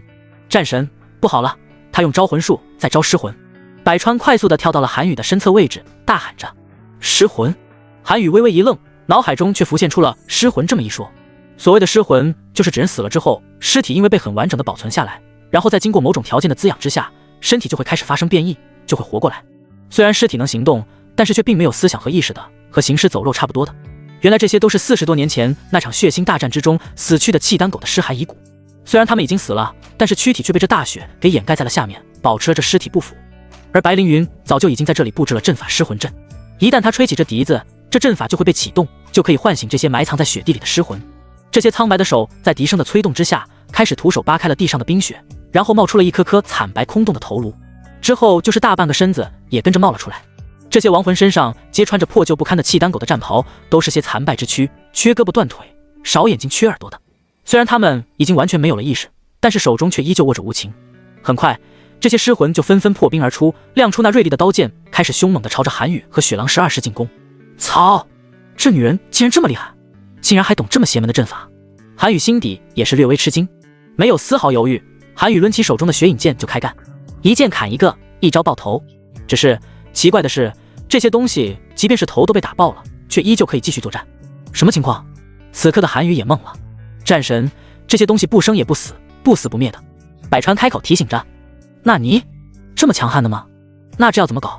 此时整个雪地里全部都是不断往外爬出来的尸魂，个个皆是气势汹汹地朝着他们袭来。虽然他们的战斗力不错，但是面对这么多的不死不灭的东西，任谁遇见了都蛋疼了。杀不死！韩宇也是有一些束手无策的感觉。他没想到这尸魂竟然如此之厉害，眼下已经有一些雪狼12师被这些毫无感情的东西给划伤了，战斗力也开始大打折扣。韩宇知晓不能再继续恶战下去了，否则最终他们极其有可能全军覆没。别妄想着会有人来支援了，我已经在这里设置了奇门遁甲，那些人是走不进来的。白凌云冷笑着开口，我压根就没有想过要逃。韩宇怒吼一声，全身的力气瞬间就爆发了出来，瞬间手中的血影剑直接冒出了一股极其强大的寒气。他不知道的是，血影剑的剑气一出，势必是要杀魔嗜血，方可停歇。此时的他，黑色眼眸早就已经变得猩红一片，身体更是冒出了微微的寒气，仿佛整个人感觉都置身于寒气之中。白凌云脸上的笑容瞬间就僵住了。不，怎么可能？这怎么可能？此刻的韩宇仿佛是从浴血里面走出的修罗一般，全身都是结实戾气缠身，感觉要将所有人都吞噬殆尽一般。血影剑现，杀魔嗜血。白川突然开口：快，大家都趴在地上！突然，百川惊恐的大喝一声，因为他们知道真正的战神已经现世。战神浴血而出，势必是赤地千里，冰封万物。其他的雪狼12师听到百川的声音，也皆是纷纷的全部都趴在了地上。此时的韩宇只觉得自己的胸口有一团寒冷刺骨的冰球，正在不停地撞击着自己的胸膛，想要破体而出的感觉。他努力的想要压制住那股寒气，没想到反而是适得其反。那股寒气的力道越来越大，越来越脱离他的掌控。最终他实在是忍受不了，直接仰头嘶吼了一声：啊！只见无数道寒气从他的身体里飞射出来，但凡是视线可及之物，皆全部瞬间被冰封。趴在尸体堆里的众人却是安然无恙，而那些袭击而来的尸魂也全部被冰冻成了妥妥的冰人，有一些手中扬起的武器还停滞在半空之中，却已经僵化了。此时的韩宇只觉得自己终于痛快了，堵在胸口的那口寒气也吐出来了，下意识的长长的舒了一口气。舒服！待他睁开眼睛的时候，却发现眼前所触及之物皆已经被寒冰封住。这是……韩宇直接就懵逼了。他刚刚只不过痛痛快快的大吼了一嗓子，怎么转眼间一切都变了？突然，韩宇的眼前竟然出现那道身着白色铠甲、戴着白色面纱、手持血影剑的战神。你……韩宇微微错愕的开口，但是张开嘴却又不知道该说什么。此时，战神微微扭头看向他，韩宇竟然看见了那张和自己一模一样的脸。这怎么可能？此时，韩宇的内心也是一阵慌乱不已。我就是你，你就是我们终是一体的。战神缓缓的开口。什么狗屁话！韩宇直接就白了对方一眼。小兄弟，麻烦借用你的肉身一用，让我清理门户。战神开口。哎，你别！韩宇刚要开口拒绝，只觉得身子微微一怔，好像是被什么东西给占据了一般。之后他就直接失去了意识，身体被另一个思想所支配住了。只见此时的韩宇全身都透着一股冰冷的寒气萦绕，双眼更是猩红一片，手中握着的血影剑更是散发出阵阵寒光。他就这样一步一步地朝着那白凌云靠近。不！白凌云一脸恐慌，满嘴是血的快速后退着，手中还拿着那个已经破裂的竹笛。战神、百川等人也是被韩宇奇怪的举动给吓了，半晌都不敢乱动了。韩宇一步一步地走到了白凌云的面前，猩红的眼眸冷冷地看着已经被吓得软瘫在地的白凌云。师妹，你不该如此的。声音清冷，带着一丝寒意。你真的回来了？白凌云面色惨白一片，双眼惊恐地睁得老大，感觉好像是见到鬼一般的恐惧。白凌云和这战神曾经是师兄妹的关系，只可惜两个人却因为一颗雪莲果而闹翻，更是不惜兵戎相见。最终战神殒命，带着白凌云那10万精锐一起埋葬在了这片丛林之中。过去的账我们是该一起清算了。说着，韩宇突然猛地伸手在半空中做出掐脖子的动作，白凌云立即就十分难受的双手握住脖子，拼命的想要挣扎。不，师兄，你不能杀我！不能！白凌云好似疯魔了一遍，拼尽全力嘶吼着，那是对死亡的绝对恐惧，那是他最后的垂死挣扎。死！韩宇红色的瞳孔微微一缩，冷冷的开口，然后猛地一把扭动手，咔嚓一声，白凌云就直接被扭断了脖子，脑袋更是直接就耷拉到了一边。即便是死，他的双眼依旧是睁着的，好似是不甘心。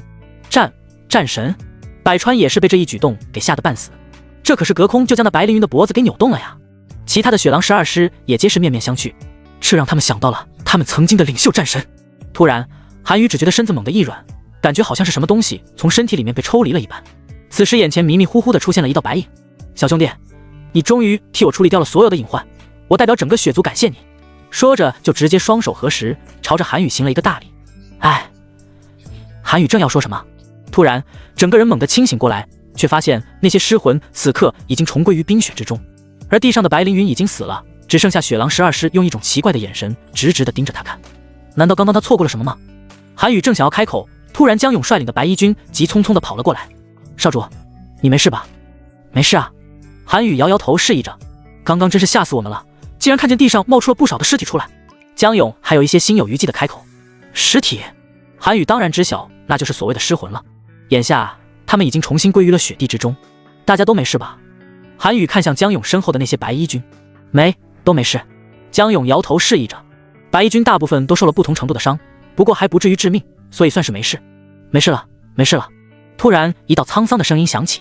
韩宇扭头看去，却发现竟然白族长和白长老等人带着整个血族人走了过来。白族长，好小子，你果然是命定人选，竟然一下子就将这些给处理干净了。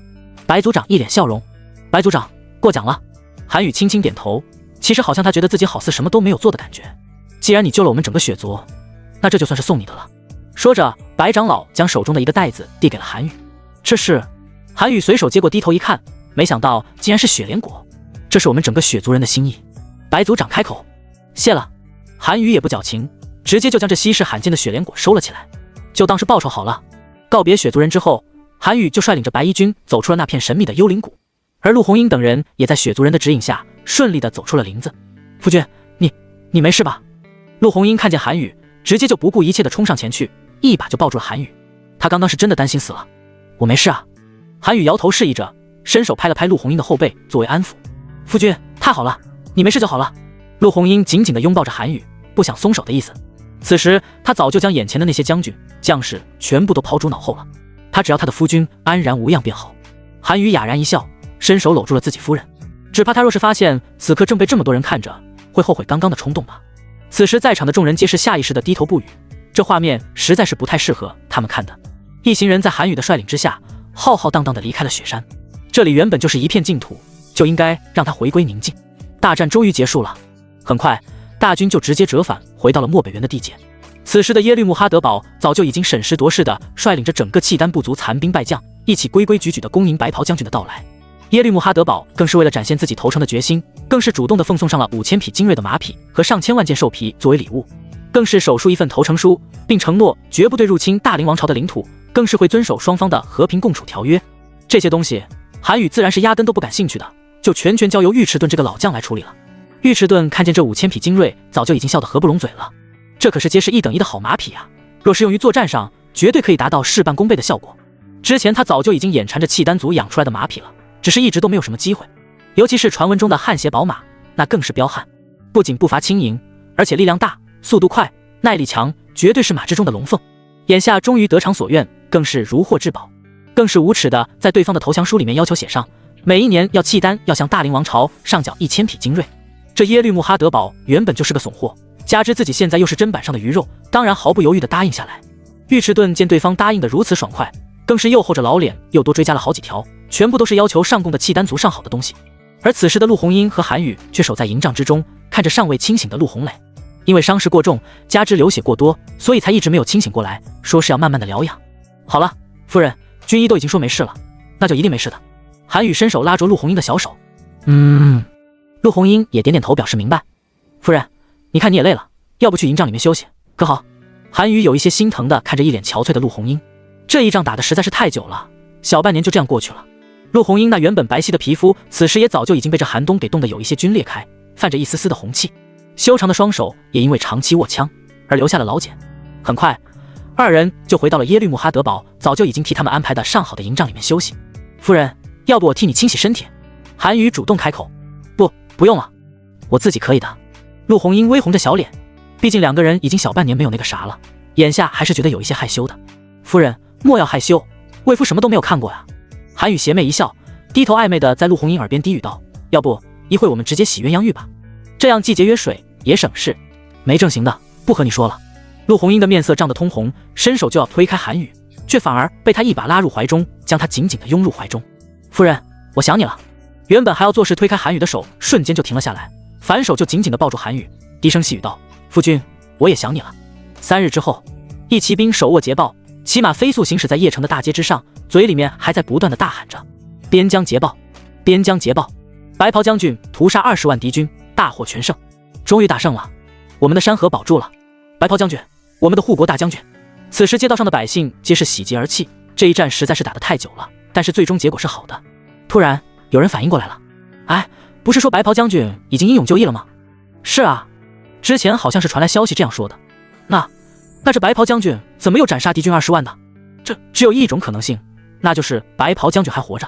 白袍将军还活着？顿时全民一阵沸腾声，欢呼声不断，更是有一些稍微年长一点，更是热泪盈眶的。他们的护国大将军白袍将军平安无事，和1年半以前一样，他还活着。这消息无疑比那边疆大捷来的还要令人兴奋和激动。而此时坐在李记堂内的李家姐妹更是一阵欢呼雀跃之声。阿姐，我就说少主一定没事的，对吧？李双冰双手紧紧地握着李双雪的手，她还活着。李双雪瞬间就湿润了眼眶，眼泪刷刷刷的直流。哎，阿姐，之前传言少主有事的时候，你都没有哭，这眼下知道他没事了，你怎么还哭了？李双冰说着，伸手拿出手绢替李双雪擦拭眼泪。我这是高兴的。李双雪笑盈盈的开口，眼泪却依旧没有停止坠落的趋势。这眼泪，她忍了多久？没有人知晓，这里面的苦楚和煎熬，又会有谁知道？这次她若是能平安归来，她势必要跟随在他的身边，哪怕是个伺候他的丫鬟也甘愿，因为她舍不得离开他了。阿姐，好了，别哭了。李双冰再次替李双雪擦拭了一下泪水，道：等这次少主凯旋归来，我们就去王府找他，好吗？李双雪用力的点点头。自从他们治疗那陆正红的病由起色之后，这对姐妹花就成了王府中的常客了，经常会替陆正红诊脉，出入王府之中，所以眼下他们自由出入王府也不是问题了。皇宫养心殿内，皇上，大喜事啊，大喜事啊！此时内侍官急匆匆地跑了进来，打断了正在眉头紧锁和一行大臣商议国事的李衍。何事如此慌张？李衍眉头紧锁，略微不悦。最近这段时日，已经连续差不多半个月没有收到边疆战况了，是胜是败皆没有消息，这更是让他心急如焚，却也无可奈何。他深知边疆这一战至关重要，战场上的战况也是瞬息万变，所以没有消息也许就是最好的消息。不过他已经连续2日食不能寐，夜不能寝的，他十分担心是边疆的战况出了问题，好像自此知晓韩宇战死沙场之后，他的心也跟着死了一般。只要每次一提及边疆的战乱，他就会下意识地想起那个慵懒躺在躺椅之上的韩宇。若是没有这一次战乱，也许他还是那个镇北王府邸的那条咸鱼赘婿，每日无所事事，过着混吃等死的咸鱼生活。有时候他都有一些后悔了，后悔不该挑起这一战争的。这样的话，也许他就不用死了，说不定他还可以隔三差五的去镇北王府邸串个门，混点好吃又奇葩的吃食。偶尔遇见政务繁琐、头疼不已的事件的时候，还能有个说话的地方，有个可以倾诉的对象。可是眼下却什么都没有了，一切都烟消云散了。皇上，边疆大捷，边疆大捷呀！内侍官也顾不得李衍生气了，激动地大喊着：什么？边疆大捷？李衍的双眼顿时就有了神采。是啊，而且还听说白袍将军斩杀契丹20万大军，成功攻克下契丹族。内侍官继续激动地开口：你是谁？李衍以为是自己耳朵没有听清楚。是白袍将军，他还活着。内侍官说着，竟然激动得连眼泪都出来了。什么？你是说他还活着？他没有死？李衍激动地再三确认着。是的，皇上，他没有死。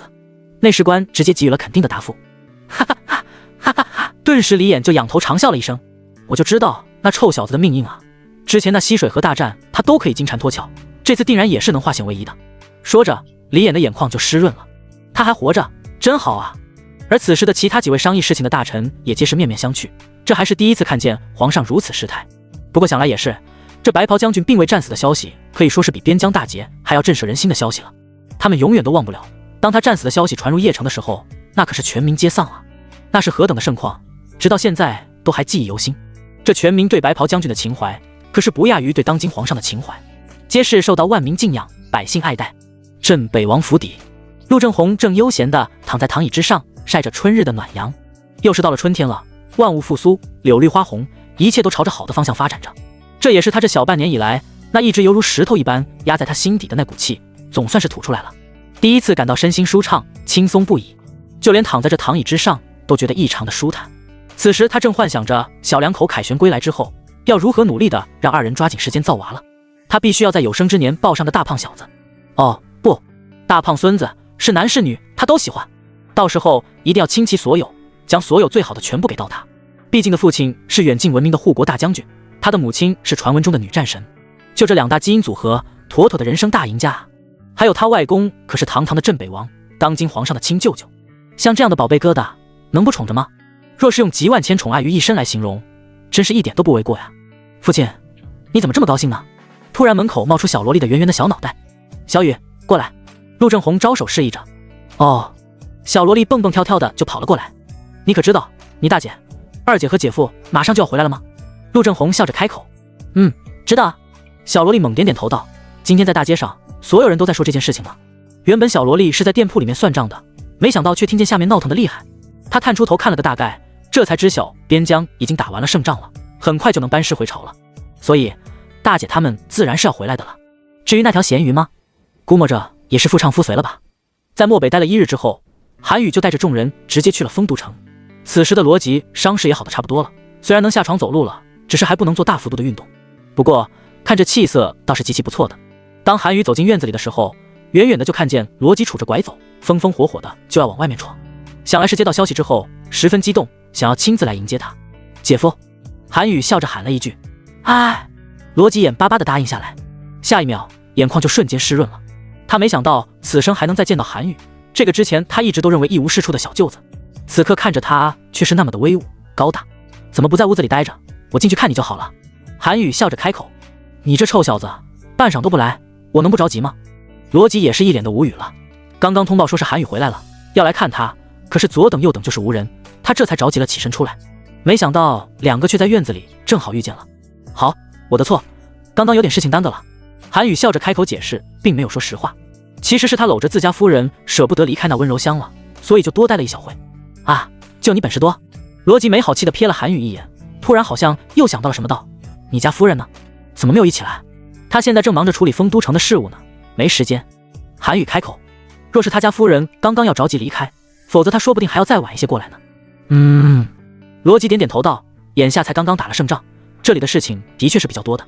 姐夫，你别站着了，坐着说。说着，韩宇就伸手过来搀扶了一下，两个人就在院子里的石凳子上落座。阿姐可知晓你的情况了？韩宇开口。我已经书信一封寄回去了，想必此刻他也已经知晓了。罗辑开口。那就好。韩宇放心的点点头。之前他承诺的阿姐的事情总算是办到了，他这也算是不辱使命了吧。臭小子，快给我说一说这几场大战你都是怎么险中求胜的？罗辑更感兴趣的是这个，虽然也从旁人那里了解了一些只言片语的，但是他还是想要亲耳听韩宇自己说的。那这说来就话长了，韩宇故意将声音拉得老长。那就长话短说。罗辑直接白了韩宇一眼，这才刚刚大战结束，里面就将那张嬉皮笑脸的脸给拉出来了。这哪里还是战场上那手持大刀气势逼人英勇无比的白袍将军，简直就是两个极端的存在。只怕这次回去又要继续家里蹲，继续做他的咸鱼了吧。不过这样也好啊，做咸鱼总好过在这里舞刀弄枪的打仗好吧。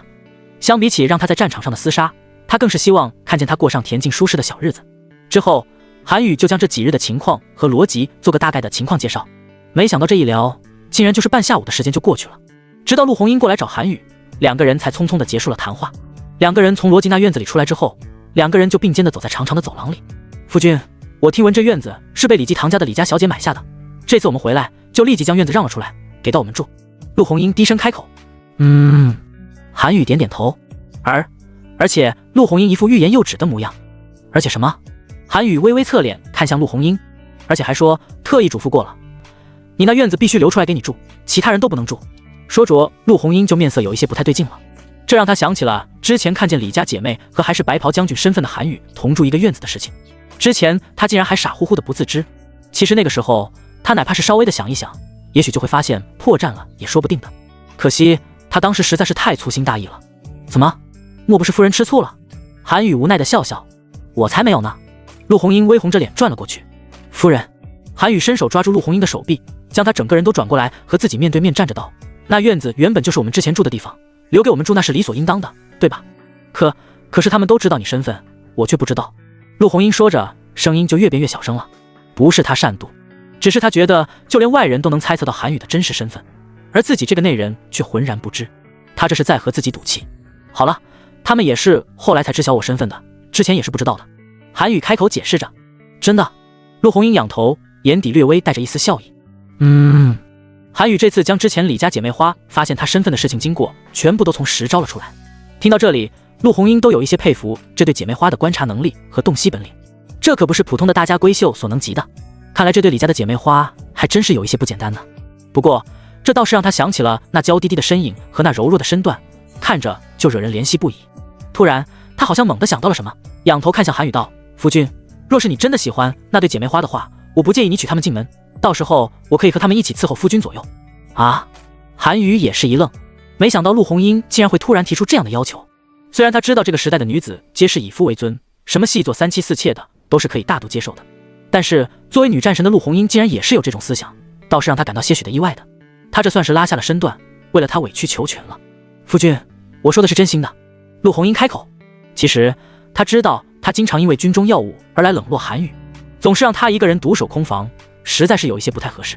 若是能让韩语再娶1-2个入府的话，这样以后韩语也有人照顾不是？而且腹中有人陪着韩语，他也不会那么无聊，整日躺在躺椅上晒太阳。若是那对姐妹花能给韩语生个一儿半女的也是好的，到时候王府中也热闹一些不是？从韩语对待陆宏宇的态度来看，他还是比较喜欢小孩子的，想必将来也一定是个慈父。而他的肚子也迟迟没有动静，所以他担心自己可能不能生养，但是他不能眼睁睁地看着韩家绝后，所以替他张罗纳妾之事事不宜迟啊。当然了，这些想法肯定是不能让韩语知晓的。噗嗤一声，韩语就忍不住笑了起来。夫人，你这是多想和别的女人一起分享你夫君我啊？夫君，我不是那个意思，我只是希望你可以得到最好的照顾。陆红英开口解释着。好了，夫人，为夫知道你的心意了。说着，韩语伸手一把将陆红英拽入怀中，低头就是温柔一吻。陆红英想要推开，却反而主动搂住了韩语的脖子。小两口正在亲热，突然江勇就急匆匆地跑了过来。少主，尉迟顿将军他们想要请。在看见两个人那个啥之后，吓得江勇立即转身，全身紧张兮兮地开口解释道：抱歉，我刚刚什么都没有看见。江勇很是后悔刚刚自己的鲁莽，若是看见夫妻二人在亲昵的话，他就不过来了。陆红英微红着脸，轻轻推开韩语。没看见就滚出去，我和夫人正忙着。韩语极其不爽地开口。是，立马就滚。江勇说着一溜烟就跑了，他可不想被少主开刀。夫人，我们继续。韩语笑盈盈地看着怀中面色绯红的陆红英。夫君，别啊。陆红英轻声呢喃着，现在已经够尴尬的，若是再被撞见，可就更尴尬了。那行，我们回自家院子里去关着门再继续。说着，韩语就弯腰一把将陆红英整个人都抱了起来。夫君，你快放我下来。陆红英面色绯红。没事，我就喜欢这样抱着夫人，谁敢乱说。韩语极其硬气的开口。果然，这一路上都见到啥人，即便是有人也躲得远远的，生怕被韩语看见了。只能说江勇处理的事情处理得极其漂亮，直接清场。韩语和陆红英在屋子里腻歪了许久，这才身心舒畅地从院子里走了出来。果然就瞧见了江勇和李胜二人毕恭毕敬地站在院子外的门口。事情都搞定了。韩语微微挑眉，这两个也是榆木脑袋，明知道自己在屋子里办事，也不知道避讳一下，还处在这院门口。若是他稍微搞出点动静出来，岂不是全都听见了吗？看来以后得提醒他们一下，没事别站墙根偷听啥的。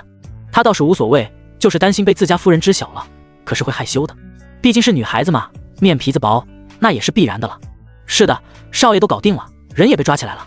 江勇面色涨得通红的点点头，他还真是没想到自家少主在那方面如此英勇无比，这可是足足折腾了1个多时辰呢。这争斗力还真是也不怕将老腰给折了。不过他现在还年轻，没事，体力活能做。韩语略微满意的点点头道：现在人在哪里？已经被关在地牢里面去了。江勇开口：那就过去会一会了。韩语阴冷一笑：是。江勇和李胜慌忙在前面带路。哦，对了，以后老子办事的时候少站门口，有多远滚多远，知道了吗？韩语突然冒出一句：是，少爷。江勇面色更红了，战战兢兢地开口，好像还真的觉得挺尴尬的哈。此时地牢内，韩语到达的时候，却看见尉迟顿、秦书、黑风、罗辑等人全部都在场，一副早就已经等候多时的模样。不过这里面唯独缺了陆红英，大家也都心知肚明，这个时候女战神在做啥？毕竟某人可是一脸春风得意的姗姗来迟，这嘴角的笑意都还挂着，一切自然也就不言而喻了。怎么样了？韩语悠悠开口。操，这嘴倒是挺硬的，竟然啥都不说。此时黑风说着就丢掉手中已经被鲜血染红的皮鞭。韩语笑盈盈地看向那5、6个被绑在木桩之上，鲜血淋漓、皮开肉绽的家伙，这是他抓出来的内鬼。之前林军的动态和行进路线啥的都被契丹狗掌握得一清二楚的，若是说这里面没有内鬼，韩语自然是不会相信的了。所以他故意带着众大军在漠北原的契丹营帐里休整了1夜，就是为了引蛇出洞。毕竟那内鬼都已经到达了金主的地界上了，自然也是会蠢蠢欲动，有所行动的。没想到还真是被发现了端倪，但是韩语并没有让人将其当场给抓获了，毕竟他知道这内鬼可不止一人，所以他让人暗中观察着对方的一举一动，直到到了丰都城之后，他这才开始收网。没想到这一下就又抓了3个人出来，2个是跟着尉迟顿的，2个人是跟着陆红英的，2个人是蹲守在丰都城的。这些可都是被契丹狗训练出来的精锐细作，可不是一般的寻常人。不仅观察力极强，而且还有一些本事的，最大的官都是已经是升到了千户了，这可是可以掌控差不多1000来人的兵团了。嘴硬不说。韩语阴冷一笑，在场的所有人皆是下意识地打了一个寒战，因为他们可是清楚地知晓这个笑意的含义啊。虽然此刻他身上早就已经褪去铠甲，换上了便服，但是他身上那股震慑人心的气势却不减，尤其是那双眼睛发出的寒光，足以杀死一头牛。韩宇边说着，边随手拿起一旁的一个烙得通红的烙铁，微微凑近，朝着上面吹了吹，一阵逼人的寒意瞬间升起。此时被绑在木桩上的几个也是看得胆战心惊的，虽然他们并不知晓眼前这个看似人畜无害的年轻人就是令人闻风丧胆的白袍将军，但是却也是从他那双犀利的眼神底下看出来了什么，那是令人窒息的危险气息。韩宇举着手中的烙铁，在一行人的面前晃了晃道：“你说我现在该将这枚徽章送给你们谁呢？”说着还故意朝着那红铁上吹着气，一阵阵的火星子被吹得肆意飞溅而起。那些被绑在柱子上的人皆是下意识地咽了咽口水。其实令他们感到害怕的不是那烧红的烙铁，不就是被烫一下吗？又不会死人。真真正正让他们感到害怕的是那未知恐惧，因为他们不知道谁会是第一个。你他妈的别废话了，有种你就直接动手。此时有一人实在是忍受不了这种煎熬了，直接就忍不住破口大骂了起来。韩宇点点头，然后举着烙铁朝着刚刚骂人的男子走了过去。要来个干脆的，是吧？韩宇突然阴冷一笑，然后直接举起手中的烙铁，缓缓地靠近对方的胸口位置。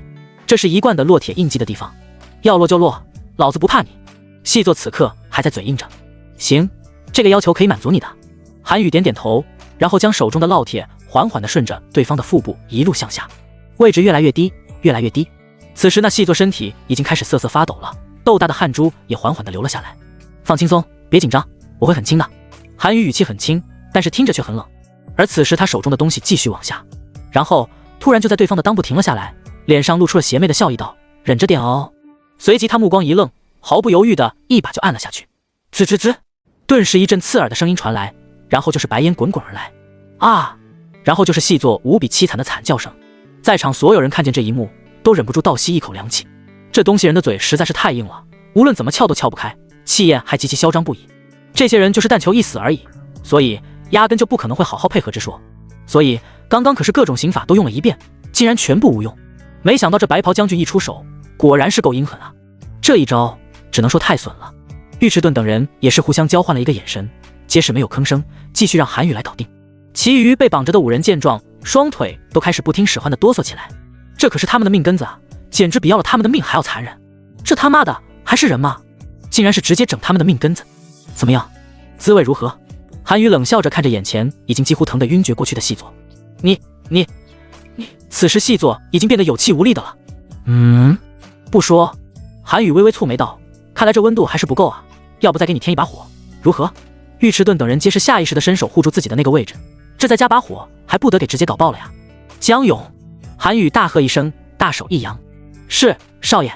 江勇立即快速上前，双腿都还有一些晃得厉害。怎么感觉看见这一幕，自己也有一些蛋疼了呢？果然，他们家的少主并非寻常人。换一块。韩宇随手将手中的递给江勇。是。江勇慌忙又折返回去，重新换上了一个新的烧红的烙铁。你说还烙刚刚的位置吗？还是换个位置的好？韩宇皮笑肉不笑的开口，手中的那块红红的烙铁再次出现在那细作的面前晃悠着，泛着火红的红光。此时细作已经变得有一些语无伦次的了，全身都抖动得极其的厉害。刚刚的疼痛还没有缓过劲来了，现在又来，岂不是因为恐惧？细作额头上的汗珠一颗一颗的不停地往下坠落，整个面部都有一些狰狞起来。说不说？韩宇好整以暇地看着眼前这个满眼恐怖之色的细作，他要的就是这种效果。细作正要开口，没想到韩宇却直接一把就按了下去，还是刚刚的位置，分毫不差。啊！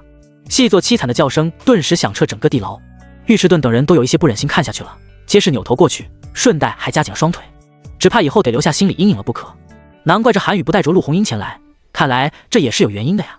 果然这嗜血的白袍将军还真不是一般的嗜血，简直就是变态级别的嗜血了。细作最终因为忍受不了，竟然直接就给疼死了过去，彻底没有了呼吸。这就没动静了。韩宇依旧是皮笑肉不笑的开口，然后递给一旁的江勇一个眼神。江勇慌忙上前，伸手在对方的鼻息间试了试，摇摇头道：“少爷，人已经断气了。”韩宇点点头道：“那既然死了就死了吧，直接将尸体拉出去喂狗去。”是。江勇点头道，然后朝着一旁的2个将士伸手示意，2人立即上前将尸体给解绑，然后拖拽了出去。此时其他的5个人更是吓得面色惨白，牙齿都咬得咯咯作响。他们见过残忍的死法，但是像如此变态的折磨人的办法还是头一次遇见。此刻他们突然间觉得原来死有时候也是一种奢求。之前他们知晓这大林王朝的军纪仁慈，最多也就是使用一点酷刑来刑讯逼供罢了，但是也不至于搞得这么大的吧。可是眼下不仅逼供手段残忍至极，更是令人发指。怎么样，还有人有话要说的吗？韩宇似笑非笑的开口，眼底皆是狠厉之色。此时的尉迟顿等人也是暗自的替这些人捏一把冷汗的感觉。这可是杀人不眨眼的白袍将军，是直接取其首级的杀神，这落在他手里面可还有活路吗？这若是他们的话，只怕早就已经招了，还硬撑个毛线啊。五人皆是面面相觑，却终究还是没有人开口说话的意思。很好。韩宇微微挑眉，再次大手一伸，江勇立即就恭恭敬敬的再次递上了一块火红的烙铁。韩宇将烙铁在5个人的裆部来回的转了一圈，吓得其中2个人直接就当场尿裤子了，裤子前面直接就湿了一大片。哈哈，你这是想要将我这火给浇灭了呢？韩宇说着就再次来到了其中一个尿裤子的细作面前。我招。细作战战兢兢的开口。韩宇十分满意的点点头，然后又走到另一个尿裤子的人面前。我也招。细作也哆哆嗦嗦的开口了。好。韩宇点头，然后就径直走向另一个不吭声的细作面前。这人正是他们之中的那个当官的千户。哼，休想让我开口。千户直接就很是不给面子的别过脸去。我没想让你开口。说完，韩宇手指的烙铁就直接朝着裆部按了下去。啊！原本还板着脸的千户瞬间面目狰狞的大叫了起来。尼玛，竟然不按套路出牌，好歹也该问一句的吧。伴随着滋滋滋声和那白烟的升起，千户彻底的变脸了，从一个誓死不从的铁骨铮铮的汉子，直接就变成了一个虚弱不堪的软脚虾了。我招。此时另一个细作惊恐的开口。我也招，我什么都招。最后一个细作也被吓得不轻，完全是不假思索的就说了出来。韩宇将手中的红烙铁丢回到那火炉里面去道，好了，招吧。尉迟顿等人皆是齐刷刷的朝着韩宇竖起了大拇指，与此同时还不忘记继续夹紧双腿，以防不测。韩宇被大家这可爱的举动给逗乐了，也许他刚刚应该温柔一点的，这若是落下心底阴影，以后哪个方面不行了怎么办？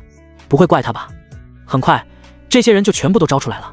原来他们都是隶属于耶律察哈尔的部族的人，已经进入了灵军大概有3、4年时间了吧。这是按照耶律察哈尔的部署，让他们必须要隐姓埋名，不能透露自己的半点行踪，更是不能和任何人联系，包括他们的家人。之前耶律察哈尔也都不曾联系他们，他们也不知道他的联系方式。直到半年前大战爆发前夕，耶律察哈尔突然安排人来接应他们，并给他们分别安排了部署和工作，这才使得每次大战的时候，耶律察哈尔都能第一时间获得第一手的资料和信息。麻蛋，这群契丹狗竟然会部署这么久！尉迟顿顿时大怒不已。是啊，没想到这些人竟然可以忍辱负重这么久，真是不简单啊。秦叔也忍不住开口感慨了一声，看来他这次回去之后，还是得将整个边防的将士底细都再查一遍了，以防万一。若是真的遇见了敌军的细作的话，那一旦开战，他们就势必会处于劣势一方的。韩宇听到这些，倒是却一脸的不以为然。像这种细作，别说潜伏3、4年了，就连10年、20年的也是大有人在的，只是一直并未暴露罢了。这就和所谓的商业间谍是差不多的，真是无孔不入，没有他做不到，只有你想不到的。之后的事情，韩宇就全部交给尉迟顿那几位老将去处理了，毕竟他对这些事情压根就不感兴趣的。处理完事情之后，韩宇就悠哉悠哉的回到了自己的小院子里。其实这里还是被人打理得很不错的，和他离开的时候没太大的区别，就连院子里的那些花花草草的也都没有变动，躺椅更是原封不动的放在原位置上。他自然也看得出来，这是李家姐妹的用心了。这2个小美人，韩宇脑海中又忍不住浮现了第一次看见她们的时候的模样，肤若凝脂，白皙如雪，尤其是那胸口的2团白乎乎的东西，更是好看得很。想一想都觉得竟然有一丝小冲动的感觉。夫君，你回来了。突然陆红英拉开了房门，快速的走了过来。夫人睡得可好？韩宇立即就拉回了思绪。夫君，那么大的事情，你怎么不提前通知我？陆红英略微有一些不满。若是他知晓刚刚韩宇是去地牢审讯那些细作去了，他怎么都要跟着一起去的，没想到却被他哄着在床上休息了。夫人，此等小事又怎么可以劳烦夫人费心呢？交给为夫就好了。韩宇笑盈盈的低声哄着。夫君。陆红英伸手轻轻的搂住韩宇的脖子。夫人。韩宇伸手搂住陆红英的腰际，轻轻一带，人就被带到怀中来了。乖。夫君，我饿了。陆红英突然娇俏的笑着开口。那行，我马上给你喂得饱饱的。说着，韩宇就一把将陆红英给抱了起来，径直朝着屋内走去。夫君，我说的可不是那个意思。陆红英顿时心领神会，娇羞着开口。乖，你先喂饱我，我一会再喂饱你，如何？韩宇边低声诱哄着，边一脚勾上了房门。3日之后，韩宇一行人就折返回到了邺城。没想到这次李衍极其的重视此事，早早的就安排了一队人马在城门口迎接众人。为首的是李衍，然后就是太子、陆正宏、高太师、李丞相等一众大臣，几乎所有一品以上的朝臣全部都来了这里。这足以见得李衍对韩宇的重视程度。大家早就翘首期盼的在城门口等了2个多时辰，这才看见不远处的一大队人马缓缓走来。来了，来了！是啊，终于回来了！看见了，看见了！此时陆正宏等人异常的激动不已，终于回来了。此刻坐在龙椅之上的李衍也是一阵欣慰啊，没想到阔别了2月之久，他竟然对韩宇这小子很是思念的打紧。还好他是个细作，这若是女的话，只怕是李衍没有再继续想下去了。只怕若是再想下去，可就真的要出大事情了。皇上，他们回来了！陆正宏激动有一些的开口，眼睛都有一些干涩，声音也有一些哽咽的感觉。父亲，是大姐、二姐。此时陆正宏怀中的小萝莉更是拍着小手欢快的笑着，终于看见他们回来了，心底自然也是高兴的。只是好像没有看见那条咸鱼姐夫，莫不是一个人跟在了最后面不成？毕竟若是没有军功或者是有点品阶之人，皆是不能走在队伍最前面的。好，回来好啊！李衍猛点头，努力的忍住想哭的冲动。这盼星星盼月亮的总算是给盼回来了呀。他其实还一度担心这韩宇就定居丰都城，不打算回来了呢。没有了他，以后他去哪里消遣去？找谁诉说去？找谁解惑去？所以总结出一点，韩宇对他来说很重要，很重要。阿姐，是少爷。此时李双冰和李双雪也在人群之中，目光灼灼地看向城门口。虽然有皇上亲临城门，对百姓进行了一定的制约，不让其上高楼，不让其靠的皇家马车太近围观，但是总还是留有一些位置出来的。而此时李双冰和李双雪2姐妹就恰好站在一处客栈的2楼观望。这里的视角虽然并不算太好的，但是却也能看见些的。尤其是看见那一袭白袍的伟岸身影，他的心脏就突然跳动得很快很快，就感觉好像是去见许久未见的郎君一般的兴奋和激动。但是李双雪却是个十分内敛之人，懂得将自己的喜欢和清醒全部都隐藏了起来。而李双冰虽然胆小，但是却也算得上比较活泼好动的，看见自己的心上人出现，自然是兴奋不已的，满心满眼都是他，眼神灼灼，不加掩饰。毕竟是双胞胎姐妹，心思自然也是差不多的了，只是一个善于伪装，一个善于表露罢了。哼，是皇上亲自带着人马来出城门来迎接我们了。秦叔顿时有一些受宠若惊的感觉，没想到他这辈子还能得到此等殊荣啊，实在是人生之大幸啊。尉迟钝和罗辑互看了一眼，他们心底可是清楚得很，这哪里是皇上来迎接他们的，这分明就是在等韩宇啊。就这傻小子还在独自乐呵，算了，就等他吧。毕竟这次他也算是立功了不少，也算是大功臣了。夫君，是皇上。陆红英低声开口提醒着走在队伍最前面的韩宇。韩宇点点头，依旧和陆红英的马匹并肩行。为了避免一些不必要的麻烦，所以这次他全程还是身穿白色铠甲，身披白袍，头戴银色面具。毕竟眼下也没有几个人知晓他的真实身份，还是戴着面具保险起见一点。此时围观的百姓也是人潮人海的，一眼看去全部都是黑压压的头颅，大家都挤破了脑袋的想要看一眼他们的护国大将军白袍将军到底长什么样子。这可是他们心目中的神啊，更是激起了许多人的好奇心。尤其是有一些尚未出阁的女孩子，更是拼了命的朝着人潮前面拥挤过去。如此如意郎君，谁都想要拥有。此时吃瓜群众开口低声嘀咕起来了：哎，你们说我们这位骁勇善战的白袍将军到底长什么样子？谁知道呢，一直都戴着面具，谁都没有见过。可惜戴着面具的若是能一睹真容就好了。我听说啊，这白袍将军长得气宇轩昂，气质不俗，身材高大壮硕，背宽厚如虎，腰粗壮如熊，真的吗？当然是真的了。若是真的是这样的话，那我可情愿给他做妾，也是甘之如饴。哎，就你们这样能配得上我们的白袍将军吗？别做白日梦了吧，做白日梦又怎么的？万一哪一天就实现了呢？就是做白日梦又不犯法。此时吃瓜群众你一言我一语的就开始争论不休起来了。哒哒哒哒哒哒，伴随着马蹄的脚步声传来，而韩宇等人也缓缓地进入了城中百姓们的视线之中。回来了，真的回来了，是白袍将军，真的是白袍将军，终于看见他了。此时不少翘首以盼的围观群众早就已经激动得直接落泪了。他们在这里早就已经待了4-5个时辰了，其目的就是为了见这位白袍将军一面，哪怕是看一眼也是好的。这是他们的英雄，不能忘。一阵小小的骚动就被掀起来了，不过大家也都是安分守己，没有做出太多过分和逾越之事。他们的皇上都还在这呢，前面还站了一排排的铁骑军，谁敢肆意妄为，纯粹就是找死。大家都踮起脚尖，伸长了脖子，朝着远处的方向看去。只看见一匹雪白的白马缓缓朝着这边走来，马蹄声铿锵有力，震耳欲聋，自带着一丝霸气。饶是不懂马匹之人也看出来了，这可不是一匹普普通通的马匹。而此时坐在马匹之上的是一个身穿着白色铠甲、身披白袍、头戴银色面具、身负长弓、腰挂大刀的男子。这一身装扮只让人觉得气势逼人，英勇无比，霸气十足，威风凛凛。不用说，这就是众人翘首期盼了许久的白袍将军，他们心目中的战神。真的是白袍将军，看着好威武，就这威风凛凛的模样，真是让人看着都心动。不知道白袍将军是否婚配？是啊，是啊。此时已经有不少少女已经开始泛起了花痴来了。也许只有像如此威风八面的大将军，才能成为大众心目中的男神吧。听到这些赞美韩语的话，李双冰和李双雪皆是面露喜色。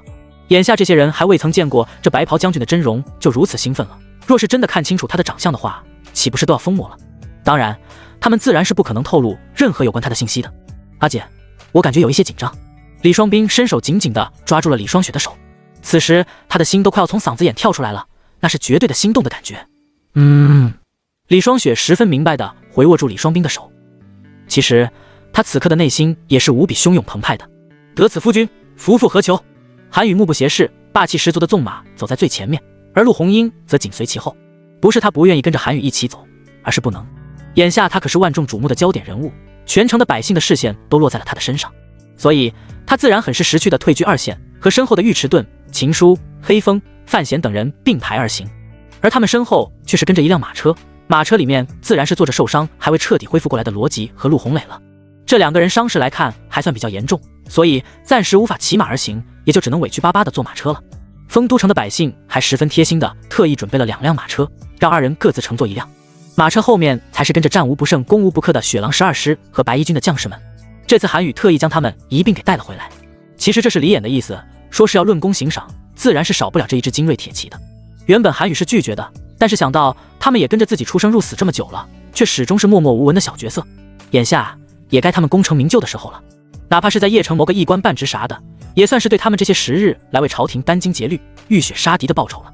所以最终权衡利弊之后，他还是决定将他们全部都带了回来。既然是英雄，就应该被世人知晓，更是应该受到世人的尊重和敬仰，这才不会罔顾了英雄之名。众人在看见这一支精锐铁骑时，也是瞬间对其肃然起敬，尤其是看着那整齐划一的步伐，泛着寒光的白袍，更是让无数人心颤。就这样一支铁骑，竟然可以分分钟斩杀契丹狗数10万人马，这是何等的气魄和气势！之后才是跟着朝廷的正规军，个个也会满脸笑意，举手投足之间都带着大获全胜的喜悦。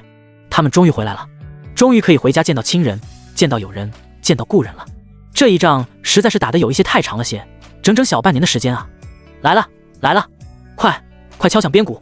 此时城楼之上的将领更是激动的抬手示意着，这是李演的意思，说是要热热闹闹的迎接他们的白袍将军凯旋归来。咚咚咚，咚咚咚，伴随着震耳欲聋的鞭鼓之声，此时城中百姓也跟着沸腾起来了。此刻大家也不再压抑自己激动的情绪了，皆是纷纷的欢呼了起来。欢迎白袍将军凯旋归来！欢迎白袍将军凯旋归来！面对百姓的欢呼声，李演嘴角也露出了一丝淡淡的笑意。终于回来了，他轻声的叹口气。记得1个多月之前，他亲自送别了他离开京都，当时他就说过，待他凯旋归来之时，他势必会在这里迎接他。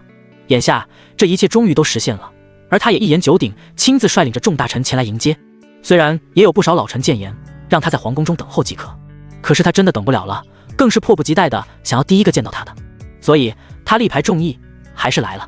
当他看见那一身白袍威风凛凛的走在众军前面的他的时候，眼眶竟然有几分湿润了。他这一仗着实打的是有一些辛苦了，若不是他，只怕这次大战还不知道要持续多久，还不知道能有多少胜算呢。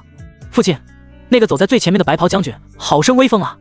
此时小萝莉伸出胖乎乎的小手，指了指为首的韩宇，笑着喊着：是啊，好生威风啊！陆正红的声音都有一些哽咽住了。之前听闻他被敌军斩首示众的时候，他真的是老泪纵横，伤心欲绝的，原以为这辈子再也见不着了，没想到这次他竟然还能奇迹生还，实属老天垂怜了呀！父亲，你怎么哭了？小萝莉不解地仰头看向陆正红，没哭，就是沙子不小心迷了眼睛。陆正红说着，就伸手轻轻擦拭了一下眼角。有沙子吗？小萝莉一脸呆萌地看向四周，这里可是皇城，哪里来的沙子之说？明明就是哭了，却还不承认。在众人的欢呼声之后，韩宇骑马缓缓地走到了城池在之下，其身后的马蹄声也渐渐停了下来。此时李演就坐在龙椅之上，笑盈盈地看着意气风发的韩宇道：你小子总算是不负所望，平安地归来了。韩宇猛地翻身下马，双手抱拳道：末将拜见皇上。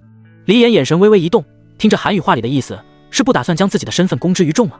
毕竟他刚刚应该自报家门，而不是用末将二字来代替的。罢了，既然他不愿意泄露自己的身份，那他也就只能成全他了。毕竟他的性格，其实李衍多多少少还是了解一些的。相比起高官俸禄、众人朝拜的日子，其实他更加喜欢无官一身轻，过着闲云野鹤的生活。这次他也算是战功显赫，那就随他的意好了。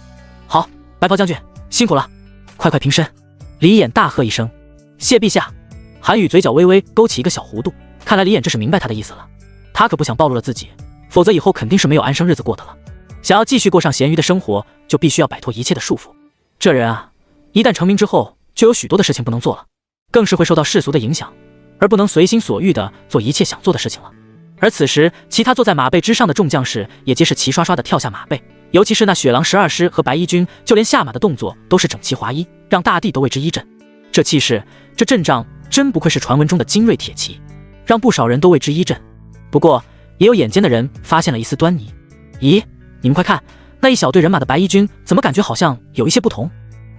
好像是有一些不同，尤其是12人穿着和打不上，和其他的白衣军有一些差异，感觉是有一些奇怪。不是说这白衣军都是整齐划一，无任何差异的吗？莫不是这一支12人的铁骑并不是归属于白衣军？这怎么可能啊？不都是在一起的吗？不对，这支12人的铁骑好像真的不太一样，感觉上有几分漠北风的打扮。漠北？这莫不是传闻中的漠北的那支幽灵骑兵雪狼12师？此时，一位曾经常年居住在漠北草原的商人突然忍不住惊呼出来。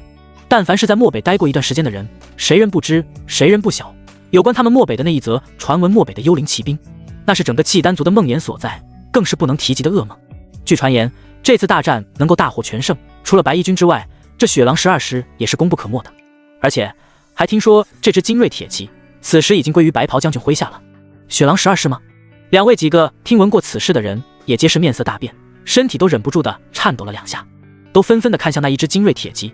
只见其全身都被白色包裹着，就连面部都是蒙着白纱，只能看见一双双锐利而又犀利的双眼。饶是如此，他们身上所散发出的来阵阵寒意，却也让人不寒而栗的感觉。雪狼12师是什么？是啊，之前也不曾听闻过呀。我也没有听过。此时也已经有不少人开始纷纷的讨论起这个陌生的称呼。他们只知道白袍将军和白衣军，还有白衣12骑，这雪狼12师还真是第一次听到。此时没有人敢跳出来解释什么，更是不会有人站出来解释的，因为这支幽灵骑兵岂是他们这种小老百姓所能随意谈论的？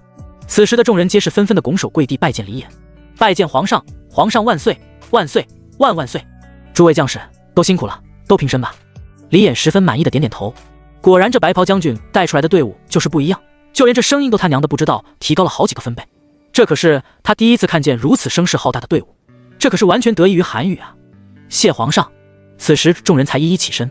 李衍见此时的氛围也已经烘托到了极致，扭头看向一旁的高太师道：“高太师，可以宣读圣旨了。”是，皇上。高太师行了一个礼，然后拿过一旁内侍官早就已经准备好的圣旨，当着所有人的面开始宣读。奉天承运，皇帝诏曰：白袍将军临危受命，挥师平定漠北，战功显赫，特封为镇国大将军，享受朝廷一品俸禄，特御赐镇国将军府。听到这里，顿时全城的百姓都沸腾了起来。镇国大将军，这可是除了镇北王之外唯一一个皇上亲封的大将军啊！而且还是享受一品俸禄，还特赐镇国将军府，后面还有不少的金银首饰、绫罗绸缎啥的。而作为受封的当事人，韩宇却一脸的平淡。其实他是稀罕这些东西的，原本他以为李衍明白他，没想到却还是硬塞了这么多过来，这让他如何承受得住？这些东西对于他而言，纯粹只是累赘罢了，要他何用？但是此时全城沸腾，他也不好忤逆了李衍的心意。好歹人家也是万人之上的君王，怎么着也得给对方留一点面子才是。至于那些头衔啊、身份啊、府邸啊、金银首饰啥的，到时候再另行处理吧。反正他不缺一短食的，拿着真是无用。谢皇上恩典。韩宇还是双手合十，微微弯腰感谢了恩典。后面高太师宣读的就是对尉迟钝等人的赏赐啥的了，无非就是加官进爵、赏赐田地、金银等。按照书名上的话说，就是论功行赏，其中当然是不乏陆红英的赏赐的。这次李衍倒是尤其看重，也破例直接也给了陆红英一个一品女将军的头衔，更是毫不吝啬的赏赐了不少绫罗绸缎啥的。这一看就是沾了韩宇的光啊！好不容易才等高太师将所有的赏赐宣读完毕，众人这才齐声欢呼道贺。之后，在全城百姓的簇拥在之下，皇上竟然直接从龙椅上下来，翻身坐上了一匹骏马之上。他骑着马匹和韩宇并肩而行，一起前往皇宫参加早就已经准备妥当的宫宴。这场大宴，可是早就在半年前大军离开邺城之前就已经开始准备的了。所有的一切皆是最好的，全部都是花费了不少心思特意准备的，就为了等今日这场大捷归来的一天。不过总算没让人白等，也算是不辜负千千万万的工人千辛万苦筹备的这一场盛宴。